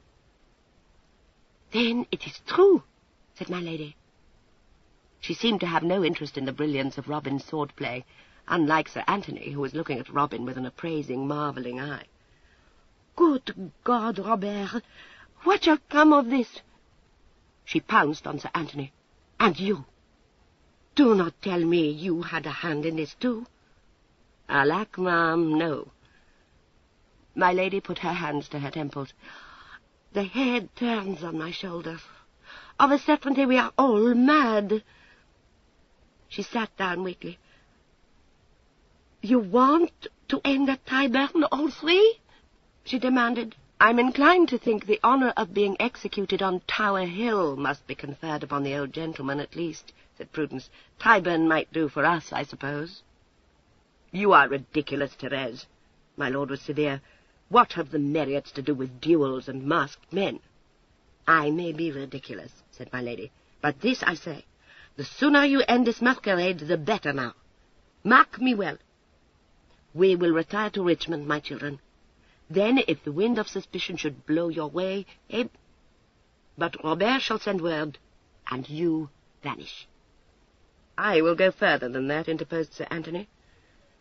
I've to visit my sister, Lady Enderby, in Hampshire next week. I desire to take Mr. Marriott along with me. Prudence shook her head. My lord rose and picked up his hat. "Do not meddle in my plans," he advised them all. "Go to Richmond if you will, but await there my orders. It is not possible that suspicion should fall upon my son." He was right thus far, but he had reckoned without Miss Grayson. Prudence, summoned to make a deposition, could tell the gentleman of the law very little. Her evidence was admirably given. Nothing could exceed the tranquillity of her bearing, nor the frankness of her replies. She was complimented on her share of the night's work, disclaimed gracefully, and departed. Miss Grayson's evidence was of another colour. She had a worried father in support, but her self-possession was, under the circumstances, almost as creditable as Mr. Marriott's. She listened acutely to the conflicting stories of the coachman and the postillion, and adapted her own as best she might to theirs. The tale, as told by these lackeys, would perhaps have surprised Robin and John. The postillion was inclined to grant Robin a height he lacked. The coachman, more cautious on this point, waxed impassioned on the subject of the unparalleled ferocity displayed by both men. The third man was the most cautious of all. He said that one man had fired at him before he could raise his blunderbuss, but although he had been forced to surrender it, he had not thought the masked men ferocious.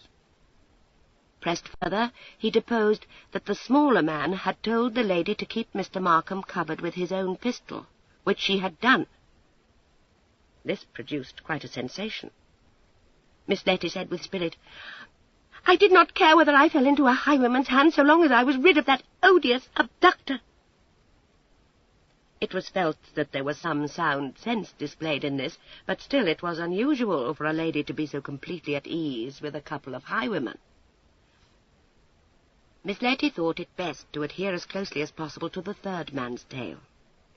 She avowed unblushingly that the highwayman who had fought the duel was of medium height, had brown hair, and was nothing out of the ordinary in appearance.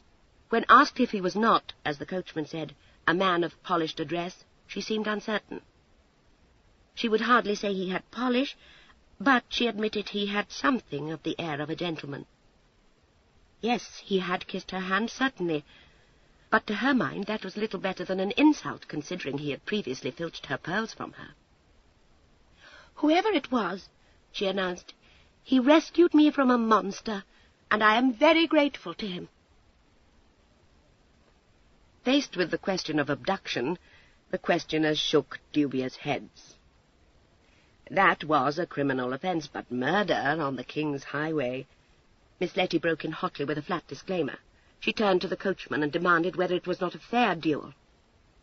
Perceiving that his late master was in danger of being convicted, if you could convict a dead man, of which ticklish point he was not certain, of abduction, the coachman bestowed some of his support on the other side. Decidedly it had been a fair fight, so far as he was able to judge. The affair was, in fact, a strange mystery, but the officers of the law hoped to unravel it. Sir Humphrey shook his head gravely when he found himself alone with his daughter, and said only that they were not likely to hear the end of this for many a long day. Chapter 26. Arrest of Mr. Marriott. My Lady Lowestoft was true to her word. She bore her guests off to the Richmond house, and gave there, lest any should think the retirement suspicious, a large ball. All London came, including my Lord Barham, who was overpoweringly resplendent in silver brocade and wonderfully benign. Sir Anthony Fanshawe was also there. He danced several times with Miss Marriott, and Mr. Molyneux was inclined to think that there was a match in that direction. Quite a number of people were of his opinion. Prudence told Robin she was growing jealous. She had a little tussle of wills with the large gentleman that evening. He was pledged to visit his sister, and he wanted to take Prudence with him. She would have none of it. She, too, had some strength of purpose, and her nay could be very steadfast. She had, in fact, small desire to be presented to my Lady Enderby in her present guise. Sir Anthony guessed something of this, and drew a reassuring picture of his sister. She was, he said, a comfortable soul with no respect for conventions. Still, Prudence held to her refusal. To go down to Hampshire with Sir Anthony meant that she must marry him forthwith. She wanted to see first the issue of the old gentleman's claim. Sir Anthony must be guarded against himself. It cost her something to stand out so resolutely against him. For all her calm, she was troubled, and looked wistfully when Sir Anthony ceased to press her. She had seen that expression in his face once or twice before.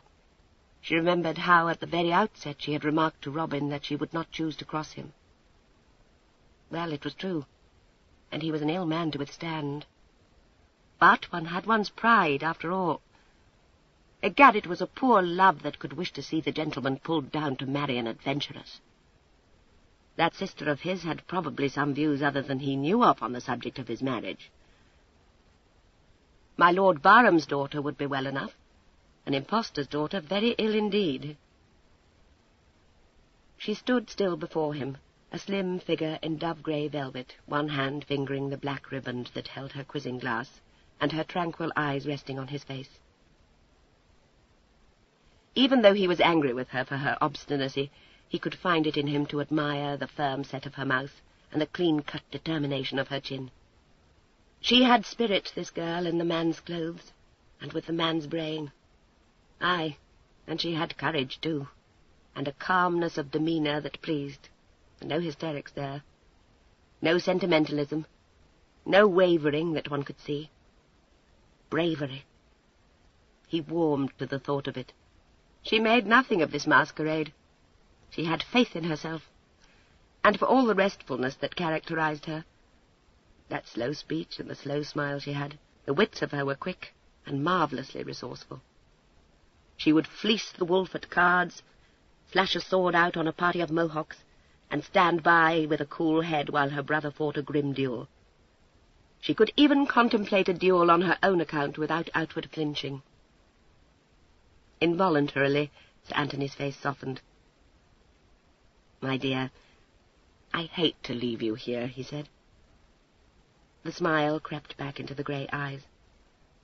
"I was afraid you were angry with me, Tony." "I was," he answered. "But you disarm anger. Will you not come with me?" He was not to know how that shook her resolve. She shook her head. "Don't ask me. I must stand by my word. If my father's claim succeeds—" There was a momentary tightening of the mouth. "If that tiresome old gentleman were not your father, Prue," came the deep twinkle. "Oh, I know, sir. You would say to the devil with him. We often do." He laughed. "You're a disrespectful couple. I believe I'll postpone my visit to Hampshire. If you would please me, Tony, you will go as you planned, so that you may disappear while I'm away." "Can you trust my word?" He nodded. "I won't disappear, but I would rather that you went." "For a week I will, since you ask it of me. I wonder why you wish it." She had few feminine evasions at her command, few subtleties. "To say truth, sir, you shake my resolution." There was an eager look dispelling sleepiness. "Give me back my promise." She shook her head and smiled a little. "I hold you to it." There was no more to be said. He bowed. "I obey you. Now. Take a lesson from me." She felt herself weakening. Lord, she desired nothing better than to do his bidding. It would not be wise to let him see that. She said lightly, "Oh, if you marry me in the end, sir, I promise you a dutiful wife." Her eyes fell before the look in his. "As for your fears for me, you need have none, Tony. I'm not like to come to any harm." She did not know how exactly Miss Letty, all unconsciously, had described her to the gentleman of the law. Nor did she suspect the hand of an enemy to be turned against her. She had forgotten Mr. Rensley, newly arisen from his bed of sickness. Mr. Rensley, permitted to sit up in his room, heard the news of Markham's death rather late in the day from his chatty surgeon. He was quite shocked, even a little put out. There had been a sudden coolness between himself and Markham, but this news was upsetting. He evinced a lively interest. The surgeon liked to talk. Mr. Rensley soon had all the circumstances from him. He was particularly anxious to know how the Marriotts came to chance along the road at such a late and opportune hour. To one who knew of enmity existing between Mr. Marriott and Markham, the thing had significance. When the surgeon had departed, Rensley spent some time in earnest thought. Young Marriott had hung about the heiress quite noticeably. It was possible, nay, probable, that the original quarrel had sprung up out of some rivalry. At the end of an hour's cogitation, Mr. Rensley told his aghast servant to order a chair, for he intended to go out. The servant tried to dissuade him, but in vain. Mr. Rensley, rather pale and uncertain yet on his legs, sallied forth and was gone all the afternoon. When he returned he was certainly very tired, but his man had to admit the exertion seemed rather to have improved his condition than to have set him back. Indeed, Mr. Rensley came home with a pleasant feeling of having done his duty and paid off a rankling debt.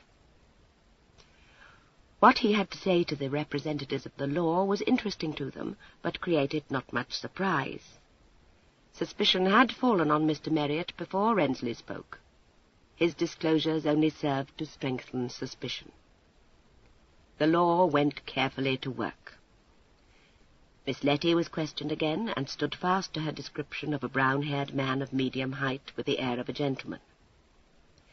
Mr. Marriott now appeared in the light of a secret lover, and circumstances certainly rather damning were pieced together.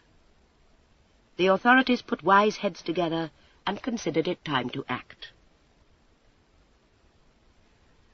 On Tuesday of next week, 2 coaches set out on the road to Richmond. One was a smart chaise with arms on the doors, carrying Sir Anthony Fanshaw's baggage down to Hampshire.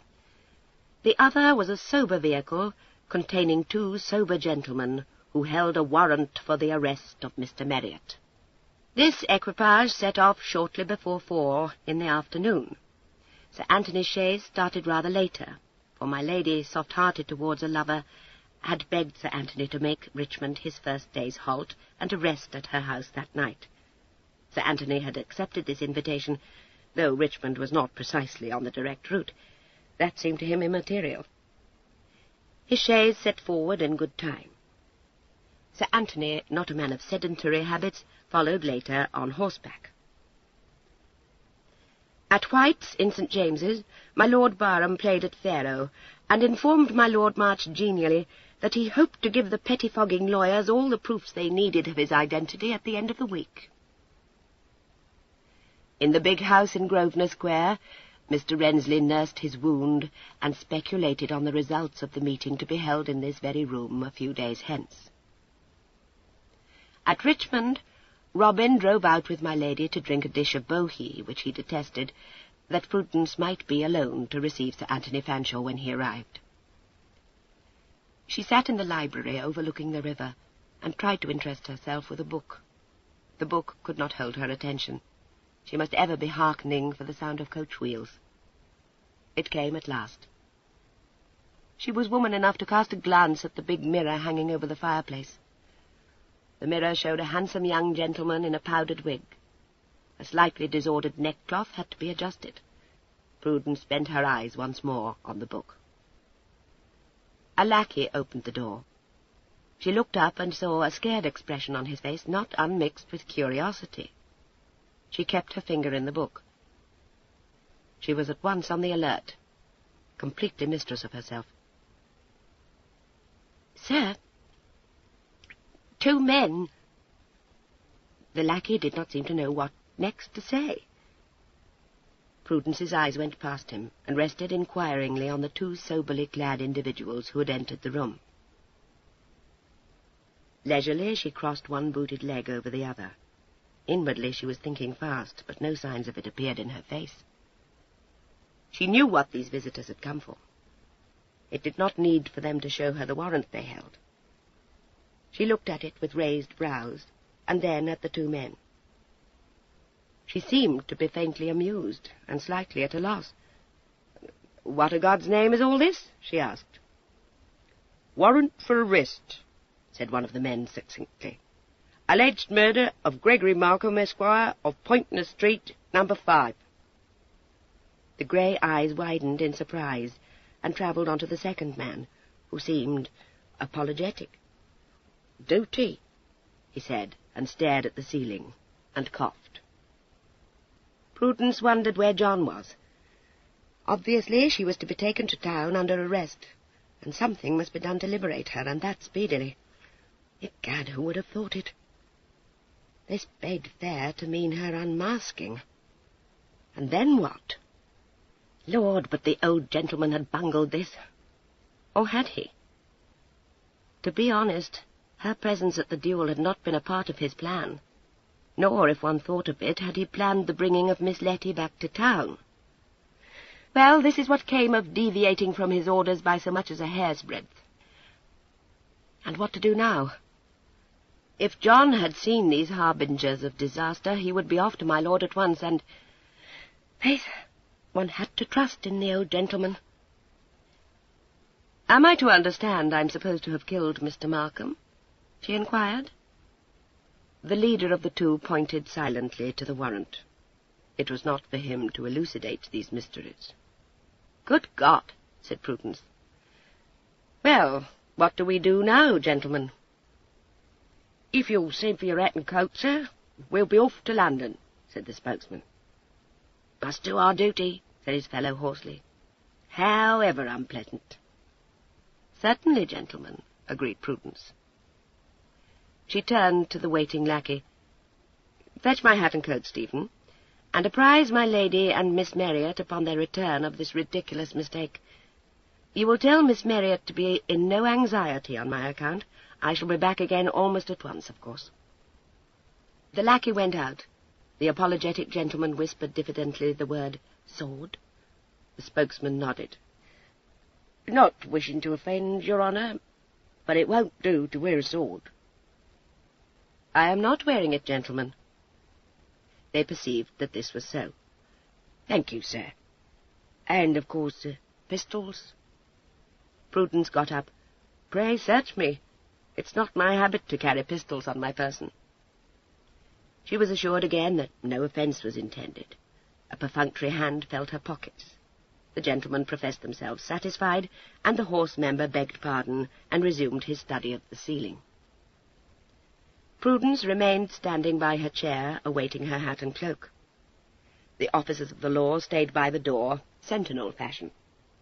Prudence looked meditatively out of the window that gave onto the garden and the river.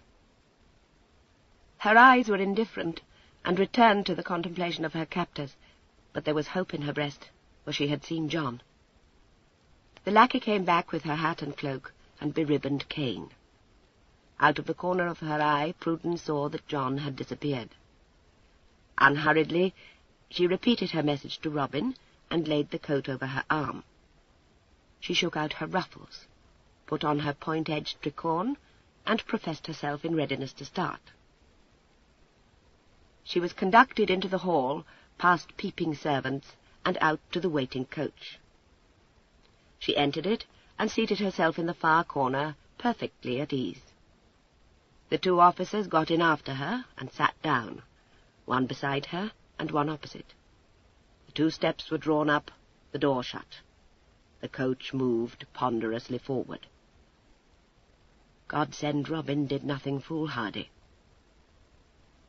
In my lady's stables, in desperate haste, John was buckling the saddle-girths of a fine chestnut mare. She was saddled and bridled in a space of time that would have made my lady's coachman gasp, and led out into the yard. A groom, coming out of the harness-room with a straw between his teeth, stared and wondered where John might be off to. John said curtly he had a message to deliver, and was off before the groom could utter another word. That stolid person was left gaping. One moment John was there in the yard, with a mettlesome mare under him. The next, he simply was not. He had vanished out of the gate before one was aware of him moving at all. The groom thought that he must be in a hurry, and continued to chew ruminatively his straw. Chapter 27. Violence on the King's Highroad. Having caught a glimpse of the sober coach's equally sober pace, John had little doubt of reaching London far ahead of it. The mare was fresh. She desired nothing better than a good gallop. John left the road for the fields and gave her her head. It was a short cut. He would pass the coach without the men on it seeing him, and could join the road again further on. And then for my Lord Barham with all possible speed, and back again to hold Master Robin in check. John could see no way out of the present dilemma, but he never saw the way in any crisis. He could only obey instructions. He had not the smallest doubt that my lord would at once perceive a way. The greatest anxiety, once my lord was informed, must be Master Robin's behaviour. John knew quite enough of this young gentleman to picture all manner of foolhardy deeds, certain he must hasten back to Richmond with all speed. The mare was covering the ground in a long, easy gallop. John came onto a cart track he had been making for, and turned down it. In a little while the cart track joined the road. John reined the mare into a canter, easing her for a space. A strip of close turf bordered the road. He pressed onto it, and the mare, nothing loath, quickened to the gallop again. John began to consider the time. Judging by the long shadows, it was nearly dusk, and Mistress Prue must not be left to spend the night in captivity. And where should he find my lord at this hour? There came a worried look into the square face. John foresaw much waste of time spent in search of his master. Unconsciously, he pressed his knees closer to the mare's flanks. He was well ahead of the coach, but there was not a moment to be lost. The road turned a corner. There was a horseman in sight, trotting along the strip of turf towards John.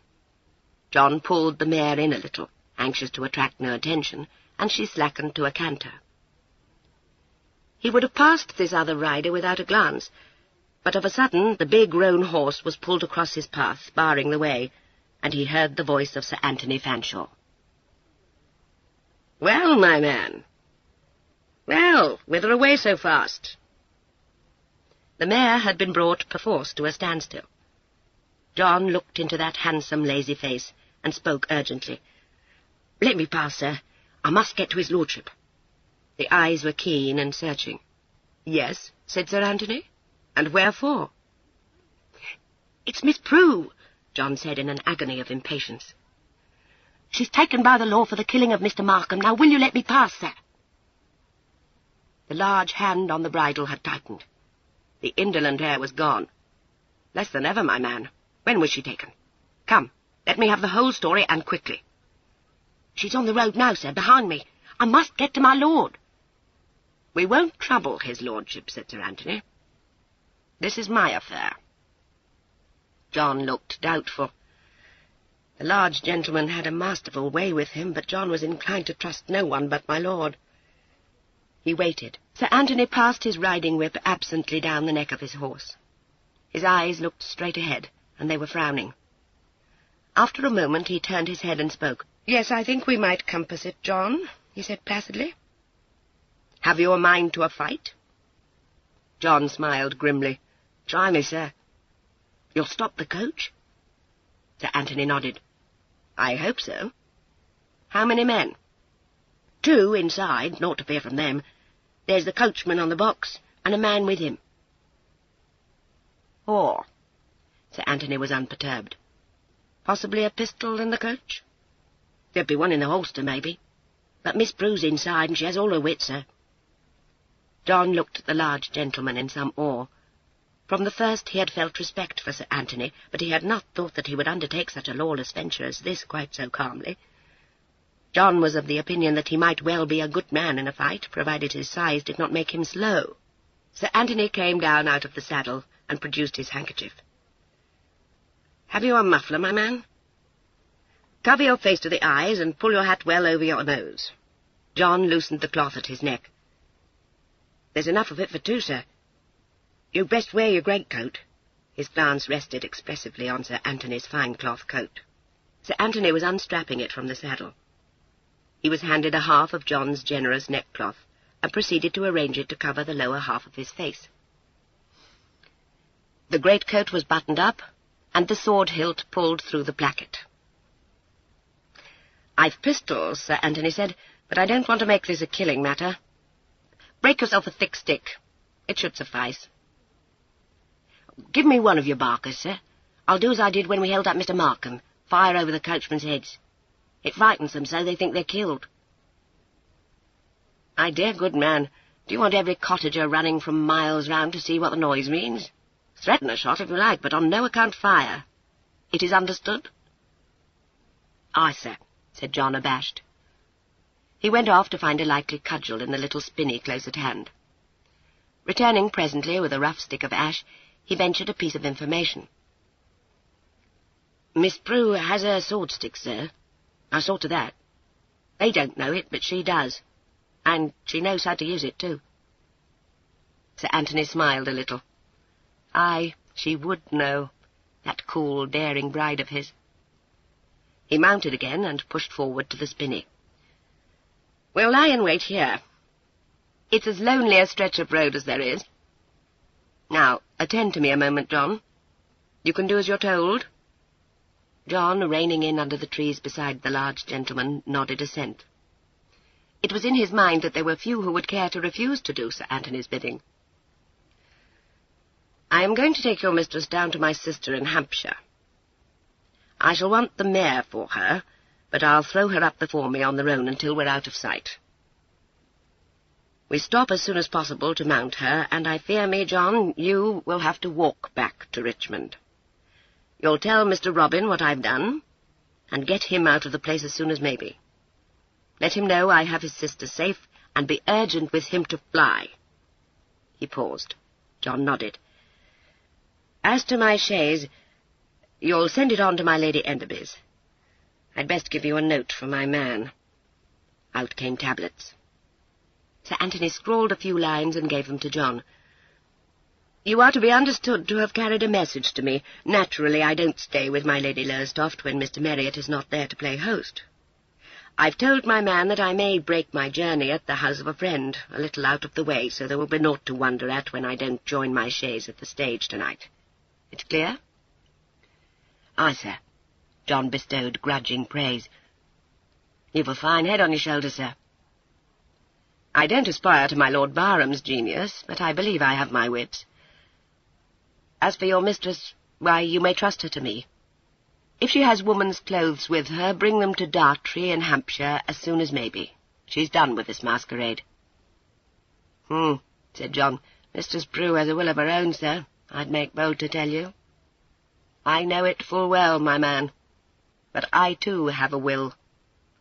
John did not doubt this. The large gentleman looked as though he would carry all before him. Well, it was a man worthy of Miss Prudence, and certain she would come to no harm while she was in his charge. John said no more, but sat still under the trees, awaiting the coming of the coach. There was not long to wait. The clip-clop of the horses plodding stolidly along was heard, and the creak and rumble of the coach. Came a scrape of steel beside John. Sir Anthony's sword was out, and Sir Anthony's hand was tight on the bridle. John took a good grip on his cudgel, and awaited the word of command. "Take them in a charge," Sir Anthony said, and pulled the muffler up over his mouth. The coach rounded the bend in the road. Sir Anthony drove in his heels hard, and the big roan bounded forward, snorting indignantly. The mare, fidgeting all this time, needed no spur to follow suit. Together the two horsemen came thundering down upon the staid equipage journeying so placidly along. John followed the large gentleman's lead as best he might, but he had to admit he lacked that consummate horsemanship.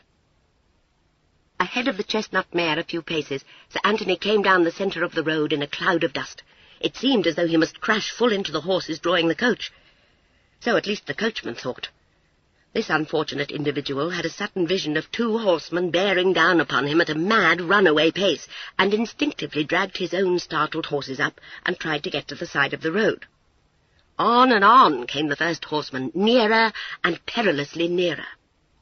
Then, even as the frightened men on the box thought collision inevitable, the roan, held so far on a straight course by an iron hand and an insistent knee, swerved off to the right and was forced back almost upon his haunches and held rigidly. The coach horses were plunging in fright. The coachman had all he could do to hold them. Seeing Sir Anthony swing to the right of the coach, John, all the time on his heels, wrenched the mare to the left. Sir Anthony's sword flourished horribly near the men on the box. Instinctively, the one nearest to it shrank from it, throwing himself sideways against his companion, who lurched, still pulling at his reins, towards John. The vicious tug brought one of the horses up on its hind legs. Confusion reigned between the traces. John brought the nervous mare in close, rose in his stirrups, and struck hard and true. The coachman crumpled where he sat and came sliding to the floor of the box. His companion caught desperately at the loose rein as the horses plunged forward.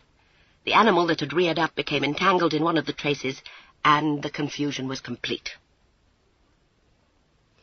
Inside the coach, Prudence's 2 jailers were taken entirely by surprise. Such an unheard-of thing as an attack on a vehicle of the law in daylight and only a few miles out of town did not occur to them as a reason for this sudden stop and commotion. The apologetic man opposite Prudence, who had abstained carefully from looking at her till now, brought his eyes round to her and said with inspiration, "Ah, we've gone over a pig, that'll be it." Prudence said nothing at all, but her hand slid to that innocent-looking cane beside her and closed round its head. She still leaned back in her corner, and there was nothing in her pose or in her expression to tell her captors that every nerve and muscle in her body was taut and ready. "That's no pig, Matthew," said the leader of the 2.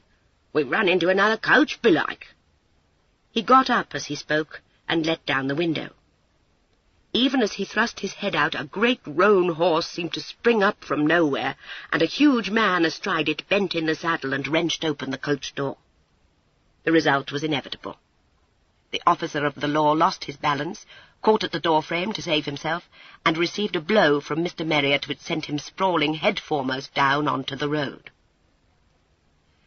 No sooner had she caught a glimpse of the large figure astride the roan than all Prudence's air of languor left her. The sword was out of the stick in a flash, and the carved handle caught the chief officer shrewdly between the shoulders. She did not pause to see what befell this unfortunate. She had given him all that was needed to send him tumbling out of the coach.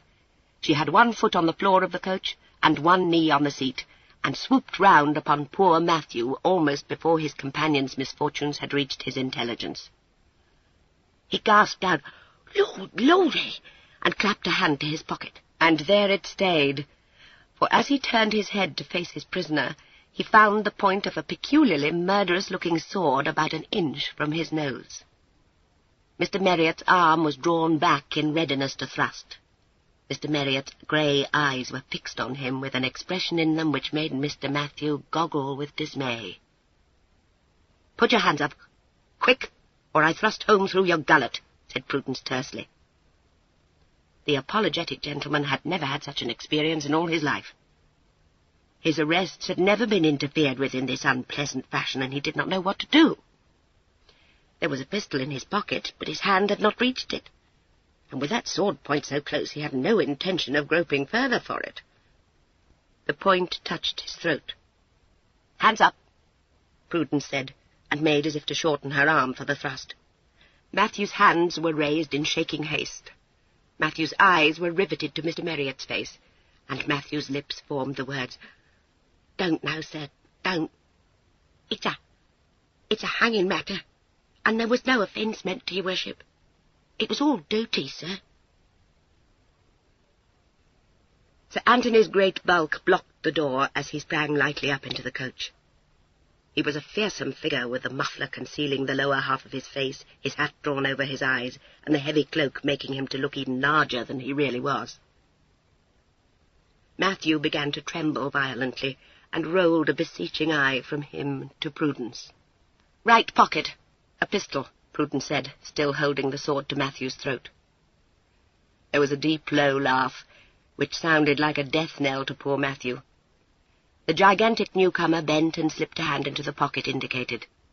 The pistol was soon stowed away in that voluminous greatcoat. To Matthew's relief, the sword point was slightly withdrawn. Sir Anthony's voice was full of amusement. "Now, fellow, I'm afraid we must truss you up a little," he said. "Your muffler's the very thing." The shapely hand divested Matthew of his muffler and neckcloth without ceremony. He offered no resistance. He was twisted round, and in a trice his wrists were bound tightly behind his back with his own neckcloth, and Mr. Merriott was winding the muffler round his ankles in a most efficient manner. He was dumped down upon the back seat, and the next moment both the giant and Mr. Merriott had jumped down from the coach. Prudence pushed the sword back into its stick and looked round wonderingly. The chief jailer was lying bound at the side of the road. The coachman was groaning and swearing on the floor of the box as he came to his senses. His mate was clinging desperately to the reins with noble attention to duty, and trying, unsuccessfully, to keep one eye on his horses and the other on John, who sat astride the mare, the roan's rein in his bridle hand, and a pistol in the other. The coach horses appeared to be hopelessly entangled in the traces, and the coachman, by the looks of it, would be unable to do anything but hold his head for some time to come. Sir Anthony hoisted his second captive into the coach and shut the door on him. Under the brim of his hat his eyes were dancing. The one unhurt and unbound man would have his hands full with the frightened horses for quite a considerable time. Sir Anthony moved to the roan's side and swung himself up, taking the bridle from John. He gathered it up short in his left hand and reached down his right to Prudence. "Put your foot on mine," he said, "and up with you." She flung her coat up first, sent her sword-stick spinning into the ditch, and stretched up her hand to clasp Sir Anthony's. She came neatly up into the saddle before him, and got her leg over without fuss. A strong arm girdled her about, and the roan, stamping and sliding, was given his head. In a few minutes they were in the spinney, trotting briskly through, then out in the open fields, with the road lost to sight. My dear, you're surely mad," she said, but her fingers clasped his. You should not, Tony, for me." Came only a little laugh from behind her, and a tightening of the hold about her waist. "Lord, your unfortunate horse," said Prudence. "I believe I'm no featherweight." "He'll bear us both for as long as I need," Sir Anthony said. "We bear southwards, John, and leave you by the easterly woods." "Aye, sir," John answered, pulling the muffler down from his face. Prudence turned her head and smiled at his stolid countenance. "Tell Robin, John." "Oh, but how he would have delighted in this." "I'm like to find him bent on some madness," grunted John. Easterly woods came into sight. In a few minutes they were under the spreading beeches, and the horses were pulled up. Sir Anthony sprang down and lifted Prudence from the saddle. She had an odd delight in this masterful treatment of her, though she could have come down easily enough by herself. For a moment, as he held her, she looked down into his eyes, and saw them alight with laughter and something else, more deep than that. She was set lightly on her feet, and for an instant caught his hand in hers. Then she turned and pulled her coat from the roan's saddle. "You remember, John?" "Yes, sir." John was holding the mare in readiness for Prudence. She came to him and took the bridle. She had very little doubt of her destination now. "You'll keep Robin safe, John?" "Aye, trust me, mistress." The twinkle crept up. "What? Will you leave me to the large gentleman?" "I will," said John, and exerted himself to say more. "And I'd not wish you in better hands, Miss Prue. You'll do as he says and come to no harm. Up with you." She put her foot into his hand and was flung up into the saddle. Beside her, Sir Anthony sat the roan again. "Good luck to you, sir," John said. "You don't need to fret over Master Robin, mistress." "Get him away tonight," Sir Anthony said, and reached down his hand. "It was a good rough and tumble, John." John flushed unwontedly, and after a moment's hesitation gripped the outstretched hand. "It was, sir. Good-bye, sir." The roan was pressed forward to the mare's side. Together they moved forward through the wood. Chapter 28. Exit Miss Merriott. Easterly Woods lay but 2 miles across country from my Lady Lowestoft's house, and John covered the distance swiftly. He came to the house by the river as the lamps were lit, and found my lady waiting in the hall, and Sir Anthony's chaise in the drive outside. He pulled off his hat and spoke before my lady could open her mouth. "I took Mr. Marriott's message to Sir Anthony, my lady," he said in a voice loud enough to carry to the listening lackeys by the door. My lady's black eyes snapped. "Yes?" she said. "And he said?" "I was to tell you, my lady, he would not think of troubling you by coming here since Mr. Marriott was took off. I've a note for his man." "Bah, it is a mistake, the most absurd," cried my lady. "Mr. Marriott will return at once. Where does Sir Anthony go?" "He did say, my lady, turn off to visit a friend," John answered. He remembered the mare, and added apologetically, "The mare cast a shoe, my lady, and I made bold to leave her with the smith." My lady nodded. Her eyes searched John's face, but could read nothing therein. "Your mistress is in a sad way," she informed him, with considerable meaning. "Yes, my lady. Should I give the note to Sir Anthony's man?" "Do so at once, of course. Then come to put up a change of clothes for Mr. Marriott. You must take them to him on the instant. To snatch him away in that fashion with never a moment to pack a valise, affreux." She swept round and went off up the wide stairs. John stayed but to give Sir Anthony's note to his man, and followed my lady to Robin's room. He entered without ceremony, and found his young master in coat and breeches, pulling on his top-boots. "Oh, for the love of God, John, will you make him listen to reason?" besought my lady. Robin's fair face was set in uncompromising lines. He threw my lady an impatient glance. "Oh, enough, ma'am, enough. Do you suppose I shall sit here while my sister's haled off under escort?" John shut the door behind him. "She's safe, sir." Robin's hands left off tugging at his boot. "What? Sir Anthony has her, sir. He's ridden off with her into Hampshire, and he bid me tell you he would keep her safe." My lady gasped. Robin turned in his chair to face John. "Good Gad! The mountain? But how, man, how?" John became quite animated. "Sir, you couldn't have done it better. No, nor my lord either. There's a coach well on the way to London with 2 men trussed up inside it, the horses kicked over the traces, and the whole in an uproar." He laughed at the thought of it. My lady sat down on the edge of the bed. "Sir Anthony did this?" she said incredulously. "Never." "We did it between us, my lady, but 'twas Sir Anthony planned it. Ah, there's a cool head, to be sure. Indeed, I've not seen his equal with a horse, Master Robin. It's a wizard he is." "But tell," ordered my lady, striking her hands together. Robin's eyes were bright and questioning. "Let's have it from the start, John, if you please." "Aye, sir. You've to know I was off to my lord the instant those 2 vultures had Miss Prue off into the coach. Well, I know a way over the fields, and I could get ahead fast enough. I came on Sir Anthony riding down here, and he had the tail out of me." John smiled. "He wouldn't have me go to his lordship. He said 'twas his affair. That's a man I don't care to cross, Master Robin. He planned it we were to hold the coach up and get Miss Prue safe away. He'd be off with her to his sister, so he said, and I was to get you away this very night, sir. And so I will," he added, with a touch of truculence. "Never mind that," Robin brushed it aside. "Do you tell me Sir Anthony planned to waylay this coach and make off with a captive of the law?" "Oh, he made nothing of that, sir. We was both muffled to the eyes, and Sir Anthony had his sword out. We waited in a bit of a spinney till the coach rounded a bend in the road. Sir Anthony, he said to me, 'Take them in a charge.' But there was no doing it his way. Leastways not for me, and I thought I could ride, so I did. He had the roan under him, you'll know the horse, sir. Great powerful quarters, and I warrant you he can cover the ground. Sir Anthony was out of the spinney and thundering straight down upon the coach before I could know what he would be at. Indeed, I thought myself he would spear the roan on the shaft of the coach."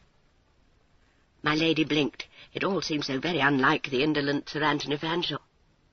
"How many men?" demanded Robin. 4, if you could call them such, sir. Sir Anthony swerved to the right, and I got the mare round to the left of the coach. I'd a thick ash staff, and that accounted for the coachman. Sir Anthony planned it so that the horses were all startled and plunging. The other man on the box had his hands full with them.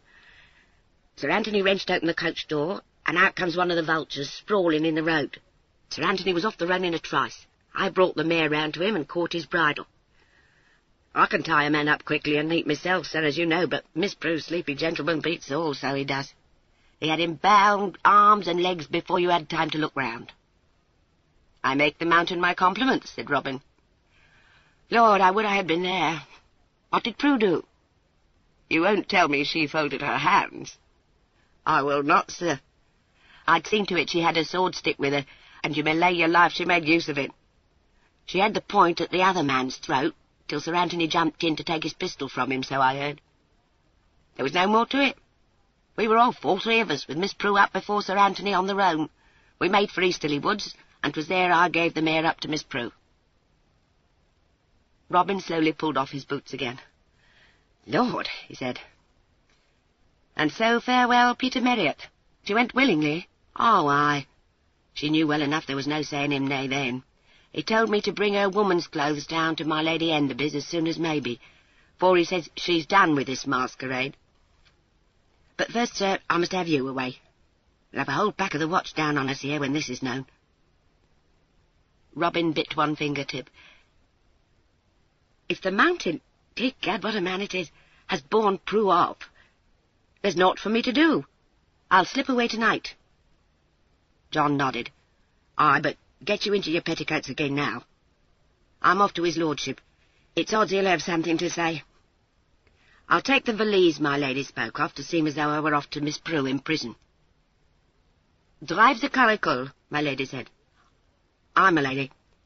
And you'll bide here, Master Robin, till I bring word from his lordship." Robin got up.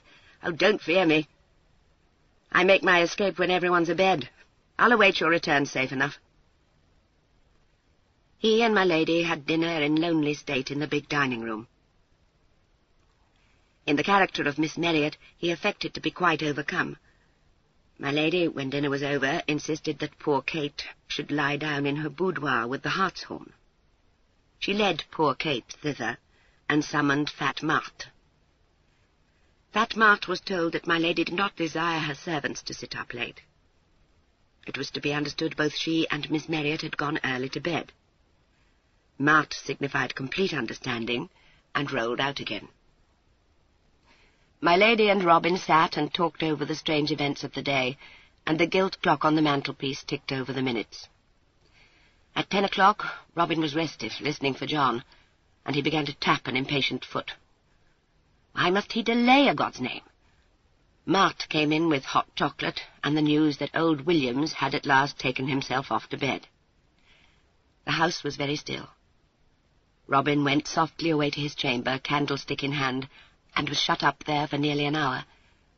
It was just on 11 when he came back into my lady's boudoir, and he was dressed in coat and breeches, with shining top-boots on his feet, and a sword at his side. He went to the window and stood looking down the moonlit road, listening. My lady studied his profile, and when he turned, feeling her gaze upon him, nodded and said, "Du vrai, my child, I like you best as a man. I do not think anyone will ever know you for the bold Miss Marriott." "You don't, ma'am?" Robin glanced towards the mirror. "No, never. I do not know what makes this so great change." She pondered it. "Miss Marriott was a fair height for a lady, but Master Robin? Oh, we must not call him a little man, of course." "You spare my feelings, in fact." "It may be the neckcloth and the hair drawn back. I was careful always to affect a dégagé style as Miss Marriott." "Well," said my lady slowly, "Miss Marriott was a dainty piece, but you, my child, you look to be all muscle and je ne sais quoi." "I have my fair share of muscle, ma'am, I believe," Robin said. But my lady was right. With her petticoats, he cast off all Miss Marriott's mannerisms. Kate had a tripping step, Robin a clean, swift stride. Kate was languorous, Robin never. Kate fell into charming attitudes. Robin's movement was alert and decisive. Kate could adopt a melting siren's voice. Robin's speech was crisp, just as his eye was keen where Kate's was languishing.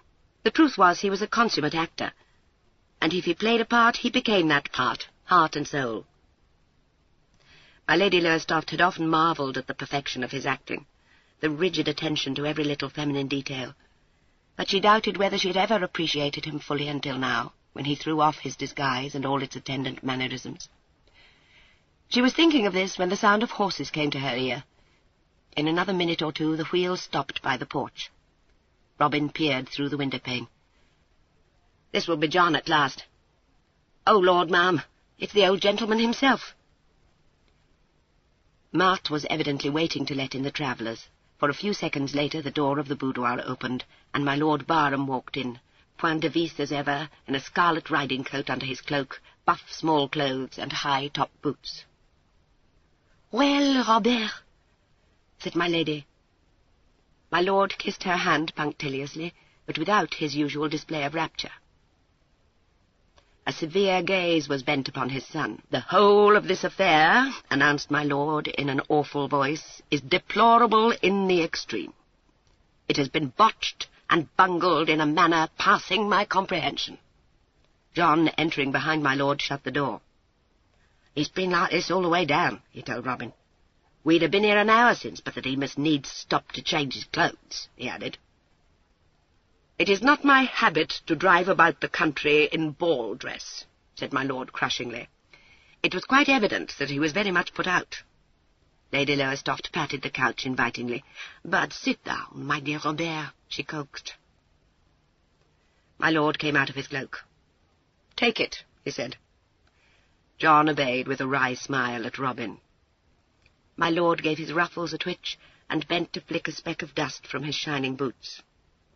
He then walked to the fireplace, and entirely ignoring my lady's invitation, stood with his back to it, and proceeded to deliver himself of a terrific denunciation. "Botched and bungled," he repeated. He appeared to address no one in particular. "Are my schemes so incomplete they need adjustments? Do I leave aught to chance? Am I to be set aside, disregarded, overruled?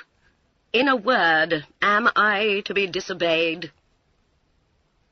His hearers felt that they were not expected to venture a reply. Robin sat down astride a chair, laid his arms along the back of it, propped his chin on them, and waited patiently. My lord's eyes swept the room. "I am not," he said in a tone which made my lady jump guiltily. "At the start of this episode I made my plans. They were beautifully complete. I do myself less than justice. They were perfect. I issued my orders. A child might have comprehended them. Not so my son. Did I ordain that my Prudence should embroil herself in the affair? I did not. Did I inform my son that I desired him to escort Miss Grayson home when all was done? I did not. No one possessing the smallest knowledge of me could have supposed it possible that I could meditate such a piece of folly. My children chose to set me at naught. They meddled in a plan of my making." The penetrating eye flashed. Robin sighed, and continued to watch his father. My lady blinked. John, standing still by the door, compressed his lips, and looked at my lord rather as an adult might look upon the tiresome tricks of a small child. My lord's accusing gaze rested on each one in turn. "I have a forbearance passing anything one could imagine," he said amazingly. "Did I, when this came to my astonished, my incredulous ears, give way to my very righteous indignation? I did not. Some slight reproof I may have allowed to pass my lips. Enough, one would say, to warn my children that in future they must obey the very letter of my law. The thing was done. A crass error had been perpetrated. To what avail my censure? I held my peace. I said only, do nothing without word from me. Await my instructions. When you came to this place, a measure of which I never approved, I said it. To John, my servant, I said more emphatically still, if aught should befall my children, apprise me instantly. By John, no less than by my children, have I been disregarded. "Aye, my lord, and I've been telling you for the past hour and more that I was on my way to you when I met Sir Anthony. If you would but listen—" My lord flung up a hand. "You interrupt me at every turn. Allow me to speak." The tone was not that of a request. John looked helplessly at Robin, who held up a finger. It was quite plain to Robin that his father was greatly annoyed to think that anyone but himself had had a hand in the management of the affair. "I have said that I was disregarded," my lord continued. "It is very true, tragically true. Do you suppose that I had not foreseen the apprehension of my daughter? Is it possible you could think I had not made my plans in preparation of this?" He paused a moment. Robin, who had thought precisely this, held his peace. My lord, satisfied that he was not going to venture to speak, swept on. "It was, from the first moment of deviation from my original schemes, a contingency to be expected. I expected it. It happens. My daughter is arrested. My servant, not yet lost to all sense of what is due to me, sets off to apprise me of it. He meets Sir Anthony Fanshawe. He should never have done such a thing." John was moved to answer. "Deed, and how could I help it, my lord?" he said indignantly. "Of course you could have helped it. In your place, should I have fallen into the arms of Sir Anthony? Certainly not. Sir Anthony, I excuse him only because he has not had the inestimable advantage of being trained by me from childhood, must needs meddle. Must needs put a clumsy finger into a pie of my making. And John, does he inform Sir Anthony that it is unwise, nay, dangerous to meddle in my affairs?" "Yes, my lord," said John unexpectedly. "I did." "You put me out with these senseless interruptions," said his lord tartly. "You aided and abetted him in a flamboyant, noisy rescue. I, Tremaine of Barham—" "I thought it would come," murmured Robin. My lord paid no heed. "I, Tremaine of Barham, had a score of subtle schemes for Prue's release. I shall not divulge them now. They have been overset by folly and conceit." Robin straightened in his chair. "By what, sir?" "Conceit," pronounced my lord. "A vice I detest. You flatter yourselves that you could carry this through without my assistance. My daughter, as I understand, is riding all over the country like a hoyden with a man who has not yet obtained my consent to be affianced to her. The impropriety holds me speechless. The Honourable Prudence Tremaine is whisked off like a piece of baggage, smuggled away to the house of a woman of whom I know nothing, as though she were in sooth a criminal flying for her life." "Instead of which," said Robin, inspecting the lacing of one of his great cuffs, "she might be lying snug in jail. It's horrible, sir." "And why not?" my lord demanded. "I had an alibi for her. I should have intervened in a manner quiet and convincing. All the dignity of my proceeding has been upset. My son is forced to escape at night and in secrecy. A hue and cry for the Marriotts must of course arise, and I must set all straight again. If I were not a man of infinite resource, and of resolution the most astounding, I might well cast up my hands and abandon all. If I had not the patience of a saint, I might be tempted to censure the whole of this affair as it deserves. But I say nothing. I bear all meekly. I am to set about the unravelling of a knot I had no hand in making. I have to adjust my plans to suit an entirely altered situation."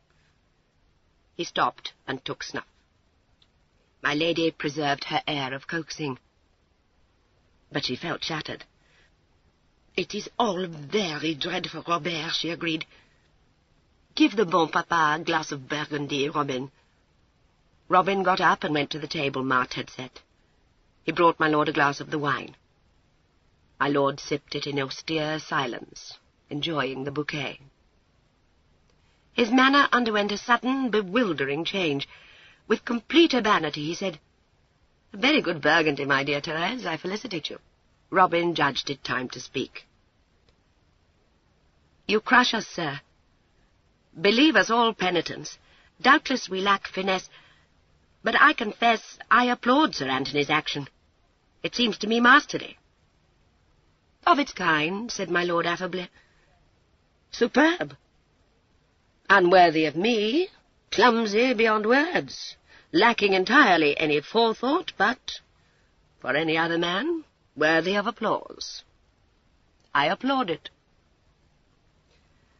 I smile to see such blundering methods, but I do not say what I think of them. Sir Anthony has my approbation. The terrible frown was wiped from his face. He sat down beside my lady and became once more benign.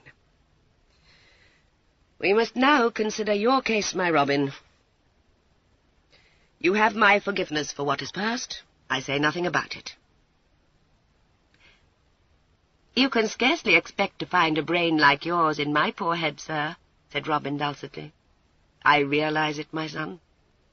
On that account alone, I do condone all this folly. I even forgive John. John received this with a grunt not exactly expressive of gratitude. My lord looked affectionately across at him. You did very well, my John, from what I can discover.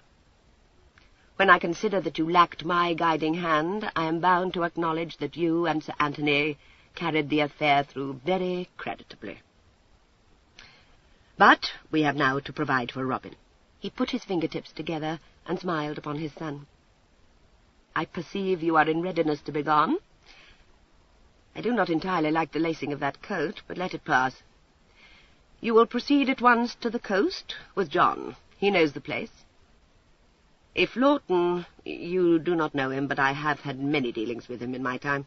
If Lawton, I say, keeps to the plans he had made when I was aboard his vessel last month, he should bring the Pride of Rye in for cargo at about this time. If he has been already, there will be others soon enough. You will show that ring. It is enough. He handed a ring he wore on his little finger to his son. But John will be with you. I need have no anxieties. Once in France, you will proceed to Dieppe. Your trunks are with Gaston still. You will collect them and embark on the first packet to England, under your rightful name. Remember that. You may find me in Grosvenor Square by then. John will see you safe aboard the Pride of Rye, and return then to me. I have need of him. Good gad, sir, I don't need John to escort me to this mysterious place, said Robin. Certainly you need John, said my lord. He knows the ways of the gentleman.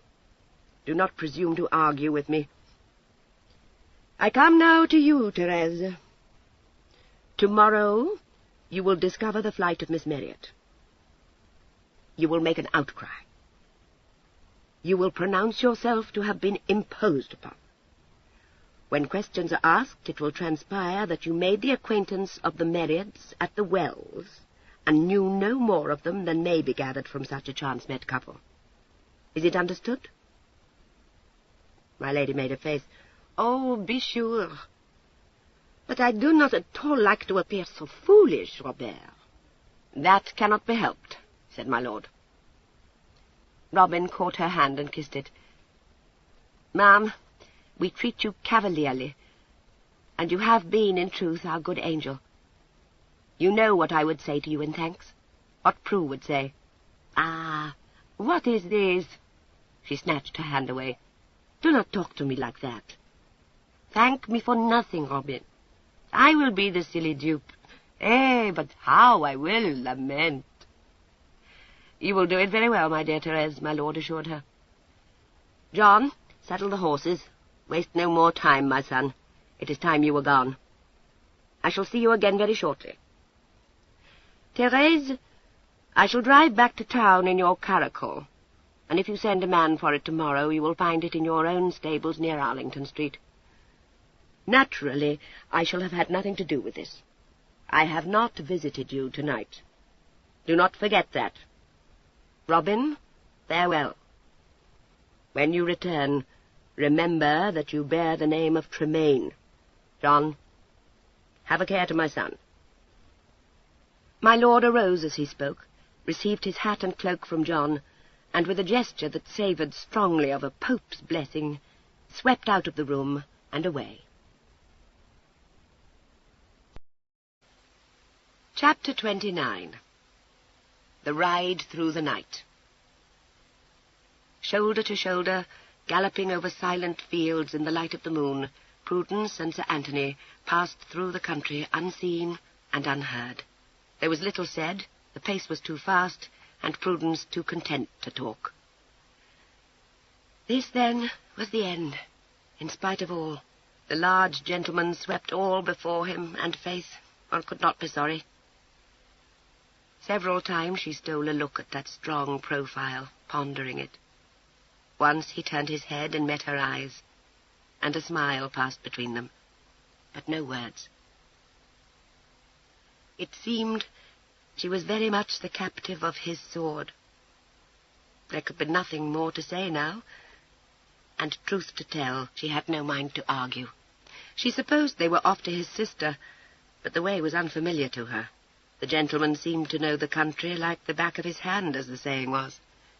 He eschewed main roads and towns, kept to the solitary lanes, and ever and anon led her cross-country, or turned off through some copse or meadow to avoid a village or some lone cottage on the road.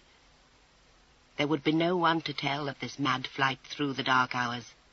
No man would have seen them pass, nor any hear the beat of the horses' hooves racing by. Sure, they seemed to be the only people awake in all England. The failing daylight had gone hours since.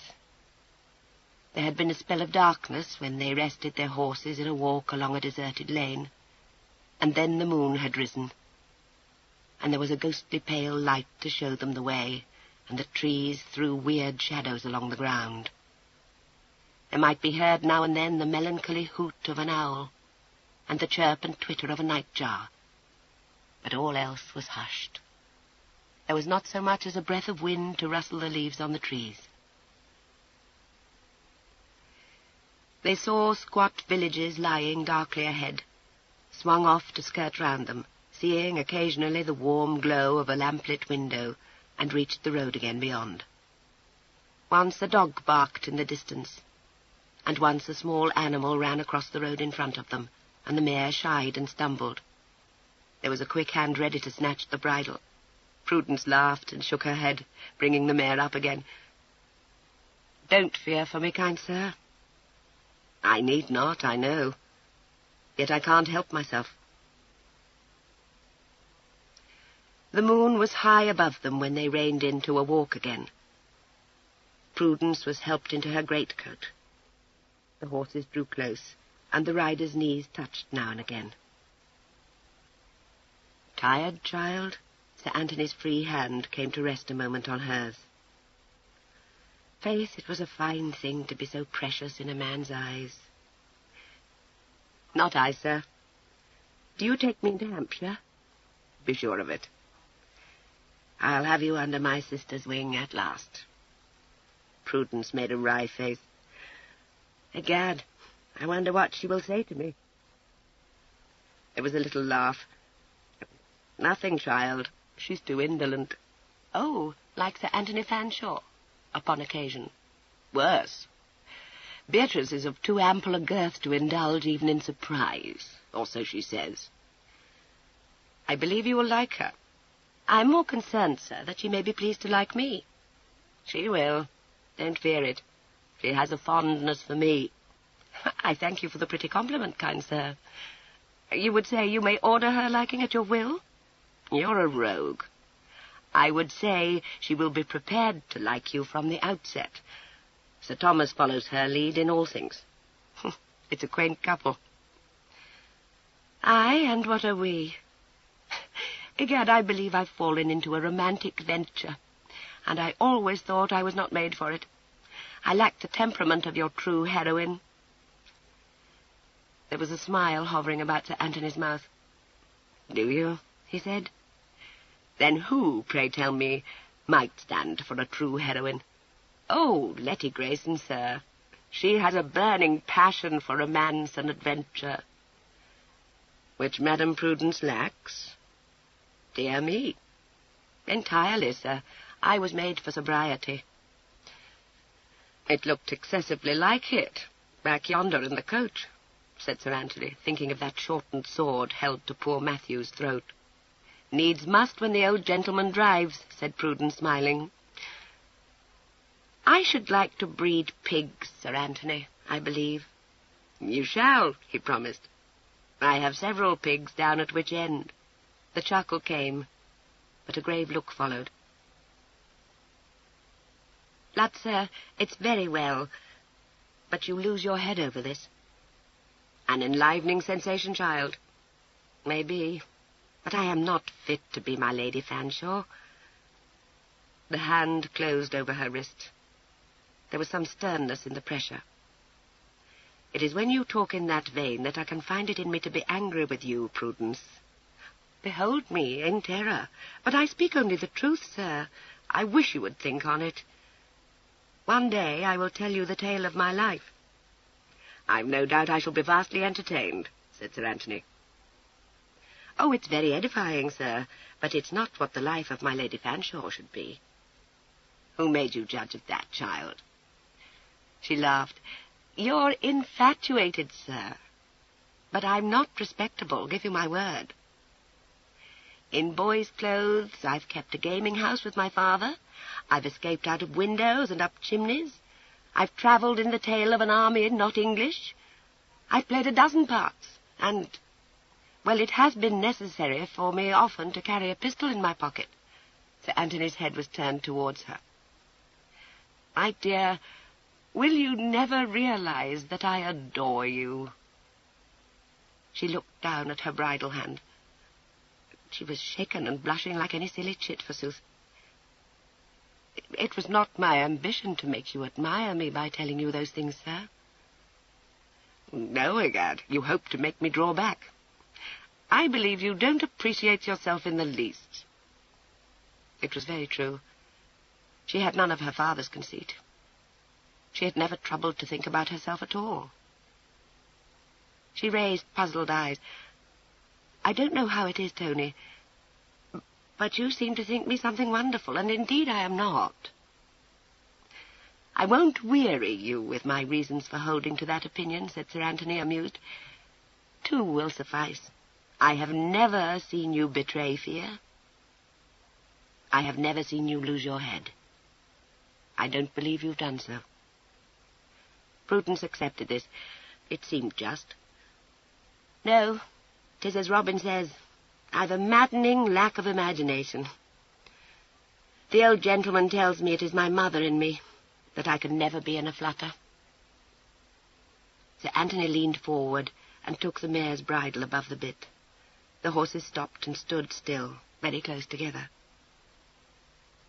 An arm was round Prudence's shoulder. The roan's reins lay loose on his neck. Prudence turned a little towards Sir Anthony and was gripped to rest against a broad shoulder. He bent his head over hers. She had a wild heartbeat and put out a hand with a little murmur of agitation. It was taken in a firm clasp. For the first time, Sir Anthony kissed her. And if that first kiss fell awry, as a first kiss must, the second was pressed ruthlessly on her quivering lips. She was held in a hard embrace. She flung up an arm round Sir Anthony's neck and gave a little sob, half of protest, half of gladness. The horses moved slowly on. The riders were hand-locked. "Never?" Sir Anthony said softly. She remembered she had said she could never be in a flutter. It seemed one was wrong. "I thought not, indeed." Her fingers trembled in his. "I had not before experienced that, you see." He smiled and raised her hand to his mouth. "Do I not know it?" he said. The grey eyes were honest and looked gravely. "You could not know it." The smile deepened. "Of course I could know it, my dear. Oh, foolish Prue." It was all very mysterious. The gentleman appeared to be omniscient. And what in the world was there to amuse him so? She gave a sigh of content. "You give me the happy ending I never thought to have," she said. "I suppose you thought I was like to expose you in righteous wrath when I discovered the truth." "Something of the sort, sir," she admitted. "You're an amazing woman, my dear," was all he said. They rode on in silence, and quickened presently to a canter. "I want to rest you a while," Sir Anthony said. "Keep an eye for a likely barn." The horses would be glad of it. Prudence bent to pat the mare's neck. They were in farmland now. It was not long before they found such a barn. It lay by some tumble-down sheds across a paddock, where a little rippling stream separated field from field.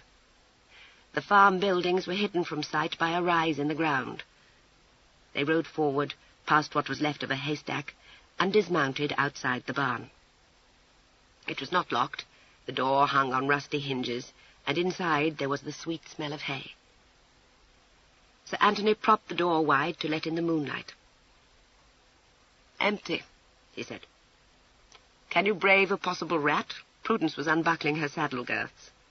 "I've done so before now, but I confess I dislike them."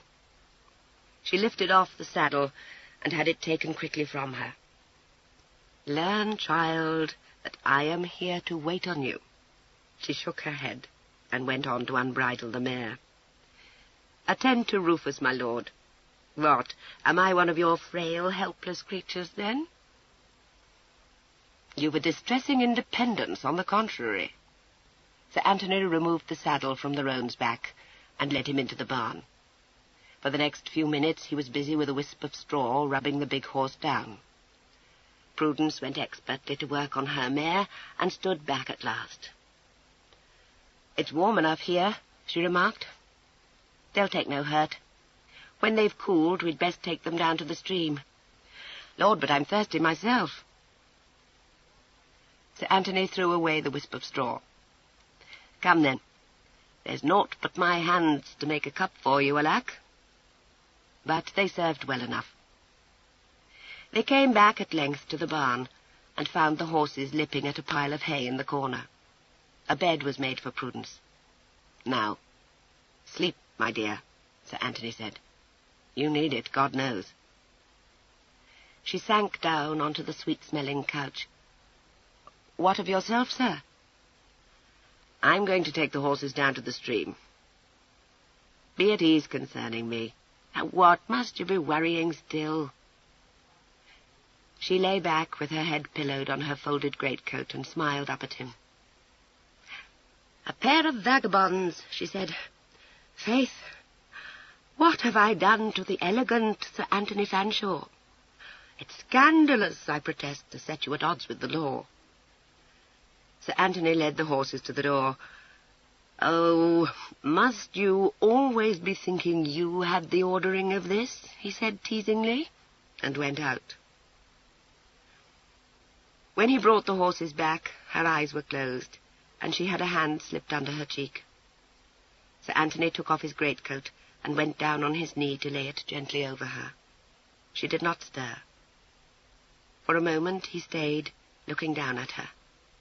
Then he rose and went soft-footed to the door and paced slowly up and down in the moonlight. Inside the barn, the horses munched steadily at the armful of hay he had given them. There was silence over the fields.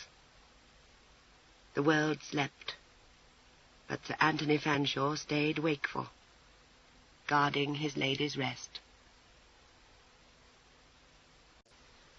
Chapter 30. Triumph of Lord Barham. Speculation concerning the result of my Lord Barham's coming meeting in Grosvenor Square was in abeyance. The strange flight of the Marriotts formed the topic of every conversation in polite circles. It was a 7 days' wonder, and society was greatly put out to think it had received this couple with open arms. It was felt that my Lady Lowestoft had been very much to blame, and quite a number of people who heard my lady's lamentation felt a glow of superiority. They had a comfortable conviction that they would never have been so foolish as to invite such a chance-met pair to stay. One or two persons had an odd idea that they had heard my lady say she was acquainted with the Marriott's father. But when they mentioned this to my lady, she was positively indignant. Voyons! How could she have said anything of the sort when she had never set eyes on the elder Mr. Marriott? She had been most grossly deceived. No one could imagine how great was the kindness she had shown the couple. She had had no suspicion of foul play. When she had heard that Mr. Marriott was taken by the law for the killing of Gregory Markham, she was so shocked, so astonished, she could scarcely speak. And then, next morning, to find Kate flown, and a horse gone from her own stables, oh, she was prostrated. The affair was terrible. She believed she would never recover. It seemed like it, indeed. Society grew tired of hearing her on this subject, for she could talk of naught else. And where had the Marriotts gone? Who were the men who snatched Peter from the coach? One had undoubtedly been the servant, John, but who was the other?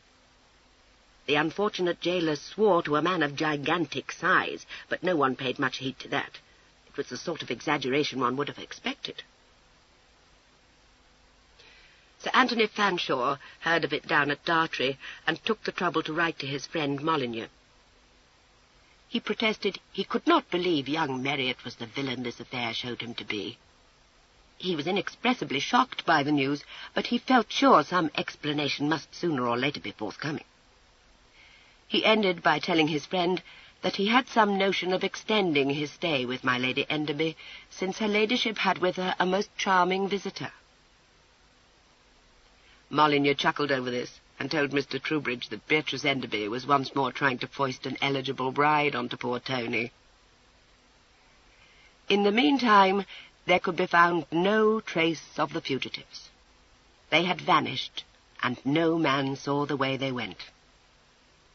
Nor did any man see the way John returned, for he came secretly, and looked quite different. The black hair had changed to a grizzled brown crop. The black brows became sandy, and the ugly mole beside his nose had vanished. It was not to be expected that the Marriott's swarthy servant wore a wig, darkened his brows and lashes, and affixed a seeming mole to his face. Nor could it cross anyone's mind that an old servant of my lord's, who had been in waiting on the young Tremaines, should have any connection with the Marriott's lackey. Such a notion occurred to no one, more especially since it appeared that more than once my lord had warned my Lady Lowestoft that she should not trust too much in her youthful visitors. People could not help admiring my lord's perspicacity. He shook his head at my lady and said only, "Ah, Thérèse," whereupon my lady put a handkerchief to her eyes and confessed that she had been wrong in her estimation of the Marriotts, and my lord right. It became known that my lord had warned her many times. He suspected something to be amiss from the first. For 3 days everyone had theories to put forward and exclamations to make, but on the 4th day interest veered round again to my lord's claim. My lord was to meet the lawyers and his cousin at Grosvenor Square, and he would give conclusive proof of his identity. Mr. Rensley, with his arm still in a sling, awaited the issue with not unjustifiable impatience. The family lawyers, Clapperly and Brent, were the first to arrive. Young Mr. Clapperly brought along old Mr. Clapperly, long since retired from the lists, and Mr. Brent brought a grave clerk and many documents. Mr. Brent rubbed his hands together and murmured over a list he held. He desired to know whether a Mrs. Staines and a Mr. Samuel Burton had arrived. Mr. Rensley stared at that. "Burton?" he echoed. "Do you mean my lodge-keeper?" Mr. Brent coughed. "Let us say, sir, the lodge-keeper at Barham. You know, he said, we would not be controversial." Mr. Rensley said something under his breath, at which Mr. Clapperly frowned. "Why should he arrive?" he asked brusquely. "The claimant, sir, desired it. Also Mrs. Staines, who is, I believe, Burton's sister." "I know nothing about her," Rensley answered. "Has that impostor bribed them to recognize him?" Young Mr. Clapperley, a man of some 40 years, begged Mr. Rensley to moderate his language. Mr. Brent assured Rensley that my lord had not set eyes on either Burton or his sister since his arrival. Both brother and sister were as mystified as he was himself. Shortly after this, the couple arrived and were ushered into the big library. Burton was a stockily built man of middle age, sandy-haired and blue-eyed. His sister was rather older, a respectable-looking woman who dropped a shy curtsy to Rensley and another to the lawyers. She was given a chair by the table and sat down on the extreme edge of it, with her brother beside her. 3 o'clock, said young Mr. Clapperley, consulting a large watch. "I think we said 3, sir?" A coach was heard to drive up as though in answer. In a few minutes the door opened to admit my Lord Barham, my Lord Clevedale, and Mr. Fontenoy. My lord swept a magnificent leg to the assembled company. "I am late," he exclaimed. "I offer 1,000 apologies." "No, sir, no, almost to the minute," Mr. Brent told him. Mr. Rensley was looking with dislike upon my lord's companions. My lord addressed him at once. "You scowl upon my friend's cousin, but you must remember that I have the right to bring whom I will to this interview." He turned to Mr. Clapperley. "Is that not so?" "Oh, perfectly, sir. There can be no objection. Pray, will you not be seated, gentlemen?" They were grouped about a table that stood in the middle of the room. My lord sat at the end of the table, with old Mr. Clapperley opposite to him. My lord produced his snuff-box and unfobbed it. "And now my cousin Rensley wants to put some questions to me," he said gently. "There is no reason why I should answer any of them. I stand proved already, Tremaine of Barham. You have tried to find that I stole my papers, and you have failed, gentlemen. I condole with you. Let me hear your questions. I shall endeavour to satisfy you."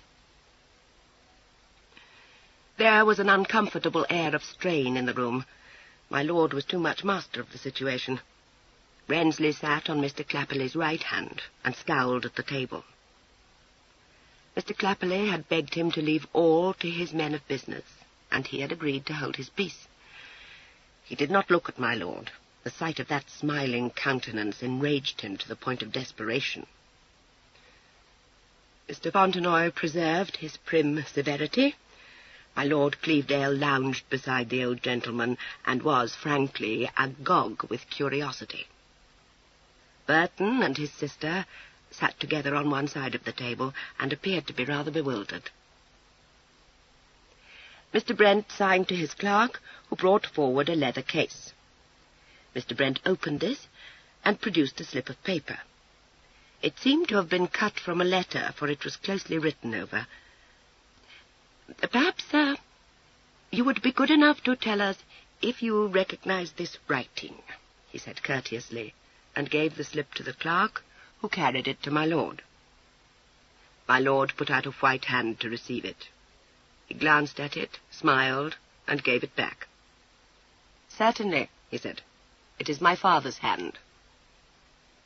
Mr. Rensley shot a quick look at him and bit his lip. "Thank you, sir," bowed Mr. Brent. "And these?" My lord took 3 other such slips. One he handed back at once. "My brother, pray take it away." He frowned over the second and shook his head. "I have not the smallest notion," he said calmly. "I doubt whether I have ever seen it before." He turned to the third and spent some time over it. "I am inclined to think that this must be my Aunt Susanna," he said. "Inclined, sir?" "Inclined," nodded my lord. "I never received a letter from her in my life that I can remember, but I perceive the word Toto. My respected aunt, when I knew her, and I do trust she's dead, had a small dog of that name, a yapping, petted little brute of a spaniel. Mr. Fontenoy would remember." Mr. Fontenoy nodded. The lawyers exchanged glances. If this were indeed an impostor, he knew a deal about the family of Tremaine. But the second letter, sir? My lord raised his brows. I told you, did I not? I do not know the hand at all. He put up his glass and looked at it again. Very ill-formed, he remarked. No, I know no one with such an undistinguished hand. Mr. Rensley reddened angrily and opened his mouth to speak. Mr. Brent put up a hand to silence him. Is it not a little strange that you should not know the writing of the man you claim as cousin, sir? My lord was aghast. He looked at Rensley. Good gad, cousin! Is it yours indeed? I have been guilty of a breach of manners. I am desolated to have passed such a stricture on your hand. You do not answer me, sir, Mr. Brent pointed out. My lord turned to him. I crave your pardon, but does it need an answer?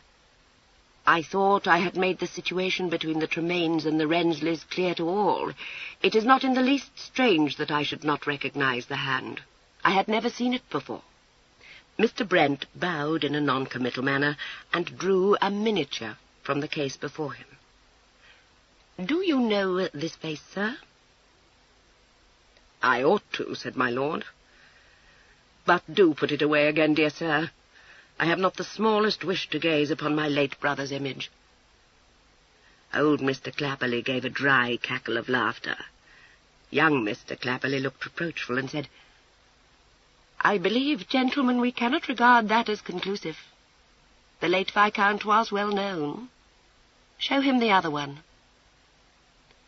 My lord held a miniature of a dark lady at arm's length and surveyed it critically. When was this done? He inquired. It fails to convey an impression of her charm. You know the face, sir? Dorothea, said my lord. At least so I suppose, but it is very bad. More like my Aunt Joanna. There is a far better portrait of her in the gallery of Barham. He showed the miniature to Mr. Fontenoy. You knew my sister, sir? Do you not agree that this does her less than justice? Miss Tremaine had certainly more animation than is shown here, Mr. Fontenoy answered. My lord gave back the miniature. There was a gleam in his eye. But why not produce a picture of myself? He suggested. Mr. Fontenoy and old Mr. Clapperley looked sharply. Rensley said triumphantly, You make a slip there, my clever gentleman. There is no picture of you. My lord smiled. No? And does my friend Mr. Fontenoy agree with that? Mr. Fontenoy said nothing. My lord tapped the lid of his snuff-box. What of the sketch that was taken of me when I was 18? He asked softly. It was plain Rensley knew nothing of this. Equally plain was it that my lord had impressed the two eldest people present. It is true that there was once such a portrait, sir, said old Mr. Clapperley, but it exists no longer. You may be right, said my lord politely. It is a long time since I left England, but perhaps you have not looked for it in the right place.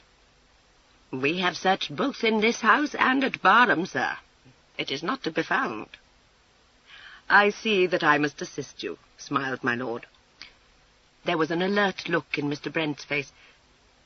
Indeed, sir, and do you know where this likeness is to be found? I hope so, Mr. Brent, but do not let us be rash. If the likeness is still where I hid it, then I can find it. Mr. Fontenoy lost some of his primness. Everyone was staring eagerly at my lord. Where you hid it, sir? Where I hid it, repeated my lord. Now, I have overheard you to say, Mr. Fontenoy, that young Robert Tremaine was a romantic youth. It is very true. Years have not dulled the edge of my romantic fervour. He laid down his snuff-box on the table before him, and his strangely compelling eyes swept the room. They have only sharpened a brain that was always acute, gentlemen. You cannot fail to have observed a forethought in me that excites the admiration. I had it even as a boy." He smiled benignantly. "Such a contingency as the present one I dimly expected even in those far-off days. I saw that the day might come when I might desire to prove my identity. The romantic boy, Mr. Fontenoy, hid a picture of himself in this very room to serve as a proof if ever he should need one." "In this room?" ejaculated my Lord Clevedale, looking round. "Certainly," said my lord. "That is why I chose this room today." He rose. "Tell me, cousin, are you a great reader?" "No, I am not," said Wrensley curtly. "Nor was my brother," said his lordship. "I thought of that at the time. My father was much addicted to the works of Shakespeare, but I believe he had no Latin." "What's all this to do with it?" Wrensley demanded uneasily. My lord's glance travelled to the top shelf of the books that lined the room. "Do you ever chance to take down the works of the poet Horace, cousin?" "No, I do not, and I don't see—" "Nor did my brother, I am convinced," said my lord. "I thought it was safe, wonderfully safe, and wonderfully neat. I admire my own astuteness." He met the puzzled eyes of my Lord Clevedale. "A great pity to have no knowledge of the humanities," he said. "It is an estimable advantage. Had you been familiar with the odes of Horace, cousin? But you are not. But take them down now. It is never too late to begin. Over in that corner, on the top shelf, you will find the first volume, elegantly bound in tooled leather, and the covers clasped by wrought hasps." "Pray, sir, what's your meaning?" Mr. Brent asked. "Why is it not plain?" said my lord. "I ask my cousin to pull the steps to that corner and to take down the odes of Horace. Let him open the clasps and turn to the 5th ode." "You speak in riddles, sir." "But the riddle will very soon be answered, sir, if my cousin will do as I say. The first volume and the 5th ode. It will be most enlightening." Wrensley went impatiently to the shelves. "Mountebank! What am I to find there?" "The missing sketch, my dear Wrensley, of course." "What?" Mr. Clapperley looked up. "You put it there, sir?" "I don't believe it," Wrensley said, and went quickly up the ladder. He found the book and pulled it out. A moment he fumbled with the clasps. The leaves parted naturally at the 5th ode. Mr. Wrensley stood staring down at the book. Every head was turned his way. "Is it there?" demanded Mr. Clapperley. "You were told of this!" Wrensley burst out and flung the book violently to the ground. A drawing fluttered across the room and was pounced on by Mr. Fontenoy. Instantly, everyone, save my lord, went to peep over Mr. Fontenoy's shoulder. "It is certainly Robert Tremaine," Mr. Fontenoy said. He looked from it to my lord, and there is a likeness. "By dammy, sir, the eyes and nose are exact," cried Clevedale. Mrs. Staines ventured to speak. "Indeed, sir, but you have a look of Master Robert." "My good Maggie, you ought to know that I am Master Robert," said his lordship. "I perfectly remember you." She stared. "You do know my name, sir? But your lordship will pardon me, it is so long ago. And you've changed, my lord." "So it would appear," said his lordship. "I said I should satisfy you, gentlemen." "Pardon, sir," Mr. Brent interposed. "It seems a proof, certainly. But we must not forget that you might have been told of this." "How?" inquired my lord. "No one but myself knew of it." "I am assuming, sir, for the moment, that you are not Tremaine. An impertinence, said my lord. But I suppose I must forgive it. Pray continue. The legal mind is very wonderful. And if, I only say if, sir, you are not Tremaine, you might have heard this from the man himself. My lord looked at him in blank astonishment. It was Clevedale who spoke. Lord, what in plague's name would Tremaine tell such a secret for? It is a possibility, my lord. I do not say a probability. This is all quite ridiculous, said my Lord Barham. Moreover, I am becoming weary of it.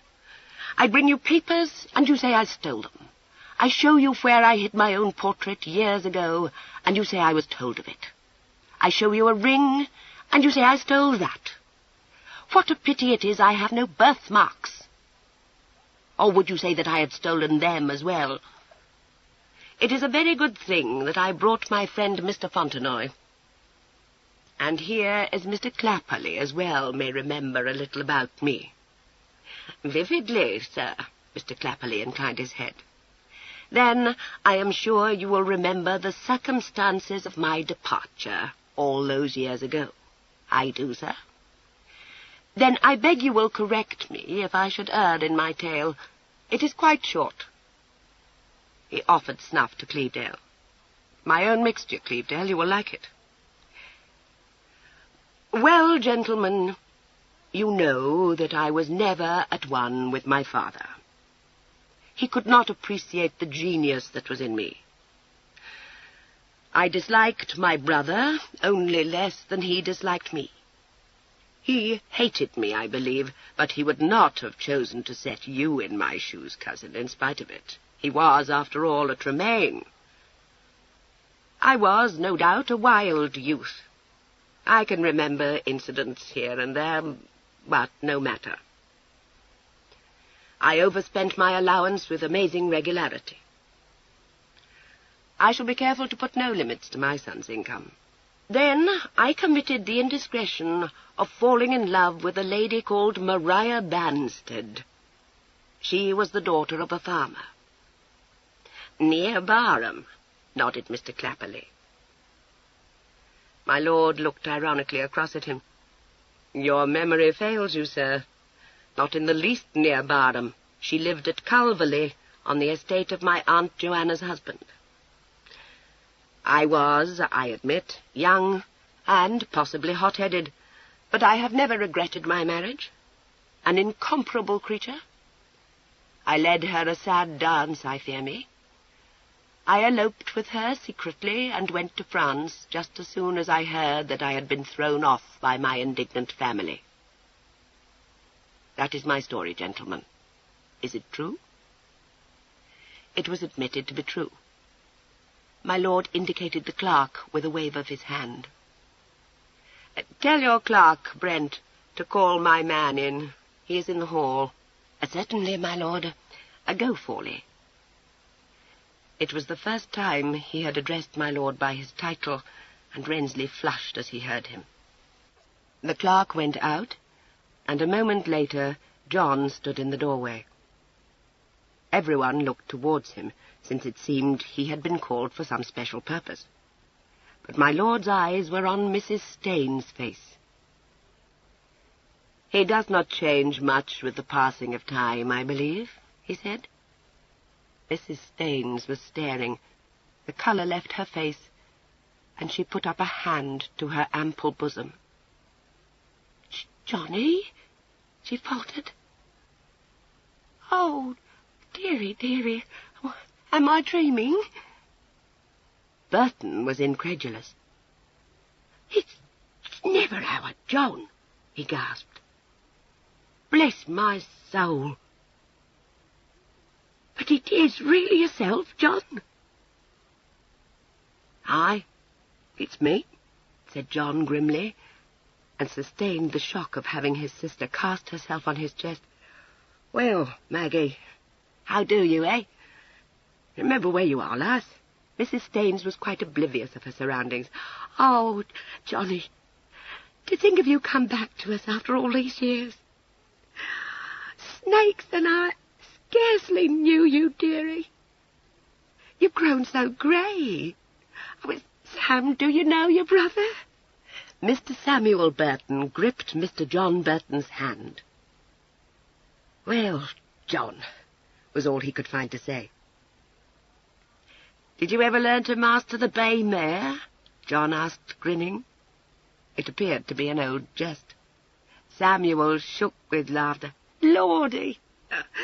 John, to think you'd remember that. I was naught but a stripling then, and the mare the trixiest piece. Well, to think you'd remember. Surprise had held the others spellbound, but Mr. Brent recovered himself. Mrs. Staines, do you recognize this man? Oh, the legal mind, murmured my lord. Why, of course I do, sir. It's our John, who went off years ago, soon after Master Robert. She turned again to her brother. And you've been with him all the time? Ay, and we never thought of it. But you was always saying you'd be off to America to try a fortune, John, and we made sure you'd gone there. Mr. Brent put a question no one thought needful. Is this gentleman Viscount Barham? He said. John looked scornful. Aye, of course he is, he answered. Is there ever another would have that nose but a Tremaine? You have been with him all these years? I have, sir, and a pretty dance he's led me. John smiled grimly at my lord. Many's the time I've told his lordship I'd be off home again, but we Burtons have always served Tremaine. There was a long silence. Mr. Brent was slowly putting his papers together. Mr. Clapperly smiled knowingly at his son. Rensley stood, staring at the floor. Cousin, said my lord, I trust you are at last satisfied. There is no more to be said, my lord, said old Mr. Clapperly. My lord picked up his hat. In that case, I will take my leave of you. I should like my house at the end of the week, if you please. Brent, you will make the arrangements necessary and put my terms before Mr. Rensley. I hope he will not find me ungenerous. Clevedale, your arm. Chapter 31. The Honourable Robin Tremaine. People flocked to offer their congratulations to my Lord Barham, and to tell him how delighted they were that his claim, which they had always felt to be true, had been successfully proved. He received these visitors with his usual smile, and deprecated the suggestion that he had made a most handsome settlement on his cousin Rensley. How this news got about no one knew, for certainly Rensley said nothing about it. Rensley went abroad almost immediately for his health. He cherished no kind feelings whatsoever towards my lord. He even talked wildly of bringing an action against him. Mr. Clapperly dissuaded him from so foolish a proceeding, and ventured to say that my lord had behaved towards the usurper with positive magnificence. So my Lady Lowestoft thought, and wondered at it. My lord waved a lofty hand. I am Tremaine of Barham, he said. A lesser man might have shown meanness. You are superbe, Robert, she told him. Certainly, he said. In due course, my lord took possession of his house in Grosvenor Square, and travelled down to Barham for a day or two to warn the servants there of his coming later with guests. To his friends he announced that he did but await the advent of his children to proceed in state to the court. If he had been sought out before, he was now inundated with invitations from all sides. He spent not a single evening alone. Either he went out, or he gave select card parties in his own house. A great many mammas courted him blatantly in expectation of the arrival of his son. Mr. Devereux told his friend Belfort that since that aunt of his showed every promise of being immortal, he had a good mind to try his luck with the Honourable Prudence Tremaine, Charles Belfort opined that she would have a squint or a face scarred by smallpox. He said that with the exception of Letty Grayson, all heiresses were ill-favoured. Mr. Belfort had been very much put out by the defection of Peter Marriott, and could still talk of little else. He had no interest, he said, in my Lord Barham's children. It was not many days before a post-chaise, piled high with baggage, came to the house in Grosvenor Square and drew up before the door. A slight young gentleman sprang out, followed by a French valet.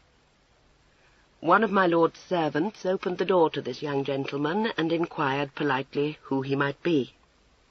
The young gentleman said briskly, "My name's Tremaine. I must suppose I'm expected." Indeed, it seemed so, for there was at once a bustle made. The numerous valises and boxes were brought into the house. A footman came bowing to inform Mr. Tremaine that his lordship was unfortunately out, but should be sent for in a trice to White's. Mr. Tremaine refused this offer. Having drunk a glass of excellent Burgundy, brought by yet another footman, he announced his intention of setting forth himself in search of his father. Faith, one must face everyone sooner or later. Then, in God's name, let it be at once. One of the lackeys at White's escorted Mr. Tremaine to the card-room, and stood for a moment by the door, looking round for my lord. Robin paused beside him, holding his hat under his arm, and his handkerchief and snuff-box in the other hand. Several people looked up, wondering who the handsome young stranger might be. Mr. Belfort, dicing with Devereux and Orton, said, "Gad, that's a devilish modish wig. Who is it?" Sir Raymond looked round and met Robin's eyes. "I don't think I know him," he said hesitatingly. "Yet there's something faintly familiar in his face." Mr. Devereux put up his glass. "'Pon my soul, Bell, that's a monstrously pretty fashion of lacing he has to his coat. A prodigiously modish young buck, I protest." At the next table, Mr. Troubridge said, "Who's the stranger? I seem to have seen that face before. A handsome boy, carries himself well. A little arrogant, perhaps." Certain Robin carried himself well, and had his trim figure well set off by a marvellously cut coat of dark blue cloth. He appeared to have been travelling, for he wore top boots, highly polished on his small feet, and a sword at his side. His coat was heavily laced with gold, tight across the shoulders and at the waist, and spreading then into wide skirts silk-lined. The cuffs very large, and turned back almost to the elbow, to show a profusion of Mechlin ruffles. His waistcoat, a dozen men of fashion noted at once, was of the very latest style. The lace at his throat was arranged to fall in cascades down his chest, and there was a sapphire pin glinting in it. His wig, at which Mr. Belfort, an expert in these matters, had exclaimed, must have come direct from Paris. The hat under his arm was richly edged with finest point. His blue eyes were cool. His mouth, though delicately curved, was firm enough. When he turned that arrogant profile towards Mr. Troubridge, that gentleman said with greater emphasis than before, "Gad, yes, a remarkably handsome boy. A pity he is not taller." The lackey had perceived my lord over by the window and pointed him out now to Robin. Robin went forward between the tables and stood at his father's elbow. "Sir?" My lord was playing piquet with my Lord March. He looked round and exclaimed, "My Robin!" He threw down his cards and sprang up. "My son!" he said joyously. Robin stood bowing deeply before his father. "I've but this instant arrived, sir." His lips brushed the back of my lord's hand punctiliously. "I found you from home and came to seek you here. You permit?" My lord clasped his arm. "And I am from home when my Robin arrives. My Lord March, you will allow me to present to you my son." "So, this is your son, is it, Barham?" My lord nodded in a friendly fashion to the grave young gentleman bowing so gracefully before him. His lordship was not, after all, so very far removed from Robin's age, but he had the manner of a man of 40. "A very pretty youth, Barham. And are you just come from France, Tremaine?" "Just, sir." "I dare swear you have all the latest fashions at your fingertips, then. Is it true they are wearing earrings in Paris?" "I have occasionally seen them, sir. At balls, a single earring is considered in some circles de rigueur." By this time, nearly everyone in the card-room had realized that the modish stranger must be my lord's long-looked-for son. Sir Raymond Orton said that it accounted for the familiarity of his face, and went to be introduced. My lord presented his son with justifiable pride, and had the satisfaction of seeing him borne off to dice at Orton's table.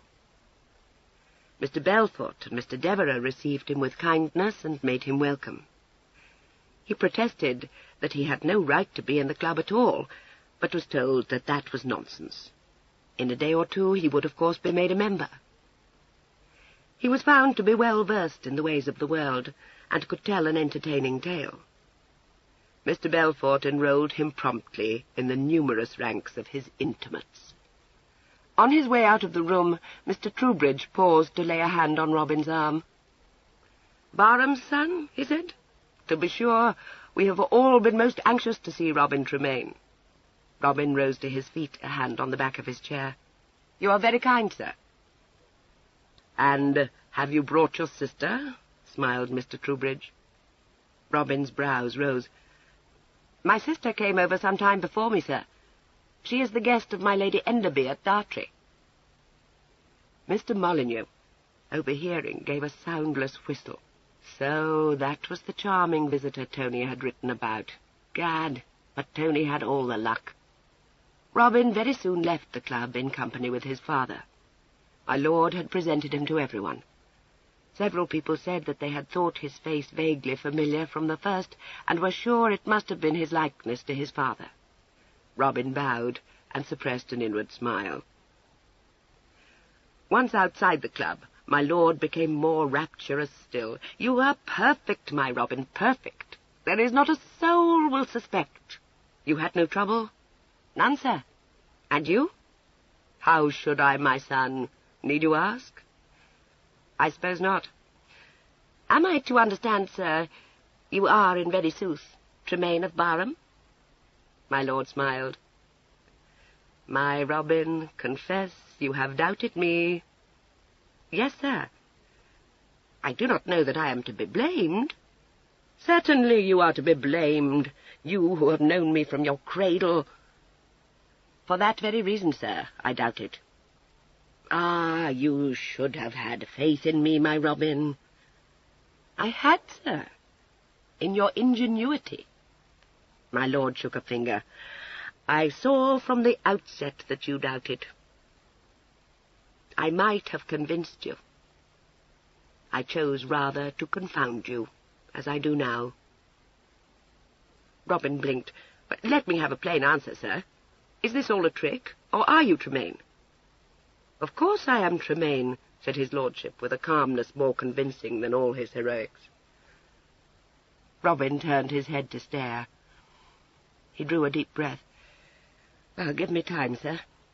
You have certainly confounded me. I confess I thought it a trick." My lord laughed in gentle triumph. "I am always an unknown quantity, my Robin. You should have thought of that. But if I were not in very truth Tremaine of Barham, which I am, I should stand precisely where I stand today. Therein lies my greatness, believe it." "Oh, I do, sir. I'm of the opinion you might be King of England if you chose." My lord considered this.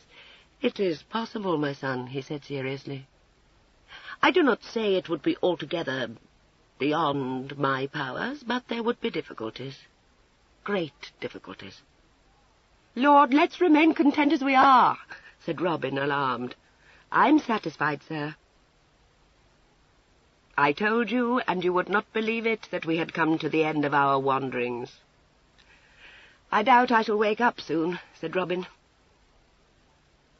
He was present at a dinner party my lord gave that night, and my lord's guests decided that he was a charmingly mannered young man. My lord said afterwards, "You will be almost as great a success as your father, my Robin." "Impossible, sir," said Robin, stirring the dregs of punch in the big silver bowl. "I do not deny it," said my lord. His eyes rested fondly on his son's fair face.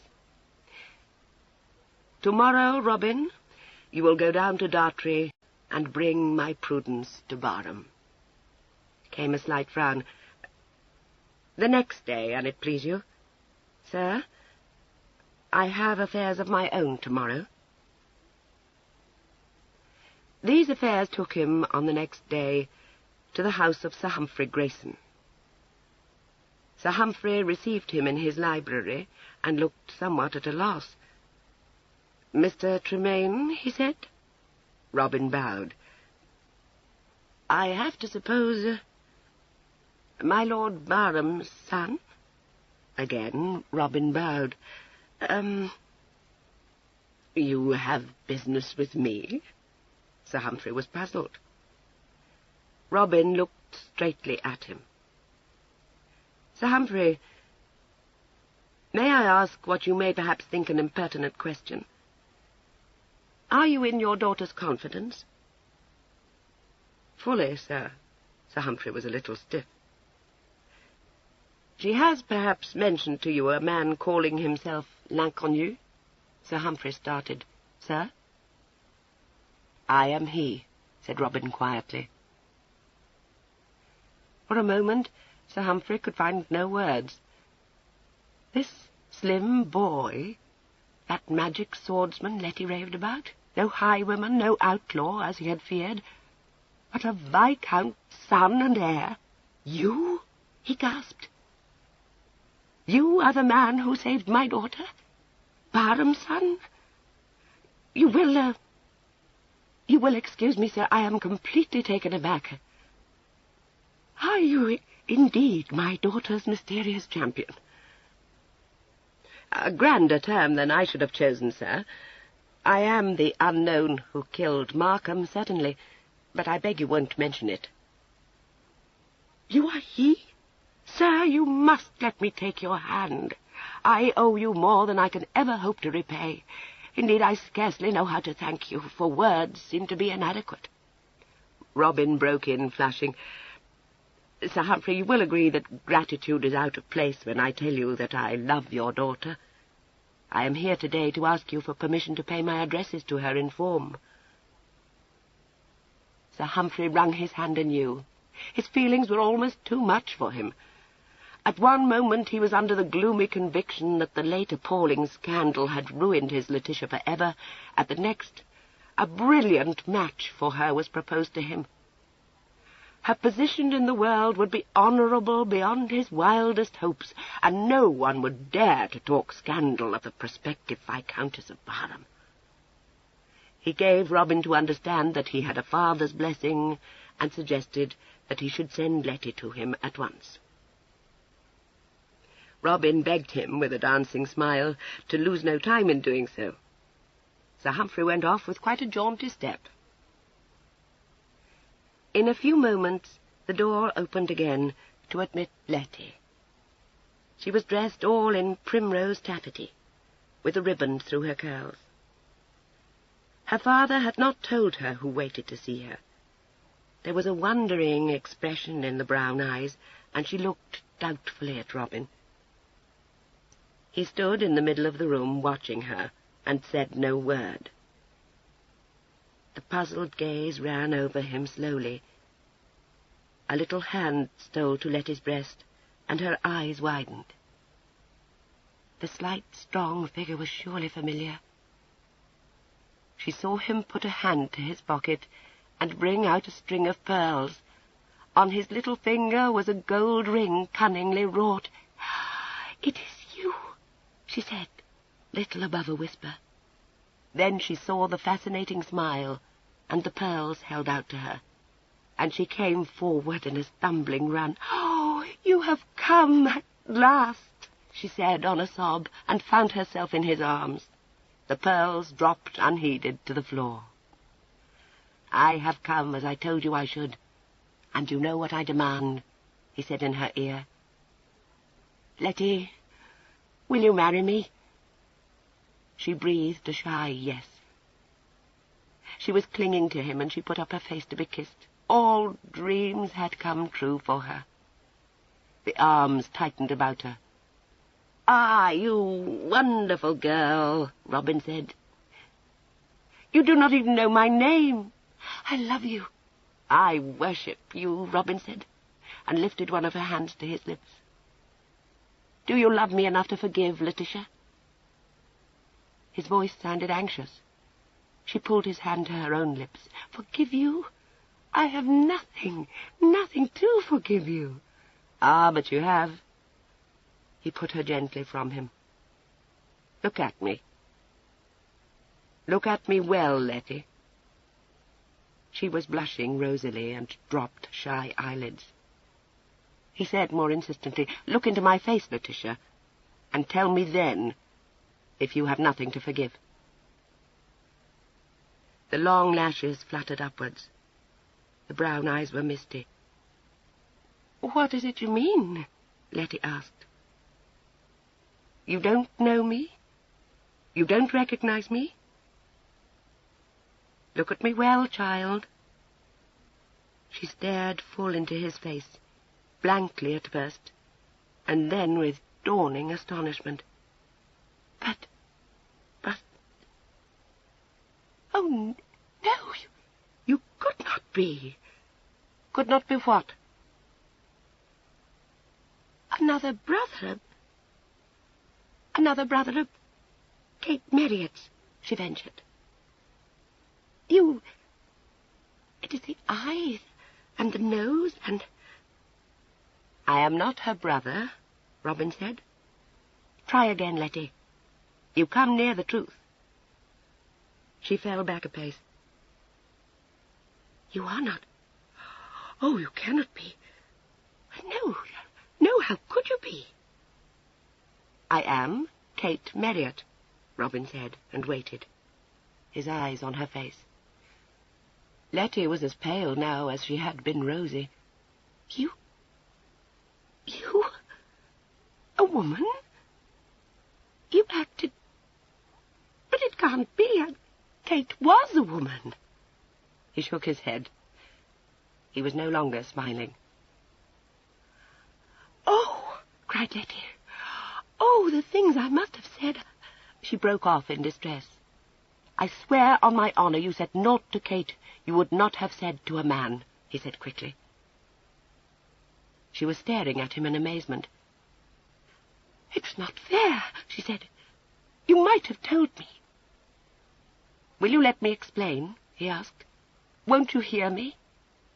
Letty came nearer. "Yes, please explain," she said in a small, tearful voice.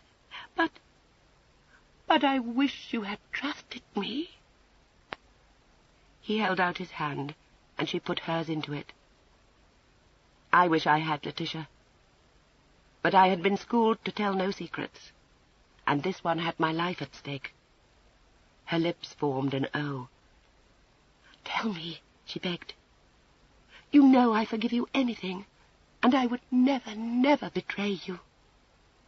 "Beloved," he caught her to him, "I hardly dared to think that you could forgive so hateful a deception." She hung her head. "You forget. You are the unknown hero," she confided shyly. "There's very little of the hero about me, child. I'm an escaped Jacobite." Her head came up, her eyes sparkled. "And I thought it romantic to elope with that odious Markham," she cried. "Tell me all about it, please." At that Robin went off into a peal of laughter. She was surprised. "Why, you did not suppose I should mind, did you?" she inquired. "I ought to have known," Robin said, and swept her off her feet. "My darling, my name is Robin, and I'm an adventurer. Will you still marry me?" "I like your name, and I should love to be an adventuress," said Letty. "May I be one?" "Alack, you are more likely to be a viscountess," Robin said, and sat down with her on his knee. The tale took some time in the telling, and it left Letty wide-eyed and amazed. When she heard that Peter Marriott was Prudence Tremaine, she gasped and gasped again. At the end, for a while, she could only bewail the fact that she had not known it all before. "And Tony knew? Tony?" "My dear, it was Fanshawe rescued her from the hands of the law," Robin said.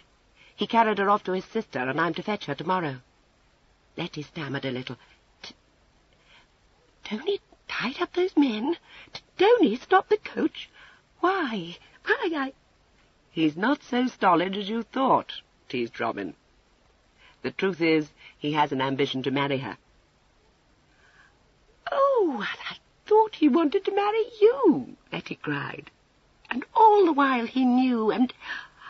Oh, it is the most amazing thing I ever heard. It is wonderful, Robin.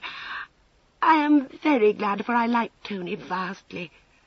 But your sister to play the nan, she must be monstrous brave and clever." "Like her brother," bowed Robin.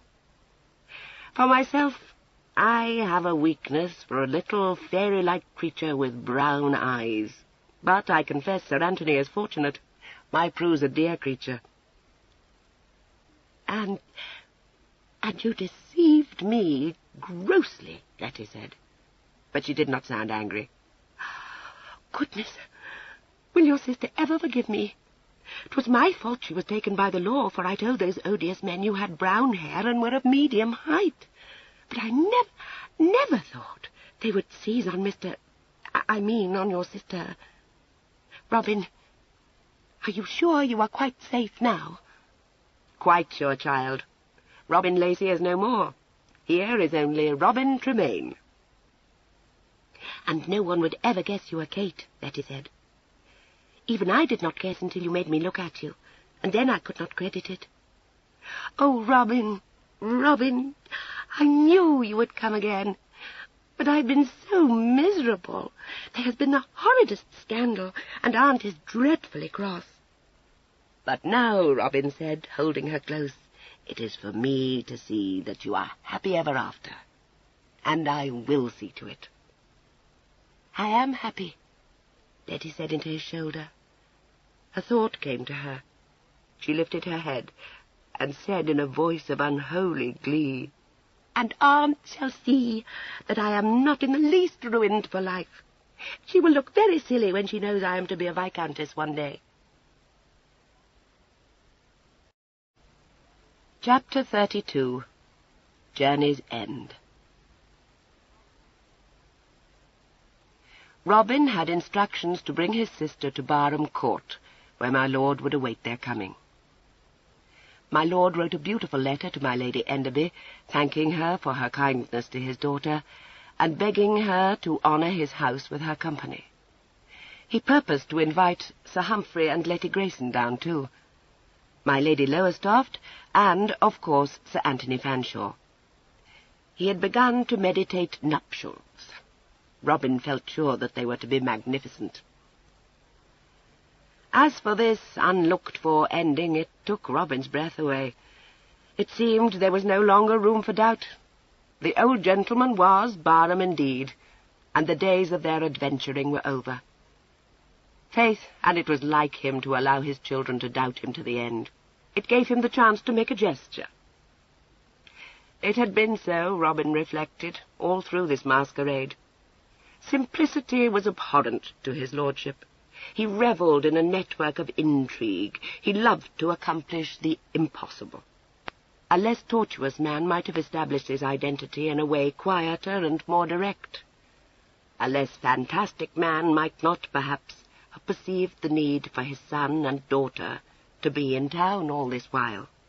They could have escaped to France and waited there. Robin understood the workings of that stupendous mind. The old gentleman wanted them to see his triumph. It would have lost half its savour if they had not been there to be mystified, aghast, and at the last thunderstruck. He liked also to make a dupe of the whole of polite society. He had thrown his son and daughter right into the lion's den, masquerading in a preposterous guise. Robin could imagine his delight. In fact, the old gentleman had once more shown himself to be too clever for the rest of the world, and for him that was the breath of life. Robin wondered whether my lord would be content now, or whether 30 years of adventuring would not prove too strong for him. It was hard to imagine the old gentleman at rest. Robin wondered, too, what Prue would have to say to it, if she did not already know of my lord's success. John, packing a valise for Robin, thought that Miss Prue would not be surprised. He said with a dry smile, "She's taken up with her own affairs, Master Robin. Leastways, she was when I saw her."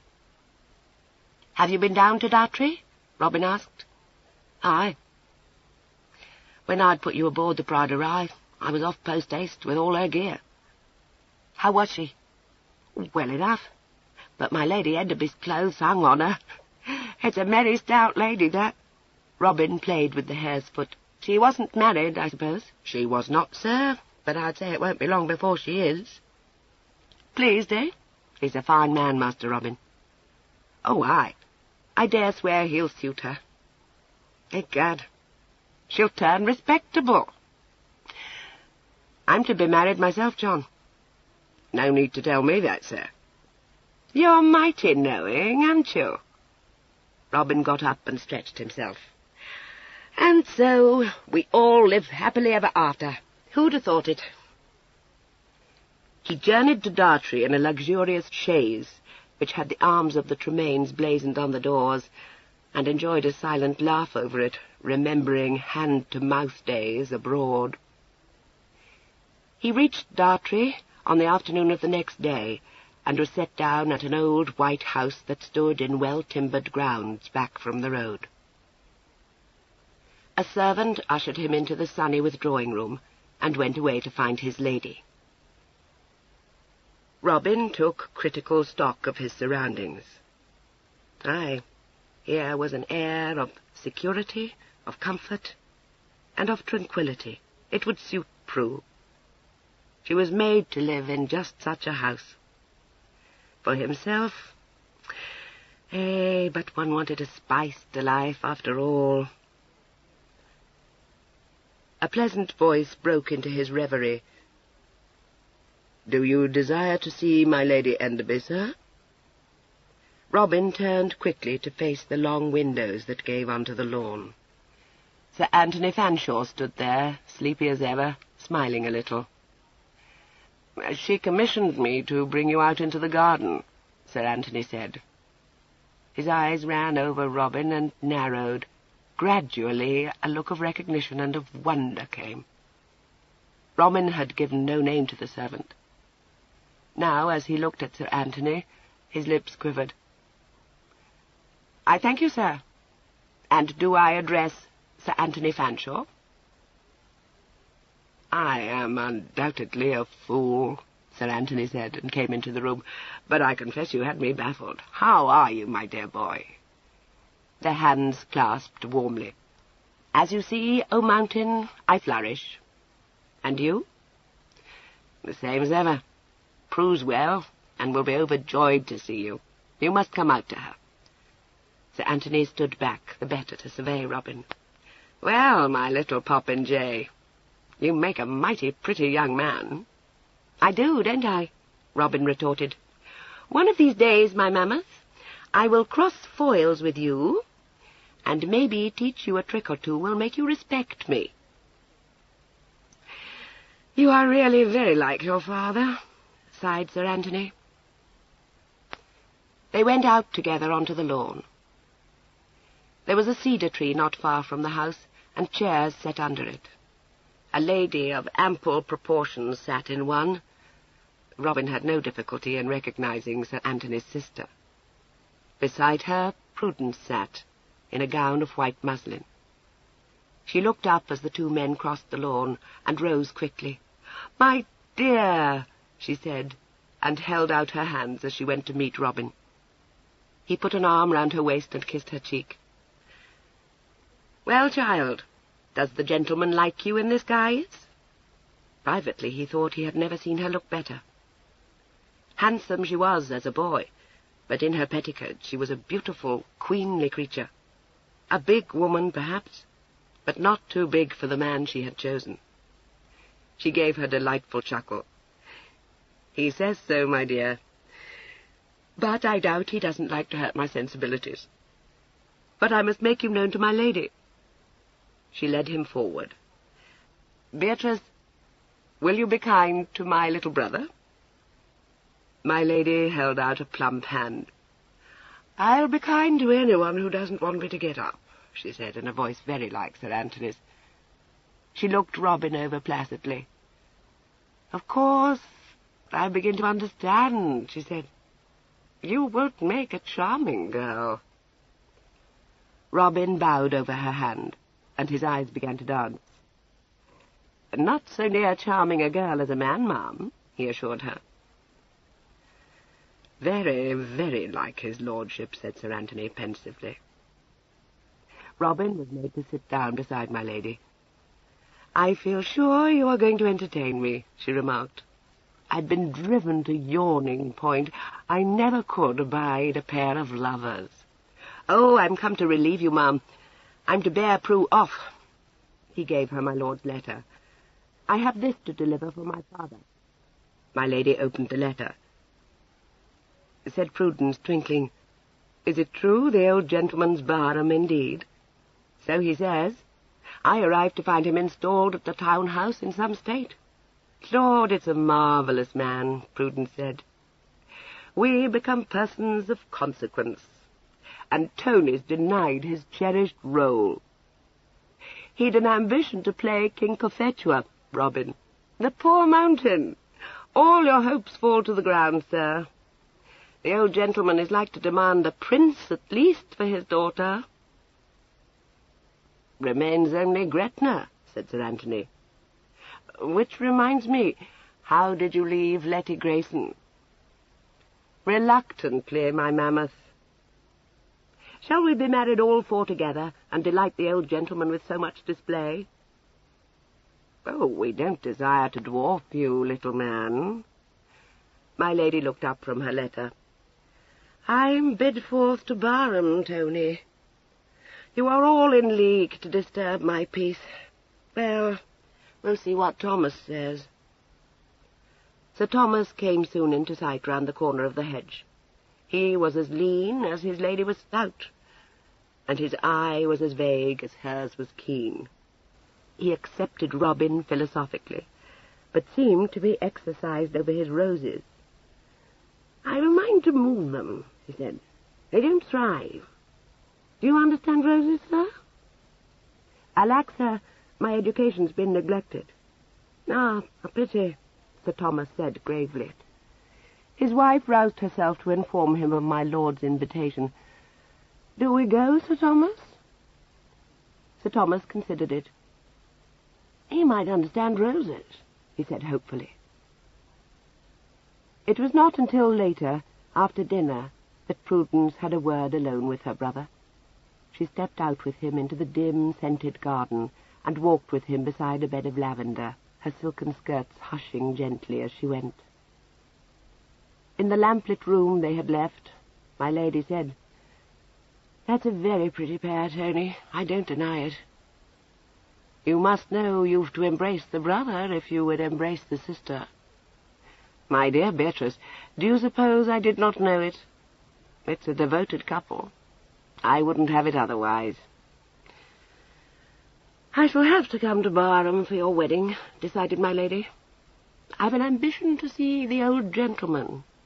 "He will fatigue you sadly, my dear." "A mad business from start to finish," said my lady. "I'll see it to the end." Beside the bed of lavender, Prudence walked with a hand tucked in Robin's arm. "So we come to the journey's end. You happy?" Egad, don't you think so? To say truth, I thought it. You achieve respectability.